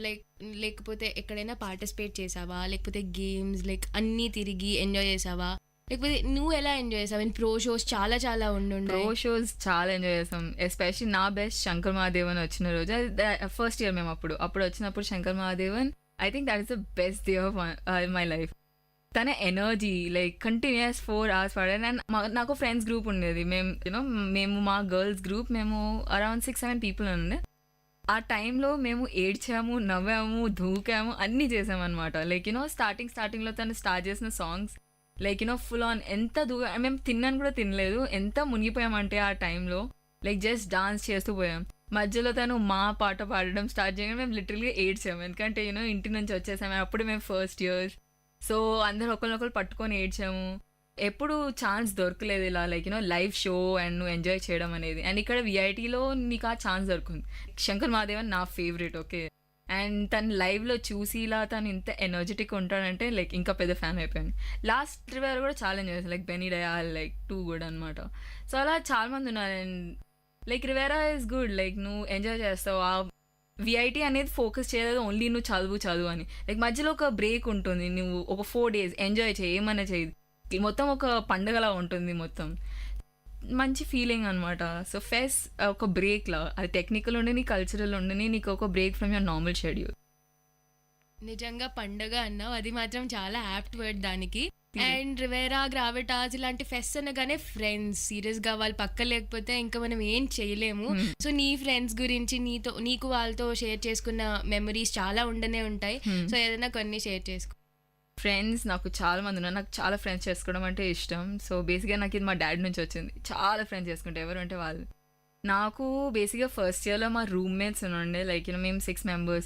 సో చాలా మంచి బాండ్ అయ్యాము ఆ టైంలో. లైక్ దమ్షరాజ్ ఆడటం ఒక టైం అయితే ఎంత సీరియస్గా గేమ్ ఆడమంటే ఒకరినొకరు లైక్ తిట్టుకుంటున్నాం, లైక్ ఇది కాదు, ఇలా చీటింగ్ అది ఇది అని. అండ్ నైట్ టైంలో మ్యాగీ చేసుకొని తినడం అదైతే ఆబ్వియస్లీ ఉంటుంది. మ్యాగీ కోసం కొట్టుకునే వాళ్ళం, లైక్ లిటరల్ ఒక ప్యాక్ తెచ్చుకునే వాళ్ళము, ఒకటి లేదా 2. సో 2 కుక్ చేసి తీసుకురాగానే లైక్ మేము ఉన్నాం 4-5 members, ఇలా పెట్టంగానే ఇలా అయిపోయేది. ఆ ఎక్స్పీరియన్స్ చాలా బాగుండే. అలాగే కూర్చొని ఏదో ఒకటి చేసేవాళ్ళం. నైట్ టైంలో హారర్ మూవీస్ చూడడం, లైక్ మేము అందరం భయం వేసినా కానీ లైక్ కూర్చొని అది చూడడం. అది కూడా వెరీ లేట్ స్టార్ట్ చేయాలి, అరౌండ్ 12 o'clock అలా స్టార్ట్ చేసి లైక్ మాది నాన్ ఏసీ రూమ్ ఉండే. సో బెడ్స్ అన్ని కిందే వేసుకునే వాళ్ళము, మధ్యలో ల్యాప్టాప్ పెట్టుకొని మేము అందరం కూర్చొని ఇలా హారర్ మూవీ చూసేవాళ్ళం. ఒక్కొక్కరికి ఎంత భయం వేస్తే మేము లైక్ మళ్ళీ రాత్రి పడుకోవాలంటే భయం వేస్తే మేము కింద అలాగే బెడ్స్ పెట్టుకొని ఒకరినొకరు పట్టుకొని పడుకునేవాళ్ళం. చాలా మంచి ఎక్స్పీరియన్స్. అలా కాకుండా ఇప్పుడు ఫస్ట్ ఇయర్లో అంత ఎక్సైట్మెంట్ ఉండే, మనకి వీకెండ్ వస్తే చాలు మూవీ నైట్స్ అంటాము, అది అంటాము, ఇవన్నీ నేను చాలా మిస్ అవుతాను. ఇప్పుడు ఎలా ఉంటుందంటే రాత్రి నీకు 2 o'clock నీ ఫ్రెండ్ని కలవాలంటే జస్ట్ ఇక్కడ నుంచి ఇంకో నెక్స్ట్ రూమ్ వెళ్ళగానే మీ ఫ్రెండ్ ఉంటుంది. హాస్టల్ అనేది ఆ ఫ్రెండ్స్ అందరినీ దగ్గరికి తీసుకొస్తుంది. నువ్వు వెళ్ళి మీ ఫ్రెండ్స్ దగ్గర పడుకుంటావు. ఎప్పుడైనా నువ్వు వెళ్ళి నీకు అసలుకి ఏం అనిపించదు, అరే తను డిస్టర్బ్ అవుతుందేమో అని. చాలా మంచి ఫ్రెండ్స్ అవుతారు. లైక్ ఇక్కడ ఇంజనీరింగ్లో చేసుకునే ఫ్రెండ్స్ మేబీ నీకు ఎక్కడ అవ్వరు. అది నిజంగా ట్రూ. అండ్ విఐటి నార్మల్గా హోమ్ అవే ఫ్రమ్ హోమ్ అని అందరు చెప్తూ ఉంటారు. అండ్ అది నిజంగా ట్రూ. సో నీకెలా అనిపించింది విఐటి హాస్టల్స్, ఇంకా అక్కడ నువ్వు చేసే అల్లరి, లేట్ నైట్ చాట్స్ ఇవన్నీ ఉంటాయి. సో అవి నీకు ఎలాంటి మెమరీస్ని ఇచ్చింది? చాలా మెమరీస్ ఇచ్చాయి. అంటే ఇనిషియల్గా ఇక్కడ వచ్చినప్పుడు నేను చెప్పాను కదా, నేను మొత్తం ఎప్పుడు హైదరాబాద్లో ఉండే, ఎప్పుడు మమ్మీ డాడీతో. సో ఇక్కడికి వచ్చిన తర్వాత నాకు అనిపించింది ఉంటానో లేదో అని. కానీ ఇప్పుడు నాకు ఎక్కడికి వెళ్ళబోదు అవ్వట్లేదు. ఇంటికి వెళ్తాము, మనకు ఉంటుంది ఇంటికి వెళ్ళాలని. కానీ ఇంటికి వెళ్ళిన ఫర్ ఎగ్జాంపుల్ మనకి ఒక 1 month 1.5 month బ్రేక్ ఉంటుంది. అక్కడికి వెళ్ళంగానే ఇదంతా మిస్ అవుతాము. జస్ట్ మనకు తెలుసు మళ్ళీ వస్తామని, అయినా అది మిస్ అవుతాం. మొత్తం బాండింగ్ అయిపోయింది అందరు ఫ్రెండ్స్ మధ్యలో. అండ్ ఫ్రెండ్స్ ఏంటంటే నువ్వు ఒకరినొకరు కేర్ చేసుకుంటావు, ఏదైతే మనం జనరల్గా చూడము. ఎందుకంటే ఇప్పుడు మనం స్కూల్లో ఉన్న ఫ్రెండ్స్ అయినా కానీ మనం కలుస్తాము, చేస్తాము. కానీ ఏదైతే బాండ్ ఇక్కడ ఉందో, బికాజ్ నువ్వు అన్నీ షేర్ చేసుకుంటావు ఇక్కడ, ప్రతి ఒక్కటి షేర్ చేసుకుంటావు. అండ్ ఇక ఎక్స్పీరియన్స్ లైక్ కంప్లీట్లీ డిఫరెంట్. ప్రతి ఒక్కరికి డిఫరెంట్ ఎక్స్పీరియన్స్ ఉంటుంది. కానీ పక్కనే గ్యారంటీ ఇస్తున్నా ప్రతి ఒక్కరికి అట్లీస్ట్ ఒక 2-3 వెరీ గుడ్ ఫ్రెండ్స్ ఉంటారు, ఎవరైతే లైఫ్ లాంగ్ వరకు ఉంటారు. అది యాక్చువల్గా నిజం. అండ్ మీ ప్లేస్మెంట్ ప్రాసెస్ గురించి మాట్లాడుకుంటే నాకు తెలిసి విఐటీలో ఈ బ్యాచ్లో ఫస్ట్ ప్లేస్ అయింది మీరే. అలా థింక్ చేసినప్పుడు మీరు ఎలా ఫీల్ అవుతారు? యాక్చువల్లీ నేను చాలా లక్కీ. అసలు నేను అస్సలు ఎక్స్పెక్ట్ చేయలేదు. నాకు ఉన్నుండే లైక్ డ్రీమ్ కంపెనీ రావాలి అట్లీస్ట్ అని. కానీ సూపర్ డ్రీమ్ వస్తుందని అస్సలు అనుకోలేదు. ఇది మాకు లాస్ట్ సెమిస్టర్ ఉండే, అంటే బేసిక్గా 6th సెమిస్టర్లో సిస్కో కంపెనీ వచ్చింది. సో మాకు నార్మల్ ఏ కంపెనీ అనేది యూజువల్లీ ఇదే ప్రాసెస్ ఉంటుంది. కానీ సిస్కో నెట్వర్కింగ్ కంపెనీ. బేసిక్గా ఫస్ట్ యాప్టిట్యూడ్ టెస్ట్ ఉండే. యాప్టిట్యూడ్ టెస్ట్ నుంచి నువ్వు క్వాలిఫై అయ్యారు, అందులో నుంచి కొందరు క్వాలిఫై అయ్యారు. అందులో నుంచి నెక్స్ట్ రౌండ్ జీడీ అయిపోయిన తర్వాత పర్సనల్ ఇంటర్వ్యూ. ఈ 3 ఇక్కడ కాలేజ్లోనే జరిగాయి. ఈ అన్నిటి నుంచి మేము అరౌండ్ 50 people సెలెక్ట్ అయ్యాము, ఈ 3 rounds పాస్ అయిన వాళ్ళు. ఈ 50 members-ని బెంగళూరుకి పిలిచారు. సో బెంగళూరులో సిస్కో ఉంది. సో అక్కడ కంపెనీలో మిగతా ఇంటర్వ్యూస్ జరుగుతాయని చెప్పారు. ఇదంతా ఒకటే రోజు జరిగింది. మాకు పొద్దున్నే లైక్ 8 o'clock యాప్టిట్యూడ్ ఉండే, కొంచెం లేట్ అయింది, 9 o'clock అరౌండ్ స్టార్ట్ అయింది. అప్పుడు మేము 8 o'clock ఎస్జేడీకి వెళ్తే నైట్ 8 o'clock వచ్చాము. ఆల్మోస్ట్ ఫుల్ డే అక్కడే గడిచిపోతుంది. ఎందుకంటే ఇంతమంది ఉన్నారు అండ్ ప్రతి ఒక్కరికి ఇంటర్వ్యూ తీసుకోవడానికి టైం పడుతుంది. బేసిక్గా యాప్టిట్యూడ్ నువ్వు క్లియర్ చేస్తే మిగతావి ఓకే, లైక్ మిగతా అన్నిట్లో నువ్వు జస్ట్ కాన్ఫిడెంట్గా ఉండి నువ్వు చెప్పేస్తే అయిపోద్ది. ఓన్లీ యాప్టిట్యూడ్ టెక్నికల్, మిగతా అంతా జస్ట్ లైక్ నార్మల్ ఇంటరాక్షన్ చూసారు. తర్వాత మాకు బెంగళూరులో పిలిచారు. అక్కడ ఫస్ట్ రౌండ్ టెక్నికల్ రౌండ్ అంటే which is the 4th round on the whole. Technical round normal proper technical questions, because Cisco networking company కాబట్టి నెట్వర్క్ రిలేటెడ్ క్వశ్చన్స్ అడిగారు. తర్వాత ఎవరైతే టెక్నికల్ క్లియర్ అయ్యారో వాళ్ళకి నెక్స్ట్ రౌండ్ హెచ్ఆర్ రౌండ్లో నార్మల్ ఇంటరాక్ట్ అవుతారు, చూస్తారు నీకు మేనేజ్మెంట్ స్కిల్స్ ఉన్నాయా లేదా. అండ్ నన్ను మాత్రం అందులో కూడా కొన్ని టెక్నికల్ క్వశ్చన్స్ అడిగారు. కొంచెం భయం వేస్తుంది అనుకో, తను అలా కూర్చొని నిన్ను క్వశ్చన్స్ అడుగుతుంటే. చెప్తున్నాగా లైక్ గడిచిపోయింది అంతా, అదొక ఎక్సైట్మెంట్. నువ్వు వెళ్ళి ఒక కంపెనీలో ఇవ్వటం, నాకు నేను ఏం పెట్టుకోలేదు, అది నాకు రావాలి పక్కాని. ఎందుకంటే నాకు జస్ట్ స్టార్టెడ్, ఫస్ట్ కంపెనీ వచ్చింది, అందులోనే వచ్చేయాలని ఏం ఫీలింగ్ లేకుండే. బట్ స్టిల్ నేను ట్రై ఇవ్వాలనుకున్నాను, ఎందుకంటే అక్కడి వరకు వచ్చాను కాబట్టి. మా డాడీకి నమ్మకం ఉండే పక్క నాకు వచ్చేస్తుందని. తర్వాత లేటర్ తెలిసింది అండ్ లైక్ రిజల్ట్స్ వచ్చాయి. ఐ థింక్ సమ్మర్లో సెలెక్ట్ అయిన తర్వాత ఆనందమే డిఫరెంట్. అసలు ఎక్స్పెక్ట్ చేయలేదు. జస్ట్ ఇమాజిన్, ఇప్పుడు చూడు నా ఫ్రెండ్స్ ఉన్న వాళ్ళందరూ వాళ్ళకి ఇప్పుడు ప్లేస్మెంట్ జరుగుతున్నాయి. వాళ్ళకున్న టెన్షన్ అసలుకి వాళ్ళని చూస్తే అసలు నాకు జాలి వేస్తుంది. అండ్ నాకు అనిపిస్తుంది అరే నాకు ఆ టెన్షన్ లేదు, థ్యాంక్ గాడ్ అని. యాక్చువల్గా నువ్వు చాలా లక్కీ అని చెప్పుకోవాలి ఆ ప్రాసెస్కి వస్తే. ఇప్పుడు చాలా మంది ప్లేస్మెంట్స్కి వెళ్తున్నారు. అండ్ నువ్వు ఈ సెమిస్టర్లో ఏం చేయాలనుకున్నావు? లైక్ సమ్ సిస్కో ట్రైనింగ్ ఉందని విన్నాం. సో ఇంకా ఈ సెమిస్టర్ అయిపోయిన తర్వాత ఇంటర్న్షిప్. సో నీ ఫ్యూచర్ని ఎలా ప్లాన్ చేసుకుంటున్నావు బేసిక్గా? ప్రస్తుతానికైతే ఇప్పుడు సిస్కో చాలా మంచి కంపెనీ. అంటే నాకు ముందు థాట్స్ ఉన్నాయి జాబ్ చేయాలా లేకపోతే ఫర్దర్ స్టడీస్ మాస్టర్స్ చేయాలా అని. Cisco is a company and మాకు ట్రైనింగ్ ఆల్రెడీ సమ్మర్లో స్టార్ట్ అయిపోయింది. ఆల్మోస్ట్ నేను 1 month నుంచి చేస్తున్నాను. నాకు ముందు వెబ్ డెవలప్మెంట్లో ఇంట్రెస్ట్ ఉండే, బట్ నెట్వర్కింగ్ ఈ 1 monthలో చేసినప్పుడు ఇప్పుడు నాకు నెట్వర్కింగ్ ఎంత నచ్చుతుందంటే ఎప్పుడు అనుకోలేదు నాకు ఇంత నచ్చుతుందని. సో బేసిక్ ఇప్పుడు నాకు మంచి కంపెనీలో నాకు ఇంట్రెస్ట్ ఉన్న సబ్జెక్ట్ ఉంది. సో నెట్వర్కింగ్ చాలా ఇంట్రెస్ట్ ఉంది. మాకు ఈ మొత్తం 6 months వరకు ట్రైనింగ్ జరుగుతుంది, ఆల్మోస్ట్ డిసెంబర్ వరకు. ఇది అయిపోయిన తర్వాత మాకు ఇంటర్న్షిప్ స్టార్ట్ అవుతుంది. బేసిక్గా నేను జాన్ నుంచి నా బెంగళూరులో జాయిన్ అయిపోతాను. ఇప్పటివరకు అయితే ఏం ప్లాన్స్ లేవు. అట్లీస్ట్ నెక్స్ట్ 2 years నేను ప్రాపర్గా వర్క్ చేస్తాను, అప్పుడు చూస్తాను maybe I like go for masters. కానీ ప్రస్తుతానికైతే జాబ్ చేయాలి, ఎంజాయ్ చేయాలి అంతే. సో ఇంకా 6 months ఉన్నాయంటున్నారు. ఈ 6 monthsని విఐటీలో ఎలా గడపాలనుకుంటున్నారు? బికాస్ ఈ 6 monthsలో మీరు ఎన్నో మెమరీస్ని పోగు చేసుకోవాలని అనిపిస్తుంది. సో ఎలా ప్లాన్ చేసుకోవాలనుకుంటున్నారు ఈ 6 monthsని? యాక్చువల్లీ అయితే ట్రిప్ అనుకున్నాను ఫ్రెండ్స్తో, ఒకటైనా అసలు వెళ్ళాలి, ఎందుకంటే లాస్ట్ సెమిస్టర్ నాకు, కానీ అందరు ఫ్రెండ్స్ బిజీగా ఉన్నారు ప్లేస్మెంట్స్తో. So maybe at the end last మంత్స్లో వెళ్తాను. అండ్ అది కాకుండా లైక్ మ్యాక్సిమం టైం అందరికి ఇవ్వటం. ఇప్పుడు కొంచెం కష్టం కూడా, ఎందుకంటే నా ట్రైనింగ్ కూడా జరుగుతుంది అండ్ మాకు నార్మల్ క్లాసెస్ కూడా ఉంటాయి. ఇప్పుడు నేను గ్రావిటాస్లో ఆర్గనైజర్లా కూడా పనిచేస్తున్నాను, అది మేనేజ్ చేయాలి. సో చాలా థింగ్స్ ఉన్నాయి. బట్ ఇప్పుడు నేను మ్యాక్సిమం చేయాల్సింది ఏంటంటే ఫ్రెండ్స్తో మ్యాక్సిమం టైం ఇవ్వటం. చాలామంది బెంగళూరులో ప్లేస్ అవుతారు కాబట్టి హోప్ చేస్తున్నాను మా సగం ఫ్రెండ్స్ అందరూ అక్కడికి వస్తే మేము అందరం అక్కడ కూడా కలవచ్చు అని. చూద్దాం ఎలా అవుతుందో. ఫైనల్గా విఐటీ వాళ్ళు వింటున్నారు, నీ జూనియర్స్ వింటున్నారు, వాళ్ళకి ఏదైనా సజెషన్స్ ఇవ్వాలనుకుంటున్నావా ఈ ప్లేస్మెంట్స్ పరంగా, లేకపోతే కాలేజ్ లైఫ్ ఎలా ఎంజాయ్ చేయాలి? వాళ్ళు ఇంకా ఫస్ట్ ఇయర్స్ ఇప్పుడే వచ్చారు, సో వాళ్ళు చాలా బిజీగా ఇటు క్లాసులకి తిరుగుకుంటున్నారు. సో వాళ్ళకి ఏదైనా అడ్వైస్ ఆర్ సజెషన్ లాంటిది ఇవ్వాలనుకుంటే ప్లీజ్. నేను చెప్పాలి అనుకుంటుంది ఒకటే, విఐటీలో నీకు చాలా ఆపర్చునిటీస్ ఉంటాయి, కానీ అది నీ మీద డిపెండ్ అవుతుందో ఎలా దాన్ని యూస్ చేసుకుంటావు, ఎలా నువ్వు అప్రోచ్ అవుతావు అని. చాలామంది ఫ్రెండ్స్ చేసుకోండి, మీకు ఇష్టమున్న క్లబ్స్లో అన్నిట్లో జాయిన్ అవ్వండి, ఇక్కడే మీకు ఛాన్స్ దొరుకుతుంది, ఫ్యూచర్లో తెలియదు దొరుకుతుందో లేదో. సో చాలా ఇంటరాక్టివ్గా ఉండండి, అన్నిట్లో జాయిన్ అవ్వండి అండ్ ఎక్కడ ఛాన్స్ దొరికితే అవి నేర్చుకోండి. ఎప్పుడైనా అని అనుకోకండి లైక్ అవుతుందో లేదో అని. ఏదైనా అవుతుంది, ఇక్కడ ఏమైనా జరగవచ్చు. ఎప్పుడైనా అని డిగ్రేడ్ చేసుకోకండి మిమ్మల్ని అండ్ ఎంజాయ్ చేయండి, చదవండి, అన్నిటి కష్టపడండి అండ్ ప్లేస్మెంట్స్ గురించి ఎక్కువ టెన్షన్ తీసుకోకండి. చాలా కంపెనీస్ వస్తాయి ఇక్కడ, అసలు చెప్పలేనని companies, like day by day companies రావటం ఇంక ఎక్కువే అవుతున్నాయి కానీ తక్కువ అవ్వట్లేదు. అండ్ విఐటీలో మనకు తెలిసిందే ప్లేస్మెంట్స్ చాలా బాగుంటాయని.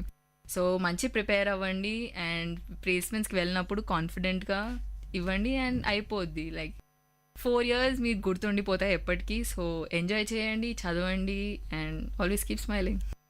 So thank you so much Nikhita, మీ వాల్యుబుల్ టైంని ఇక్కడ మాతో స్పెండ్ చేశారు అండ్ జూనియర్స్కి ఇంకా మిగతా మీ ఫ్రెండ్స్ అందరికి కూడా మంచి సజెషన్ ఇచ్చారు. బికాస్ చదవాలి and at the same time enjoy చేయాలి అండ్ మెమరీస్ని కూడా తీసుకురావాలి అండ్ వాళ్ళు మా షోలో మీలా వచ్చి మాట్లాడాలి. మేము అదే ఆశిస్తున్నాం అండ్ మీ లైఫ్లో మీరు ఇంకా చాలా చాలా హైట్స్కి వెళ్ళాలని మేము కోరుకుంటున్నాం. అండ్ ఫైనల్గా మీరు విఐటీలో ఈ 6 monthsలో చాలా జ్ఞాపకాలని అండ్ మెమరీస్ని బ్యాక్ చేసుకోవాలని ఆశిస్తున్నాం సీరియస్గా. అండ్ సో విఐటీ మీరు కూడా విన్నారు కదండి, నిఖిత ఎలా తన సక్సెస్ స్టోరీని పంచుకుంది అండ్ తన మెమరీస్ కూడా చాలా ఉన్నాయి. సో మీరు కూడా ఏమాత్రం ఆలస్యం చేయకండి, మీ మెమరీస్ని గుర్తు తెచ్చుకోండి. ఇంకా అందరికీ చాలా మెమరీస్ ఉంటాయి అండ్ మీకు చాలా టైం ఉంది విఐటీలో. సో తను చెప్పినట్టు చాలా ఆపర్చునిటీస్ని ఇస్తుంది VIT.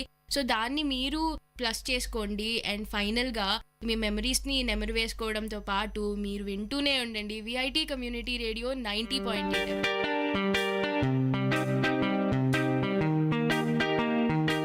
Dear listeners, you're listening to VIT Community Radio 90.8 and this program is Team Speak Time.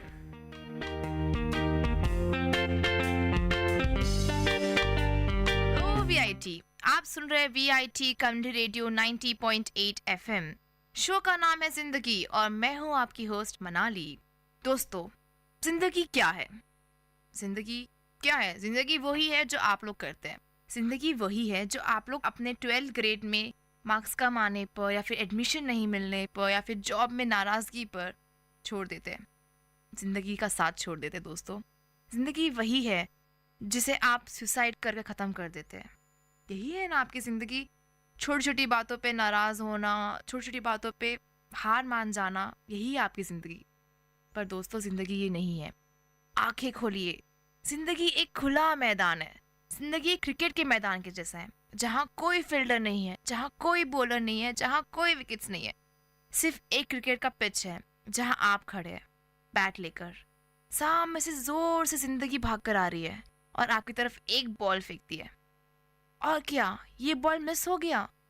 क्या हुआ अगर ये बॉल मिस हो गया? तो पीछे कोई विकेट कीपर नहीं है, पीछे कोई विकेट्स नहीं जो आपको स्टम्प कर सके, सिर्फ आप हो। कोई बात नहीं अगर ये विकेट मिस हो गई तो, कोई बात नहीं अगर ये बॉल मिस हो गया तो, बस चलते चलो दोस्तों, अगली बॉल ज़रूर आएगी। अगली बॉल आई और ये भी मिस हो गई, कोई बात नहीं दोस्तों, अभी तो ओवर भी ख़त्म नहीं हुआ है, पूरी की पूरी इनिंग्स बाकी है। ये बॉल बस एक अपॉर्चुनिटी है, एक ऐसी अपॉर्चुनिटी जिसे आप अगर यूटिलाइज कर लो तो बहुत अच्छा है, अगर ना कर पाओ तो कोई बात नहीं, ज़िंदगी के पास बहुत सारी अपॉर्चुनिटीज़ मिलेगी आपको। दोस्तों, ज़िंदगी बहुत खूबसूरत है, इसका हर एक पड़ाव बहुत खूबसूरत है। ले लीजिए बचपन, वो बचपन जिसे हम आज भी तरसते हैं, वो बचपन जब कुछ नहीं था, ना टेंशन, ना फिक्र, ना कुछ, ना अच्छे लगने का जज्बा, ना कुछ पाने का सोच, सिर्फ एक ही चीज़, खुश रहो, बस मुस्कुराते रहो। वो थी ज़िंदगी बचपन में। ऑरेंज कैंडी मिल जाए तो ज़िंदगी दिन भर नाचते थे हम। ऑरेंज कैंडी तो मिल ही गई, उसके बाद अगर कोई हमें इतना सा बोल दे कि आज रात तुम्हें आइसक्रीम खिलाऊंगा, कितने खुश होते थे दोस्तों हम। वो थी ज़िंदगी। उसके बाद धीरे धीरे हम स्कूल लाइफ में आए। वो अच्छा सा यूनिफॉर्म पहन के, बालों में तेल डाल के हम स्कूल जाया करते थे। जब एक नई चीज़ आई ज़िंदगी में, क्या नाम था उसका? हाँ, टेंशन। इस टेंशन को मिला बहुत ही अटेंशन। जी हाँ दोस्तों, ये टेंशन ने ले ली बहुत सारी हमारी अटेंशन, और हमारे स्कूल लाइफ से शुरू हुई हमारी लाइफ में टेंशन। धीरे धीरे क्लास में फर्स्ट आना है, उस XYZ को डिफीट करना है। टीचर ने बोला क्लास में फर्स्ट आने वाले को गोल्डन स्टार दूंगी। यही थी हमारी ज़िंदगी, जब गोल्डन स्टार लाना है। पर फिर भी दोस्तों, वहाँ भी हम बच्चे थे, वहाँ भी हमारी खुशी अलग चीज़ों में थी। वहाँ थी हमारी खुशी क्रिकेट के मैदान में कैप्टन चूज़ किए जाने में, ऐसी थी हमारी खुशी वहाँ पर। उसके अलावा क्या खुशी थी स्कूल लाइफ में? दोस्तों के साथ मूवी जाने पर, मम्मा का पिकनिक पे जाने अलाउ करने पर, वो बस में बैठ के गाने गाना दोस्तों के साथ, टीचर्स डे पे टीचर्स को रोजेस देना। वो थी ज़िंदगी। क्या मस्त ज़िंदगी थी ना दोस्तों वो ज़िंदगी की बात ही कुछ और थी। धीरे धीरे बड़े हुए, जैसे जैसे हाइट बड़ी हुई, नंबर ऑफ कैंडल्स भी बड़े हुए केक पर, ऐसे ऐसे हम भी आगे बढ़े।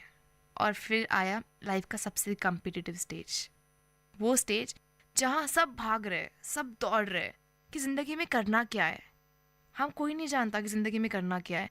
किसी को डॉक्टर बनना है, किसी को इंजीनियर बनना है, किसी को आर्टिस्ट बनना है, और बहुत ही कम है ऐसे जिसे स्पोर्ट्स में भी जाना है। क्यों दोस्तों? याद है मुझे आज भी, स्कूल में आज भी मुझे याद है कि सब लोग कितने शौक से खेलते थे क्रिकेट, कितने शौक से बोलते थे कि मैं सचिन तेंदुलकर बनूंगा, मैं सुनील गावस्कर बनूंगा। फिर क्या हुआ दोस्तों? कहाँ गया हमारा अंदर का वो स्पोर्ट्स पर्सन? मुझे आज भी याद है उस लड़के ने बोला था कि मुझे पेंटिंग का शौक है, मैं आर्टिस्ट बनूंगा, लेकिन पता नहीं क्या हुआ, उसे इंजीनियरिंग का एग्ज़ाम दे रहा है।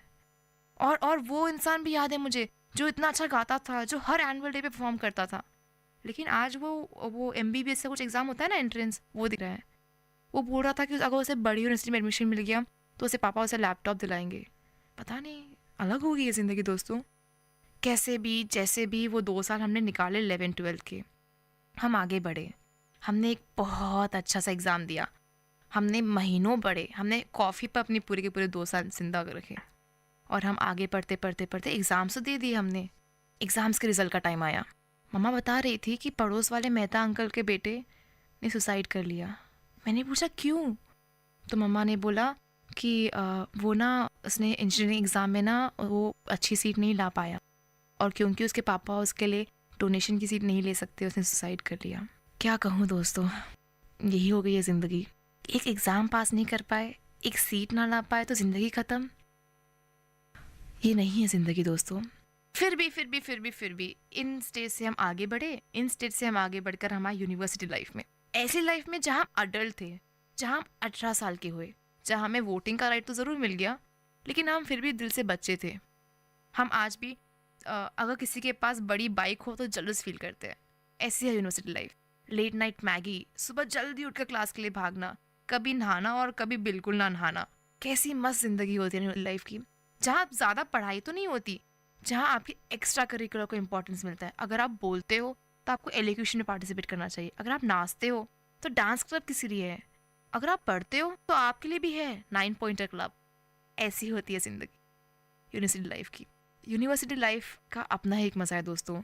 आप वहाँ बड़े होते हो, हॉस्टल लाइफ में आप दोस्तों से मिलते हो, घर की कमी महसूस करते हो, घर की वैल्यू महसूस करते हो। जो मम्मा को बोला करते थे कि मम्मा नमक कम है, कैसे खाना बनाते हो आप, वही मम्मी को आज हम कॉल पे बोलते, मम्मी इस बार मैं आऊँगा ना तो ये बना के रखना। ये है ज़िंदगी दोस्तों, बिल्कुल ऐसी ही है हमारी ज़िंदगी। इसके बाद आया वो प्लेसमेंट वाला दिन, जॉब इंटरव्यू। मैं भी बैठी इंटरव्यू में। उन्होंने एक क्वेश्चन पूछ लिया, why should we select you, tell us what did you do whole of your life. 1 second के अंदर सारा का सारा ऑटो प्ले होने लग गया। वो बचपन की मस्ती, वो स्कूल डेज का स्ट्रिक्टनेस, वो एग्ज़ाम्स की पढ़ाई, वो रात में कॉफ़ी पीकर जागना, यूनिवर्सिटी में प्रॉक्सी लगाना, ये सब कुछ सब एकदम सामने आ गया दोस्तों। और फिर लगा, क्या मैं ये करने के लिए जन्म ली हूँ? Did I take birth to do this? नहीं, ये मेरा ड्रीम नहीं है। नहीं, मुझे ये बिल्कुल नहीं करना है। मैं यहाँ क्यों बैठी हूँ? मैं एक ऐसे जॉब करने वाली जिसमें मुझे दूर दूर तक कोई इंटरेस्ट ही ना हो। मुझे बोलने का शौक़ है, मैं रेडियो क्यों नहीं ज्वाइन करती हूँ? जब मैंने सोचा दोस्तों कि मैं खुश नहीं रह पाऊँगी, मेरी खुशी वहाँ है जहाँ मेरा टैलेंट है, जहाँ मैं एक्चुअल में, अगर मुझसे कोई पूछ ले कि why should we select you, मैं बोल सकती हूँ कि हाँ, मुझे बोलने का शौक़ है, मेरे में ये है, मेरे में वो है, ऐसा कुछ। तो दोस्तों ऐसे होता है, हमारे अंदर के क्रिकेटर को, हमारे अंदर के प्लेयर को, हमारे अंदर के आर्टिस्ट को, हमारे अंदर के मॉडल को, उन सबको छुपा देते हैं हमारे बुक्स के वेट के नीचे। ऐसे नहीं होता दोस्तों, ये ज़िंदगी नहीं है। उठिए, अभी की अभी डिसाइड करिए, पढ़िए ज़रूर, बिकॉज पढ़ेगा इंडिया तभी तो बढ़ेगा इंडिया। और पढ़ाई ज़रूरी होती है। पढ़ाई इसलिए होती है कि आप कुछ अवेयरनेस लाए, पढ़ाई इसलिए होती है कि आप इंफॉर्मेशन लाए, आप अपने अंदर कुछ एक ग्रोथ लाए। पढ़ाई इसलिए नहीं होती दोस्तों कि आप टॉप करें और आप सुसाइड करें अगर टॉप ना कर पाए तो। ये नहीं होती ज़िंदगी दोस्तों। पढ़ाई इसलिए है आपके लिए ताकि आप मालूम करें कि ज़िंदगी सोशल क्यों होता है। सोशल इसलिए होता है ताकि आप ज़िंदगी में मालूम करें कि हाँ, ये हुआ था, हम इससे भी बेहतर कर सकते। साइंस क्यों है कि कितनी छोटी छोटी चीज़ों से हम कितना कुछ बना सकते हैं, इसलिए साइंस है दोस्तों। ये सिर्फ अवेयरनेस के लिए, आपकी इंफॉर्मेशन के लिए। नॉलेज लीजिए दोस्तों, कुछ सीखिए कि कैसे गाड़ी तेज़ भागती है, कि कैसे 1 सेकंड में मैं यहाँ से अमेरिका तक कनेक्ट हो सकती हूँ। ये सीखिए दोस्तों, ये नहीं कि अल्फा बीटा गामा की वैल्यू क्या होती है। दोस्तों मैं सोचती हूँ कि ज़िंदगी यही है। हाँ, पढ़िए ज़रूर, सीखिए ज़रूर, कुछ ज़रूर जानिए ज़िंदगी में, लेकिन जब आप इस दुनिया से जाओगे आपकी आखिरी स्टेज जीकर, तो जब आप आखिरी सांस लेते समय जाके पूरा रिवाइंड होगा, जब आपके सामने आपकी पूरी की पूरी ज़िंदगी रिवाइंड कर दी जाएगी दोस्तों, जब आपके दिमाग में आना चाहिए कि हाँ, मैंने वो किया जिसमें मुझे शौक़ था, मैंने उस रात क्रिकेट खेलने का शौक़ था, मैंने क्रिकेट खेला अपना बचपन में, फिर उसके बाद मेरा बोलने में शौक़ आया, मैंने रेडियो ज्वाइन करा, उसके बाद मेरा लिखने में शौक़ आया तो मैं अपने मैगज़ीन के लिए लिखने लगा, और धीरे धीरे धीरे मैंने बहुत सारे दोस्त बनाए। मैंने अपनी ज़िंदगी में कुछ इफ़ेक्टिव किया, वो किया जिससे मुझे खुशी मिली। मेरी पूरी ज़िंदगी किसी ना किसी के लिए इंस्पिरेशन ज़रूर होगी। दोस्तों मैंने कहीं पढ़ा था, जब आप पैदा होते हो तो आपके पास कुछ नहीं होता, और जब आप मरते हो तो आप खाली हाथ नहीं जाते। सब बोलते हैं कि जब आप मरते हो जब आप खाली हाथ जाते हो, लेकिन नहीं, जब आप मरते हो तो आपके पास होता है एक चीज़ जिसे बोलते हैं नाम। इस नाम को लेके जाते हो आपके साथ। जब आपकी होस्ट मनाली मरेगी तो उसका साथ में होगा उसका नाम, मनाली। क्या किया इस नाम ने, क्या दिया इस नाम ने, वो देखा जाएगा। तो दोस्तों मैं उम्मीद करती हूँ कि आज का शो आपको ये बताने में हेल्प कर चुका है कि ज़िंदगी वो है जिसे आप चुनते हो। अगर आप चाहो तो आपकी ज़िंदगी वही हो सकती है जो आप चाहो। अगर आप चाहो तो आप अपनी ज़िंदगी को अपने तरीके से मॉड्यूलेट कर सकते हो, मोल्ड कर सकते हो। दोस्तों बहुत खूबसूरत होती है ज़िंदगी। क्रिकेट, मैं हमेशा पता है क्रिकेट का नाम क्यों लेती हूँ, क्योंकि मुझे आज भी याद है जब मैं छोटी थी, मैं पापा को बोलती थी पापा मुझे क्रिकेटर बनना है, तो वो बोलते थे कि नहीं, लड़कियाँ क्रिकेट में क्या करेगी, वैसे भी लड़कों का स्कोप नहीं होता। पर मुझे आज भी याद है कि आज भी अगर जब मैं वो क्रिकेट के बैट को हाथ में पकड़ती हूँ तो अपने आप को मिथाली राज समझने लग जाती हूँ। क्या अजीब होती ना ज़िंदगी दोस्तों। आधी ज़िंदगी तो हमारी हमें क्या करना है उसमें सोचने में निकल जाती है, और उसके बाद इंडिया में कुछ नहीं रखा है, इंडिया छोड़ के चलते हैं, ये सोचने लग जाते हैं। और क्या छोड़ भी देते हैं इंडिया, पर क्या मिलता है दोस्तों इंडिया छोड़कर, अपने रूट्स छोड़कर। हाँ, इंडिया में बहुत कुछ कमी है, मैं मानती हूँ, लेकिन आप जब बाहर जाके दूसरी कंट्री के लिए कुछ कमाते हो, वो भी जैसे आप चाहते ही नहीं हो, वो करो जिसमें आप बेस्ट हो। अगर लता मंगेशकर के पिताजी उन्हें बोलते कि बेटा बॉलिंग कर ले, तो वो क्या कर पाती? और अगर सचिन तेंदुलकर के पापा बोल देते कि बेटा प्लीज़ जा और पढ़ाई कर, तो वो कर पाते? नहीं। और तेंदुलकर से मुझे याद आया एक और स्टोरी दोस्तों। मैंने कहीं पढ़ा था कि तेंदुलकर सर जो है ना, वो 10th स्टैंडर्ड फेल हैं, और वो अपने हिंदी के एग्ज़ाम में फेल हुए थे शायद, if I'm not wrong। जी हाँ दोस्तों, अपने हिंदी के एग्ज़ाम में फ़ेल हुए थे। और आप जानते हो क्या, आज, जी हाँ, आज 10th स्टैंडर्ड का फर्स्ट चैप्टर हिंदी का सचिन तेंदुलकर के ऊपर है। ये होती है ज़िंदगी दोस्तों। वो करो जिसमें आप माहिर हो, वही आप बेस्ट कर सकते हो। यही ज़िंदगी है, आप वही करो जिसमें आप माहिर हो। अगर आप कुछ ऐसा करो जो आपके लोग चाहते हैं आप करो, तो वो नहीं होगा। हाँ, ऐसे ज़रूर होगा कि शायद आप कमाओ कम, शायद आपको स्टार्टिंग में बहुत हर्डल्स फेस करने पड़ेंगे, लेकिन दोस्तों that is not the end, that is just the beginning. क्योंकि ज़िंदगी के बहुत सारे स्टेटस बाकी है अभी तो 3 टेंशन के स्टेज खत्म हुए। अगर वो करोगे जो आपको पसंद है ना दोस्तों, तो ज़िंदगी बहुत हसीन हो जाएगी, बहुत मस्त हो जाएगी, बिल्कुल मस्त। आपको पता है, हर टाइम जब मैं रिकॉर्ड करके स्टूडियो से बाहर निकलती हूँ तो मेरे चेहरे पे एक मुस्कान होती है जो दिन भर रहती है, क्योंकि मुझे पता है, मुझे शौक है, मुझे अपनी आवाज़ से प्यार है, मुझे प्यार है अपने आइडिया शेयर करने से। और जब मुझे कभी किसी का कॉल आ जाता है कि चल बास्केटबॉल खेल कर आते हैं, मैं खुशी खुशी हाँ बोल देती हूँ। और वही अगर किसी का कॉल आ जाए कि चल लाइब्रेरी चलते हैं, तो नहीं होगा मुझसे, क्योंकि दोस्तों मेरा शौक़ कुछ और है। लेकिन वही मेरी एक रूममेट है, वो इतनी खुशी से पढ़ती है क्योंकि उसे पढ़ने का शौक़ है, क्योंकि उसे एक्चुअल में वो बनना है जो वो पढ़ रही है। हम वो कर रहे हैं जो हमें पसंद ही नहीं है। पापा ने बोला था इंजीनियर बनेगा, इसलिए हम इंजीनियर बन रहे हैं। पापा ने बोला था कि doctor is a noble profession, इसलिए मैं डॉक्टर बन रहा हूँ। ये नहीं होती दोस्तों ज़िंदगी। मॉडलिंग में करियर नहीं है, किसने कहा मॉडलिंग में करियर नहीं है? किसने कहा ज़िंदगी में कहीं भी करियर नहीं है दोस्तों? If you are the best in your field, you actually have a career. और मैं एक्सपीरियंस से बोल सकती हूँ दोस्तों, मानिए मेरी बात। जी हाँ दोस्तों, एक बार बस अंदर जाके पूछिए अपने आप से कि am I happy in what I am doing, या मुझे कुछ और करना चाहिए? क्या कभी आपने बारिश की बूंदों में अपने आप को नाचते हुए देखा? वो था बचपन। कहाँ गए वो दिन जब हम बारिश में नाचते थे, जब हम ना 2-2 रुपए के लिए लड़ते थे, जब हम दोस्तों को बोलते थे चल पिज़्ज़ा खा कर आते हैं। लेकिन नहीं दोस्तों, अब हम वो नहीं रहे। अब हम सिर्फ लड़ना जानते हैं। अब हमें सिर्फ उसको बीट करना है, इससे आगे पहुंचना है, इतना कमाना है, इतना करना है। अब यही हो गई हमारी ज़िंदगी दोस्तों। बहुत गलत जा रहे हैं हम दोस्तों। वही करिए जिसमें आपको शौक़ है, वही करिए जो आपको खुशी देता है। इमेजिन करिए कि कितना मज़ा आएगा अगर आप वो करोगे जिसे आपको खुशी देती है। वो मज़ा ही कुछ और है दोस्तों, वो ज़िंदगी ही कुछ और है। मुझे जो चीज़ पसंद है मैं वही करूँगी, ऐसे सोचिए और आज से अपना दिन शुरू करिए। एंड यस, भूलिए मत कि एक और बॉल ज़रूर आएगी। क्या हुआ अगर ये बॉल मिस हो गई? क्योंकि ज़िंदगी के इस खेल में आप कभी आउट नहीं होंगे। आप जब तक आउट नहीं होंगे, जब तक आप मैदान छोड़कर नहीं जाएंगे। बिकॉज इसमें कोई बॉलर नहीं है, कोई फील्डर नहीं है, सिर्फ आप हो। तो दोस्तों, आज के इस शो ज़िंदगी को समाप्त करती है आपकी होस्ट मनाली, और आप सुन रहे VIT कम्युनिटी रेडियो 90.8।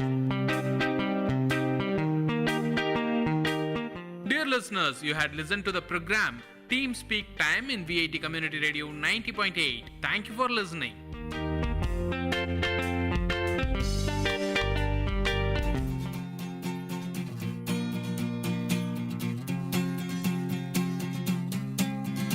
थोड़ी आवारगी, हल्की सी बंदगी, चुटकी पर बेखुदी, जरा सी गफलती। थोड़ी आवारगी, हल्की सी बंदगी, चुटकी पर बेखुदी, जरा सी गफलती। यारों का जो साथ हो, यारों का जो साथ हो,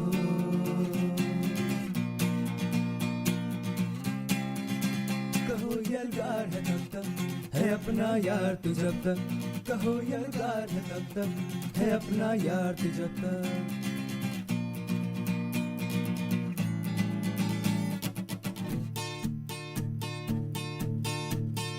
शहरों की गलियों में, चने की फलियों में, लहरों में झाग है जैसे, सिगरी में आग है जैसे। बुलंद है अपनी यारी, हो गम चाहे दुश्वारी, पड़ी जब किस्मत भारी, बांट ली हिस्सेदारी। चाहे शहर का हाला, पिया बन के हम प्याला, है रूठी प्रीतम जब जब मना लाया है तू तब तक। वो फटफटी की सवारी, सड़कों पे लहरी मारी, जीने का मरकज यारी, है मौजों की फुलवारी।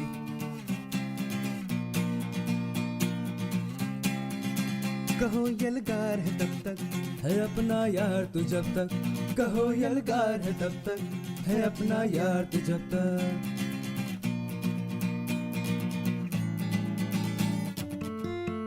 மெல்லிய நிகழ்வுகளில் தொடங்கி நெஞ்சை கசக்கும் நிகழ்வுகள் வரை நீளும் நம் வாழ்க்கையின் பிரதிபலிப்பு.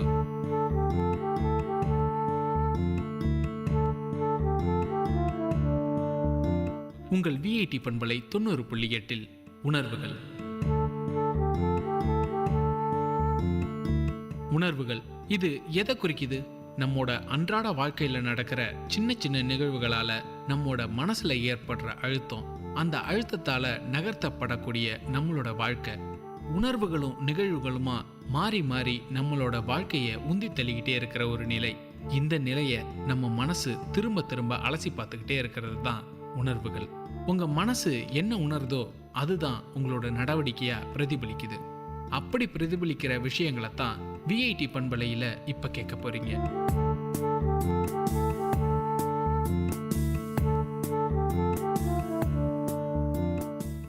மனதை வருடும் உணர்வுகளை கேட்டு நடப்போம் வாங்க.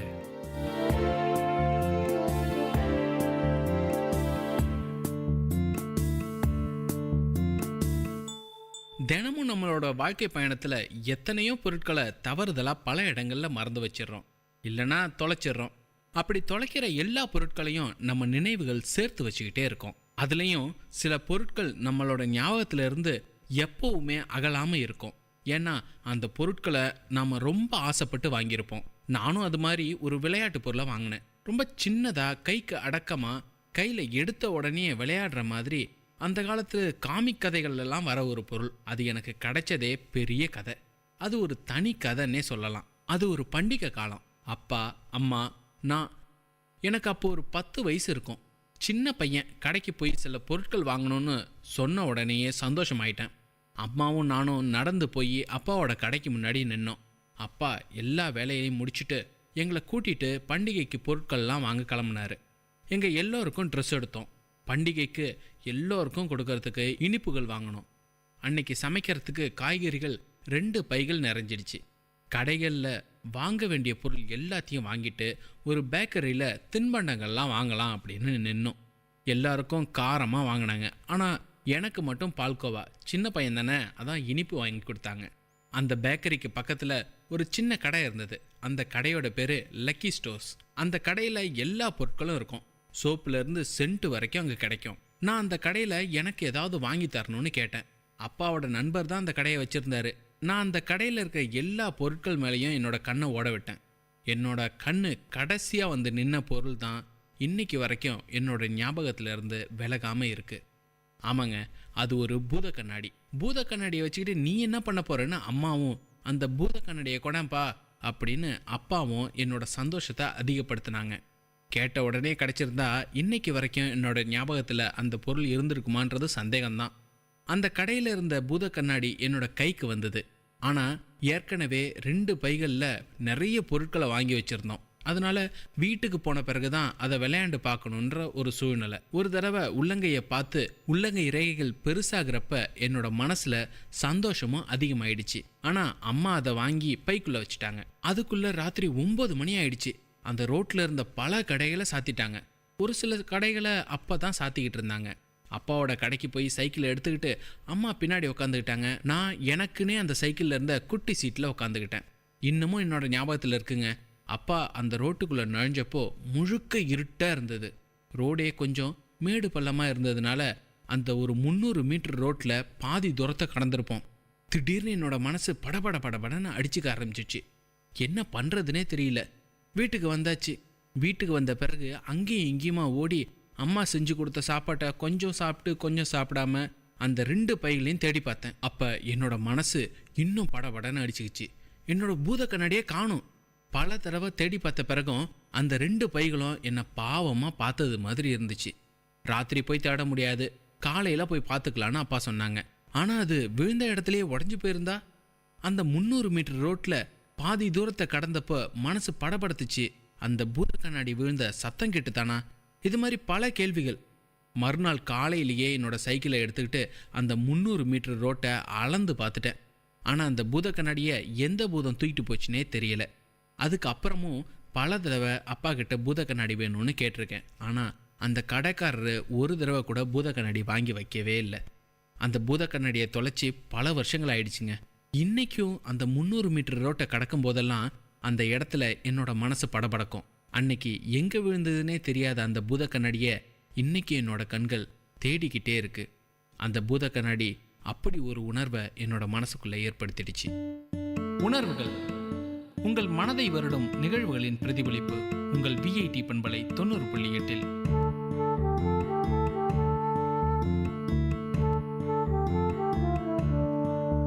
உங்கள் வாழ்க்கையில் உங்கள் மனதை வருடிய நிகழ்வுகளை வேலூர் மக்கள் அனைவரோடும் பகிர்ந்து கொள்ளலாம். உணர்வுகள் நிகழ்ச்சியில் கலந்துக்கங்க. எங்களுக்கு எழுதி அனுப்புங்க. உங்கள் உணர்வுகளை எழுதி அனுப்ப வேண்டிய முகவரி: இயக்குனர், விஐடி பண்பலை 90.8, விஐடி பல்கலைக்கழகம், வேலூர் 14. உணர்வுகள், மனதை வருடும் நிகழ்வுகளின் பிரதிபலிப்பு. உங்கள் விஐடி பண்பலை 90.8.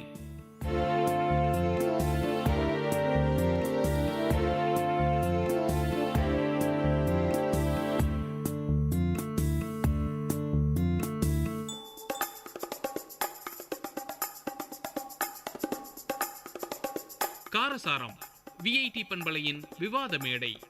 ஆரோக்கியமான வாதங்களுடன், அன்றாட நிகழ்வுகளின் தரவுகளுடன், மக்களின் குரல்கள் ஒன்றிணையும் கருத்துக்களம்.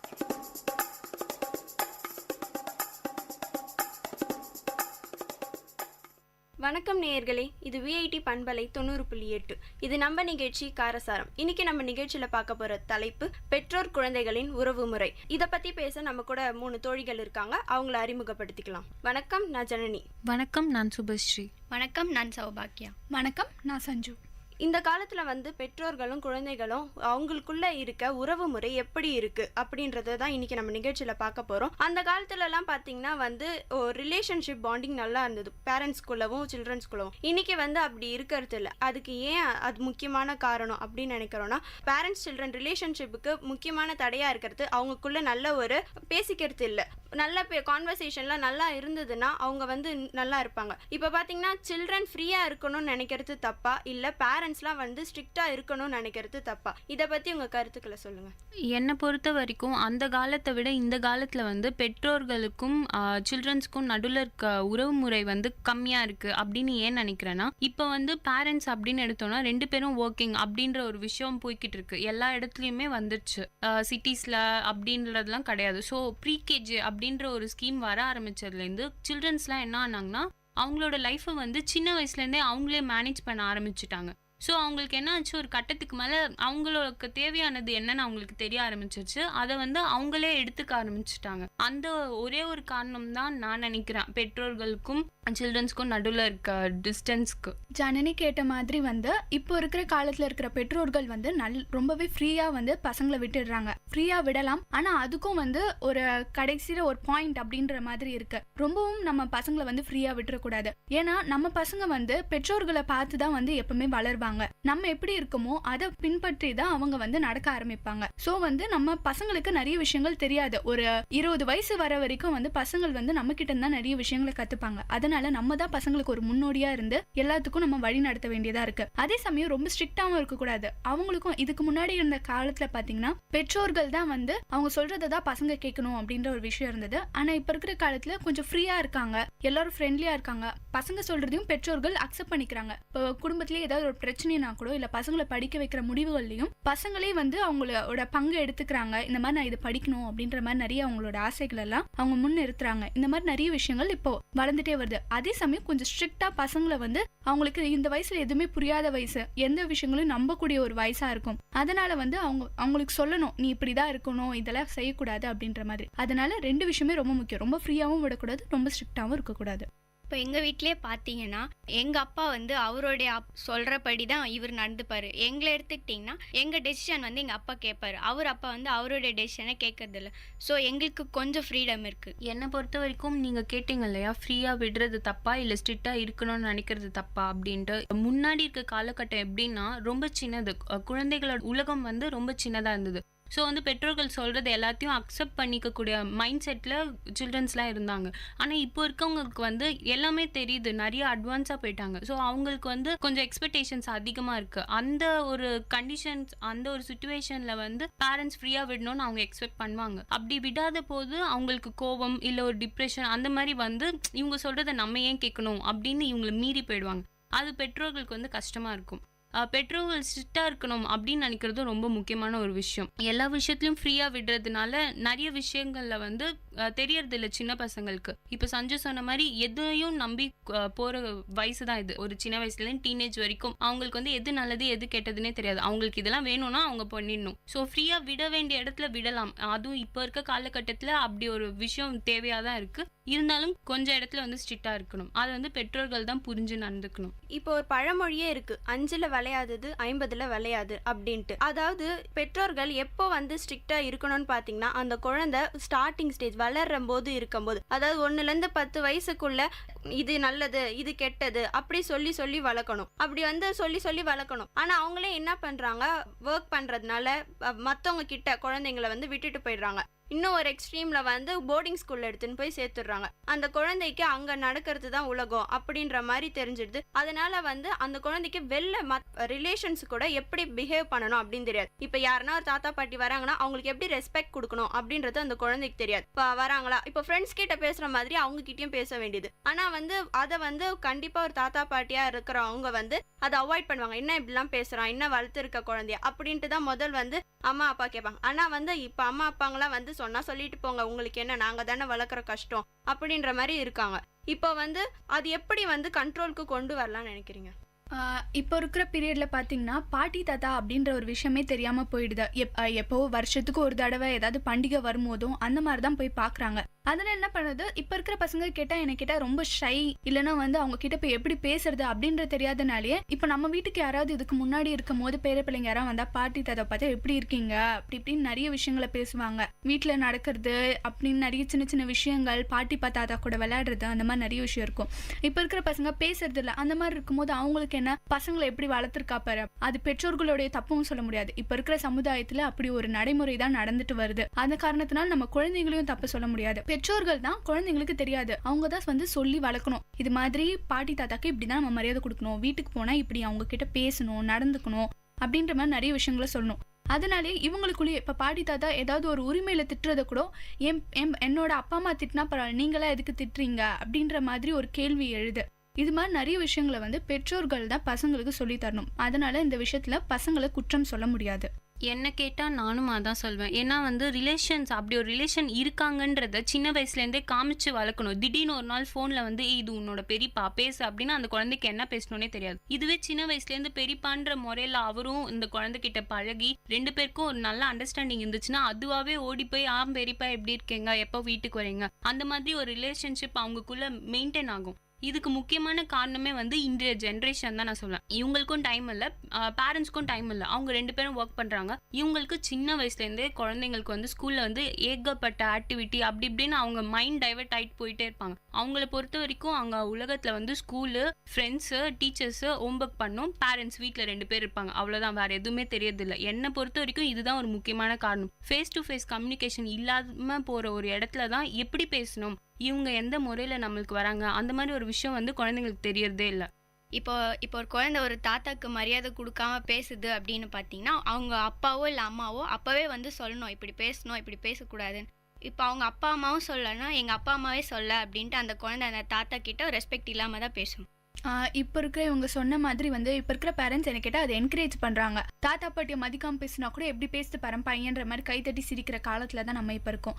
அதே மாதிரி ஒரே முறைகளில் ஒரு பிரிவினை வந்துருச்சு. இப்போ நம்ம பார்த்தோம்னா நம்ம இருக்கிற வயசுல சித்தி, சித்தப்பா, அண்ணி, அண்ணா எவ்வளவோ ஒரே முறைகள், அத்தை, மாமா அப்படி கூப்பிடுறது போய் இப்போ ஆம்பளைங்கன்னா அங்கிள், பொம்பளைங்கன்னா ஆன்டி இப்படிதான் எல்லாரும் கூப்பிட்டுட்டு வராங்க. இது கேட்டால் இது கூட ஒரு பெற்றோர்களுடைய தப்பு தான். எல்லா உறவு முறையும் நம்ம பசங்களுக்கு சொல்லி வளர்த்தாதான் யார் இவங்க, என்ன உறவு முறை எல்லாம் தெரியும். இப்போ நீங்க சொன்னது எல்லாமே குழந்தைங்களுக்கு வந்து பேரண்ட்ஸ் வந்து செல்லம் கொடுக்கறதுனால தான். அந்த செல்லம் கொடுக்குற பேரண்ட்ஸ் வந்து 10 வயசு வரையும் அது பாவம் குழந்தைக்கு என்ன தெரியும் அப்படின்னு சொல்லி விட்டுடுறாங்க. அதுவே ஒரு டீனேஜ் வயசு வரும்போது அதே குழந்தை அதை செய்யும் போது அதை தப்பை வந்து ரொம்ப பெருசாக இஷ்யூ பண்ணிக்கிறாங்க.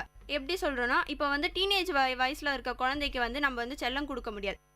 அவங்களுக்கு அப்போவே புரிய ஆரம்பிச்சிடும் இதுதான் கரெக்டு இதுதான் தப்புன்னு. அதையும் மீறி அவங்க தப்பு செய்கிறாங்கன்னா அப்போ வந்து நம்ம தண்டிக்கணும். இப்போ 12 வயசு பையனுக்கு இல்லை 13 வயசு பையனுக்கு அவன் பைக் கேட்குறான்னு வாங்கி கொடுத்துட்டாங்கன்னா அவன் பைக் கேட்குறான்னு வாங்கி கொடுக்கலாம். ஆனால் அது சமுதாயம் அக்செப்ட் பண்ணிக்குமா? முடியாது. பைக் கேட்குறான் ஓட்டட்டும் அப்படின்ட்டு நீங்கள் வந்து இல்லைப்பா அதெல்லாம் தப்பு ஓட்டக்கூடாது உனக்கு இன்னும் ஏஜ் இருக்குது அப்படி சொல்லணும். அதையும் மீறி அவன் அடம் பிடிச்சானா சரி பையன் அடம் பிடிக்கிறான் ஆசைப்பட்டுட்டான் வாங்கி கொடுக்கறது, இதெல்லாம் தப்பு. டீனேஜ் பசங்களுக்கும் பேரண்ட்ஸ்க்கும் என்ன ஒரு ரிலேஷன்ஷிப் பாண்டிங் இருக்கணும்னு நினைக்கிறீங்க?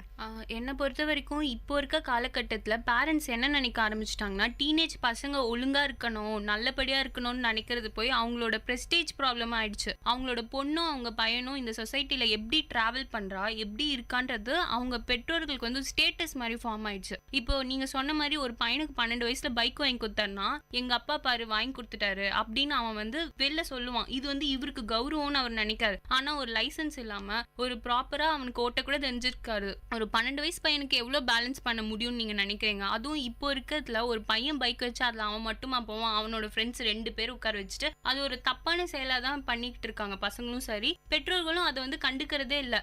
என் பையன் கேட்டால் ஆசைப்பட்டா நான் வாங்கி கொடுத்துட்டேன் அந்த ஒரு திங்க் வந்து அவங்களுக்கு வரவே கூடாது. அந்த தாட்லேருந்து பெற்றோர்கள் வெளில வரணும். இப்போ இருக்கிற பசங்களை பார்த்தீங்கன்னா பசங்க என்ன கேட்குறாங்களோ அதை உடனே வாங்கி கொடுத்துடுறது. சின்ன வயசுலேருந்து வந்து இவங்க சொன்ன மாதிரி 5ல் விளையாதது 50லையும் விளையாது. இப்போ இருக்கிற பசங்க என்ன கற்றுக்கிட்டாங்கன்னா, நம்ம சின்ன வயசில் எந்த அளவுக்கு அழுது அடம்பிடிச்சி ஒரு பொம்மையோ இல்லை ஏதாவது நமக்கு பிடிச்ச விஷயத்த வாங்கணுமோ அதுதான் பெருசான போதும் நடக்குது. நம்ம அழுது அடம்பிடிச்சி ஏதாவது பண்ணால் நம்ம வீட்டில் இருக்கிறவங்க கண்டிப்பாக சம்மதிச்சிருவாங்க, நமக்கு வாங்கி கொடுத்துருவாங்க அப்படின்ற ஒரு சென்ஸ் வந்து நம்ம மைண்டில் எப்பவும் இருந்துக்கிட்டே இருக்கு. புரிஞ்சுக்கிற தன்மைன்றது இப்போ இருக்கிற காலத்தில் இருக்கிற பசங்க கிட்ட இருக்கிறதே இல்லை. ஏன்னா பேசுறது இல்லை. அப்பா அம்மா கிட்ட பேசாததுனால தான் இந்த மாதிரி நிறைய விஷயங்கள் வருது. இன்னொரு விஷயமும் என்னன்னா, பசங்க வந்து இந்த மாதிரி கேட்கறாங்க இல்ல இந்த மாதிரிலாம் வீட்டுல நடந்துக்கிறாங்க அப்படின்னா அதுக்கு முக்கியமான காரணம் வெளில சொசைட்டி ஃப்ரெண்ட்ஸ் தான் பெற்றோர்கள் சொல்லிட்டு இருக்காங்க. ஆனா அதுக்கு முக்கியமான காரணம் அது இல்ல. சின்ன வயசுல பெற்றோர்கள் அவங்களை எந்த அளவுக்கு நடத்துறாங்களோ அதை பொறுத்துதான் அவங்க வளர்ப்பாங்க. நடுவுல திடீர்னு பசங்க யாரையும் அவங்களெல்லாம் மாத்திக்க மாட்டாங்க. நம்மளோட வளர்ப்பு எந்த அளவுக்கு இருக்கோ அதுபடிதான் பசங்களா இருந்தாலும் பெண்களா இருந்தாலும் அதுக்கேற்ற மாதிரிதான் வளர்வாங்க.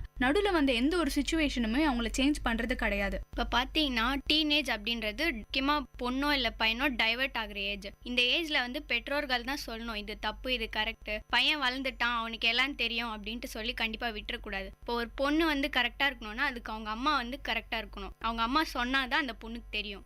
அதே மாதிரி இன்னொரு விஷயம், இப்போ இருக்கிற பேரண்ட்ஸ் வந்து நான் ரொம்ப ஃப்ரெண்ட்லியாக இருக்கேன் என் பையன்கிட்டயும் பொண்ணுக்கிட்டையும் அப்படின்ற மாதிரி என்கிட்ட ரொம்ப ஓவராக கெடுக்கிறாங்க. பசங்க கிட்ட வந்து அம்மா ரொம்ப பாசம் காட்டுறது, பொண்ணுங்கிட்ட வந்து அப்பா ரொம்ப பாசம் காட்டுறது. பாசம் இருக்கலாம் ஆனால் அது கூட ஒரு லெவலுக்கு தான் இருக்கணும். அவங்க என்ன நினச்சிக்கிறாங்கன்னு நம்ம என்ன சொன்னாலும் எங்கள் அப்பா என்ன சொல்ல போறாரு, நம்ம என்ன பண்ணாலும் நம்ம அம்மா என்ன பண்ண போறாங்க, எல்லாத்துக்கும் சப்போர்ட் பண்ணுவாங்க அப்படின்ற மாதிரி நிறைய விஷயம் நினைச்சிட்டு இருக்காங்க. இது மாதிரி பண்றது மூலயமா அவங்க சில விஷயங்கள் தப்பா இருந்தா கூட அதை யோசிக்கிறது இல்லை. நம்ம வீட்டில் இருக்கிறவங்க ஒத்துப்பாங்க. ஃப்ரெண்ட்லினஸ் இருக்கலாம், அது ஓரளவுக்கு தான் இருக்கணும். இப்போ இருக்கிற பேரண்ட்ஸ்லாம் பார்த்தீங்கன்னா வந்து நிறைய செல்லம் அந்த மாதிரி நிறைய விஷயங்கள் இருந்தாலும் இப்போ வந்து சோஷியல் மீடியா அப்படின்றது ஒரு விஷயம் உள்ள வந்த உடனே வந்து பசங்க அவங்க உலகத்தை மறந்து போயிடுறாங்க. இன்னொரு பக்கம் பேரண்ட்ஸ் ஒரு காலத்துல வந்து எதுக்கு எப்ப பார்த்தாலும் செல்போன் யூஸ் பண்ணிட்டு இருக்க அப்படின்ற மாதிரி சொல்லிட்டு இருந்தது போய் இப்போ அவங்களும் யூஸ் பண்ண ஆரம்பிச்சிட்டாங்க. பசங்க ஒரு ரூம்ல இருந்து அம்மா அப்பாவுக்கு வெளில இருந்து மெசேஜ் அனுப்புறதும் சாப்பிட வர்றதுக்கும் எல்லா விஷயங்களுக்கும் வந்து ஒரு கம்யூனிகேட்டரா மெசேஜ் மட்டும் தான் இருக்கு. டைரக்டா பேசுறது கிடையாது. என்ன கேட்டா இப்போ ஃபேமிலி ஃபங்க்ஷன்ஸ்ல எல்லாம் கலந்துக்காததுக்கான முக்கியமான காரணமும் இதுதான். அப்ப இருக்கிற காலத்துல யார்கிட்டயும் அவங்க அவ்வளோ பேசிக்க முடியாது. அதனால இதுக்குன்னே ஒரு ஃபங்க்ஷன் வைக்கணும் அப்படின்ற மாதிரி வந்துட்டு இருந்தாங்க. இப்போ என்ன வாட்ஸ்அப்ல ஒரு குரூப் ஆரம்பிச்சா போதும் ஃபேமிலிக்குன்ட்டு அதிலே பேசிக்கிறாங்க. அது வந்து ஒரு எப்படி சொல்றது ஃபேமிலி ப்ராப்ளமாவே அப்படின்ற மாதிரிலாம் கிரியேட் பண்ணிடுறாங்க. இந்த காரணத்தினாலேயே வந்து பெற்றோர்களுக்கு இருந்து அவங்க ரொம்பவே விலகி போறாங்க. இப்போ எல்லாருக்கும் என்ன பண்றாங்க, இண்டிபெண்டன்ட் அப்படின்ற ஒரு பேர்ல நாங்க ஃப்ரீடம் கொடுக்குறோம் அப்படின்ட்டு தனியா ரூம் கொடுக்கறது. அந்த ஒரு விஷயத்தினால நம்ம என்ன நினைக்கிறோம், நம்ம பசங்களுக்கு சுதந்திரம் கொடுக்குறோன்ற அளவுல நம்ம பேசிட்டு இருக்கோம். ஆனா எந்த அளவுக்கு தனியா விடுறதுனால பசங்க கெட்டு போறாங்கன்னு நம்ம யாருமே யோசிக்கிறது இல்லை. அவங்களுக்கு ஏதாவது பிரச்சனைனா இன்னைக்கு போய் ஃப்ரெண்ட்ஸ் கிட்ட சொல்றாங்க, அவங்க வெல்விஷர்ஸ் கிட்ட சொல்றாங்க. ஆனா அதே விஷயங்களும் ஒரு பெற்றோர்கள் கிட்ட வந்து அவங்க ஷேர் பண்ணிக்கிறது இல்லை. இந்த அளவுக்கு தான் நம்ம பசங்களை இந்த நிலையில வச்சிருக்கோம். இப்போ பார்த்தீங்கன்னா ஃபங்க்ஷன்ஸ்லாம் அந்த காலத்தில் எதுக்கு வைப்பாங்கன்னா பார்த்து பேசிக்க முடியாது, மற்றவங்களால உறவினர்களால் பார்த்து பேசிக்க முடியாது, அதுக்காகவே வந்து எல்லா ஃபங்க்ஷனும் வச்சாங்க. இப்போ அந்த ஃபங்க்ஷன்ஸ் எல்லாமே அவாய்ட் பண்ணிட்டு சஞ்சு சொன்ன மாதிரி குரூப் சேட் பண்ணுறது, அந்த மாதிரி சோஷியல் மீடியாஸில் எல்லாரும் இன்வால்வ் ஆயிட்டாங்க. அதே மாதிரி ஒரு பையன் வந்து ஒரு ரூம்குள்ளவே இருக்கான் அப்படின்னும் போது அவனுக்கு நீங்கள் தனியாக விட்டுடும் போது அவனுக்கு இதுதான் சரி இதுதான் தப்புன்னு சொல்ல அங்கே யாருமே ஆள் கிடையாது. அப்போ அவன் செய்யறது எல்லாமே சரி அப்படின்னு நினச்சிட்டு தான் செய்வான். அப்போ அங்கே வந்து அந்த மாதிரி தனியாக விடக்கூடாது அப்படின்றதான் நான் சொல்றேன். இப்போ வந்து வீட்டில் வந்து குழந்தைங்களை வந்து அவங்களோட பொண்ணு பையனுக்கு அவங்க பேரண்ட்ஸ் கொடுக்குற இம்பார்ட்டன்ஸ்னால என்ன ஆகுதுன்னா, இப்போ சொல்ற மாதிரி ஃபேஸ் டு ஃபேஸ் கம்யூனிகேஷன்லாம் ரொம்ப ரேர். அப்படியே ரேர்ல ஏதாவது ஒரு மேரேஜ் ஏதாவது ஒரு ஃபங்க்ஷனுக்கு போவாங்க. அப்போ கூட நம்மளை எப்படி நம்ம காமிச்சிக்கணும், நம்மளை ட்ரெஸ்அப் பண்ணிக்கணும், நம்மளை 4 பேர் பார்த்து செம்மையா இருக்கும் அப்படி சொல்லணும் அப்படின்ற மென்டாலிட்டியில தான் குழந்தைங்க ரெடியாகி போவாங்க. இன்னைக்கு நம்ம இவ்வளோ பேரை பார்க்க போறோம், இத்தனை நாளாக பார்க்காதவங்க பார்க்க போறோம் அப்படின்ற ஒரு தாட் கூட வரதில்லை. இதுக்கு முக்கியமான காரணம் வீட்டில் இருக்க பேரண்ட்ஸ்ன்னு தான் நான் சொல்வேன். ஏன்னா அவங்க வந்து ஒரு கட்டத்துக்கு மேலே அவங்க குழந்தைங்களை வந்து எப்படி ரொம்ப இம்பார்ட்டன்ஸ் கொடுத்து வளர்க்குறாங்க. அந்த ஒரு விஷயம் என்ன ஆகுதுன்னா, முன்னாடி ஃபியூச்சரில் வந்துட்டு சில்ட்ரன்ஸ் வந்து அவங்க ஃப்ரெண்ட்ஸ்க்கு இம்பார்ட்டன்ஸ், நம்மளை சுற்றி இருக்கவங்களுக்கு நம்ம கொஞ்சம் இம்பார்ட்டன்ஸ் கொடுக்கணும் அப்படின்ற ஒரு விஷயத்த மறந்துடுறாங்க. அந்த இடத்துல செல்ஃபிஷ்னஸ் அப்படின்ற ஒரு விஷயமும் வருது. நமக்கு எல்லாமே கிடைச்சா நம்ம போகிறோம், அடுத்தவங்களை பற்றி நம்ம ஏன் யோசிக்கணும், இப்படி தானே நம்மளுக்கு வீட்டில் சொல்லி கொடுத்தாங்க, நமக்கு தானே எல்லாம் வாங்கி கொடுத்தாங்கன்ற மென்டாலிட்டி வந்துடுது. தொடர்ந்து பேசலாம். இந்த நிகழ்ச்சி காரசாரம் ஒரு சிறிய இடைவேளைக்கு பின் தொடரும். வானொலி ஒலித்திடுதே, மனிதத்தை வளர்த்திடுதே, சமுதாயத்தை நலமாய் மாற்றிடுதே, செவிகளை வருடுதே, கவிதைகள் வார்த்திடுதே, பண்பலைகளின் பயன்களை பரவிடுதே.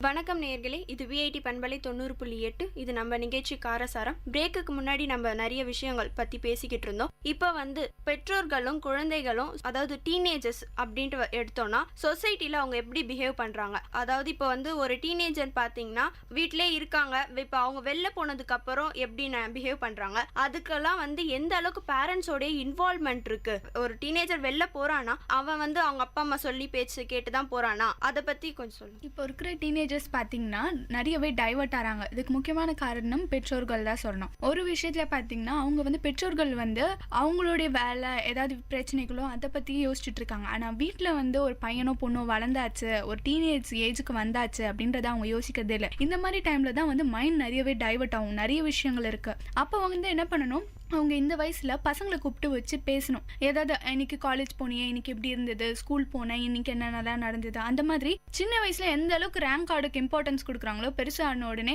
அவங்க எந்த அளவுக்கு பிஹேவ் பண்றாங்கன்ற விஷயத்துல கூட அவங்க இம்பார்ட்டன்ஸ் கொடுக்கறதே கிடையாது. கேட்டா வந்து பசங்க வளர்ந்துட்டாங்க எல்லாம் அவங்களுக்கே தெரியும் அப்படின்ற ஒரு ஃப்ரீடம் கொடுக்கறதுனால தான் இவ்வளோ பிரச்சனையும். நிறைய டைவர்ஷன் இருக்கு. எப்படி சொல்லணும்னா வீட்டில் அஃபெக்ஷன் இல்லாமல் போகிற காரணம், அதுக்கப்புறம் வந்து யாரும் பேசுறதுக்கு இல்லாதனால அவங்க என்ன பண்றாங்க, நம்ம கிட்ட புதுசா யாராவது வந்து பேசினா கூட அவங்கள முழுமையா நம்புற ஒரு வயசு வேற. அதனால என்ன பண்றாங்க, அவங்க கிட்ட முழு உரிமையை கொடுத்துறாங்க. சில பேர் வந்து அவங்களோட டிசிஷனை அவங்க கிட்ட கேட்டு மட்டும்தான் எடுப்பாங்க, பேரண்ட்ஸ் கிட்ட கூட கேட்க மாட்டாங்க. வெறும் வந்து இப்ப இருக்கிற காலத்துல இருக்கவங்க வந்து டிசைட் பண்ணிட்டு அதை போய் தான் பேரண்ட்ஸ் கிட்ட சொல்றாங்க. ஒரு ஸ்டடீஸ்ன்ற ஒரு விஷயம் எடுத்துக்கிட்டாங்கன்னா கூட நான் இதை படிக்கணும், வீட்லயே படிக்க விட மாட்டேன் அப்படின்னு சொன்னா கூட கண்டிப்பா நான் இதை படிச்சேதான் ஆவேன், இல்லைன்னா வீட்டுல இருக்கிறவங்கள மிரட்டுவாங்க, நான் இல்லைன்னா படிக்க மாட்டேன், நான் எங்கேயாவது போயிடுவேன். அந்த மாதிரி நிறைய விஷயங்களை இதுக்காக பேரண்ட்ஸ் பயந்து நம்ம பையன் எதாவது பண்ணிப்பானோ, நம்ம பொண்ணு ஏதாவது ஆயிடுவாளோ அப்படின்ற மாதிரி யோசிச்சு அவங்களுக்கு அதை செய்யறாங்க. என்ன கேட்டா இதை பண்ணவே கூடாது. நம்ம எந்த அளவுக்கு கண்டிப்பா இருக்கிறோமோ அந்த அளவுக்கு தான் பசங்க ஒழுங்கா வருவாங்க. தயவு செஞ்சு இப்ப இருக்கிற காலத்துல இருக்கிற பெற்றோர்கள் வந்து பசங்க கிட்ட கொஞ்சம் ஃப்ரீயா பேசுங்க. ஸ்ட்ரிக்டா இருக்கிறது வேற, ஃப்ரீயா பேசுறது வேற. இப்போ பார்த்தீங்கன்னா ஒரு டீனேஜ் பையன் கெட்டு போனானா அவன் திரும்பி வர்றதுக்கு வந்து ரொம்பவே சான்சஸ் இருக்குது. ஆனால் வந்து ஒரு பொண்ணு சப்போஸ் அவளுக்கு ஒரு பேட் இம்ப்ரெஷன் வெளில அட்மாஸ்பியரில் கிரியேட் ஆயிடுச்சுன்னா அதை அவளால் கண்டிப்பாக ஒரு ரீப்ளேஸ்மெண்ட் பண்ணவே முடியாது. அந்த பொண்ணு நல்ல பொண்ணுன்னு மறுபடியும் பேர் எடுக்கிறதுக்கு வந்து ரொம்பவே ஒரு கஷ்டமான ஒரு விஷயமா இருக்கும். அதனால வந்து பெண்கள் டைவர்ட் ஆகிறதுன்றது வந்து அவங்க கண்ட்ரோலில் வச்சுக்கணும். கண்டிப்பாக இந்த விஷயத்தில் பேரண்ட்ஸ் ஸ்ட்ரிக்டாக இருக்கலாம், அதில் தப்பே கிடையாது. அதை நம்ம புரிஞ்சுக்கணும். நாளைக்கு சமுதாயம் நம்மள ஒரு வார்த்தை சொல்லிடக்கூடாது அப்படின்றத அவங்க புரிஞ்சு நடந்துக்கணும்.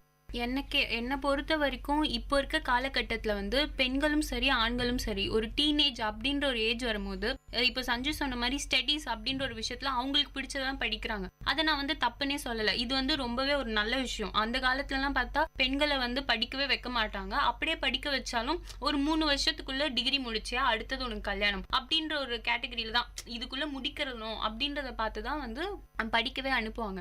அந்த ஒரு விஷயத்துல வந்து இப்போ இருக்க காலகட்டத்தில் வந்து ஒரு நல்ல முன்னேற்சி. இது ஒரு எப்படி சொல்றது ஒரு நல்ல விஷயமும் கூட. ஆனா இதே மாதிரி நிறைய டிராபேக்ஸும் இருக்கு. இப்போ பார்த்தோம்னா பெற்றோர்கள் வந்து குழந்தைங்களுக்கு வந்து ஆப்ஷன்ஸ் கொடுக்கணும். அந்த ஆப்ஷன்ஸ்ல ஃப்ரீடம் இருக்கணும். ஆனா இப்போ என்ன ஆயிடுச்சுன்னா குழந்தைங்க வந்து பெற்றோர்கள் கிட்ட இதெல்லாம் நான் வச்சிருக்கேன், இதுல உங்களுக்கு பிடிச்சது அப்படின்ற ஒரு கேட்கணுன்றது கூட கிடையாது. அவங்க வந்து பெற்றோர்கள் வந்து ஒரு ஆப்ஷன்ல விட்டுடுறாங்க. சஞ்சு சொன்ன மாதிரி கேர் அப்படின்ற ஒரு விஷயம் இல்லவே இல்லை.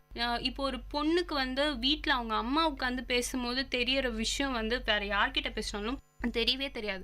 அந்த விஷயத்தெல்லாம் கத்துக்கணும், அதெல்லாம் கத்துக் கொடுக்க வேண்டிய பொறுப்பு வந்து அவங்கள பெத்த அம்மாவுக்கு மட்டும்தான் இருக்கு. அவங்களால தான் அவங்க பொண்ணை வந்து நல்லா புரிஞ்சுக்க முடியும். இப்ப இருக்க காலகட்டம் எப்படி இருக்குன்னா, இப்ப நானே வீட்டுக்கு போனாலும், ஆனா இது எங்க அப்பாவோட சிச்சுவேஷன், நான் தப்பு சொல்லல. நான் வீட்டை விட்டு கிளம்பும் போது எங்க அப்பா வீட்டுல இருக்க மாட்டாரு. நான் வீட்டுக்கு நைட்டு போகும்போது எங்க அப்பா இருக்க மாட்டாரு. நான் தூங்கிட்டு இருக்க நேரத்துல தான் எங்க அப்பா வந்துட்டு போவார். நான் அந்த அளவுக்கு மிஸ் பண்றேன். அவர்கிட்ட நான் கத்துக்க வேண்டிய விஷயம் நிறைய இருக்கணும்ல. ஏன்னா அவரை பார்த்துதான் நான் வந்து ஆண்கள்னா இப்படி இருக்கணும், அப்படி இல்லைன்னா அவங்களாம் தப்பானவங்க அப்படின்றது தெரியறதே எனக்கு என் அப்பாவை பத்தி தான் தெரியும். நான் இப்ப அதையே வந்து எங்க வெளில தேடி கத்துக்கிறேன். ஓகே, இவங்க இது மாதிரி பிஹேவ் பண்ணா இவங்க நல்லவங்க.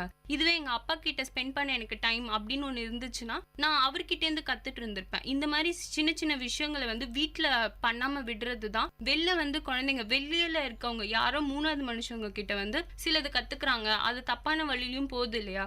டிகிரி அப்படின்ற ஒரு விஷயத்துல அவங்க லைஃப் அவங்களே டிசைட் பண்ணிக்கிறது வேற. அது வந்து வெற்றி இலக்கை நோக்கி போறது.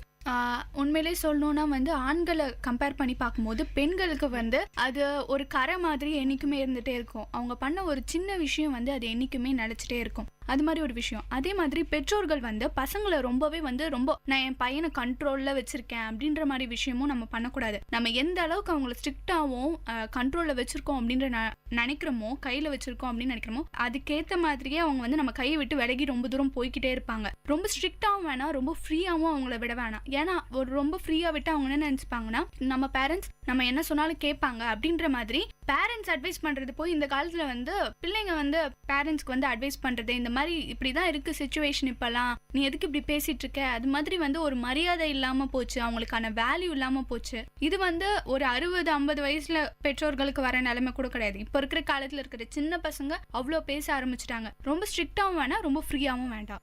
டீனேஜ் அப்படின்ற ஒரு ஏஜுக்கு குழந்தைங்க வரும்போது ஆட்டோமேட்டிக் அவங்களோட பெற்றோர்கள் மேலே அவங்களுக்கு ஒரு மரியாதை வரணும். பயம் வேற, மரியாதை வேற. சின்ன வயசுலேருந்து அவங்கள எப்படி நடத்துனாங்களோ அந்த ஒரு வழி வச்சுதான் மரியாதை அப்படின்றது வரும். ஒரு பையன் அவங்க அப்பாவை பார்த்து இல்லை ஒரு பொண்ணு அவங்க அப்பாவை பார்த்து பயப்படுறது வந்து ரொம்ப தப்பான ஒரு விஷயம். பயம் எந்த இடத்துல இருக்கோ அந்த இடத்துல வந்து நம்ம மனசுல நினைச்சது நம்ம வெளில சொல்லவே மாட்டோம். வீட்டுல வந்து மரியாதை அப்படின்னு ஒண்ணு இருந்துச்சுன்னா இவங்க தப்பான வழியில போக மாட்டாங்க. அதுக்கு வந்து பெற்றோர்கள் சின்ன வயசுல இருந்தே அவங்களுக்கு இதெல்லாம் சொல்லி கொடுத்து இப்படிலாம் இருந்து அவங்க கூடிய சில சிச்சுவேஷன்லாம் இருந்து அவங்கள ப்ராட் அப் பண்ணும். இப்போ பார்த்தீங்கன்னா ஒரு பொண்ணு வந்து அவளுக்கு ஒரு கஷ்டம் மற்றவங்க கிட்ட அதை சொல்கிறதுக்கு பயப்படுறான்னா அவளுடைய ஒரு பெஸ்ட் ஃப்ரெண்ட் கண்டிப்பாக யாராக இருப்பாங்கன்னா அவங்க அம்மாவை தான் இருப்பாங்க. அப்பா தான் வந்து திட்டுவார், அடிப்பார், எதுனா சொல்லுவாங்க அப்படின்னு ஒரு பயம் இருக்கும். ஆனால் அம்மா கிட்ட அந்த ஒரு பயமே இருக்காது. நல்லா ஜாலியாக ஃப்ரீயாக தான் இருப்பாங்க. பசங்களாக இருக்கட்டும் பொண்ணுங்களாக இருக்கட்டும். ஒரு கஷ்டம் அப்படின்னு தோணுதா, இல்லை நம்ம தப்பு பண்ணுறோம் அப்படின்னு தோணுதா, குழந்தைங்க முதல்ல எடுத்துன்னு போய் யார்கிட்ட சொல்லணும்னா அம்மா கிட்ட சொல்லலாம். அம்மாவா அவங்க நல்ல ஒரு தாட்டை தான் சொல்லுவாங்க, நல்ல கருத்து தான் சொல்லுவாங்க. அதை கேட்டு நம்ம நடந்துக்கணும், அதை புரிஞ்சுக்கணும். அவங்களுடைய அஃபெக்ஷனையும் நம்ம புரிஞ்சு நம்ம நடந்துக்கணும். இப்போ பார்த்தீங்கன்னா அந்த காலத்துலலாம் வந்து ஜென்ரேஷன்ஸ், இப்போ எங்கள் அப்பா அம்மாலாம் எடுத்துக்கிட்டிங்கன்னா எப்படி இருந்தாங்கன்னா ஃபர்ஸ்ட் வந்து அவங்க அப்பா கிட்ட எல்லாத்தையும் கேட்பாங்க. இந்த மாதிரிப்பா நான் ஒரு ட்ரெஸ் வாங்க, அவங்களாம் தனியாக போக மாட்டாங்க. இப்போலாம் வந்து நம்ம எப்படி போகிறோம், ஃப்ரெண்ட்ஸோட ஷாப்பிங் போகிறோம். பட் அப்படி கிடையாதுப்பா, எனக்கு இந்த மாதிரிப்பா எனக்கு ட்ரெஸ் வேணும்ப்பா, ஒரு ஃபங்க்ஷன் இருப்பா அப்படின்ட்டு கேட்பாங்க. இப்போ எல்லாம் கிடையாதுப்பா, எனக்கு காசு கொடுப்பா, நான் ஃப்ரெண்ட்ஸோட ஷாப்பிங் போகிறேன் அப்படின்ற மாதிரி பேசுவாங்க. அந்த மாதிரி ஒரு ரிலேஷன்ஷிப் வந்துடுச்சு. அந்த காலத்துக்கும் இந்த காலத்துக்கும் ஜென்ரேஷன்ல நிறைய கேப்ஸ் இருக்கு. ஒரு காசு கொடுத்து ஷாப்பிங் போக சொல்றது, அவன் உண்மையாலுமே ஷாப்பிங் தானா போறான்னு தெரியாம நம்ம பாட்டு காசு கொடுத்துறோம். அதெல்லாம் கொஞ்சம் தப்பு, அவாய்ட் பண்ணலாம் அப்படின்னு தான் நான் சொல்றேன். இப்போ அந்த ஜென்ரேஷனில் வந்து குழந்தைங்களுக்கு அவங்க பெற்றோர்கள் மேலே இருந்தது வந்து மரியாதை, பயம்ன்றதை மீறி மரியாதை. ஏன்னா நம்ம வீட்டிலே பார்த்துருப்போம், நம்ம அப்பாவாக இருக்கட்டும் அம்மாவாக இருக்கட்டும், அவங்க அப்பா அம்மாவுக்கு அவங்க கொடுக்குற மரியாதை நம்ம அப்பா அம்மாவுக்கு கொடுக்குறோமான்னு எனக்கு தெரியல. சில வீட்டில் கொடுப்போம், சில வீட்டில் அதே மாதிரி தான் நடத்திட்டு வளர்த்துட்டு வருவாங்க. ஆனால் சில வீட்டில் என்ன ஆயிடுச்சுன்னா ஃப்ரெண்ட்லியாக இருக்கும், நமக்கு வந்து நம்ம பையன் வந்து ஃப்ரீயாக இருக்கட்டும், நம்மக்கிட்ட ஃப்ரீயாக இருக்கட்டும். இன்னும் இது முக்கியமாக இதெல்லாம் எந்த வீட்டில் நடக்கும்னா, ஒரே ஒரு பொண்ணு இல்லை ஒரே ஒரு பையன் இருந்தாங்கன்னா அவங்க தான் ரொம்ப மோசமாக இருப்பாங்க, அவ்வளோ செல்லம் கொடுப்பாங்க. அந்த என்ன ஆகிடும்னா, எஸ்பெஷலாக கேர்ள்ஸ்க்கு என்ன ஆகிடும்னா, இவ்வளோ நாள் வந்து நம்ம அப்பா அம்மா வந்து நமக்கு நிறைய இம்பார்ட்டன்ஸ் கொடுத்துட்டாங்க, நிறைய. ஸோ நமக்கு நம்ம நினச்சதெல்லாம் நமக்கு கிடச்சிரும் அப்படின்ற ஒரு தாட் வந்து குழந்தைங்களுக்கு வந்திருக்கும். அதுக்கு வந்து முக்கியமான காரணம் வந்து பெற்றோர்கள் வந்து ரொம்ப செல்லம் கொடுப்பாங்க. அந்த மாதிரி ஒரு விஷயத்துல செல்லம் கொடுத்து வந்து பேர் சொல்லி கூப்பிடுற ஃபேமிலிலாம் கூட இருக்கு. அப்பாவை அப்பா அம்மான்னு வந்து பேர் சொல்லி கூட கூப்பிடுவாங்க. அது வீட்டில் கூப்பிட்டது கூட பரவாயில்ல, அது ஒரு மாதிரி வேற ஒரு வெளில 4 பேர் முன்னாடி கூட அப்படிதான் கூப்பிடுவாங்க. அது ரொம்ப ஒரு தவறான ஒரு விஷயம். ஸோ வந்து மரியாதை அப்படின்ற ஒரு கான்செப்ட் வந்து எல்லா ஃபேமிலியிலும் இருக்கணும். அது இருந்தால் மட்டுமே அவங்க பெற்றோர்கள் வந்து குழந்தைங்களை நல்ல ஒரு வழியில் கூட்டிகிட்டு போக முடியும். இப்போ எங்கள் வீட்டிலே பார்த்தீங்கன்னா அந்த காலத்தில் வந்து எங்கள் அம்மா வந்து படிக்க வைக்கல, ஒரு அப்பா எங்கள் அப்பா வந்து என்னை படிக்க வைக்கிறாரு. அந்த அளவுக்கு எனக்கு ஃப்ரீடம் வந்து இருக்குது. இப்போ இருக்கிற காலத்தில் இருக்கிறவங்களாம் பார்த்தீங்கன்னா பெற்றோர்கள்கிட்ட எந்த அளவுக்கு ஃப்ரீடம் அப்படின்றத விட மரியாதை ரொம்பவே குறைஞ்சிட்ருக்கு. இதுக்கு முன்னாடி என்னோட பேரண்ட்ஸ் அப்படின்ற மாதிரி விஷயம் எடுத்துக்கிட்டோன்னா, ஒரு 4 பேர் பெரியவங்க அப்படின்ற மாதிரி ஒரு வீட்லேயே வந்து என்னது அம்மா அப்பா பாட்டி தாத்தா இருந்தால் கூட அங்கே வீட்டிலன்னு பார்த்தீங்கன்னா பெரியவங்கன்னு ஒரு 4 பேர் ரிலேஷன்லேயே இருப்பாங்க. எந்த ஒரு முக்கியமான விஷயம் முடிவு எடுக்கணும்னாலும் அந்த 4 பேர் வந்து முடிவு எடுத்து அவங்க சொன்ன அப்புறம் தான் மற்றவங்களே அக்செப்ட் பண்ணிப்பாங்க. அதுக்கு நடுவில் இவங்களுக்கே ஏதாவது அவங்க சொன்னதை பிடிக்கல அப்படின்ற விஷயம் இருந்தால் கூட அவங்கள எதிர்த்து ஒரு வார்த்தை கூட அவங்க திருப்பி பேச மாட்டாங்க. இப்போ வந்து பெற்றோர் குழந்தைகள் ரிலேஷன்ஷிப் வந்து ஏன் வந்து கம்மியாக இருக்குது அப்படின்னு பார்த்தீங்கன்னா, ஃபேஸ் டு ஃபேஸ் கான்வர்சேஷன் இல்லாததுனால தான். சோஷியல் நெட்ஒர்க்ஸ் எல்லாமே வந்து அவங்கள வந்து தனியாக ஆக்கிடுது. இந்த ஜென்ரேஷன் பசங்களை வந்து எல்லாரையும் வந்து தனியாக ஆக்கிடுது. ஸோ அதனால் என்ன பண்ணுறாங்க, பெற்றோர்கள்லாம் வந்து நம்ம குழந்தை ஏதோ தனியாக ரூமில் உட்காந்துட்டு செஞ்சுட்டு இருக்கான் அப்படின்ட்டு சும்மா பார்த்துட்டு வந்துடுவாங்க. ஆனால் அவன் என்ன பண்ணுறான் ஏது பண்ணுறான் அப்படின்றதெல்லாம் கேட்க மாட்டாங்க. என்னப்பா பண்ணிட்டு இருக்க, நான் ஃபோனில் கேம் விளையாடிக்கிறேன், அவ்வளோதான், சரி வந்துடுவாங்க. அதாவது கான்வர்சேஷன் இந்த அளவுக்கு தான் இருக்கு. முன்னெல்லாம் பாத்தீங்கன்னா எல்லாரும் டேபிள்ல உட்காந்து சாப்பிடுவாங்க முன்ன காலத்துலலாம். இப்பெல்லாம் வந்து சாப்பிட்றதுக்கு கூட அவங்கவுங்க தனித்தனியா எங்கன்னா உட்காந்து, எனக்குமா பசிக்கலாமா, எனக்கு இப்ப சாப்பிட தோணலமா, சரிப்பா அப்புறம் தோணும் போது சாப்பிடு அப்படின்ட்டு சொல்லிட்டு வராங்க. இப்ப கான்வர்சேஷன் இல்லாதது தான் ஒரு முக்கிய பிரச்சனையா இருக்கு ஒரு ரிலேஷன்ஷிப். கண்டிப்பா வந்து பெற்றோர் குழந்தைகள் கான்வர்சேஷனுக்கு வந்து நல்லா இருந்துச்சுன்னா தான் வந்து அவங்களால புரிஞ்சுக்கணும். முதல்ல வந்து பேரண்ட்ஸும் வந்து குழந்தைங்களை புரிஞ்சுக்கணும், குழந்தைங்களும் வந்து பேரண்ட்ஸை புரிஞ்சுக்கணும். அப்பதான் வந்து ஒரு நல்ல ரிலேஷன்ஷிப் பாண்டிங் இருக்கும். இதுதான் வந்து இந்த நிகழ்ச்சியோட நோக்கமும். இதுவரை நீங்கள் கேட்டுக்கொண்டிருந்த காரசாரம் நிகழ்ச்சி இத்துடன் நிறைவடைகிறது. மீண்டும் ஒரு நல்ல தலைப்புடன் உங்களை சந்திக்கிறோம். இது விஐடி பண்பலை 90.8. நன்றி, வணக்கம். நேர்கள் இதுவரை கேட்டது விஐடி பண்பலை 90.8 காரசாரம், மக்களின் குரல்கள் ஒன்றிணைந்த கருத்துக்களம்.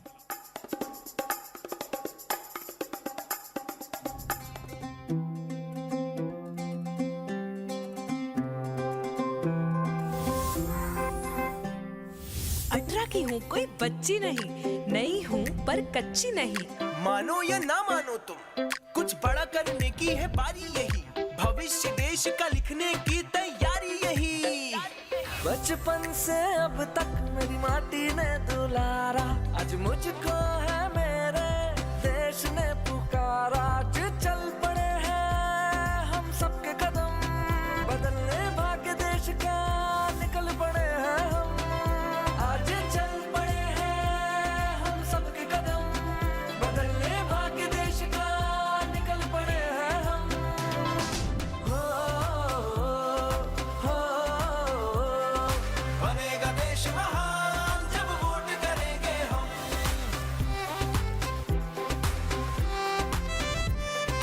ये जीवन ये तन मन सब कुछ है तुम्हारा, आज मुझको है मेरे देश ने पुकारा।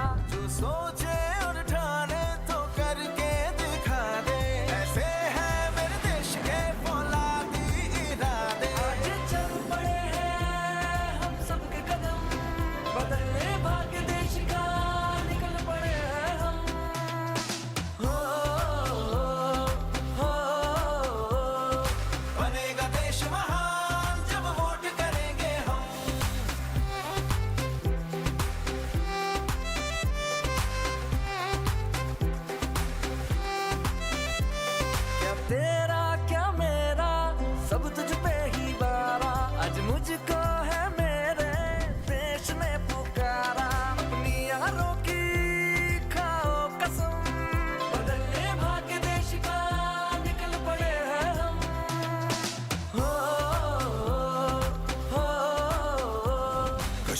से कन्याकुमारी है सब अपने, यहाँ पे कोई बेगाना नहीं। हम तो यहाँ पे सब देश के दीवाने, तो हमसे कोई टकराना नहीं। आवाज यही, अधिकार यही, आजादी का पुरस्कार यही, लोकतंत्र का पहले संस्कार यही, संस्कार यही।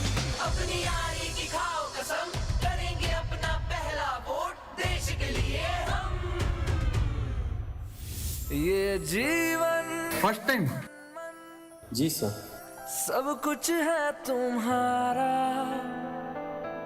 आज मुझको है मेरे देश ने पुकारा।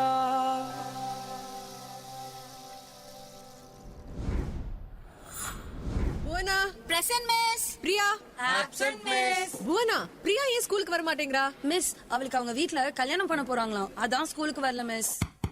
நீங்க தானே பிரியோட அப்பா அம்மா? சொல்லுங்க டீச்சர். ஸ்கூலுக்கு போகிற குழந்தைய கல்யாணம் பண்ணி வைக்கிறது சட்டப்படி தப்புன்னு தெரியாதா உங்களுக்கு? ஒழுங்கா அவளை ஸ்கூலுக்கு படிக்க அனுப்புங்க, இல்லனா நீங்க எல்லாரும் ஜெயிலுக்கு போக வேண்டியிருக்கும், சொல்லிட்டேன். உங்க ஊர்ல 18 வயசு பூர்த்தி அடையாத பெண் குழந்தைகளுக்கு திருமணம் பண்ணி வைக்க யாராவது முயற்சி பண்ணா அத பத்தி 1098க்கு புகார் கொடுங்க. அது அல்லாது குழந்தை திருமணத்திற்கு துணை போகும் அனைவரும் தண்டனைக்குரியவர்கள் தான். Bhuvana present miss. Priya present miss. Super. அப்போ இன்னைக்கு ஃபுல் அட்டெண்டன்ஸ். அதனால ரொம்ப முக்கியமான பாடம் சொல்லி தர போறேன். VLCPC னு சொல்லப்படுற கிராமங்கள் அளவிலான குழந்தை பாதுகாப்பு கூட்டத்துல ஒரு ஆசிரியரா நானும் ஒரு மெம்பர். சோ உங்களுக்கு ஏதாவது ப்ராப்ளம் இல்ல அன்சேஃபா ஏதாவது நடந்தா யார்கிட்ட சொல்லணும்? உங்ககிட்ட சொல்லணும் டீச்சர். சரியா கேக்கல. உங்ககிட்ட சொல்லணும் டீச்சர். குழந்தைகள் நலன் கருதி வெளியிடுவோர் மாநில குழந்தைகள் பாதுகாப்பு சங்கம், சமூக பாதுகாப்புத்துறை, தமிழ்நாடு அரசு.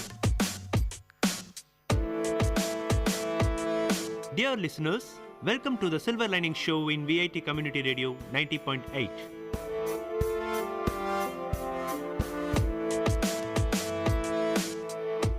The program to reach heights, a motivation to enhance the positivity in you.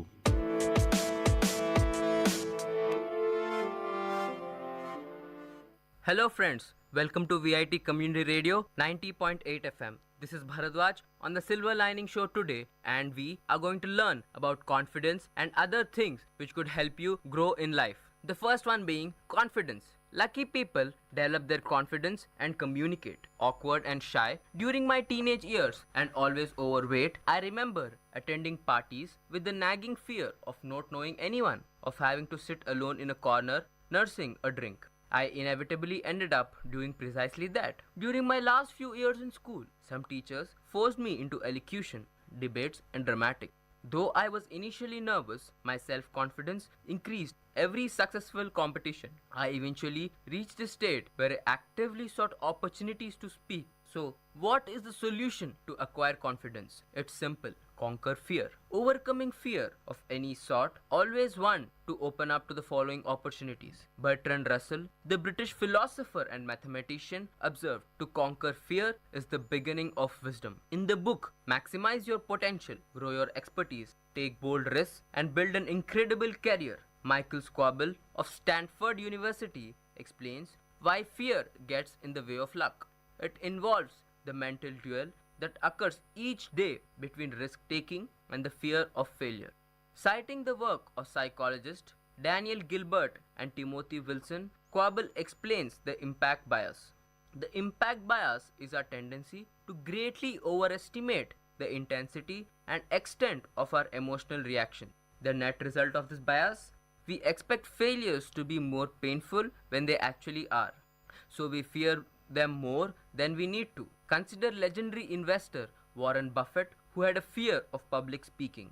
Billionaire investor Warren Buffett was petrified of public speaking. He would pick his colleagues' classes carefully to ensure that he would not have to address the class. Buffett joined a public speaking course but never attended any of the sessions. I lost my nerve, he said in an interview later. He wasn't alone. Countless famous people, including Bruce Willis, Tiger Woods, Julia Roberts, Anthony Quinn, Jimmy Stewart, and even Sir Isaac Newton had issues with public speaking. At 21, Buffett started his investment career and realized that he simply had to overcome his fear of public speaking. Buffett signed up for a Dale Carnegie course with many like him who were scared of getting up and saying their names.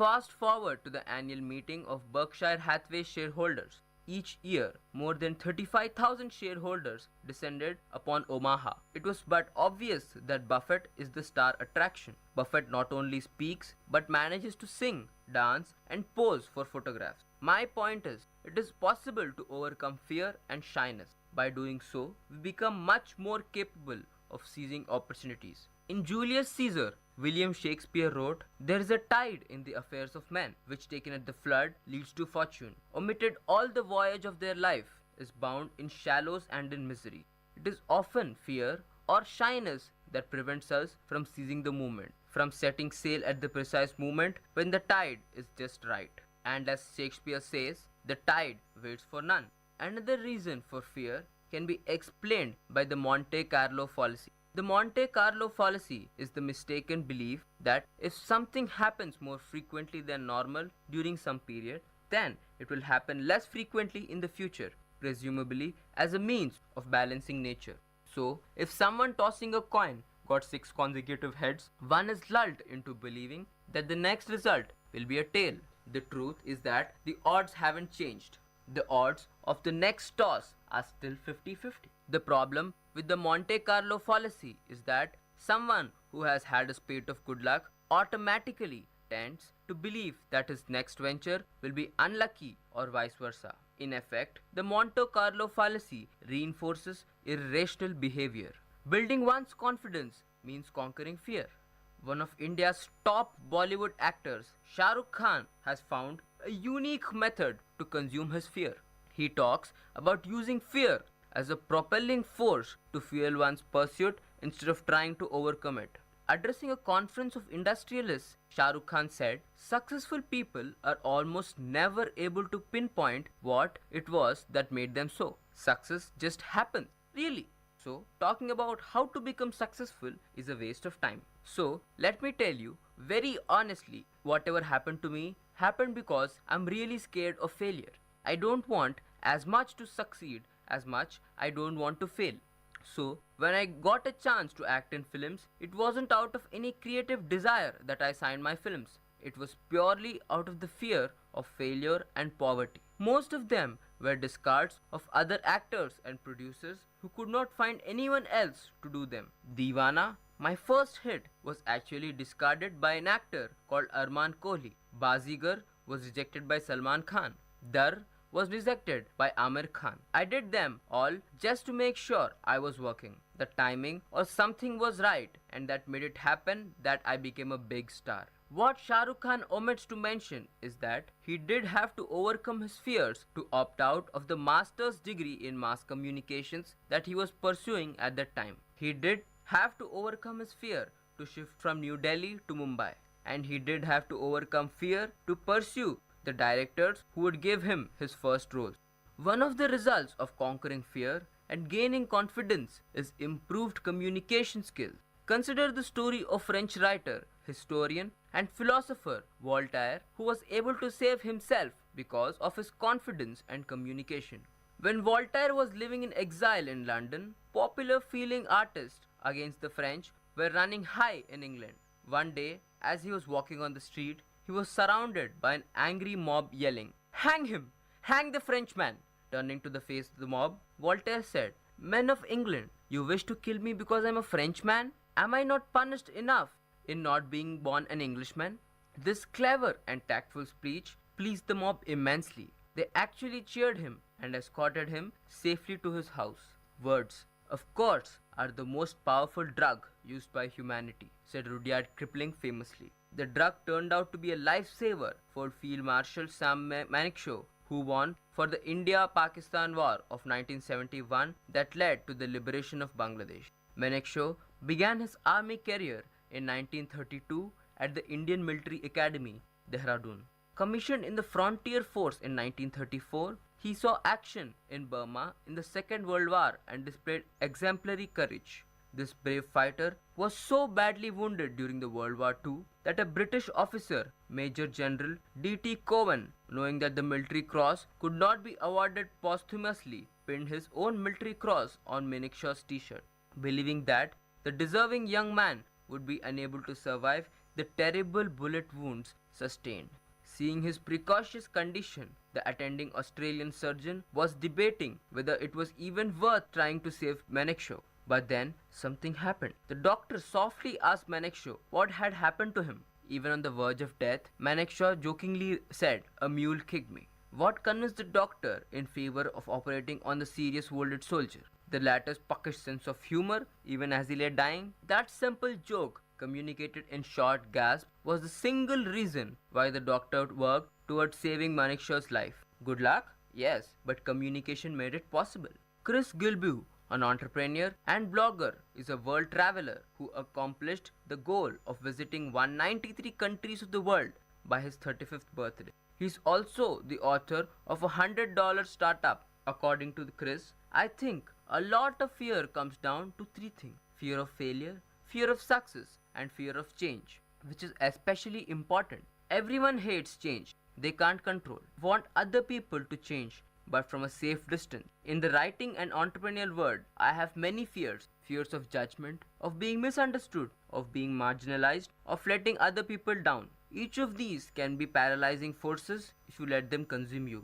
What I found really helps me is positive reinforcement. I keep a file of nice things people have said, and that file only exists for me. It's only there for when I want to look at it, and I don't look through it that often. But it's nice to know that it's there. Even though it's true that negative feedback is more damaging than the positive feedback is affirming, as you begin to receive positive feedback, pay attention to it. It helps to ground yourself and get a sense of perspective around the negative feedback you receive. Confidence does come from being right, but from not fearing to be wrong. Remember Wiseman's newspaper experiment? Confident, relaxed persons who are not. Annual Sports Day 2024. Humble greetings to all the dignitaries, Honorable Chancellor Dr. G. Vishwanathan Sir, esteemed Vice Presidents Mr. Shankar Vishwanathan Sir, Dr. G. V. Selvam Sir, esteemed Assistant Vice President Ms. Kadamvari H. Vishwanathan Ma'am, respected Chief Guest Professor T. G. Sitaram, Chairman AICT, Pro Vice Chancellor Dr. Parthasarathi Malik Sir, and Registrar Dr. T. Jaya Bharti Ma'am. The annual University Day and Sports Day celebrates and rewards the achievements of students across academics, extracurriculars, and co-curriculars. It is a day to recognize and felicitate their stellar efforts. Today is a day filled with recognition and appreciation for the hard work, dedication, and talent displayed by our students throughout the year. Join us as we shine a spotlight on academic excellence, applauding those who have excelled in their studies and scholarly pursuits. With an all-round performance, our students have truly raised the bar in academic achievement. But the celebration doesn't stop there. We also honor the achievements of our students in extracurricular activities and sports. Their passion and commitment to these endeavors enrich not only their own lives, but also the university community as a whole. Without further ado, let us get started with the festivities. I request everyone to kindly rise for invocation.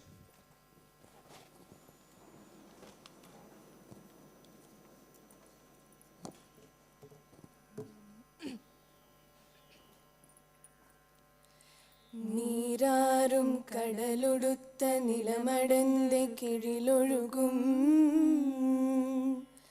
சீராறும் வதனமென திகழ்பரத கண்டமிதில் திக்கணமும் அது சிறந்த திராவிடன திருநாடும் தக்க சிற பிறை நுதலும் தரித்தனரும் திலகமுமே அத்திலக வாசனை போல் அலைதுலகும் இன்பமுற எத்திசையும் புகழ் மணக்க இருந்த பெரும் தமிழனங்கே தமிழனங்கே உன் சீரிலமை திறம் வியந்து செயல் மறந்து வாழ்த்துதுமே வாழ்த்துதுமே வாழ்த்துதுமே.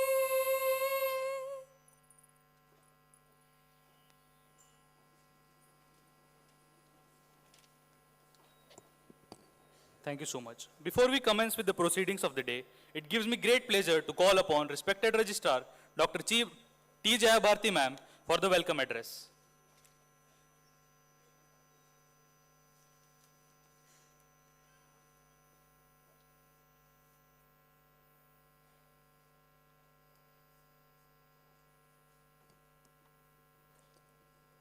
Esteemed Chancellor, distinguished Chief Guest, Professor Sita Ram, respected Vice Presidents, Mr. Shankar Viswanathan and Dr. G.V. Selvam, Assistant Vice President, Kadambari S. Viswanathan, Pro Vice Chancellor, Dr. Parthasarathi Malik, dear colleagues, students and others, good morning.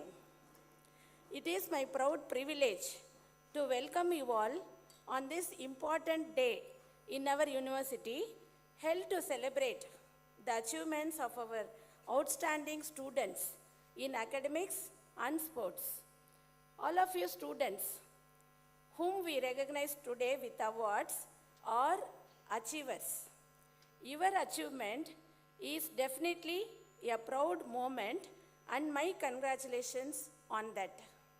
However, at VIT, we want all of you to think big.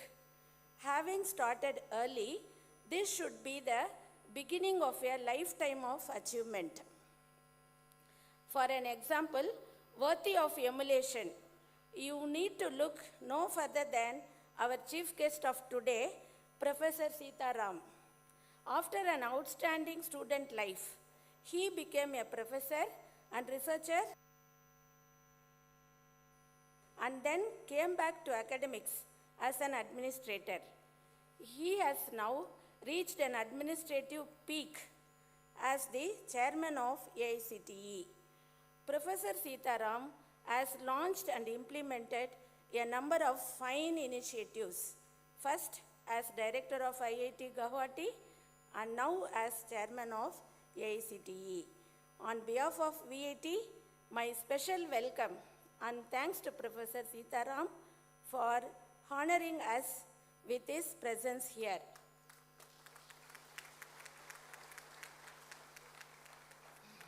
A healthy mind in a healthy body. Realizing that a healthy mind can reside only in a healthy body, we at VIT do not focus on just studies. We give a lot of importance to sports too, and that is why we have combined the sports day with the university day. Besides the achievers who are being honored today, I would like to inform our audience that we have quite a few medal winners at the national and international level too. Before I end, let me once again congratulate all the achievers who are being honored today. Keep it up. I also have a message for all students. Every one of us is gifted in a unique way.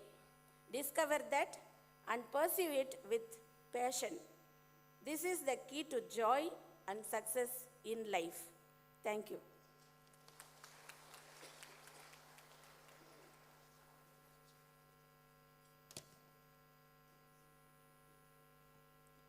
Thank you, ma'am.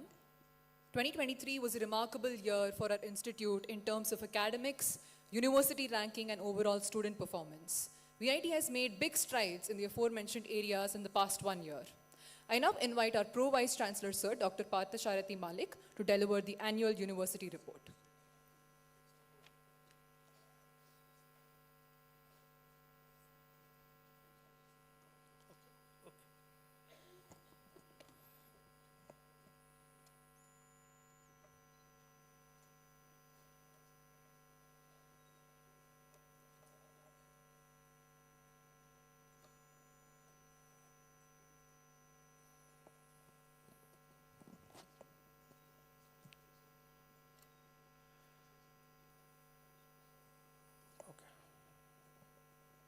Our Honorable Chancellor and the founder of this institution, Dr. G. Viswanathan, Honorable Chief Guest, Professor T.G. Sita Ram, the Honorable Chairman of All India Council for Technical Education, our respected Vice Presidents, Assistant Vice President, Registrar, Director Students Welfare, Director Sports and Physical Education, all deans and directors, my dear faculty colleagues, dear students, press and media, very good afternoon.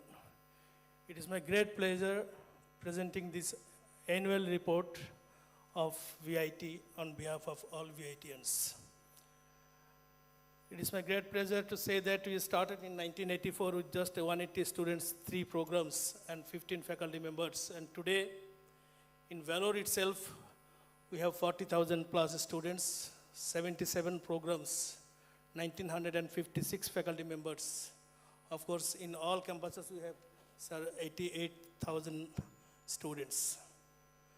I'd like to share with our honorable chief guest some of our rankings and accreditation. In QS, as per the QS, we are number 163rd best institution in Asia. And in engineering and technology in the world, we are now 240th. Of course, globally, we are within the top 900 as per the QS ranking. And recently, QS released the sustainability ranking, where we are within the top 500.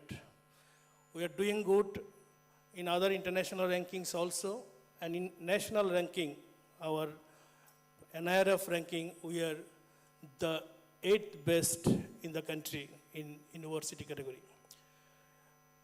In accreditation, the NAC, as per the NAC, we are A++, 3.66 out of 4.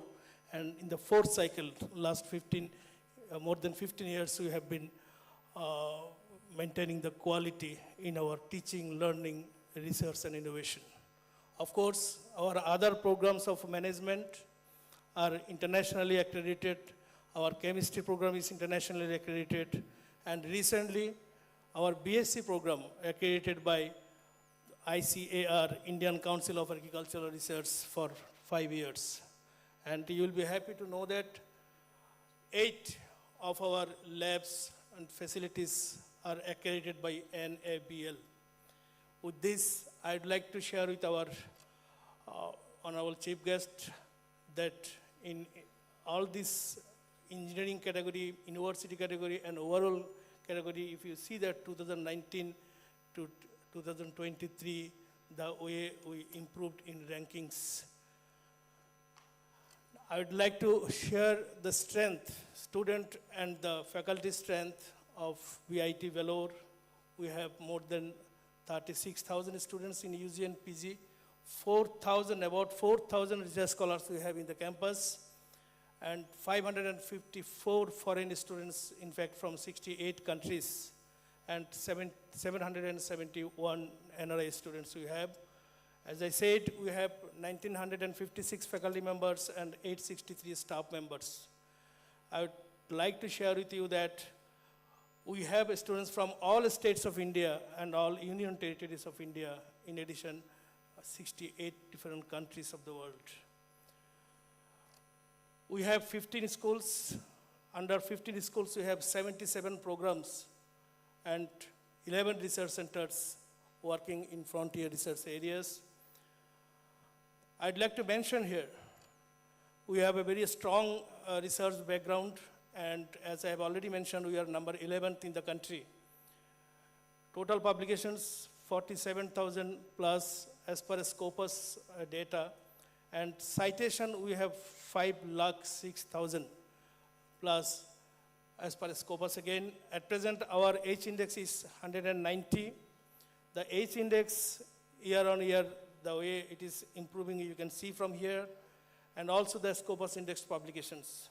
It is my great pleasure to say that since 2017, we are on the top in the country as per the Scopus Index publications. It is because of the hard work of the people of VIT and the collaborators. I'd like to mention here some of the unique programs, 7 unique programs here. Other than the last 2, Faculty Research Award and SEED Grant, the first 5 schemes are unique in the sense, as per my knowledge, no other institution, either government or private, they have this kind of unique scheme to promote research, to motivate faculty members and research scholars. So There are many, these 5 unique schemes. In addition, many other initiatives we have to promote research, and that is why BIT is leading from the front in the country in research also. I'd like to mention that in this financial year till date, 31 crore we have sanctioned from national and international funding agencies. In addition, consultancy, another 2.64 crore. And BIT seed grant from our BIT own fund in this financial year, 4.68 crore we have already given to faculty members for their initial research. It is true that 31 crore sanctioned, but the way we want to build this institution as one of the top institutions in the world, this 31 crore is not enough. In that respect, I would like to mention to our honorable chief guest that we really need financial support from Government of India to build a world-class institution for the country. I'd like to mention here the patents. Recently, we entered in the top 100 club. In fact, till date, we have 110 patents granted. We focus more on success rate, just not on filing the patents. You can see in 2023-24, 62 patents granted in just 1 year. So this is again because of you. In addition, design registration granted 54 in this 1 year itself. So total is 67 in design registration. And the team of the people of TBI and the innovation, the Directorate of Innovation, IPR cell, IIC, entrepreneurship cell, they are working and taking the lead and guiding the people for all these innovations, patent, and some of the patents will be commercialized soon. I'd like to mention that our TBI, Technology Business Incubator, in this financial year itself, they have got the 7 crores from Government of India and 1 crore revenue generation only in this financial year. This is for the information. And 572 books and book chapters in 2023 itself, our faculty members, they published. In this regard, I'd like to mention that we are very watchful towards the quality publishers and quality of the book. So this is again a significant achievement by the faculty members, research scholars, and the students. I'd like to mention here we have a very good, resourceful, very rich library where we have 2,47,000 printed books and e-books even more than that, 3,64,000 books. Number of titles, 87,000, and e-journals, we have 16,112. In this financial itself, we have spent 18.6 crore till date for the library. This is another our resource we would like to share with you. We are also very happy. All of you know that BIT students get jobs, sometimes more than one job. And this year, for 2024 batch, already 690 companies they visited.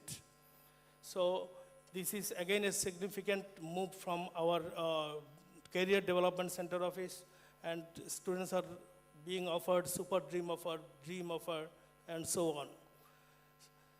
I'd like to mention that we have a very strong international relation office and massive internationalization in the campus is going on, and we are very much focused towards that. You can see there, I already mentioned that 554 foreign students, 771 NRI students. In this campus, sir, students are talking in about 50 languages. We have 466 MOUs from 79 countries. In fact, in this year itself, we signed MOU with 57 universities from 24 countries. So this is again shows the way we are collaborating with international experts in different subject areas. Industry. Industry and industry experts are the integral part of our growth in our academics, research, and innovation. In this year itself, we signed 61 MOUs. You will be very happy to know that in this Vellore campus itself, we have 11 industry-sponsored labs. Here, experts from industry, they come and work with VIT scholars, VIT professors towards the solution of industry problems and consultancy projects. So these 11 industry-sponsored lab research centers are playing a very important role to solve the industry problems. In addition, we organize many industry academia conclave. We do have many academic programs with industries. So this is again says the way we collaborate with industries. I would like to mention here a very unique scheme of VIT, a social scheme in fact, support the advancement of rural students, STARS program. In Tamil Nadu, we have 38 districts. The toppers, one boy and one girl, they get full free ship. They don't need to spend even 1 rupee to get the degree. And till date, 945 student beneficiaries are there. I'd like to add here that female students 480, whereas male is 465. And the first generation graduates also you can see number of female students are more. This is creating a kind of revolution in educating the meritorious students of rural students. You can see here, we started in 2008, first batch graduated in 2012, and almost 100% placement. You see, all are above 90%. So this, again, I'm very proud to say that this has created a revolution inside the rural areas and the rural students. Some of the companies you can see here where they are getting job. We have a lot of CSRD activities. Time will not permit me to mention all. I'd just like to mention here that till date we spent 5.73 crores for the rural development programs, and some of the program and the area I just mentioned here for your information. Social responsibilities, we do organize all international Yoga Day, Swachh Bharat, the Government of India initiatives and activities. We are very active part as an institution. I'd like to mention here that our 38th annual convocation was held on 18th August, and our Honorable Minister General Dr. B.K. Singh, he came here as the chief guest. And on the same year, 8,897 students graduated. I'd like to mention here that VIT has a strong alumni chapter, and 1,28,301 alumni members are there, registered members. And we have 59 chapters. Out of that, 38 international chapters and 21 domestic chapters. And the chapters are very active and they are playing a very important role for the development of this institution. You can see the list of the chapters here. I'd like to mention here that there are many IICT schemes. I'd like to appreciate the present director and the team for initiating many new schemes for the betterment of the teaching community, student community, ultimately for the overall development of teaching learning process of the country. And we are actively participating in those schemes. I just mentioned some of the sample schemes here. And at the same time, we are participating very actively with other activities of Government of India and for the people of the country, as for example, this Vikshit Bharat. So with this, some of the statistics, credentials, I would like to stop here. Thank you very much. Thank you all. Thank you, sir.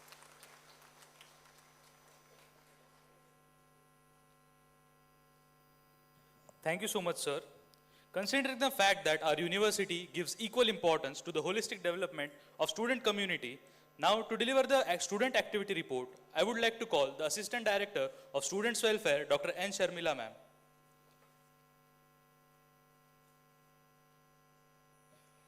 Thank you, Jyotir.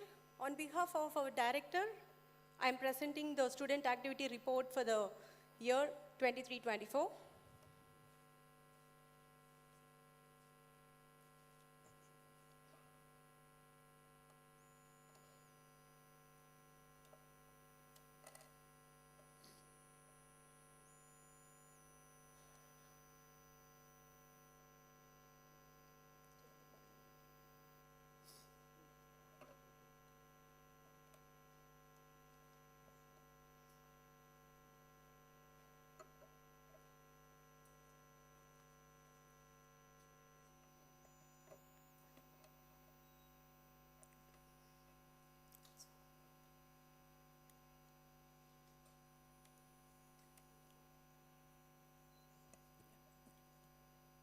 We had our student council inauguration, wherein we have inducted 48 students as student council members.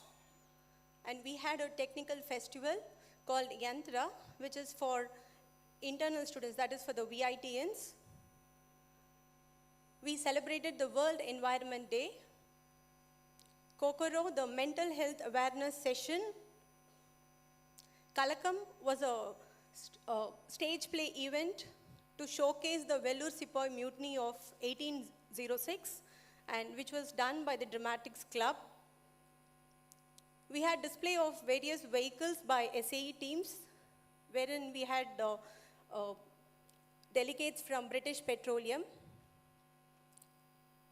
We also had a music event by the Butter Biscuit Music Band. We had Star Student Induction. And during the independence celebration, we had a week-long celebration with various events, Rhythms of Freedom, the music, dance, street play, and talks. We had various events for the Independence Day. Then we had heritage visits around the Vellore. There was a briefing session on various clubs and chapters. What are these clubs and chapters do during the fall semester, that is the last semester. And we had live telecast of Cricket World Cup. And this semester we had NRA Day, NSS Special Camp in the nearby village, election awareness campaign where there was a role play to describe what happens during the process of election and voting. And Funk Fusion, it was again a talent event.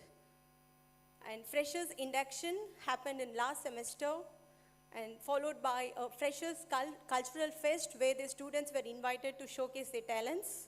And Primavera is an exclusive cultural competition conducted for the freshers.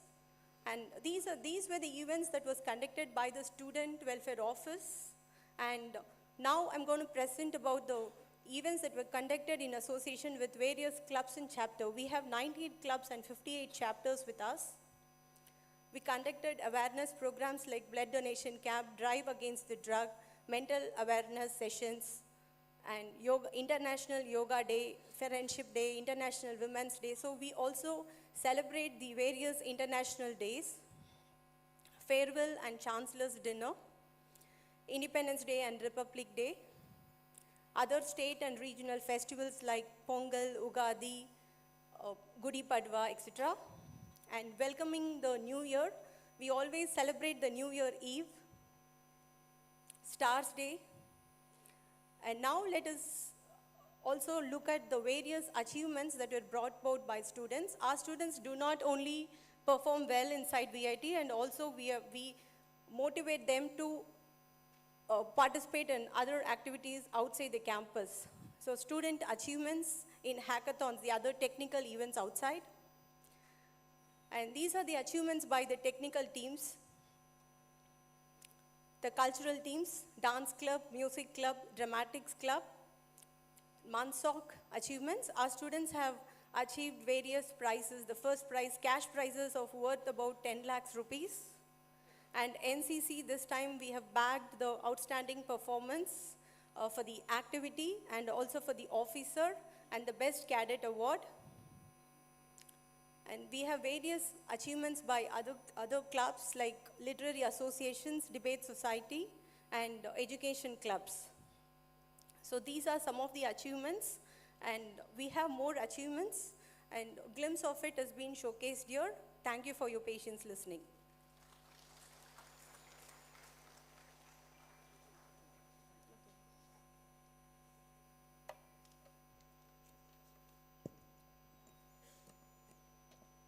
Thank you, ma'am. Sports are vital life skill building activities. Excelling in a sport requires a synchronized harmony between the mind and the body. In a span of 1 year, athletes from VIT have brought home laurels by excelling in various regional, national, and international sports events. I now invite Dr. N.V. Tyagachandan sir, Director of Physical Education, to deliver the annual sports report.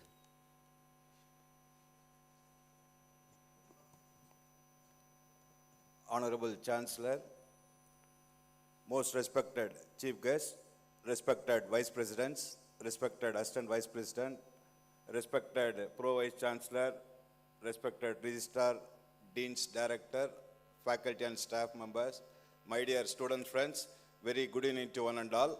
I am happy to present the annual sports report for the year 2023-24.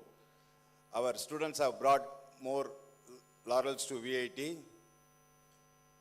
by winning various medals in various level tournament.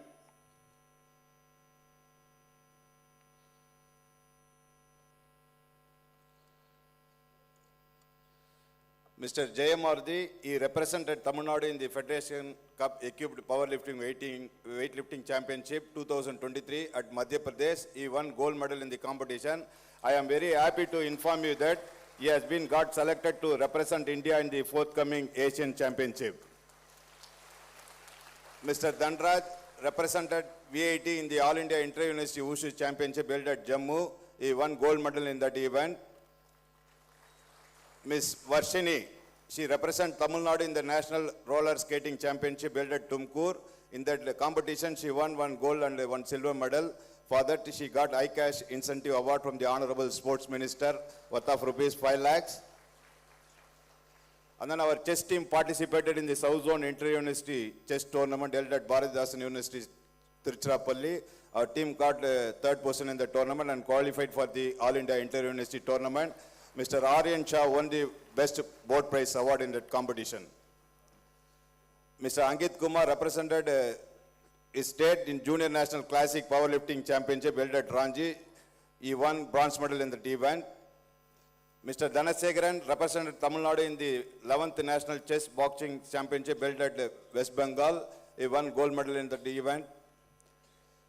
Ms. P. Nitika, she represented Tamil Nadu in the Interstate Archery Tournament held at Chennai. She won 2 gold medal in under 19 category and as well as in the senior category.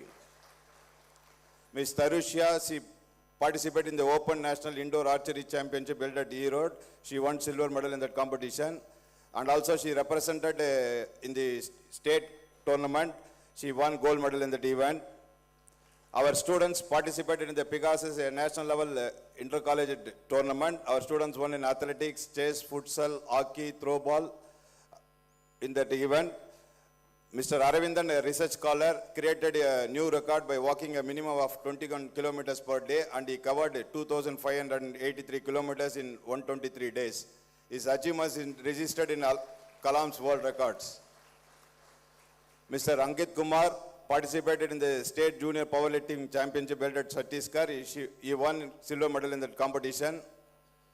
Our throwball team, women team, participated in the North Zone State Throwball Championship held at Chennai, and then they got runners-up position in the tournament. Mr. Rohityan, he got selected to represent Tamil Nadu in the 14th South Zone Shooting Championship held at Thiruvananthapuram. Ms. Rutika, she won bronze medal in the state level chess tournament. Mr. Dhanasegaran won gold medal in the Tamil Nadu State Chess Boxing Championship held at Salem. Mr. Madhav Krishnan participated in the district level marathon championship and he won gold medal in that marathon event. Mr. Prem Sai participated in the district level powerlifting championship held at Visakhapatnam and he won gold medal in the event. And Miss R. Lakshmi Priya participated in the district level boxing championship held at Vellore. She won gold medal in that event. Nitika, again she participated in the inter-district archery championship held at Chennai. She won 2 gold medal.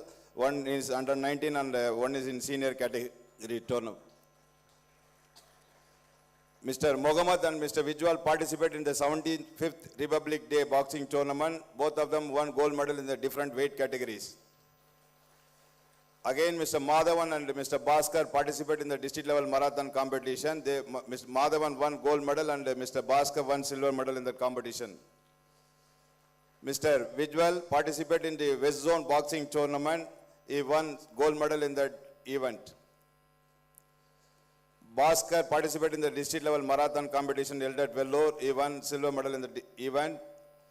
Our team participated in the Vibrance tournament organized by VIT Chennai. Our tennis team got winners position and football men runners, hockey men bronze medal and best physique miss won bronze medal in the event.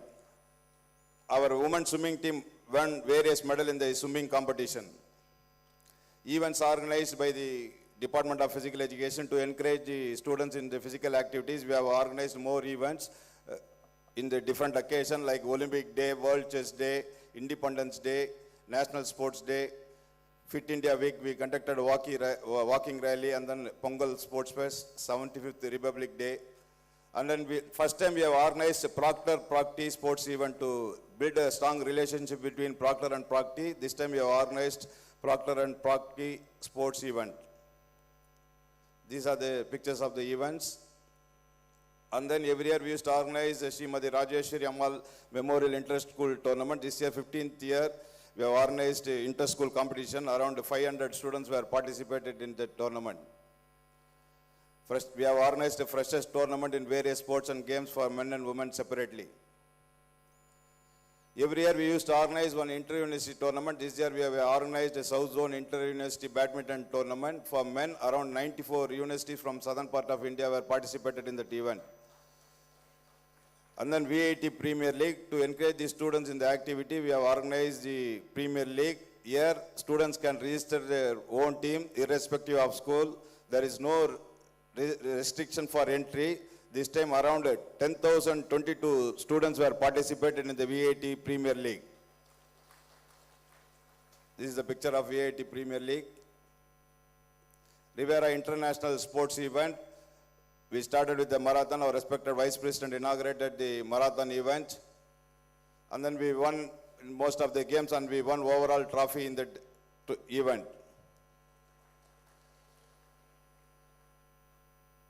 Health and awareness program, we used to organize yoga. Periodically, we organized yoga for students.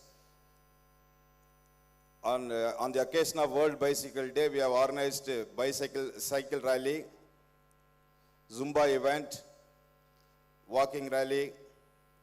And these are the tournaments we have participated in the inter-university level, South Zone and All India various, around 15 sports we have participated this year.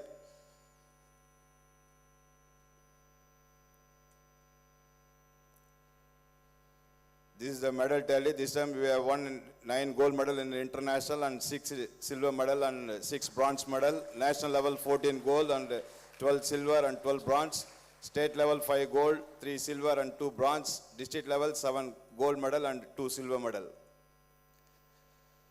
Every year we used to give scholarship for the outstanding sports person. This year 142 students are going to receive sports scholarship for their achievements.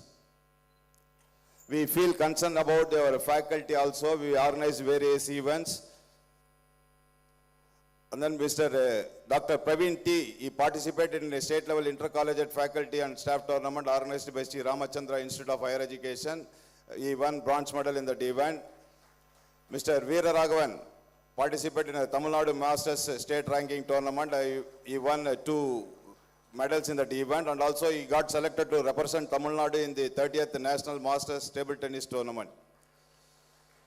These are the events we have organized for the faculty: Olympic Day, International Day of Yoga, Walking Rally, Chess Day Competition, Independence Day, National Sports Day, Festivity Fun Events, Teachers Day Sports, Mini Marathon, Zumba Program, Fit India Week, Walking Rally, Yoga, Founders Day Celebration Sports, And then Rajeshwari Vishwanathan Memorial Tournament, 75th Republic Day Sports Event, VIT Premier League for faculty and staff members.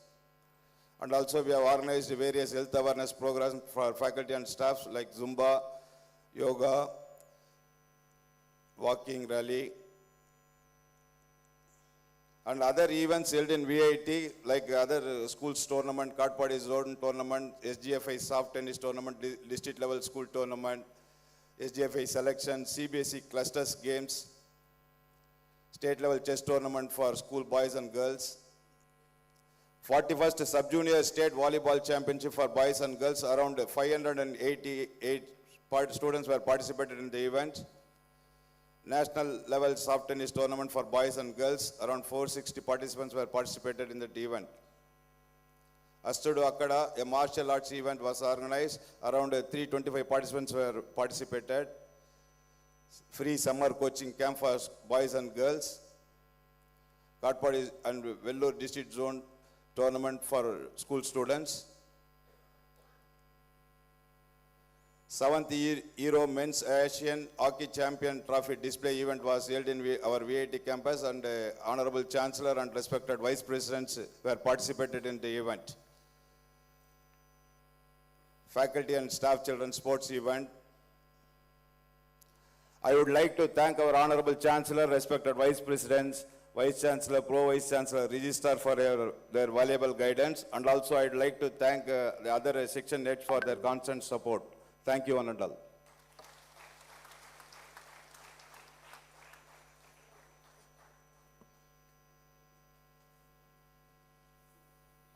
Thank you so much, sir.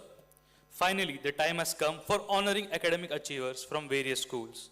Starting off with School of Advanced Sciences, I request respected Registrar Ma'am Dr. T. Jaya Bharti to please felicitate the achievers. Starting with MSc program, we have Nedunuri Sai Shri Vidya.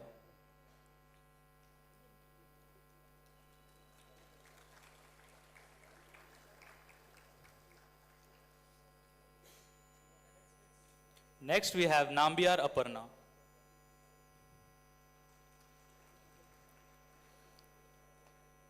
Up next, Sayan Ghosh.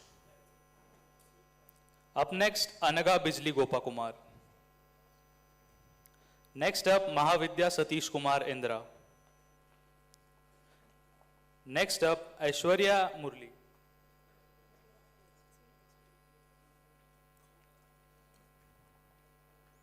Balaji R. From MSc 5-year integrated course, Aisha T.A.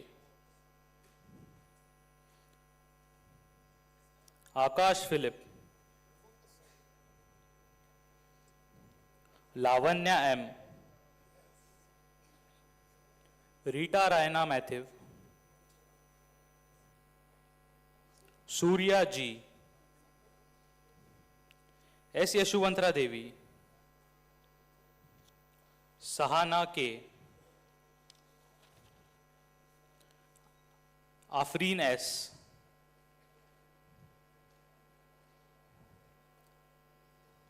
Avasthi O.T. S.M. Vineet. Tejas Jain.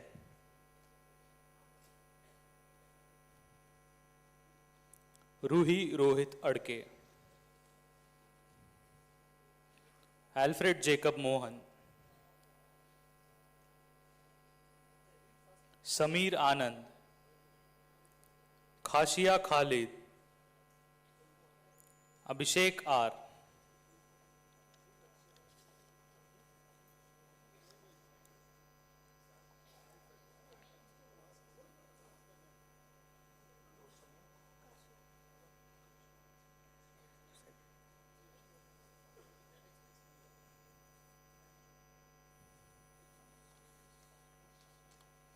Next up, School of Mechanical Engineering. From BTech, we have Ramcharan K. Ryan Jomi Valvi. Deshpande Neel Anand. Gautam Gupta. Abranil Mitra. पारचुरू Saket, मानव शिव,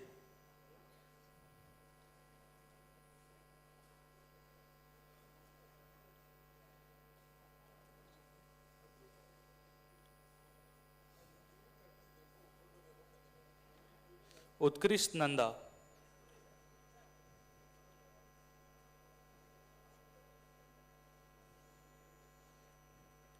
हर्षवर्धन राजन,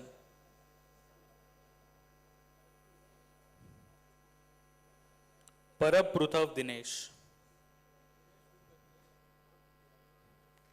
वालापुरप्पू देवा,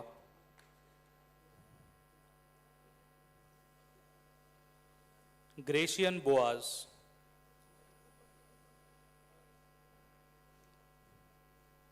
शिंदे रोहन, मीगदा वेंकटा,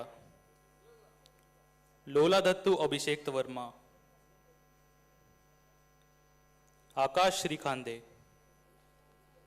अरविंद राज, सोमश्री गोस्वामी, सिद्धांत कुमार, दोदी राम सूर्या, अनंता कृष्णन के Verma. Next up, from School of Electronics Engineering, BTech, we have Priyomedha Ghosh, Saloni Rathi, Anishka Balasubramaniam, Karapusami S, Ananya, V. Varun, Neha सुजन अनिल, आदर्श सोमू,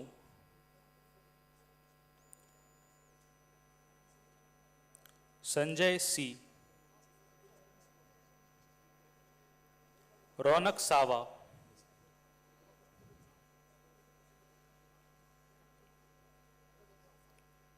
जनानी Shri S, Keetham Reddy Yashita, शर्वन विकास धंधापानी, Sanjay देववेल, Bipin Chandra SM. From MTech program, we have Arshay Lomba,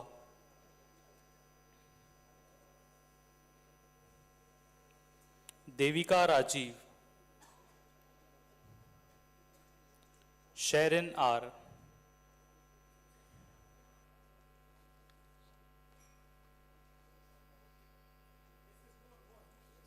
Harini V, Srirama Pagari Nilkesh Anurag, Jaya Subishka V, Kagitha Thaneman Lakshmi, Vatikola MVV Balavamsi, Deepmala,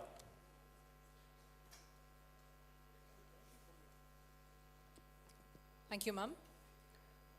I now request our Pro Vice Chancellor, sir, to award the academic achievers from the following schools.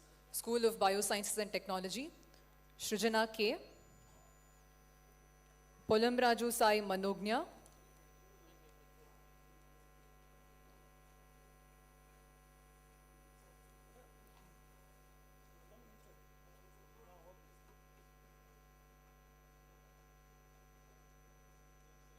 Polamraju Sai Manognya,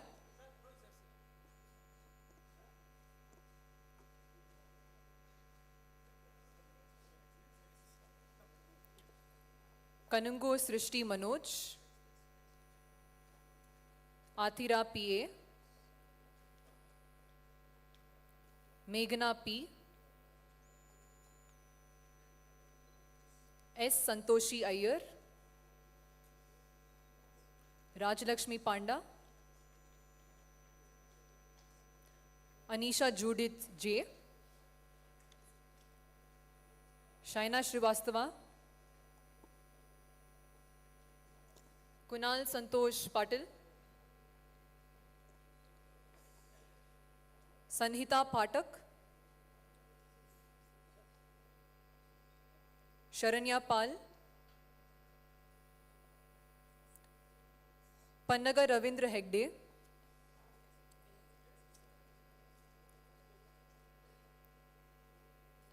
Nandana Jayachandran, Femida Sharaf, Sai Gayatri Rajiv, Madhubala G, Priyanka M. We move on to Scope.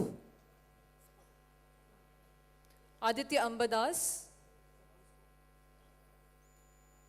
Sarvesh Narendra Landge, Elena Parajali, Teresa Jacob,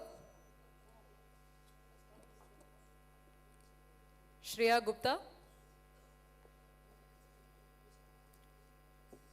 Reenu Biju, Shruti Goyal,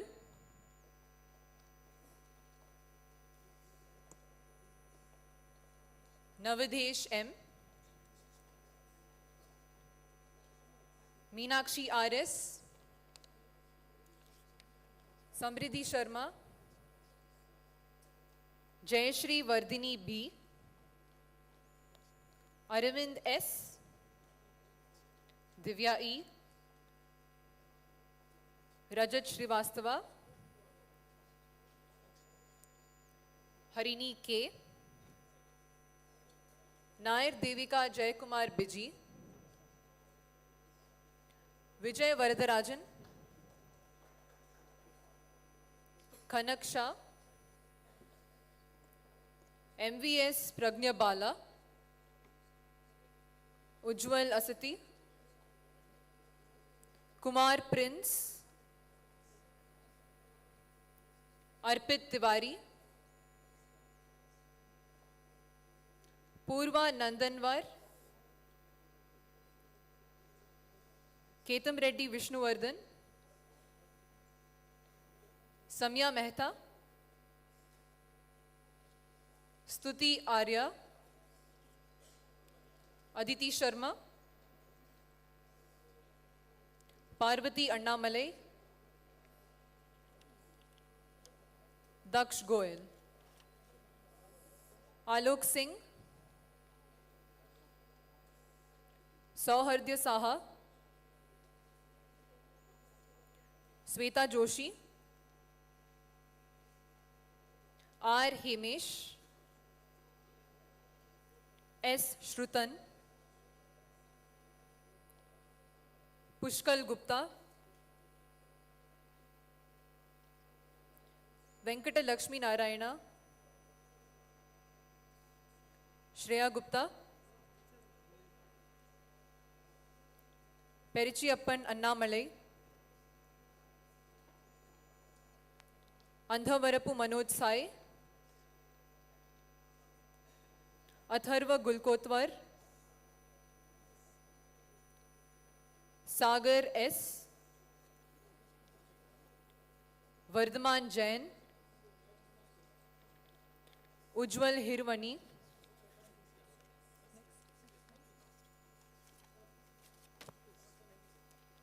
Thank you so much, sir.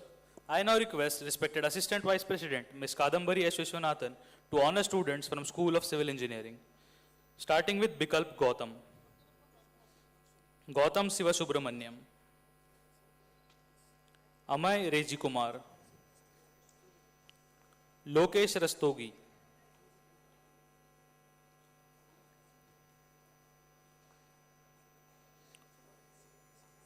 From MTech, Hanche Arpita Deepak Mamta. Mahale Netra Shekhar. Kailash K.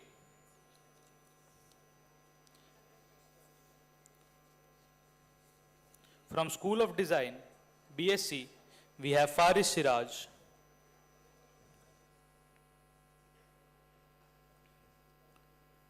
Jessica Princey I.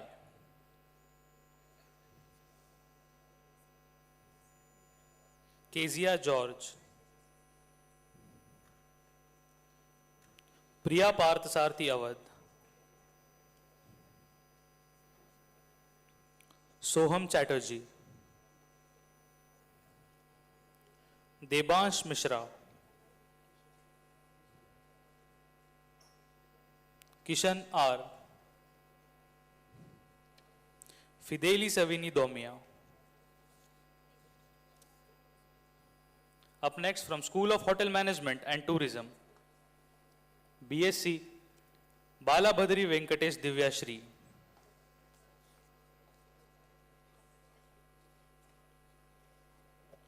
For School of Hotel Management and Tourism, I request respected Vice President Dr. G.V. Selvam sir to please honor the students.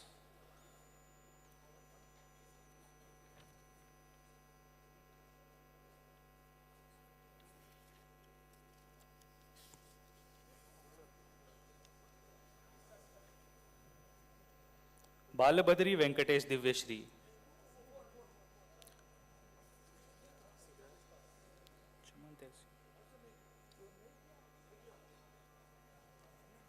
Divya is oldest. Chaman Tehseen KN. Khushi V.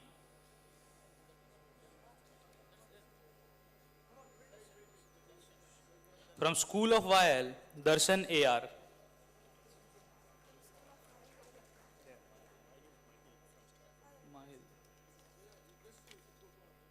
Mahil NB.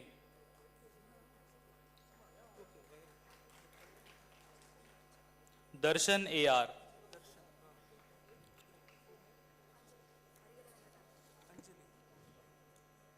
From VIT Business School, Arigela Venkata Anjali. Disha Rungta.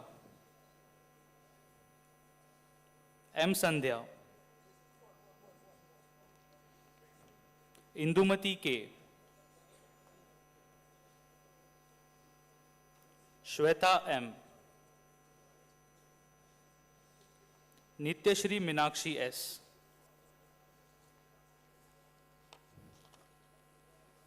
From School of Architecture, BR Rajat Anil Menon.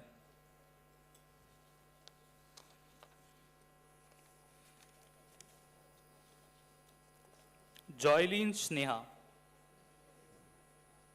Sneha Shri. S. Haripriya. Shivani Mukherjee.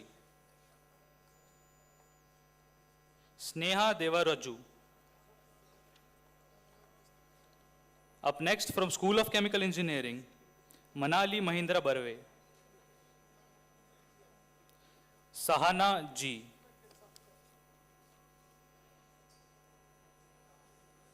Srirao Trushan Prashant. Lakshmi Raman.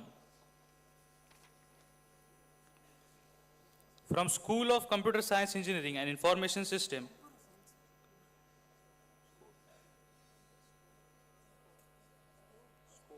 yes sir. School of Computer Science. We have Pratik Agrawal.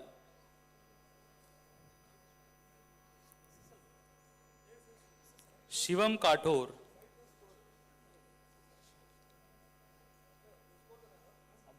Advitya Oja.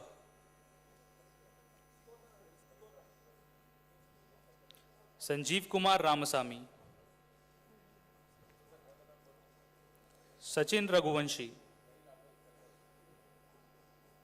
Aditya Modi. Chitrans Saxena. Rajit Agrawal. Vaibhav Jangid. Shubham Jha. Shivam Verma. Sabrina Manikcham. V. Umesh Kumar Raju. E. Gayatri. Vemuri Jashwant Pawan. Shrishti Gupta.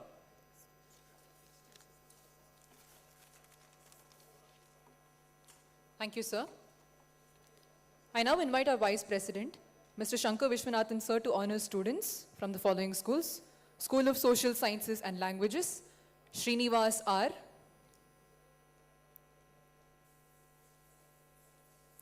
Shakti Priya P.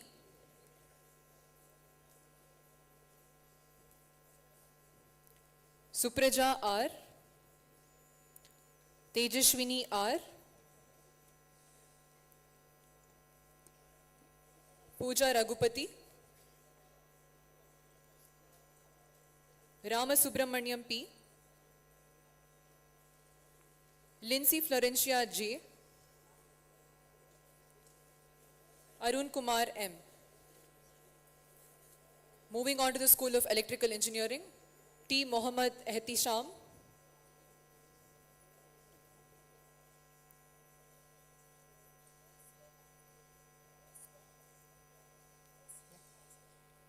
Kuldeep Bagh.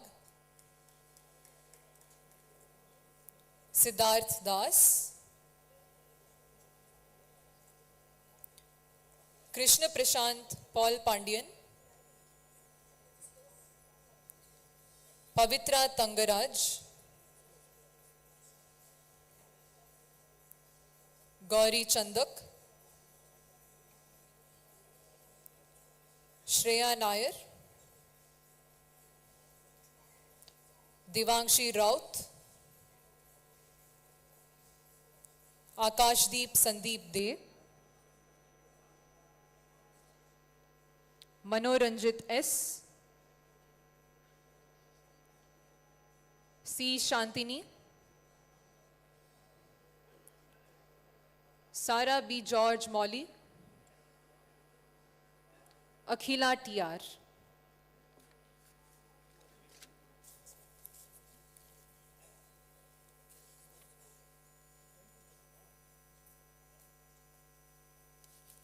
Thank you, sir.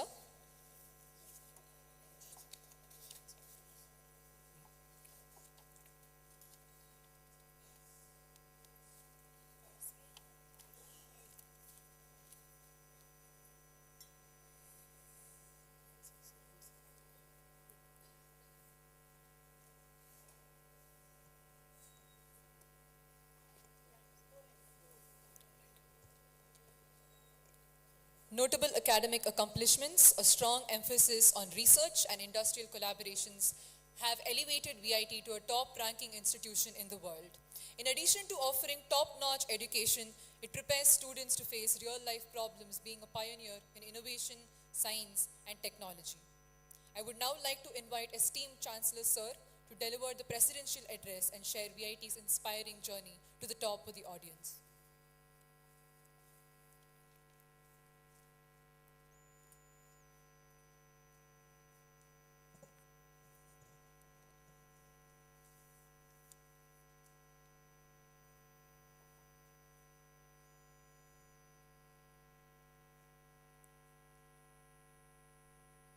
Our respected chief guest of today, Professor T.G. Sitaram, Chairman, All India Council for Technical Education, Vice President, Assistant Vice President, Pro-Vice Chancellor, Registrar, Directors, Deans, Professors, Award winners, members of the press and media, distinguished invitees, very good evening to you. I'm so happy today that Dr. Sitaram has accepted the invitation to be here. In fact, his arrival is pending for a long time. I thank him for accepting us today.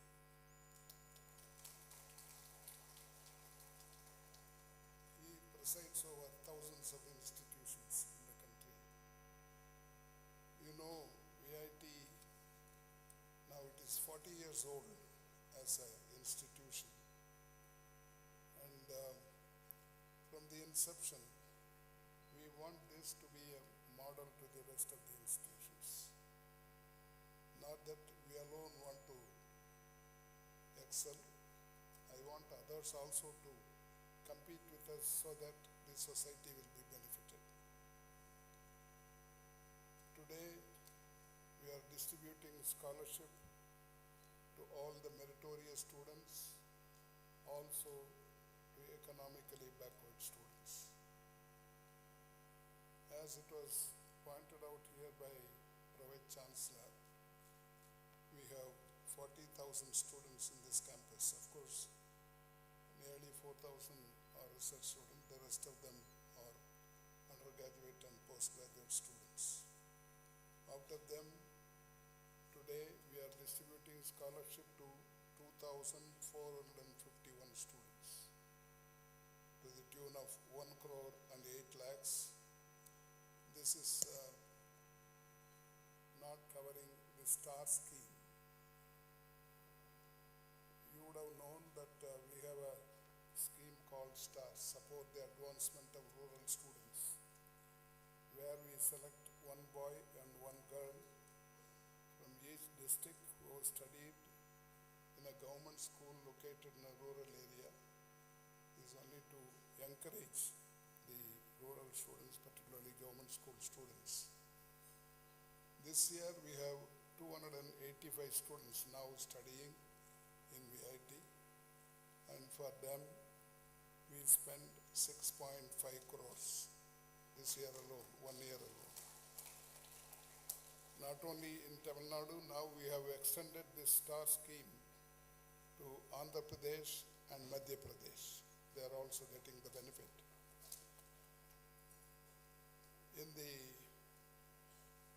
In fact, I am always worried that the union government and the state governments do not spend enough money on scholarships. But anyway, they are giving something. Out of this 40,000 students, 623 students are getting scholarship, both from union government as well as state government.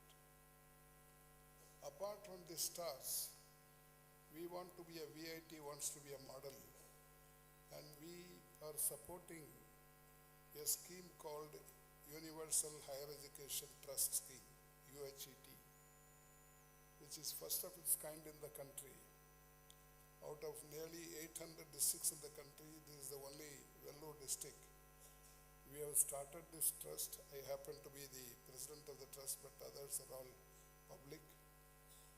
We persuade students not to stop with class 10 or 12 and ask them to study whatever they want or whatever they get, to go for a degree or a diploma. Now it is 10 years old. So far, we have given scholarship to 8,400 students, and 2/3 of the beneficiaries are girls. Out of this funding, more than 50% comes from VIT. I would like to thank all our teachers and non-teaching staff. Every year they contribute 1 day's salary for this trust, and this year they contributed 85 lakhs, rupees 85 lakhs. I would like to thank them, all of them, because it's a model to other districts and other states also. VIT is number one, as it was pointed out here. In the publications, Scopus Indus publications, for the last 5-6 years, we are number one, including IITs and IASC. As a country, we are lagging behind in patents. I don't know how many of you go through that. We are very much behind many countries, but VIT wants to march forward in patents, and in the last 10 years, we have filed 224 patents, out of which 110 were granted. I would like to congratulate all the professors and research students for achieving this. And as it was pointed out, we are a leading institution in placements. Last year, we had 947 companies came here for placement, and 88% of them were placed. This year it's going on. So far 700 companies have come, and nearly 80% of them have been already placed. I congratulate the Career Development Center and all those who got placed.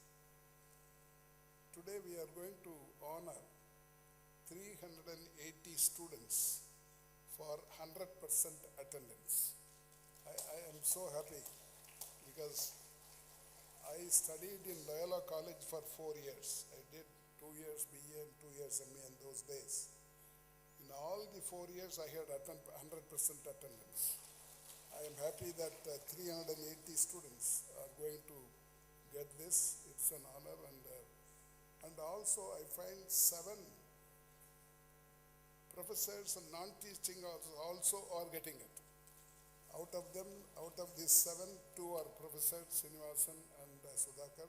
The rest are non-teaching staff. I congratulate all of them because this will go a long way in setting an example to others. See, our country, as I told you, our budget this year is 47 lakh crores. Out of this, only about 1 lakh crore is allotted to education. About 50, 60 years ago, there was a recommendation by Dr. Radhakrishnan Commission that 6% of the GDP should be spent on education. Now in 2020, the new education policy also recommends the same thing. 6% of the GDP should be spent on education after 60 years. So it means that has not been fulfilled for 50 or 60 years. And that is why in expenditure on education, there is a world ranking. And India's rank is 155 out of 198 countries. Our ranking is 155 out of 198. We are almost near Pakistan. Pakistan is 154, we are 155. I think this should change because we want to become an advanced nation, a developed country. That will be possible only with education. Without education, we can never become an advanced country. I think we are trying to impress upon the government through various associations and meetings that both the union government as well as state government should spend more either on the institutions or on the students. Take for example, the government institution, many of them, the government universities, they don't admit more students. In fact, I was verifying with a university which is 22 years old, a government university. I asked them, how many students do you have?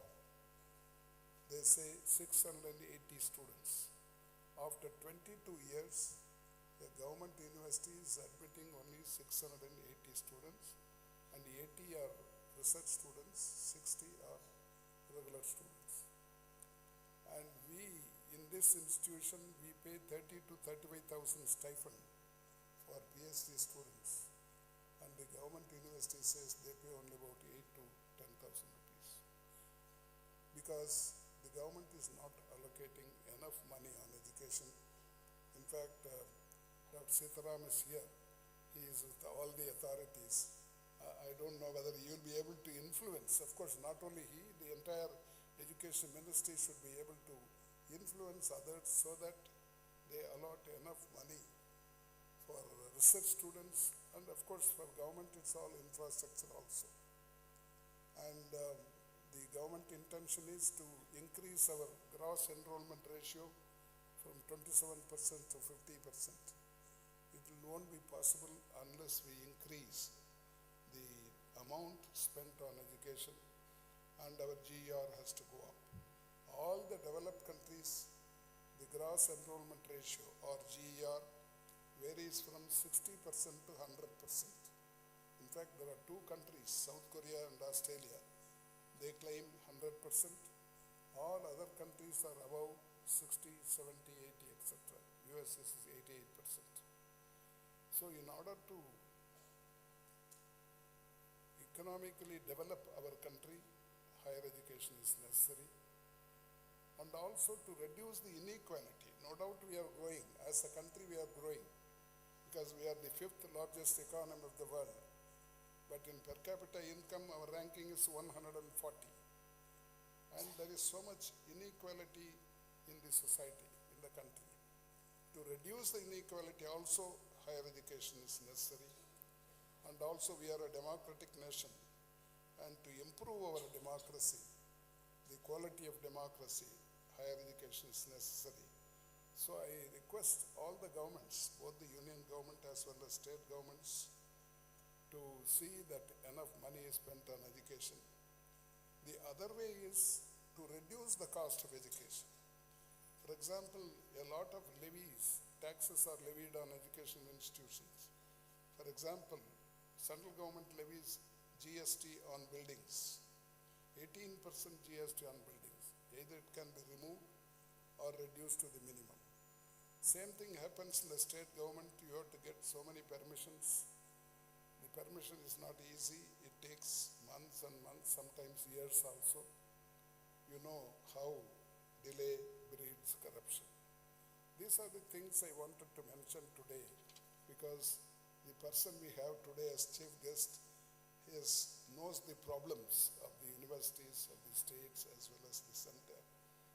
And with his support, I thought we will be able to influence the government to spend more on education institutions and students, because the last committee which was appointed by government recommended that 10 lakh scholarships should be given every year by union government. That was the recommendation in the previous commission, but somehow it is not there in the present commission report. I hope government will accept that and do this. And I congratulate all those who are getting their awards today, got their awards today. And I would like to acknowledge the importance given to sports and games. I saw Tyagachandan's report. I was so happy that they're able to get at the international level, national level, state level and district level. I was a sportsman, junior sportsman in my school days. I was so happy that our students are able to achieve. Everywhere, whether it is academics or non-academics, we must be able to achieve. And always say that VIT should be a model. And I thank all of you for your contribution, both the students as well as teachers. Thank you very much.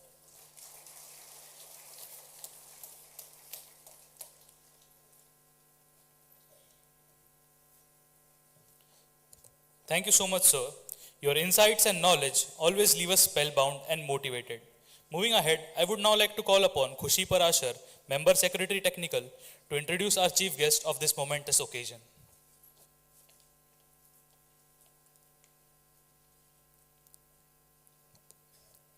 It's with great honor and privilege that I stand before you today to introduce our distinguished chief guest, Professor Dr. T.G. Sitaram, a luminary in the field of civil engineering and academia. Professor Sitaram's illustrious career spans decades of exemplary contributions to both national and international arenas. Beginning his academic journey with a BE in Civil Engineering from the University of Mysore, Professor Sitaram went on to earn his master's degree from the prestigious Indian Institute of Science, Bangalore, followed by a PhD from the University of Waterloo, Ontario, Canada. His academic pursuits led him to various esteemed institutions worldwide, including the University of Texas at Austin, USA, where he served as a research scientist. Returning to his roots, his tenure as a director of the Indian Institute of Technology, Guwahati, saw remarkable advancements, including the establishment of new schools and academic centers, propelling IIT Guwahati to the forefront of educational excellence. Professor Sitaram has been instrumental in pioneering groundbreaking research in geotechnical and infrastructure engineering, seismic microzonation and soil dynamics, with over 500 technical papers and 20 books to his name. His prolific research has gained international recognition, evident from his inclusion in the world's top 2% of scientists by Stanford University. As a fellow of prestigious institutions such as the Indian National Academy of Engineering, the American Society of Civil Engineering, and the Institution of Civil Engineering, United Kingdom. His leadership roles in organizations like the All India Council of Technical Education and the Science and Engineering Research Board underscore his commitment to shaping the future of education and research in India. Beyond his professional achievements, Professor Sitaram's dedication to societal development is commendable. His involvement in projects such as the Ram Temple foundation laying work and consultancy for critical infrastructure endeavors reflects his holistic approach to engineering and nation building. Professor Sitaram has been honored with prestigious awards including the Sir C.V. Raman State Award and the Sir M. Visvesvaraya Senior Scientist State Award. Ladies and gentlemen, please welcome our esteemed chief guest, Professor T.G. Sitaram.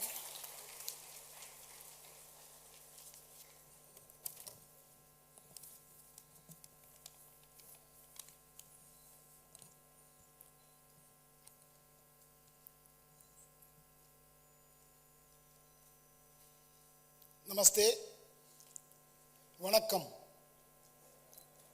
Namaskara. Honorable Founder and Chancellor of Vellore Institute of Technology, VIT University today, Dr. G. Vishwanathan Ji, the Vice President, Shankar Vishwanathan Ji, and Dr. G. V. Selvam, the Vice Chancellor, today I think in her absence, Dr. V.S. Kanchana Bhaskaran, Pro Vice Chancellor, Professor Partha Sarathi Malik, Registrar, T. Jayabharati, and the founder, Ms. Kadambari Vishwanathan, Assistant Vice President, and all the distinguished faculty, the deans, and all the students of Vellore Institute or Vellore University. I'm very happy to be here today as part of the University Day and Sports Day at Vellore campus.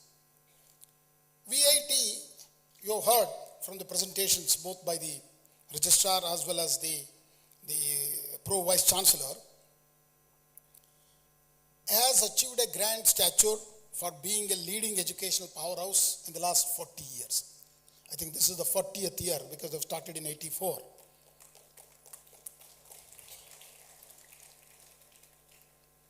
I was just mentioning to Dr. G. Vishwanathan that today parents and students are also accreditors. Other than NBA and NAC, the students and parents are also going to select which university to attend, what to do, what courses to do. So I think that's where we are, Vellore Institute of Technology or Vellore VIT University, as called today, is known for its academic excellence. And you have heard the exemplary performance in research, innovation, and holistic development, which is actually truly commendable and serves as an inspiration to educational institutions, not only in India, even worldwide.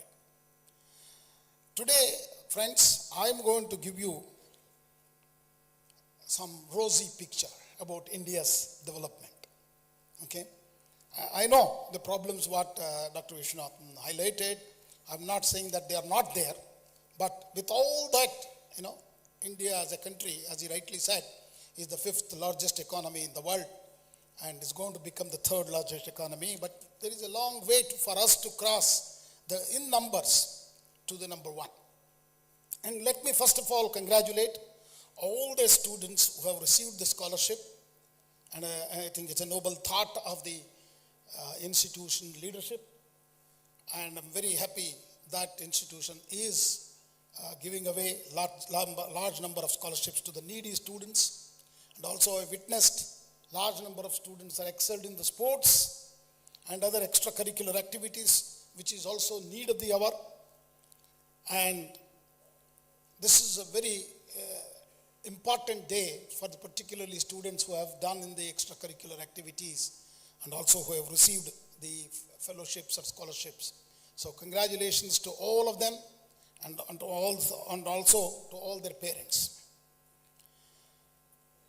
And particularly, in a university like this, large number of faculty members who are present here today, and I think we need to remember their contribution. I extend my deepest appreciation for faculty members' dedication, passion, and unwavering commitment to shaping the minds of tomorrow's leaders. So, in total, I would like to extend my warm congratulations to the university for achieving all those accolades what they have mentioned in NIRF and QS ranking, D ranking, and sustainability ranking and all that. The global standards are known to you now, and our universities are meeting them. And I also thank all the parents, today as I told you, they are one of the accreditors who have put their kids into these institutions, entrusted their children to the care of this institution. And then I really appreciate their unwavering commitment, support, and all that what is needed. Friends, the University Day is a day where you remember what are your achievements. We have heard that. And at the same time, the Sports Day to see how our students are doing other than the academics in the extracurricular activities. It's a very happy day to see such a wide variety of accomplishments by our students in a sort of a rural part of India. So congratulations to all of them. Friends, we are in Amrit Kal. This is a golden time for India. So just to tell you, our research publications, I wanted to just highlight on research publication. We are today third largest publication producing country in the world. In terms of patents, in 2010, we hardly had 100 patents. Today, more than 80,000 patents have been filed, and we are the third largest patent filing company in the world. But there is a gap between the second and the first. There is a huge gap. As Dr. Viswanathan said, we need to do more and more. So in terms of startups, for example, trying to look at it because today, friends, innovation and startups will rule the future of our nation. Startups in 2016, we had 300 startups. 2016, not long back ago, 8 years back, okay? Today, we have 125,000 startups in the country. This is a great achievement, friends. Let me tell you, give a big clap to the nation. Out of this 125,000 startups, 125 companies have become unicorns. And these unicorns have produced $500 billion worth market capital, and 1/4 that has flowed from outside India to India. Is it not a great success?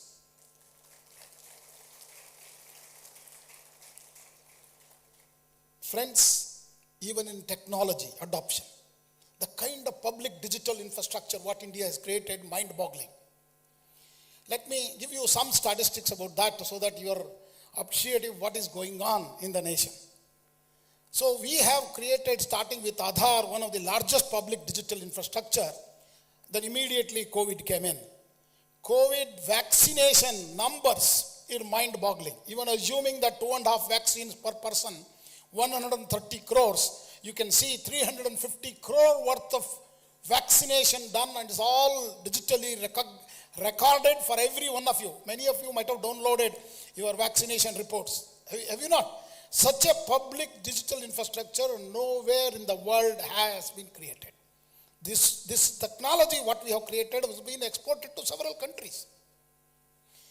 And beyond all that, being a largest economy in the world, and we are the excellent researcher, but I will tell you, we are the most humane society forever. as a country, as a nation, we believed in, and we have done that during the COVID when difficult period. 100 countries we have received our vaccinations as a gift, including countries like Pakistan. So this is a universal human values concept what our Indians have within their blood as well as the policies. So these are the great achievements, ladies and gentlemen, and these achievements, you can see what is happening is going to be, transformation is going to happen. 17th century belonged to the Dutch when they started sailing all over the world and created their Samraj of Dutch.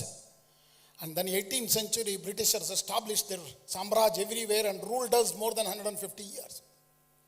After the World War II, 1945, Americans came into prominence. Friends, this is the golden time for India.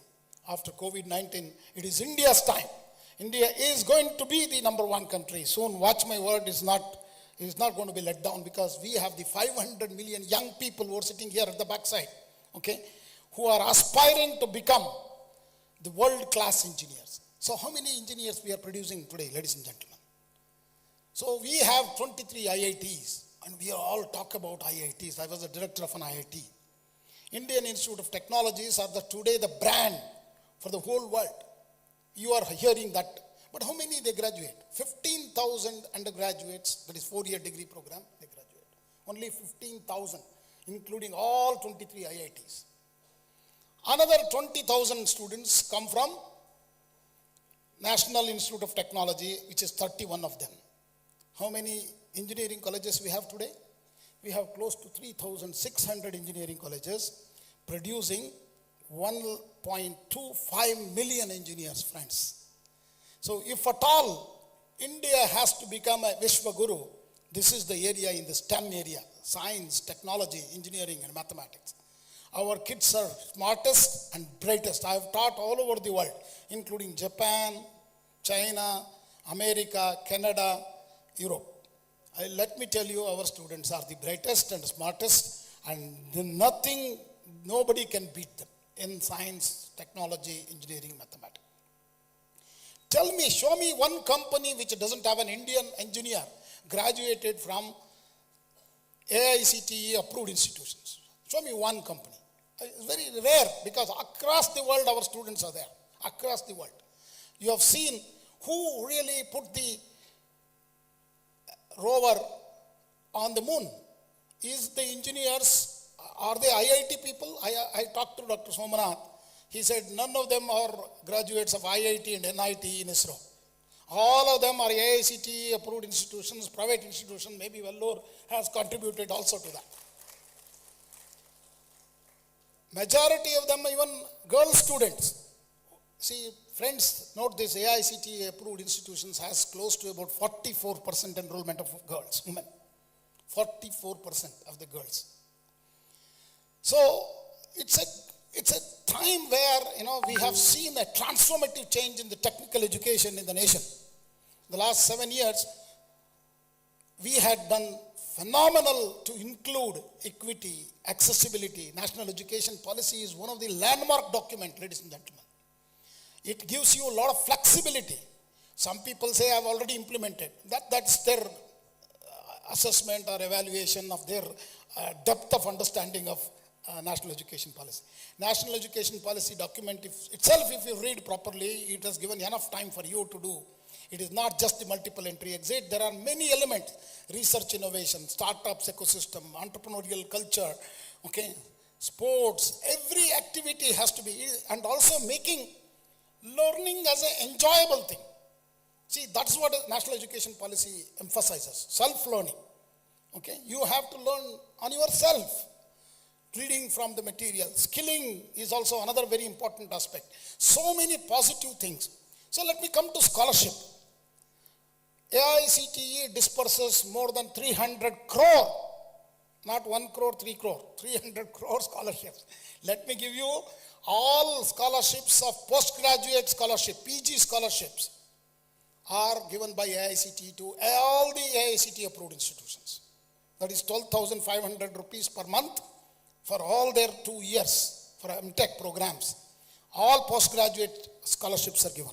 For girls, we have Pragati scholarship, 50,000 rupees per year till they complete their degree. It's all Government of India's scholarship scheme. Saksham. And then I can go on, large number. Please look at the AICT website, and these are all distributed, direct benefit transfer.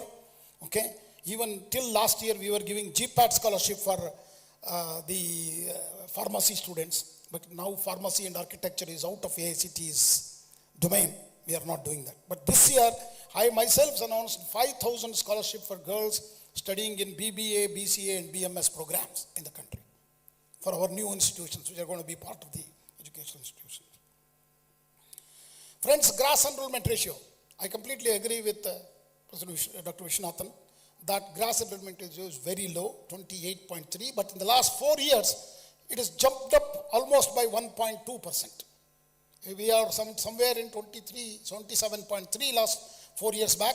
We are now 28.3%. That is the gross enrollment ratio today in the nation. Many countries, as he rightly said, is 80% and above. So how many kids who are dropping out, not going to higher education? Can you have an imagination? Just get the numbers. 15 crore plus students are going to 10 plus 2 classes. Up to class 10, there are more than 15 crore students. Hardly 4.32 crores goes to higher education.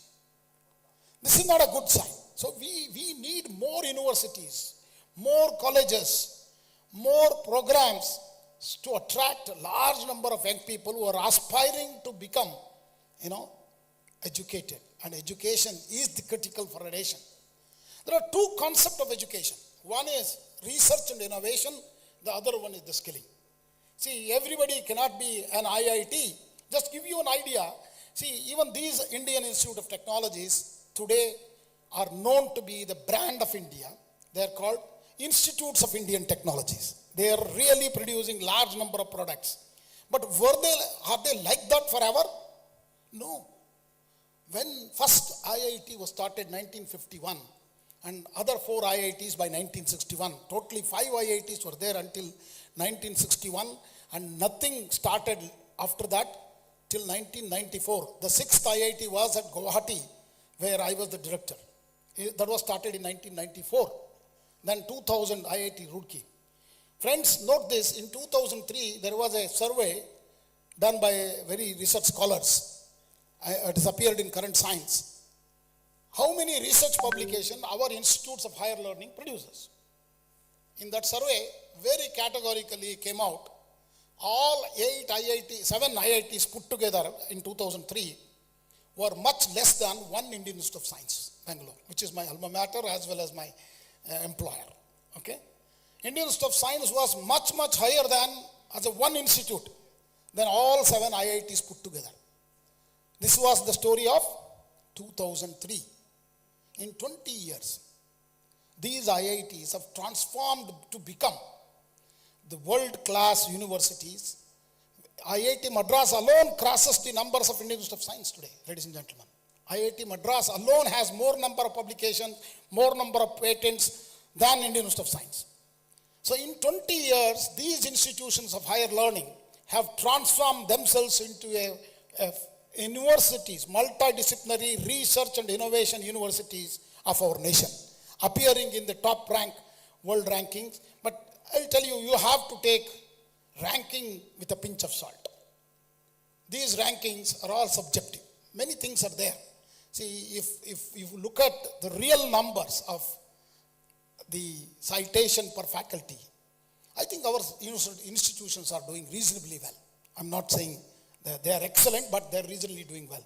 But other perception studies will always matter, because India was actually put down till very recently. We couldn't even raise our head and walk across the borders. This is the scenario, ladies and gentlemen. This is the golden time. The things are changing in India for the good, and our young people have a lot of confidence and courage and ask questions. And that is very evident. So, Vikasit Bharat, developed India by 2047 is no more a dream, ladies and gentlemen. It's really is going to happen. Watch my word. As I told you, we are the force to reckon with, because large number of young people with lot of ideas are with a fire in the belly, are waiting to do something, appearing to do something, and you can see that happening. All the multinational companies, top-notch companies in the world, who is heading? An Indian diaspora. Where did you graduate from? If you look at majority of them graduated from India and Indian engineering colleges, and then went on to get a master's and a PhD from American universities. So we are in the making of Stanford and Harvards in India. Watch my word. In 10 years, many of the private universities are going to rise much above than many of our government institutions. It's very, you have to wait and watch how the development is happening. I'm traveling across India. There are a lot of investment happening from the private institutions on education. Investment on education has to happen more and more, I agree. There is no second question about it. 6% of GDP is a lot of money. But it is also linked. Let me also assure you, in the last few years, there is a lot of investment when compared to not when compared to GDP, but in terms of total number of investment which has happened. For ANRF, that is the Anusandhan National Research Foundation, with 50,000 crores, every year 10,000 crores, in addition to what SCRB used to get 12,000 crores. So there are a lot of equity possibilities. That means many private institutions also can participate in these competitions. Today, many private universities can get projects from DBT, DST, many of those projects, which was not possible just about 10 years back. So there are a lot of positive things. So let's look at the positive vibrations as a nation and move. Friends, this is the day, we need to look at how we are going to progress in this very complex world with a lot of disruption happening in the technology. Let me give you some picture for the young people. This disruption because of artificial intelligence is mind-boggling. AI is not a future technology, ladies and gentlemen. It is pervasive, and you are actually carrying every day with you. Artificial intelligence is going to transform the way we think, the way work. The future of work is going to be completely different. Let me give you a small idea about how it changes.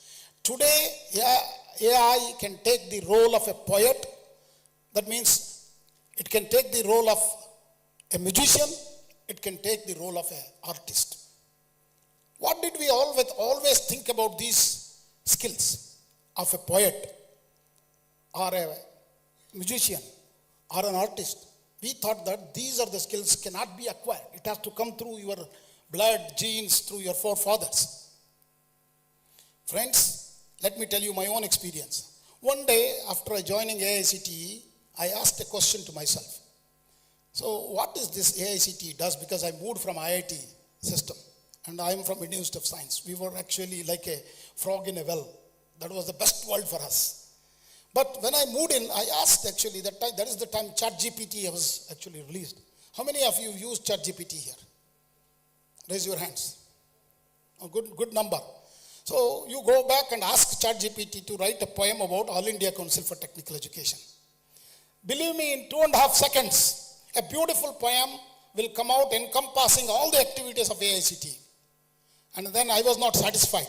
I asked the ChatGPT machine to write that same poem in Hindi. And today morning, while coming in the car, I showed to one of your professor from biotechnology, same poem in Tamil. In less than 2 seconds, a Tamil poem explaining about All India Council for Technical Education activities in 3 stanzas came out very beautifully. Even if I've hired a poet, he would have taken 6.5 months, ladies and gentlemen. Okay? Even if I've hired a poet to write a poem about AICTE, he has to understand what it does.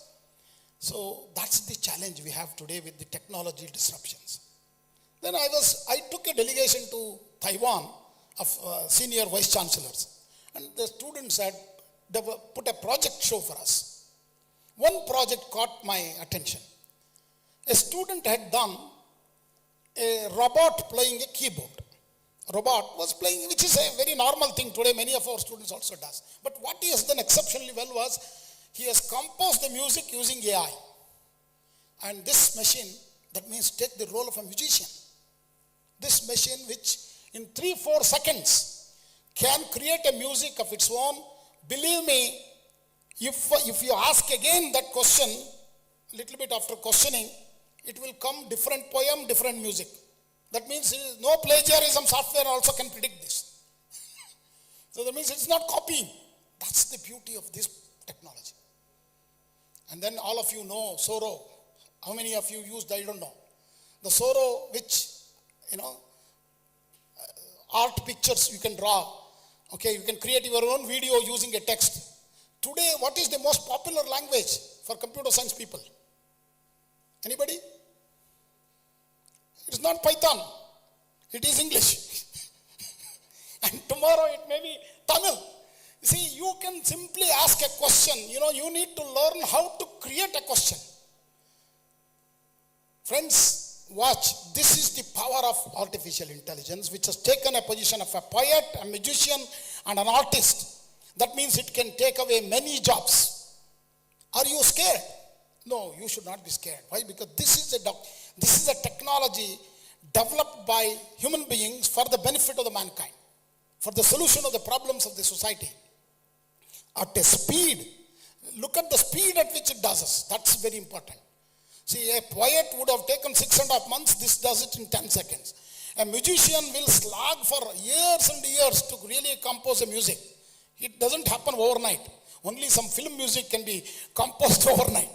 Okay, in a stretch of 10 hours, they will compose 3-4 beautiful songs, which is going to be a hit. But generally, you need to slog. Such things have become very simpler today because of the technology. This technology is a disruptive technology. What we saw in 80s, computers coming in 2000 it is the internet and also the Y2K problem. But ladies and gentlemen, believe me, this is really a mind-boggling. So what we need to be ready for, our young people has to be, whether he is a civil engineer, mechanical engineer, electrical engineer, any core engineering, he has to have a knowledge about the emerging technologies, data science, blockchain, cyber security. These are the areas all of you have to familiarize and get skilled. Friends, I talked about research and innovation where IITs have excelled themselves of the Institutes of Indian Technology. And another story is we need to skill this large population with 500 million young people into a skilled labor force for the whole world. See, skilling, it need not be just carpentry or, the earlier fitter. They are not the skilling alone today. The skilling is expansion is mind-boggling. The skilling is now expanded to even emerging areas. So, believe me, in 5 to 6 years, nobody will ask you what degree you have got. Already it's changing, the landscape is changing, whether you have a commerce graduate or an engineering graduate or a doctor, doesn't care. What they will ask you, what is the skill you are going to bring to the table to my company? They don't want to train you after you join their company. They want you to get trained while you are in the college. Skilling has become an important aspect of the curriculum. So AICTE has brought a lot of these changes in their curriculum.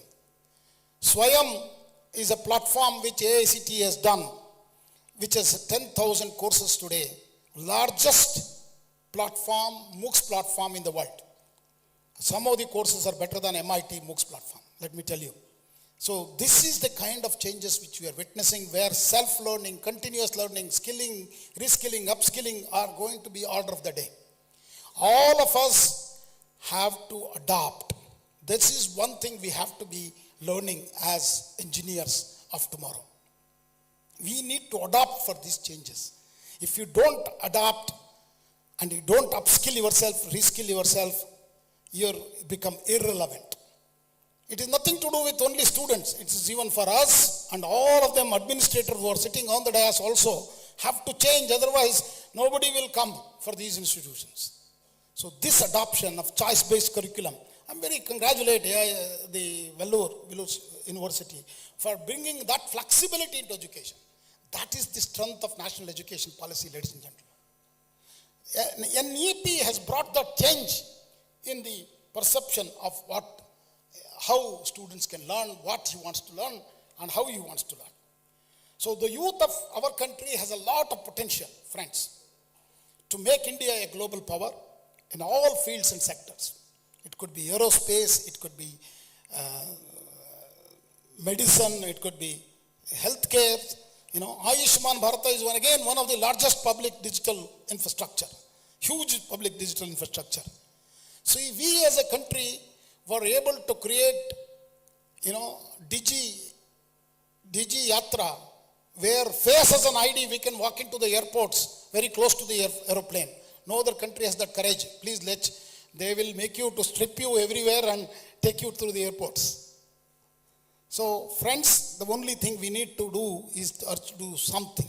Urge should be there from the belly. I always convey young graduates that never stop the passion of learning.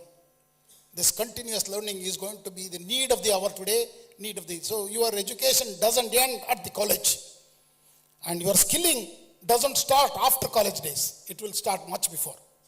So never miss a chance to upskill and reskill yourself. There are a lot of opportunities for you. Our NEET program, National Education Alliance for Technology at AICTE, thousands of edutech companies are offering this program. We have a lot of scholarship for that.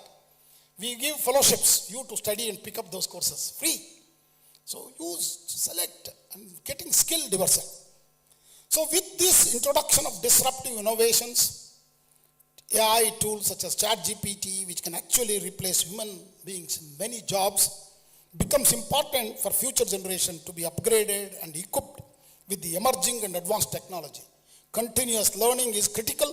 Therefore, it is important that education should not only provide students with the skills they need to succeed in life, but also inspire them to strive for greatness and to make a positive difference to the world. That's where universal human values is a very, very important concept to be taught to our engineering graduates.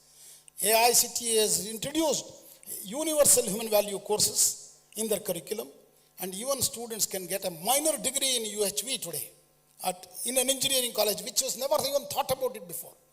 Lot of transformative changes we brought in at AICTE.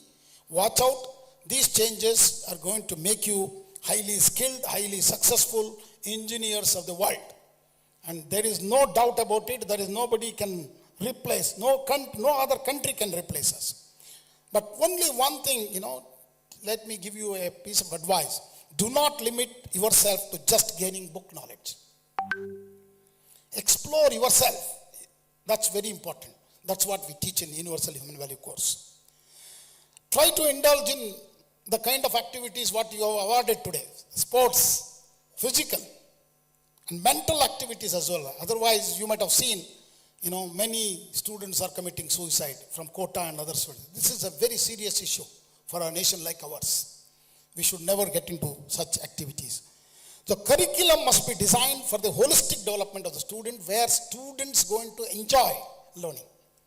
That's going to be the order of the day. If you don't change these curriculum to such a level where students are going to be part and parcel of the enjoyment, it's all about students. Universities, education system is all about students.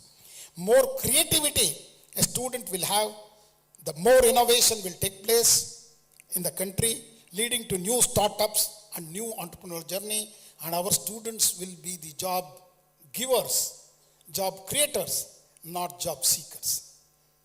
See, in our time, during my engineering days, we never even heard a concept called placement.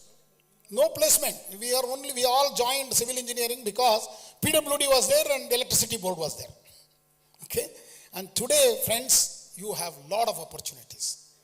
And opportunity, sky is the limit. So I wish you the very best, and I congratulate you, all of you, to receiving many awards today. And research and innovation should be part of so be bold to ask questions, and do not try to get into a job immediately. Try to work developing a new idea of yours to bring a change to the world. Friends, University Day, you are all celebrating today, and a day of reflection, introspection, and recommitment to the values and ideals of this institution. You will always remember this institution, the hostel where you stayed in, and the time you spent here, and the teachers who taught you, and finally the institution, as a memory. Best wishes to all of you, and happy, time in the future. Good luck. Namaskar. Jai Hind.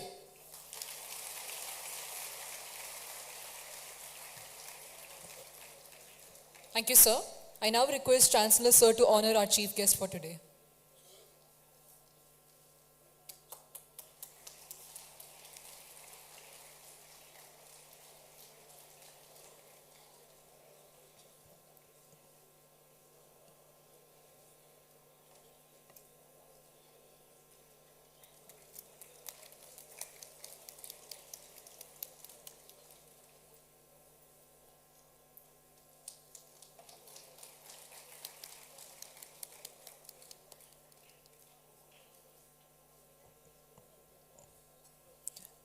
We now move on to honoring Cent Person awardees.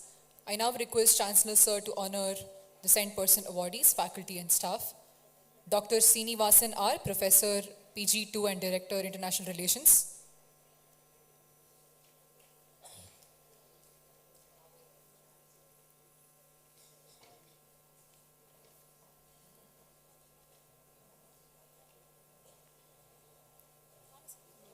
Dr. Srinivasan R, Professor and Director, International Relations.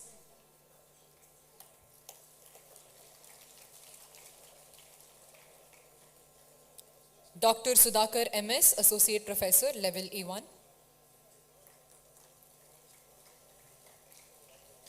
Mr. Ashok Kumar B, Junior Accountant.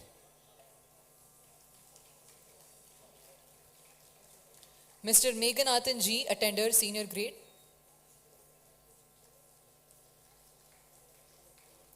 Mr. Murugan M, Security Guard, Senior Grade.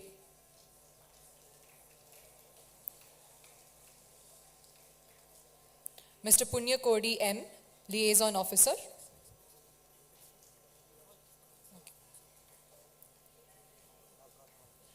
Thank you, sir. We now move on to Sports Awards. I now request Dr. N.V. Tyagachandan, sir, Director of Physical Education, to announce the sports awardees. On behalf of the Department of Physical Education, I would like to express my gratitude to the management for generously promoting sports and games to keep the students physically fit. We would like to congratulate the sports awardees for their achievement. Mr. Jayamurthy M, Ms. Nitika, Mr. Aravindan, Mr. Madhava Krishnan, Mr. Bhaskar, Ms. Tarushya, Mr. Dhanasegaran,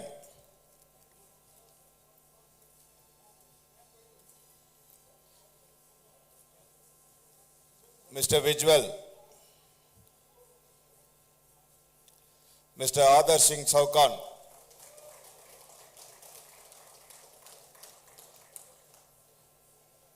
Mr. Steeman, Mr. Angit Kumar, Mr. Ashish Kumar S, Mr. Gaurav, Ms. Ramila, Mr. Tilakram, Ms. Dhruti Anand, Mr. Jayesh, Mr. Dhanraj, Ms. Varshini S. Thank you, sir. Thank you, sir. Up next, we would like to acknowledge the efforts of our budding youth wing, the Student Council of VIT, for the perpetual toil and perseverance they put in for making every event and occasion a grand success. I'd request Chancellor Sir to felicitate them. Starting off with executive members, first we have Amir Abbas M, Medha Ramaswamy, Bhavna Jain, Shalu Pargavi B, Srinivas R, Aisha Hamid, L. Srimati, Siddharth Balakrishnan.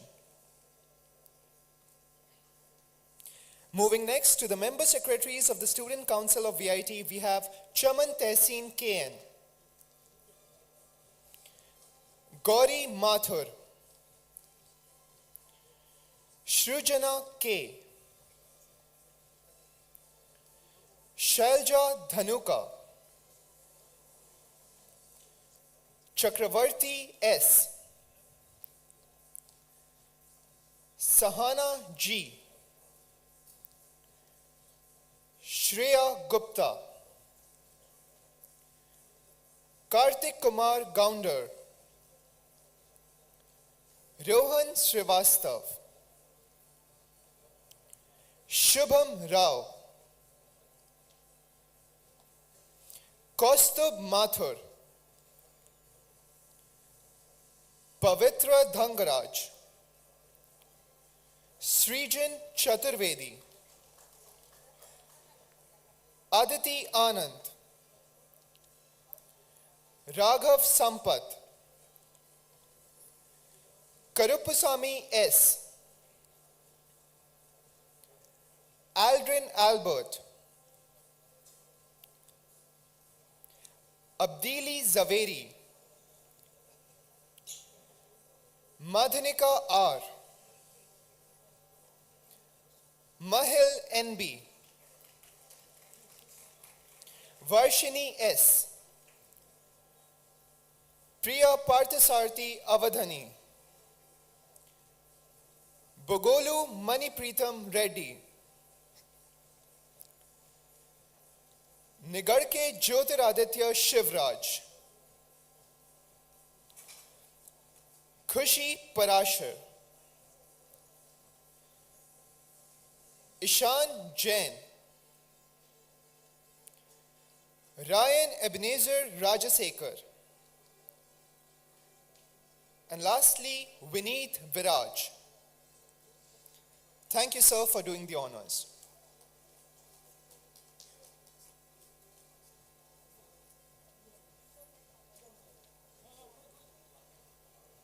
Now is the time for endowment awards, starting with Miss Usha Mukundarau's Merit Scholarship for German language students, Karin Shima Bulla.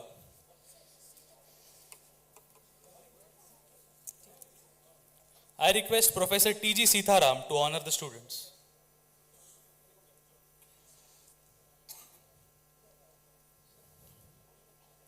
Next, Siddharth Merit Cum Mean Scholarship, Mr. Jaideep Mukherjee.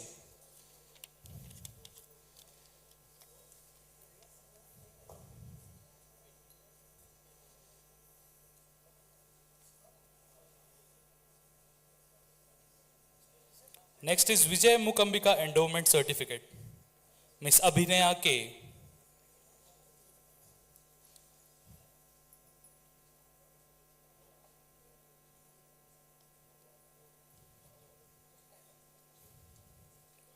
Mr. Mohammad Jakir N. Next is Ishan Goel Endowment Certificate and Gold Medal, Miss Elena Parajuli.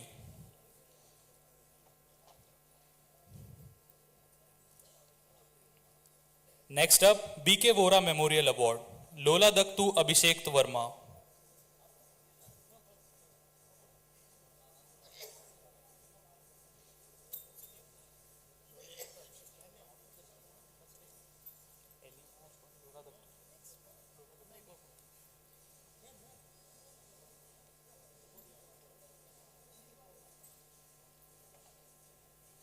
Next up, Dr. Ramya Sekar Memorial Award and Gold Medal.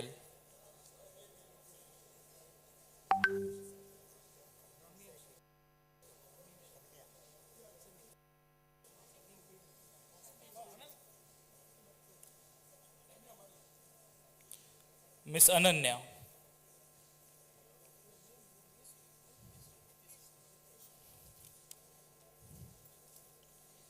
Next up, KGK Chaudhary Gold Medal for Best Sports Person, Ms. Nitya Shri U.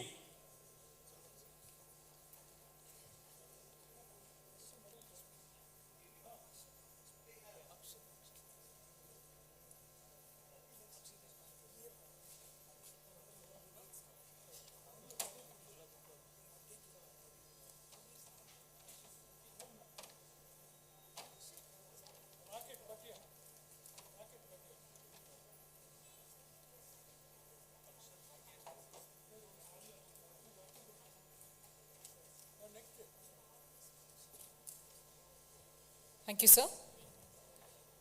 I now invite our esteemed Chancellor, sir, to announce the Srimati Rajeshwari Vishwanathan scholarships.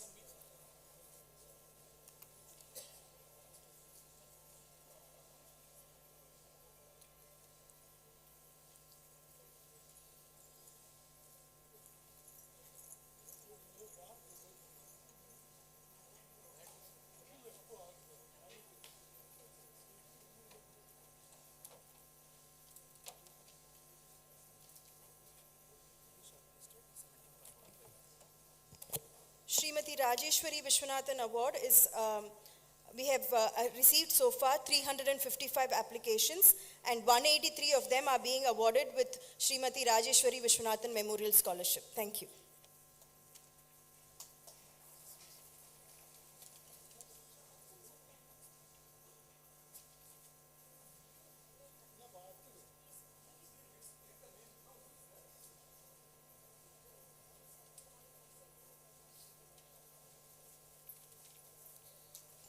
Next we have for the best club and chapter from the allied category, we have entrepreneurship cell. This award will be given by Chancellor, sir. And the next one is from dance club.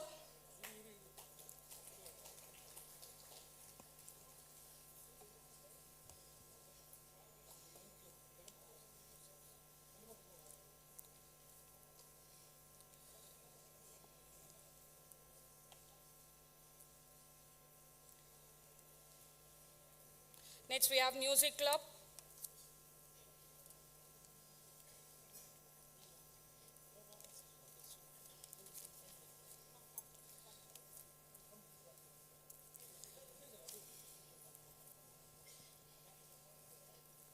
The next allied category will be photography club.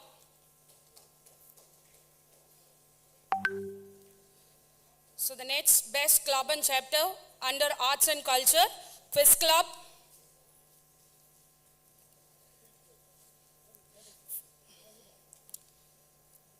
Under outreach, nature lovers club.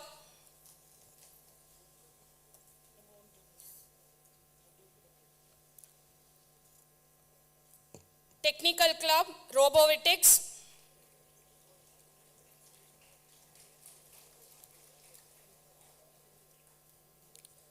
Literary club, Bengali Literary Association.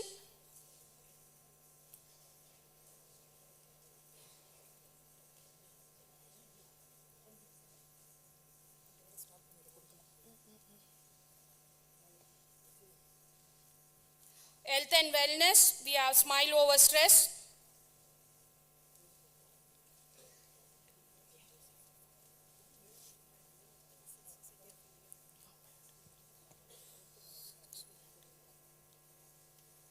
Best chapter, Biotechnological Research Society of India.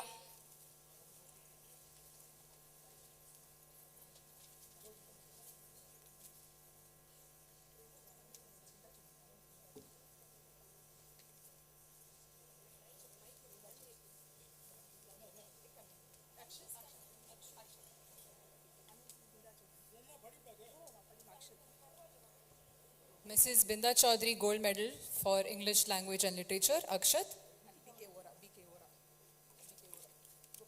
BK Vora Memorial Award.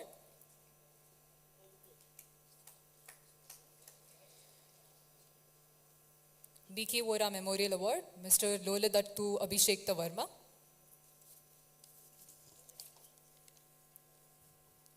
Thank you to all the dignitaries. Now we move on to the Chancellor Special Awards.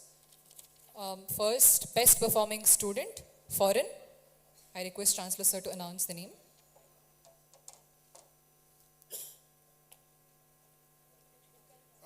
Best performing student, foreign student, Vikalpa Gautam.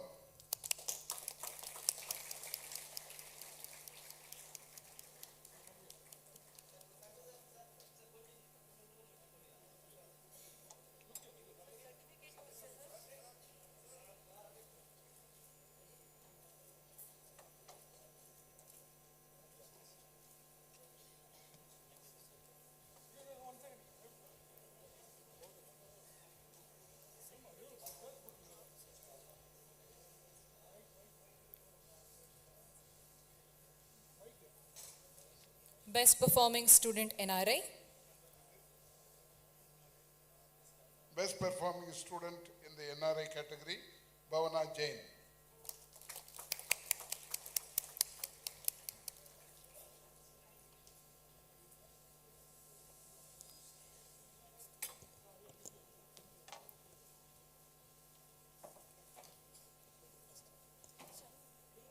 Thank you, sir. We now move on to the Best Outgoing Student Awards. Best Outgoing Student 2-year PG. The PG program, Chancellor Special Award to Sandhya.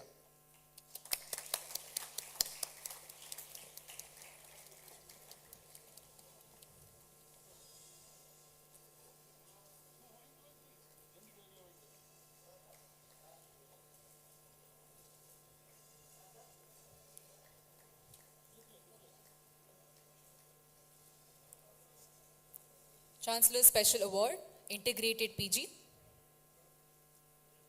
Yeah, Chancellor Special Award for Integrated PG program, Sabrina Manikam.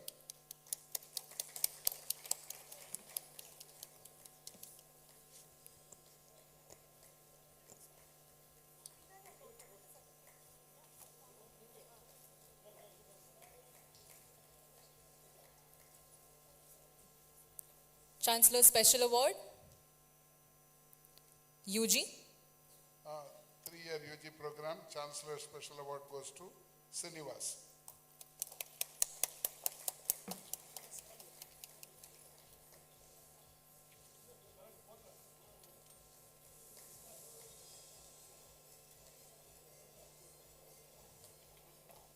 We now move on to Chancellor Special Award, Non-Engineering category.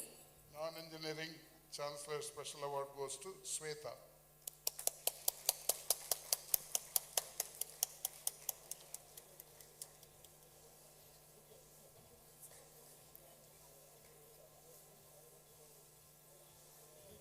Now we move on to the Chancellor's Gold Medal for Engineering. Best outgoing student in the engineering category, Medha Ramasamy.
A big round of applause for all the awardees. Thank you so much to all the dignitaries. Now we move on to the vote of thanks. I call upon Srijana K, Member Secretary, Student Council.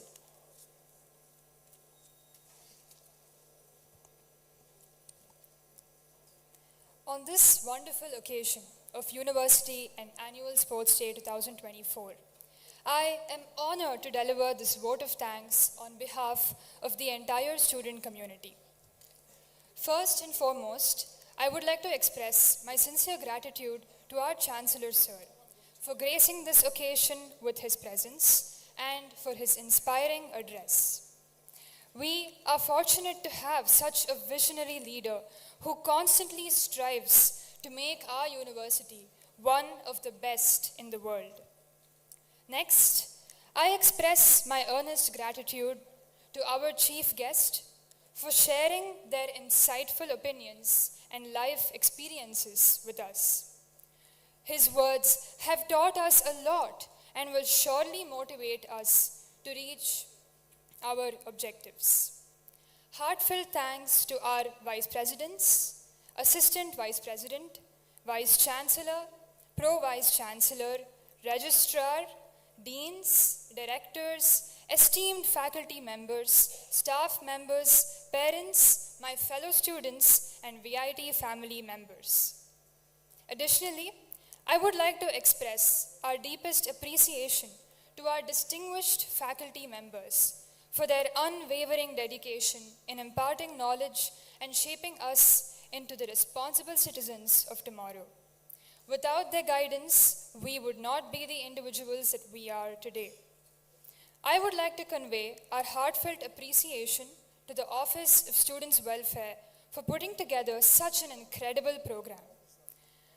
Their meticulous planning and hard work have made this day a beautiful one for all of us. A sincere thanks to the COE team, the CTS team, the Students' Records section, the event management team, the PRO office, and the press and media.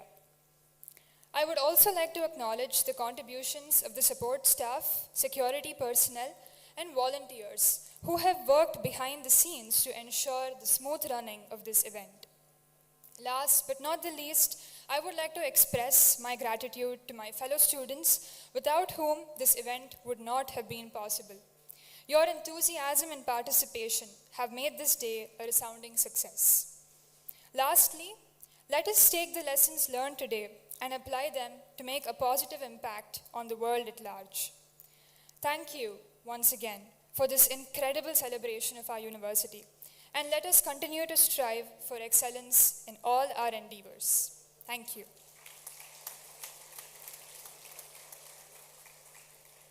I would now like to request that we all rise for the national anthem.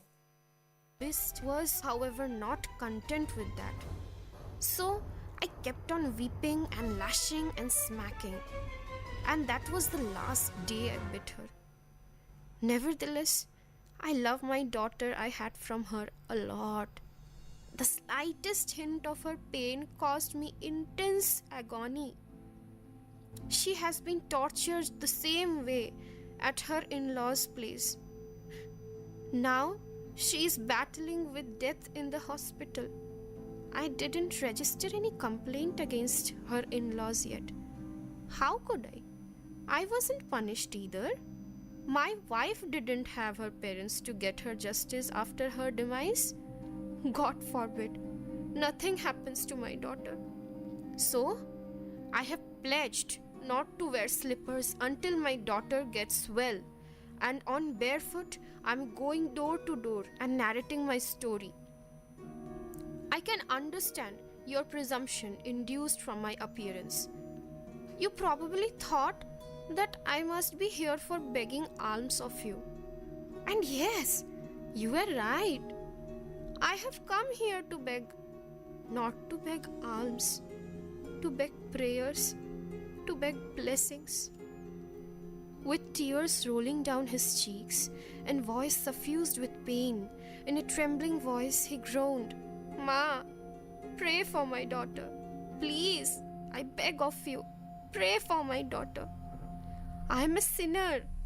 How could I pray for my daughter to be endowed with fortitude to endure the same pain I had caused my wife all these years back? He won't listen to my prayers. God won't listen. God won't. He won't. I stared blank. I still couldn't comprehend the scenario, and eliciting a reaction was not nearly possible. Ma came out running, all startled by the cry. Having no clue about what was going on, she got impatient and started inquiring me of what all had happened. I couldn't reply. I asked the man, who was on his knees at our doorsteps, to get up and leave. His face turned pale. Hopelessness had clouded it densely. I said, "Your daughter will be all right. I shall definitely pray for her. My mom will also pray. Why, Ma? Won't you?" Ma, with no preface to the story, ended it by nodding in affirmation. The man stretched his lips into a feeble smile, gestured a namaskar, and walked away. At the door, while Ma kept on inquiring me, I stared vacantly to see the man disappear from my sight.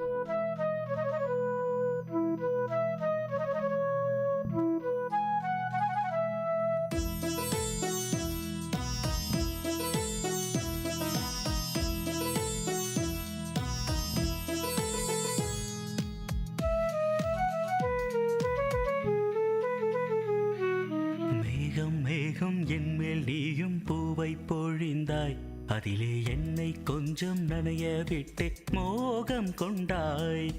மேகம் மேகம் என்மேல் நீயும் பூவை பொழிந்தாய், அதிலே என்னை கொஞ்சம் நனைய விட்டு மோகம் கொண்டாய். காலை கதிரே உன் பனித்துளி நான், தினம் என்னை கிள்ளியே நீ எழுப்பி விட்டாய். மேகம் மேகம் என்மேல் நீயும் பூவை பொழிந்தாய், அதிலே என்னை கொஞ்சம் நனைய விட்டே மோகம் கொண்டாய்.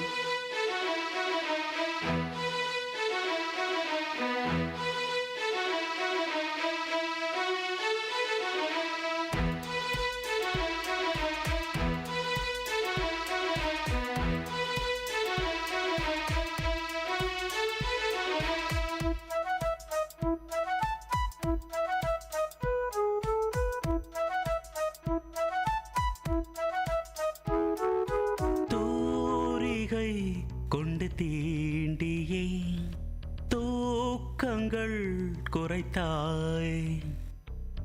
பூமகள் என்று என்னையே போர்வைக்குள் இழுத்தாய். நிலவோடும் நிலம் மீதும் என்னை ஏந்தியே நீலவானிலே நெஞ்சோடு சாய்ந்தாடும் தென்றலே. நம்மை கண்டு நட்சத்திரம் வெட்கப்பட்டு கண்மறைக்கு. மேகம் மேகம் என்மேல் நீயும் பூவை பொழிந்தாய், அதிலே என்னை கொஞ்சம் நனைய விட்டு மோகம் கொண்டாய்.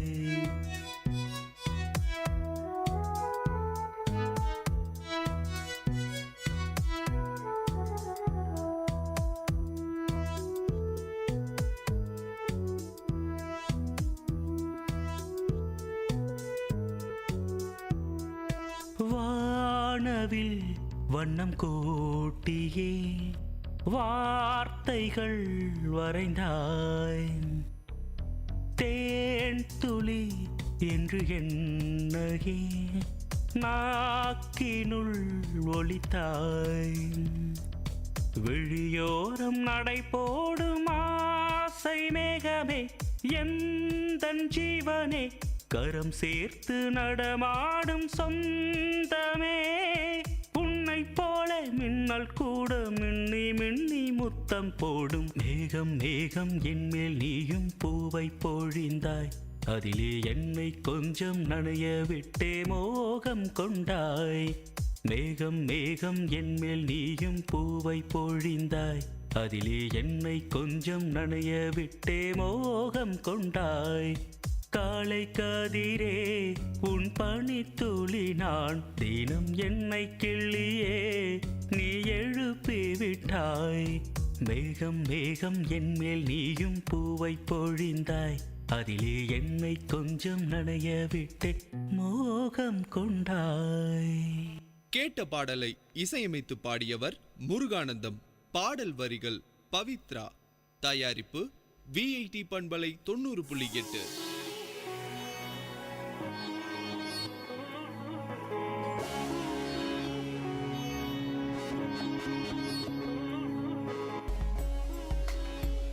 வணக்கம் நேர்களே, இது VIT பண்பலை 90.8. இந்த நிகழ்ச்சி அறிவோம் ஆயிரம்.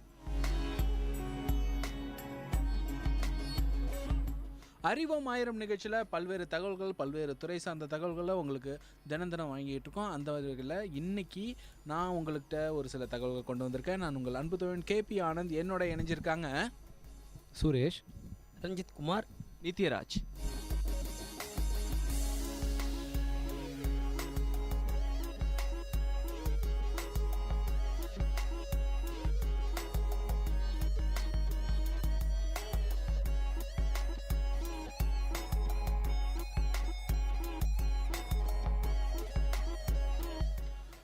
த pen is mightier than the ஸ்வாட்.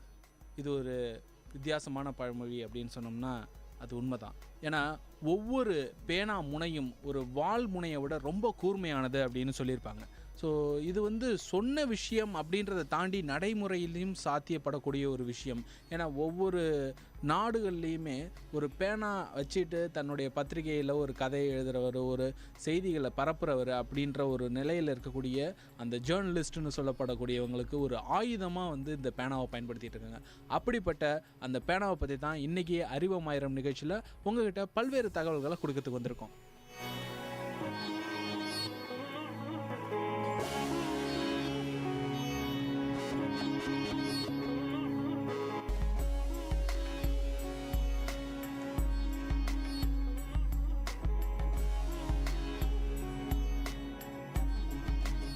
சொல்லுங்கள் சுரேஷ் போஸ், அதாவது இப்போ பேனா அப்படின்னுட்டு சொல்லிட்டு வந்துட்டோம்.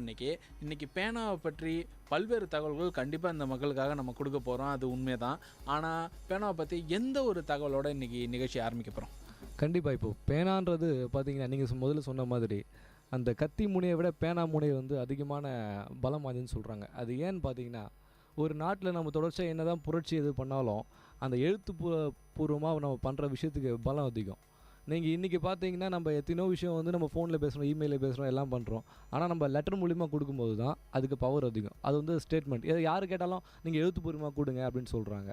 இன்னொரு விஷயம் என்னென்னா இன்றைக்கி இந்த சுச்சுவேஷனில் பார்த்தீங்கன்னா எல்லாமே மெயில்ஸ் போயிட்டாங்க. லெட்டர் கூட டைப் பண்ணுறதுக்கிட்ட டைப் பண்ணி தான் அனுப்புகிறாங்க. ஆனால் லாஸ்ட்டில் நீங்கள் டைப் பண்ணி பிரிண்ட் எடுத்துகிட்டு அதை சைன் போடுறதுக்கு பெண்ணு கண்டிப்பாக வேணும்.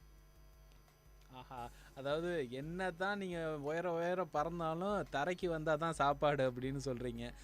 என்ன தான் நம்ம இன்றைக்கி டிஜிட்டல் வேர்ல்டில், டிஜிட்டல் ஏராவில் டிஜிட்டல் சிக்னேச்சர் அப்படின்ற அளவுக்கு மாறி போயிட்டோம்னாலும் கூட ஒரு பிரிண்ட் அவுட் எடுத்துட்டோம்னா அது ஆத்தரைஸ்டு சிக்னேட்ரி அப்படின்னு வரும்போது நம்ம கையால் எடுத்து ஒரு பேனாவால் சைன் பண்ணியே ஆகணும் அப்படின்ற ஒரு சூழல் இன்னமும் இருந்துக்கிட்டு தான் இருக்குது. பல்வேறு விதமான விஷயங்களுக்கு இந்த பேனா பயன்பட்டுக்கிட்டு தான் இருக்குது. நீங்கள் அதாவது சுரேஷ் போஸ் சொன்ன மாதிரி பல விஷயத்தில் நம்ம பேனா யூஸ் பண்ணிகிட்ருக்கோம். முன்னாடி காலத்தில் பார்த்தீங்கன்னா மக்கள் எப்படி பேனா யூஸ் பண்ணியிருப்பாங்க. இப்போ நார்மலாக நம்ம எல்லாருமே ஜெல் பென் நிறையா பேனாக்கள் யூஸ் பண்ணிகிட்ருக்கோம். ஆமாம், முன்ன ஒரு காலத்தில் எப்படி யூஸ் பண்ணாங்க அப்படின்ற ஒரு விஷயத்தில் ஒரு சின்ன குறிப்பு நான் சொல்லியே ஆகணும். அதாவது முன்ன ஒரு காலத்தில் இந்த பேனா கையில் தான் எடுத்து பயன்படுத்திகிட்டு இருந்தாங்க.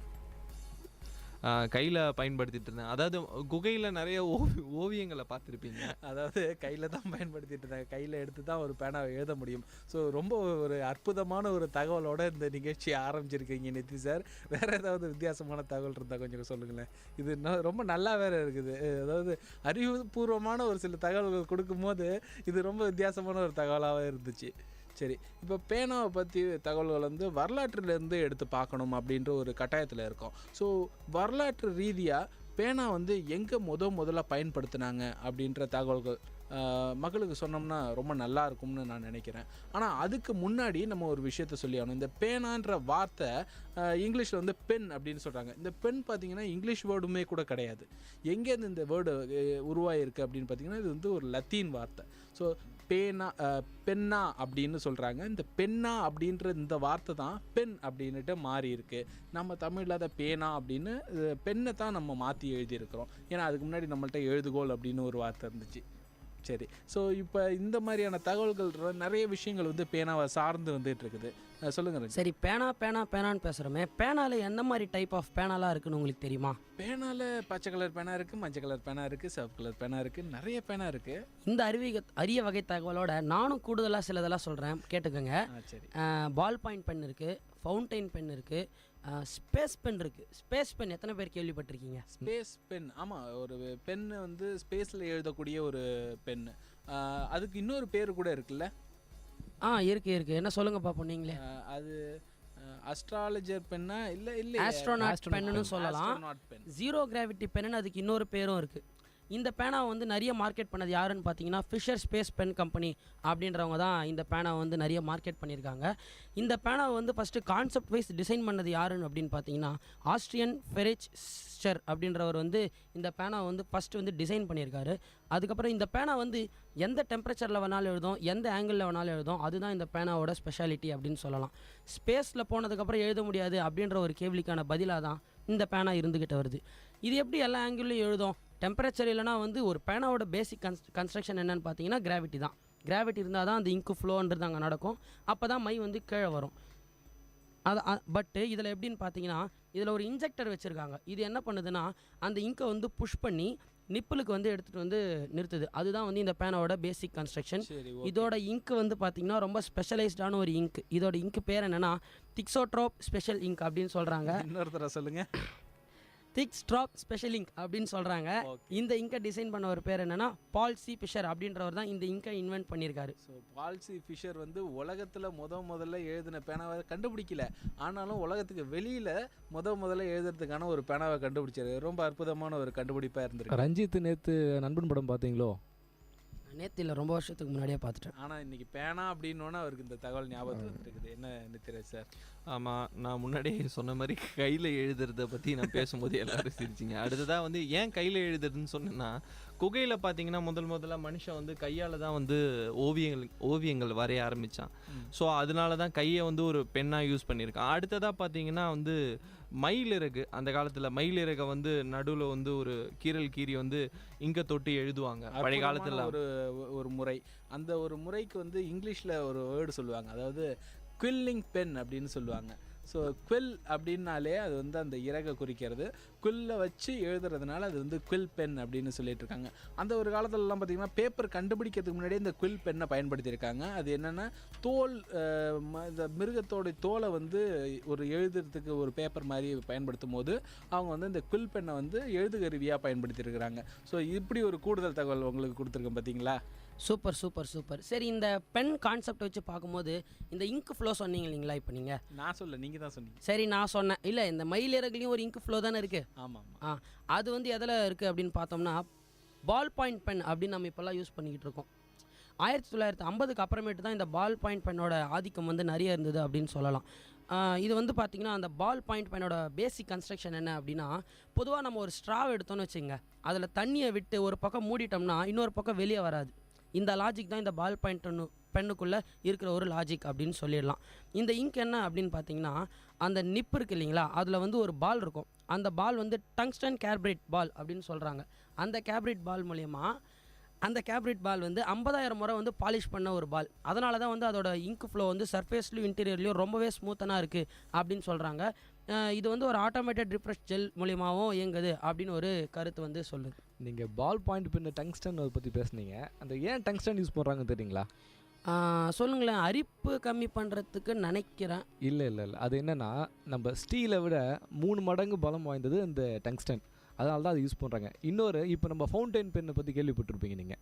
ஃபவுண்டைன் பென்னு தானே அப்படி சொல்கிறீங்க? ஆமாம், அது ஃபவுண்டைன் பென். ஏன் அதுக்கு ஃபவுண்டைன் பென்னு பேர் இருந்துச்சு தெரியுங்களா?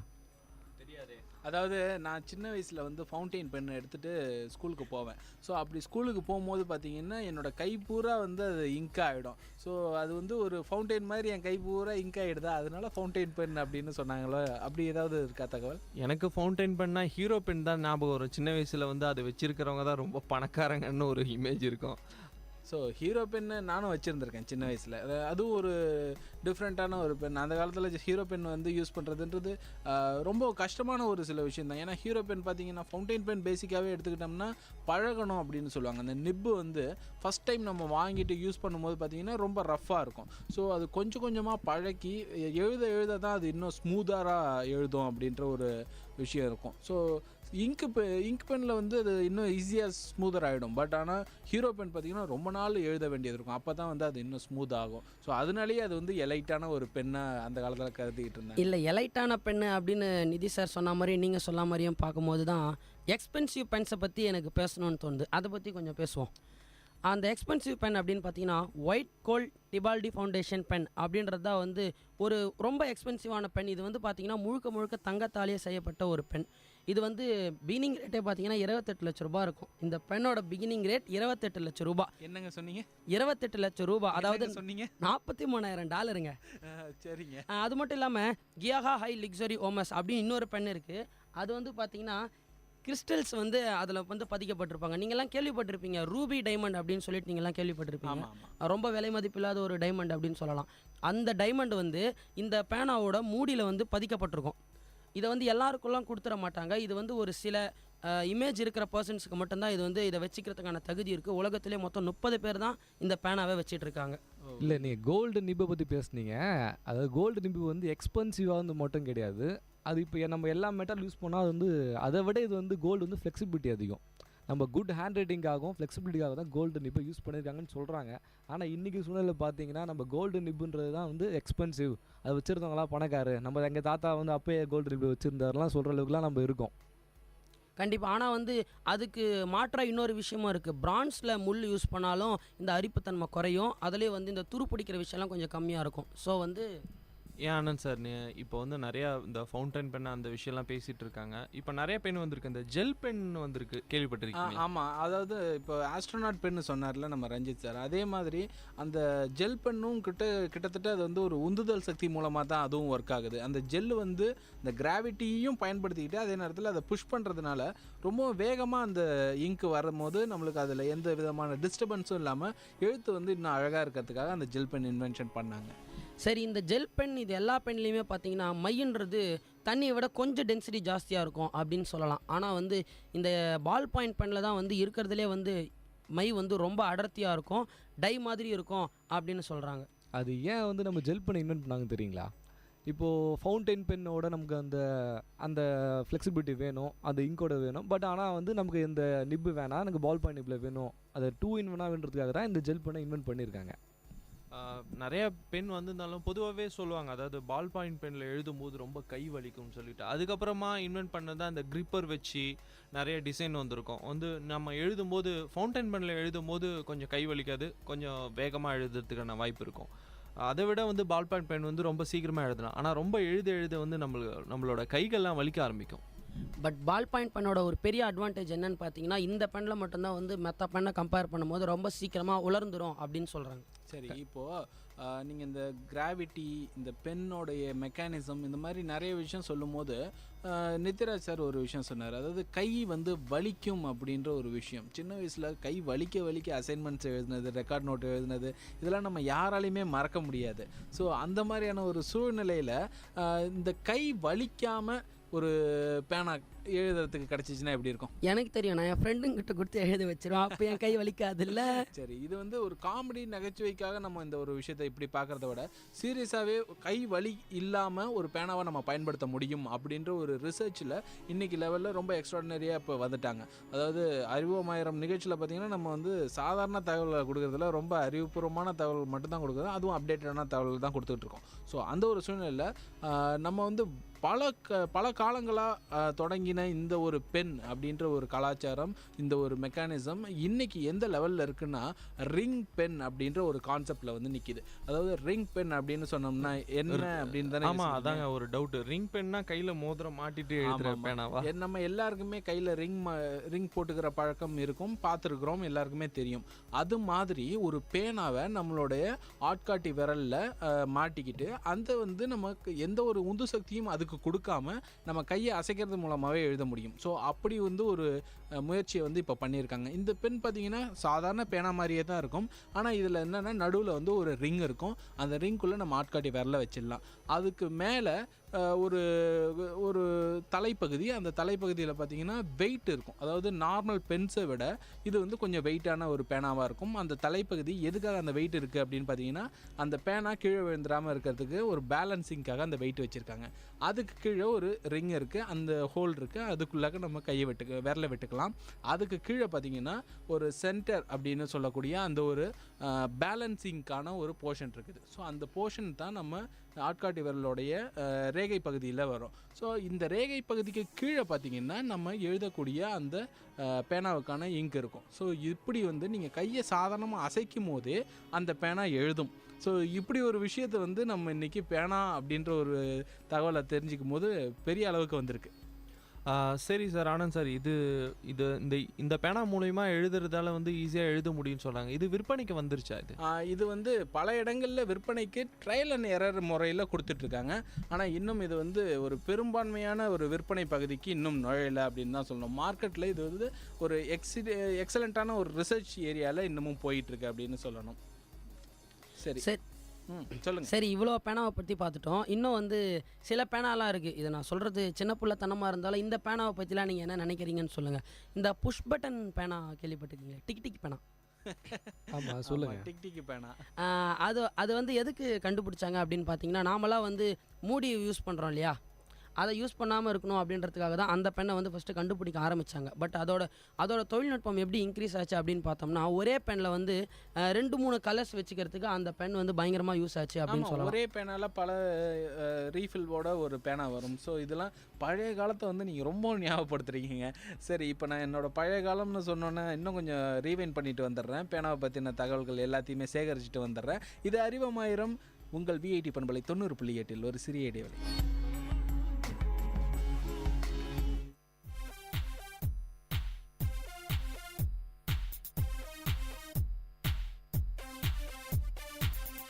Hey Mintu. Hi Chintu. I'm going to get a new phone, macha. But you got a new one last month, right? Yeah man, but my girlfriend is kind of bored with it. So she asked me to change it. Else she will change me. Oh poor guy. Then what you going to do with your old one? It will be somewhere in the corner. Macha, you know what? You're piling up electronic waste. If you don't want to resell, then here is a solution. Go to your nearby mobile store and ask them to recycle. This way, you can reduce e-waste and save our environment. Go green!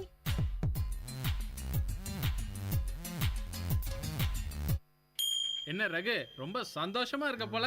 ஆமாண்டா, ரொம்ப நாள் கழிச்சு வீட்டுக்கு போறேன் இல்லையா, அந்த சந்தோஷம் தான். எப்பவும் வீட்டுக்கு போறப்பெல்லாம் கடையே வாங்கிட்டு போவியே, இந்த தடவை எப்படி? இந்த தடவை தான் அம்மாவுக்கு புடவை, தம்பிங்களுக்கு Dress, அப்பாவுக்கு வேட்டி சட்டை, ஒஸ்தியான சுருட்டு, பாட்டிக்கு வெத்தலை பாக்கு, வாசனை சுண்ணாம்புன்னு புகையில கூட வாங்கிட்டு போறேன். அட பாவி, ஏண்டா உன் குடும்பம் இவ்வளவு நாள் சந்தோஷமா இருந்தது மட்டும் போதுமா உனக்கு? ஏண்டா இப்படி கேக்குற? ஆமா, உங்க அப்பா கேட்டாருன்னு சுருட்டு வாங்கிட்டு போற. அது அவரு வீட்டுல தான் பிடிப்பாரு. அவரோட உடல் நல்லா பாதிக்கும். வீட்டுல நல்ல காத்தே இருக்காது. பசங்களுக்கு சுவாசிக்கிறதுக்கு நல்ல காத்து இல்லைன்னா அவங்க எப்படி ஆரோக்கியமா வளருவாங்க? அது மட்டும் இல்லாம பாட்டிய கூட நீ விட்டு வைக்க மாட்டேன்ற. அவங்களுக்கும் கூட புயலைய வாங்கிட்டு போற. அது உயிரை கெடுக்கிறது இல்லையா? உங்க பாட்டி பசங்களை எடுத்து கொஞ்சும் போது அவங்க வாயில இருந்து தொற்று நோய் உண்டாக்கக்கூடிய கிருமிகள் பசங்களுக்கு போய் தோல் புற்றுநோய் ஏற்படுத்துறதுக்கான வாய்ப்பும் கூட இருக்கு. இப்ப சொல்லு, நீ செய்யறது சரிதானா? எப்பவோ ஒரு தடவை தான் வாங்கிட்டு போறேன், இதுக்கெல்லாமா நோய் வரும்?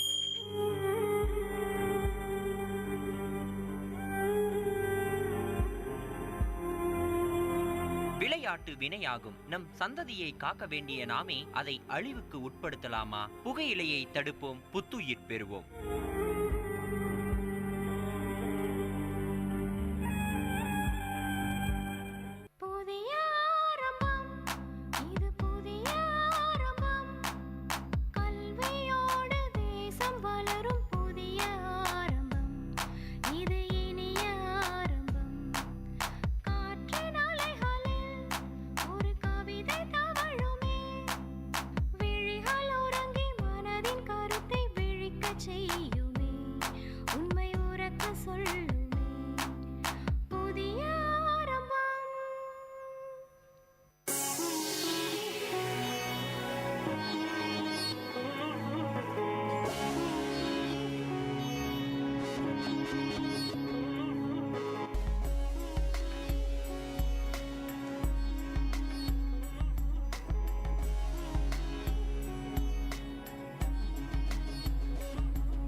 அறிவோம் ஆயிரம் நிகழ்ச்சியில் இன்றைக்கி பேனா பற்றின அரிய தகவல்களை உங்களுக்கு கொடுத்துக்கிட்டு இருக்கோம்.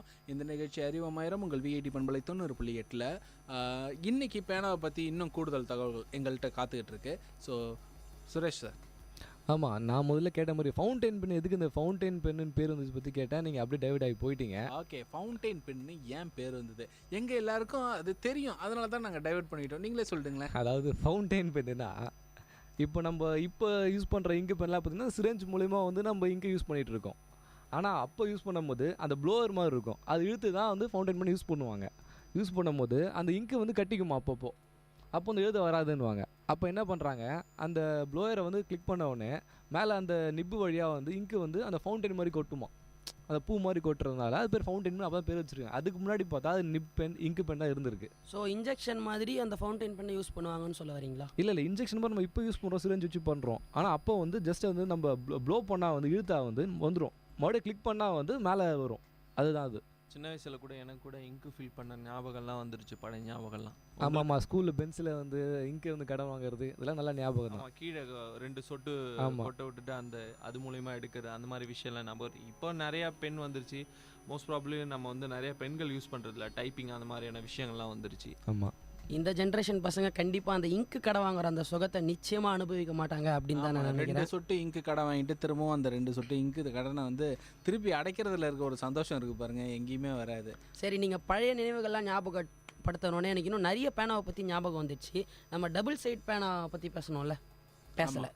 டபுள் சைட் பேனா இல்லை, அது கலர் பேனா. டபுள் சைட் பேனாவும் இருக்குது, கேள்விப்பட்டிருக்கீங்களா? இந்த பக்கம் ஒரு கலர், இந்த பக்கம் ஒரு கலர், பிளாக் ப்ளூ வரும். அதுக்கப்புறமேட்டு பென்னு கூட இன்னும் சில விஷயம்லாம் என்னென்னு பார்த்தீங்கன்னா, இந்த இன்விசிபிள் இங்க் பேனா எத்தனை பேர் வந்து ஸ்கூலில் யூஸ் பண்ணியிருக்கீங்க? நான் யூஸ் பண்ணியிருக்கேன். அதாவது எக்ஸாமில் வந்து நம்ம இப்போ பிட் அடிக்கிறதுக்காக நம்ம நோட்டில் எழுதி எடுத்துன்னு போயிடுவோம். ஆனால் அப்போ அந்த இன்விஜிலேட்டர் வராத போது நம்ம அந்த லைட் ஆன் பண்ணி பார்த்தா நம்ம எழுதுனது இல்லாமல் அப்போ தான் நமக்கு விசிபிள் ஆகும். மார்க் திஸ், இதை வந்து எல்லாரும் முக்கியமாக கண்டுபிடிச்சி ஆகணும். ஏன்னா நம்ம பிட் அடிச்சிருக்காரு. அறிவோம் ஆயிரம் நிகழ்ச்சியில் இப்படி ஒரு அரிய தகவலை நாங்கள் உங்களுக்காக வழங்கிட்டு இருக்கோம். சரி, இப்போ இன்னொரு கூடுதல் தகவல், பேனா வந்து நம்ம பயன்படுத்தும் போது என்ன மாதிரியான இங்க் பயன்படுத்துகிறோம் அப்படின்றதையும் சேர்த்து தான் பார்க்கணும். ஸோ ஒரு காலத்தில் உஜாலா இருக்குது தெரியுமா? ஆமாம், அந்த நீல கலரில் இருக்கக்கூடிய ஒரு இது, அதை வந்து பேனாவுக்கு இங்காக பயன்படுத்தி எழுதுறதுக்கான ஒரு சில முயற்சிகள்லாம் நாங்கள் சின்ன வயசில் பண்ணியிருக்கிறோம். ஸோ இந்த மாதிரியான விஷயங்களை தாண்டி இங்கு வந்து ரொம்ப ஒரு வைட்டல் ரோலை இங்கே ப்ளே பண்ணுது அப்படின்னு சொல்லி ஆகணும். ஸோ ஆதி காலத்தில் திக் இங்க்குன்னு சொல்லக்கூடிய அந்த தண்ணி மாதிரி இருக்க இங்கை பயன்படுத்தியிருந்தாங்க. அதுக்கப்புறம் பால் பாயிண்ட் பென் அப்படின்ற ஒரு விஷயம் வந்ததுக்கு அப்புறமா அந்த திக் இங்க்கு தின் இங்காக மாறிச்சு. ஸோ அது வந்து தின்னாக இருக்கக்கூடிய ஒரு இங்க், கெட்டியாக இருக்கக்கூடிய ஒரு இங்காக பயன்படுத்த ஆரம்பித்தாங்க. ஸோ இதெல்லாம் பார்த்திங்கன்னா ஒரு வளர்ச்சி நிலை ஒரு காலகட்டத்திலையும் வளர்ந்தது. 1960 பார்த்தீங்கன்னா டோக்கியோ ஸ்டேஷனரி கம்பெனி அப்படின்னு ஜப்பானில் ஒரு கம்பெனி, அவங்க என்ன பண்ணியிருக்காங்க, இந்த திக்கு இங்கை வந்து தின் இங்காக கன்வெர்ட் பண்ணுறதுக்கு ஃபைப் அப்படின்னு சொல்லிட்டு ஒரு விஷயத்தை கண்டுபிடிச்சாங்க. ஸோ அந்த ஃபைப் அப்படின்ற ஒரு விஷயம் எப்படி இருக்கும் அப்படி பார்த்தீங்கன்னா, அந்த டிப்பு வந்து ரொம்பவும் சின்னதாக இருக்கும்.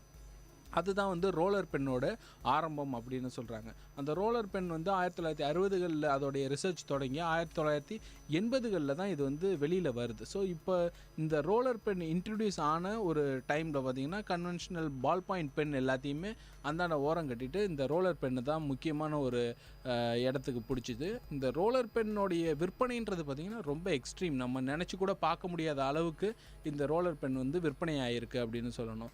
இது வரைக்கும் வந்த பெண்கள்லேயே பேனாக்கள்லேயே எந்த பேனா வந்து ரொம்பவும் அதிகமாக விற்பனை ஆச்சு அப்படின்ற தகவல் யாருக்காவது தெரியுமா? இந்த பேனா தான் போல இருக்கே.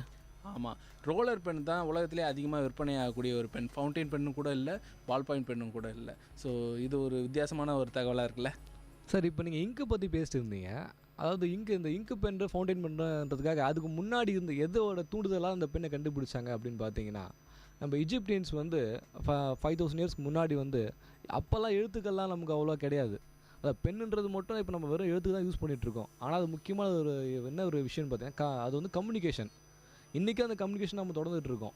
இன்றைக்கி வெறும் அது எழுத்துக்களாக மட்டும் இல்லை, நம்ம கம்யூனிகேஷன்னா இன்றைக்கி வந்து நம்ம ஒரு லைஃப் ஹிஸ்ட்ரி எழுதுனா கூட நம்ம இன்றைக்கி ஆரம்பித்து அந்த விஷயம் நாளைக்கு கம்யூனிகேட் பண்ணுறது. இப்போது இஜிப்ஷியன்னு சொன்னோன்னே எனக்கு ஒரு கூடுதல் தகவல், அதாவது ரீடு பென்ஸ் கேள்விப்பட்டிருக்கீங்களா? கேள்விப்பட்டது இல்லையே. ரீடு பென்ஸ் அப்படின்னும் போது இஜிப்சியன் வந்து ஒரு முறையில் பேனாங்கள் பயன்படுத்தியிருக்காங்கன்னு சுரேஷ் சார் சொன்னார். அந்த பேனாக்கு பேர் தான் ரீடு பென். இது எப்படி இருக்கும் அப்படின்னு பார்த்தீங்கன்னா, இது வந்து ஒரு நீளமான ஒரு வைக்கோல் மாதிரியான ஒரு வடிவத்தில் இருக்கக்கூடிய ஒரு மரக்கட்டை. ஸோ இந்த மரக்கட்டையில் ரெண்டாக பிளந்து ஒரு நிப்பாக உருவாக்கியிருக்காங்க. அந்த நிப்பில் ஏதாவது ஒரு சாயத்தை ஊற்றி அதுலேருந்து எழுதுகிற ஒரு முறையை வந்து பயன்படுத்தியிருக்காங்க. அதாவது வெஜிடபிள்ஸ் கலர்ஸ்ன்னு சொல்லுவாங்க, அதை வச்சு யூஸ் பண்ணியிருக்காங்க. சரி, நம்ம இந்த எகிப்சியன் கண்டென்ட்டுக்கெலாம் போனோடனே எனக்கு இன்னொரு பேனாவை பற்றி ஒரு சுவாரஸ்யமான விஷயம் ஞாபகத்துக்கு வருது. நீங்கள் இந்த விஸ்கான்டி த ஃபர்பிடன் சிட்டி அப்படி கேள்விப்பட்டிருக்கீங்களா? என்னங்க? விஸ்கான்டி த ஃபர்பிடன் சிட்டி. விஸ்கான்டி த ஃபர்பிடன் சிட்டி கேள்விப்பட்டிருக்கேன். இப்போ தான் ஒரு 2 செகண்ட் முன்னாடி நான் தான் சொல்லியிருப்பேன், தெரியும். இப்போ அந்த விஸ்கான்டி அப்படின்னா என்னன்னு பார்த்தீங்கன்னா, ஒரு ரியல் லக்ஸரி அப்படின்றத அதோட அர்த்தம். ஒரு காலத்தில் வந்து எகிப்சியன் கிட்ட தான் ஒரு ராஜ்யம் வந்து பாம்புகளுக்கு பயப்படாத ஒரு ராஜ்யமாக இருந்திருக்கு. அதாவது அவங்க பாம்புகளை வந்து ரொம்ப நேச்சுரலாக ட்ரீட் பண்ணுவாங்க. அப்படி இருந்த ஒரு ராஜ்யத்தில் தான் வந்து இந்த விஸ்கான்டி அப்படின்றவங்க ஒரு இனம் இருந்திருக்கு. அவங்களோட ஞாபகார்த்தமாக ஒரு பெண்ணை வடிவமைச்சிருக்காங்க. இந்த பெண்ணு பார்த்தீங்கன்னா 67 லட்ச ரூபாய் மதிப்புள்ள ஒரு பேனா. இப்போ வந்து இதோட டிசைன் வந்து ஒரு எக்ஸ்ட்ரீமான டிசைன் அப்படின்னு வந்து நிறைய அவார்ட்ஸ் வாங்கியிருக்கு. இந்த பேனாவை வந்து ரொம்பவும் சிலர் தான் வச்சுருக்காங்க. முக்கியமாக அந்த விஸ்கான்டின்ற இனத்தில் இன்னும் சில பேர் இருக்கிறதுனால அவங்க வச்சுருக்காங்க அப்படின்னு சொல்லலாம். சரி, இப்போ பேனாவை பற்றி இவ்வளவு தகவல்கள் கொடுத்துட்டு இருக்கோம். இந்த ஒரு நிலையில் நம்ம இன்னொரு விஷயத்தையும் மறக்காமல் பார்த்தே ஆகணும். அது என்னன்னு பார்த்தீங்கன்னா பேப்பர். ஸோ இப்போ நீங்கள் எழுதக்கூடிய பேனா வந்து எதில் எழுத போகிறீங்கன்னு பார்த்தீங்கன்னா பேப்பரில் தான் எழுத போகிறீங்க. ஸோ பேப்பருடைய ஆதி காலம் அப்படின்னு பார்த்தீங்கன்னா எங்கே தொடங்குனுச்சுன்னு தெரியுமா? கண்டிப்பாக அதுவும் மனுஷன் பிறந்தப்பவே குகையில் தான் தொடங்கியிருக்கோம். இல்லை ஈஜிப்தில் தொடங்குச்சு. ஆமாம், கண்டிப்பாக இது வந்து ஈஜிப்டில் தான் தொடங்குனுச்சு. நிறைய பேர் சொல்லுவாங்க சைனாவில் இது தொடங்குது அப்படின்ட்டு. ஆனால் சைனாவில் இந்த பேப்பர் தொடங்குறதுக்கு முன்னாடியே ஈஜிப்டில் பேப்பரஸ் அப்படின்னு சொல்லிட்டு ஒரு பேப்பர் முறையை வந்து உருவாக்கியிருக்காங்க. இந்த ஒரு முறை தான் முதல்ல இது வரைக்கும் உலகத்தில் பேப்பர் அப்படின்ற ஒரு விஷயத்தை பயன்படுத்தும் போது முதல்ல எங்கே பயன்படுத்துனாங்கன்னு அப்படின்னா ஈஜிப்டில் இந்த பேப்பரஸ் அப்படின்ற ஒரு விஷயத்தை தான் பயன்படுத்துகிறாங்க. இதை வந்து எப்படி உருவாக்குனாங்க அப்படின்னு பார்த்தீங்கன்னா, ஒரு மரத்தை வந்து நைஸாக வெட்டி அதை கூழாக்கி அதுலேருந்து தயாரிச்சிருக்காங்க. அந்த மரத்தோட பேர் வந்து சைப்ரஸ் பேப்பரஸ். ஸோ அதனால தான் இந்த பேப்பர்ன்ற வேர்டு வந்து பின்னாடி வந்து இந்த மாதிரி ஒரு வார்த்தையோட வந்துச்சு அப்படின்ற ஒரு கூடுதல் தகவலை உங்களுக்கு சொல்கிறேன். நான் ஒரு தகவல் வச்சுருக்கேன்.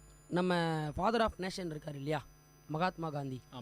அவர் என்ன பென் யூஸ் பண்ணார் அப்படின்றத 1 அக்டோபர் 2009 ஒரு நாளிதழ் வெளியிட்டிருக்காங்க.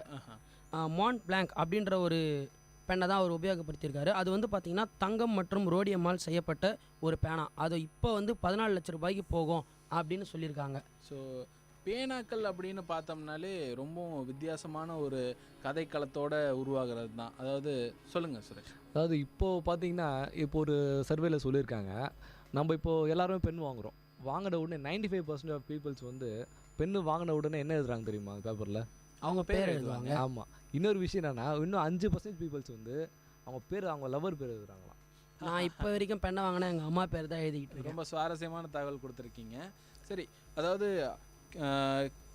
BC 4000 அதில் தொடங்கின இந்த ஒரு வரலாறு பின்னாடி ஈஜிப்துலேருந்து, அதுக்கப்புறம் ரோம்லேருந்து, அதுக்கப்புறம் ஒவ்வொரு நாடுகள்லேயும் இது பயணப்பட்டு யூரோப்பில் வந்து குவில்லிங் அப்படின்னு மாதிரி, ரீடன் அப்படின்னு மாதிரி 1790 பென்சில் லிட்டாக கண்டுபிடிச்சி 1800களில் அது ஒரு பேனா மெட்டலாக மாறி, அதுக்கப்புறமா 1940களில் இது வந்து ஒரு பால் பாயிண்ட் பேனாக மாறி, அதுக்கப்புறமா கிளம்பி 1960 பார்த்தீங்கன்னா இது வந்து ஒரு ஃபைபர் பென் அப்படின்ற ஒரு நிலைக்கு வந்து ரோலர் பென்னாக மாறி, இன்றைக்கி ரிங் பென் அப்படின்ற ஒரு நிலைமைக்கு ரொம்ப அட்வான்ஸ்டு டெக்னாலஜிக்கு பென் எல்லாம் வந்திருக்கு.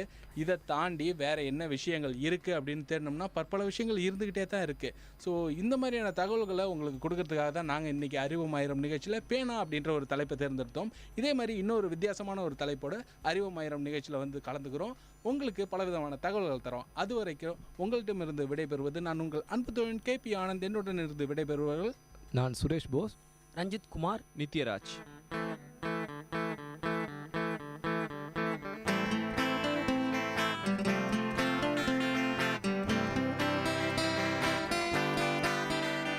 உங்கள் இல்லம் நுழைந்திடும், உங்கள் செவிகளை தீண்டிடும், உங்கள் மனதினை வருடவே பொன்பலையாய் மலருதே. உங்கள் இல்லம் நுழைந்திடும், உங்கள் செவிகளை தீண்டிடும், உங்கள் மனதினை வருடவே பொன்பலையாய் மலருதே. VIT 90.8 வேலூர்.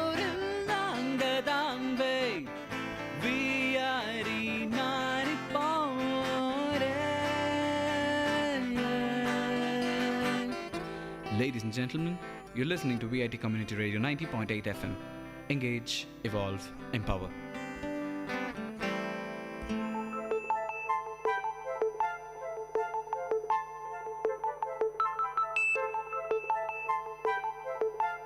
மகிழ்ச்சி நிறைந்த அறிவு சார்ந்த நிகழ்ச்சிகளால் உங்கள் மனங்களை கவர்ந்த இன்றைய ஒளிபரப்பு இனிதே நிறைவு பெறுகிறது. மீண்டும் எமது அடுத்த ஒளிபரப்பு நாளை காலை 9 மணிக்கு 90.8 பண்பலை அலைவரிசையில் ஆரம்பமாகும். VIT பண்பலை 90.8 நேயர்கள் அனைவருக்கும் நன்றி, வணக்கம்.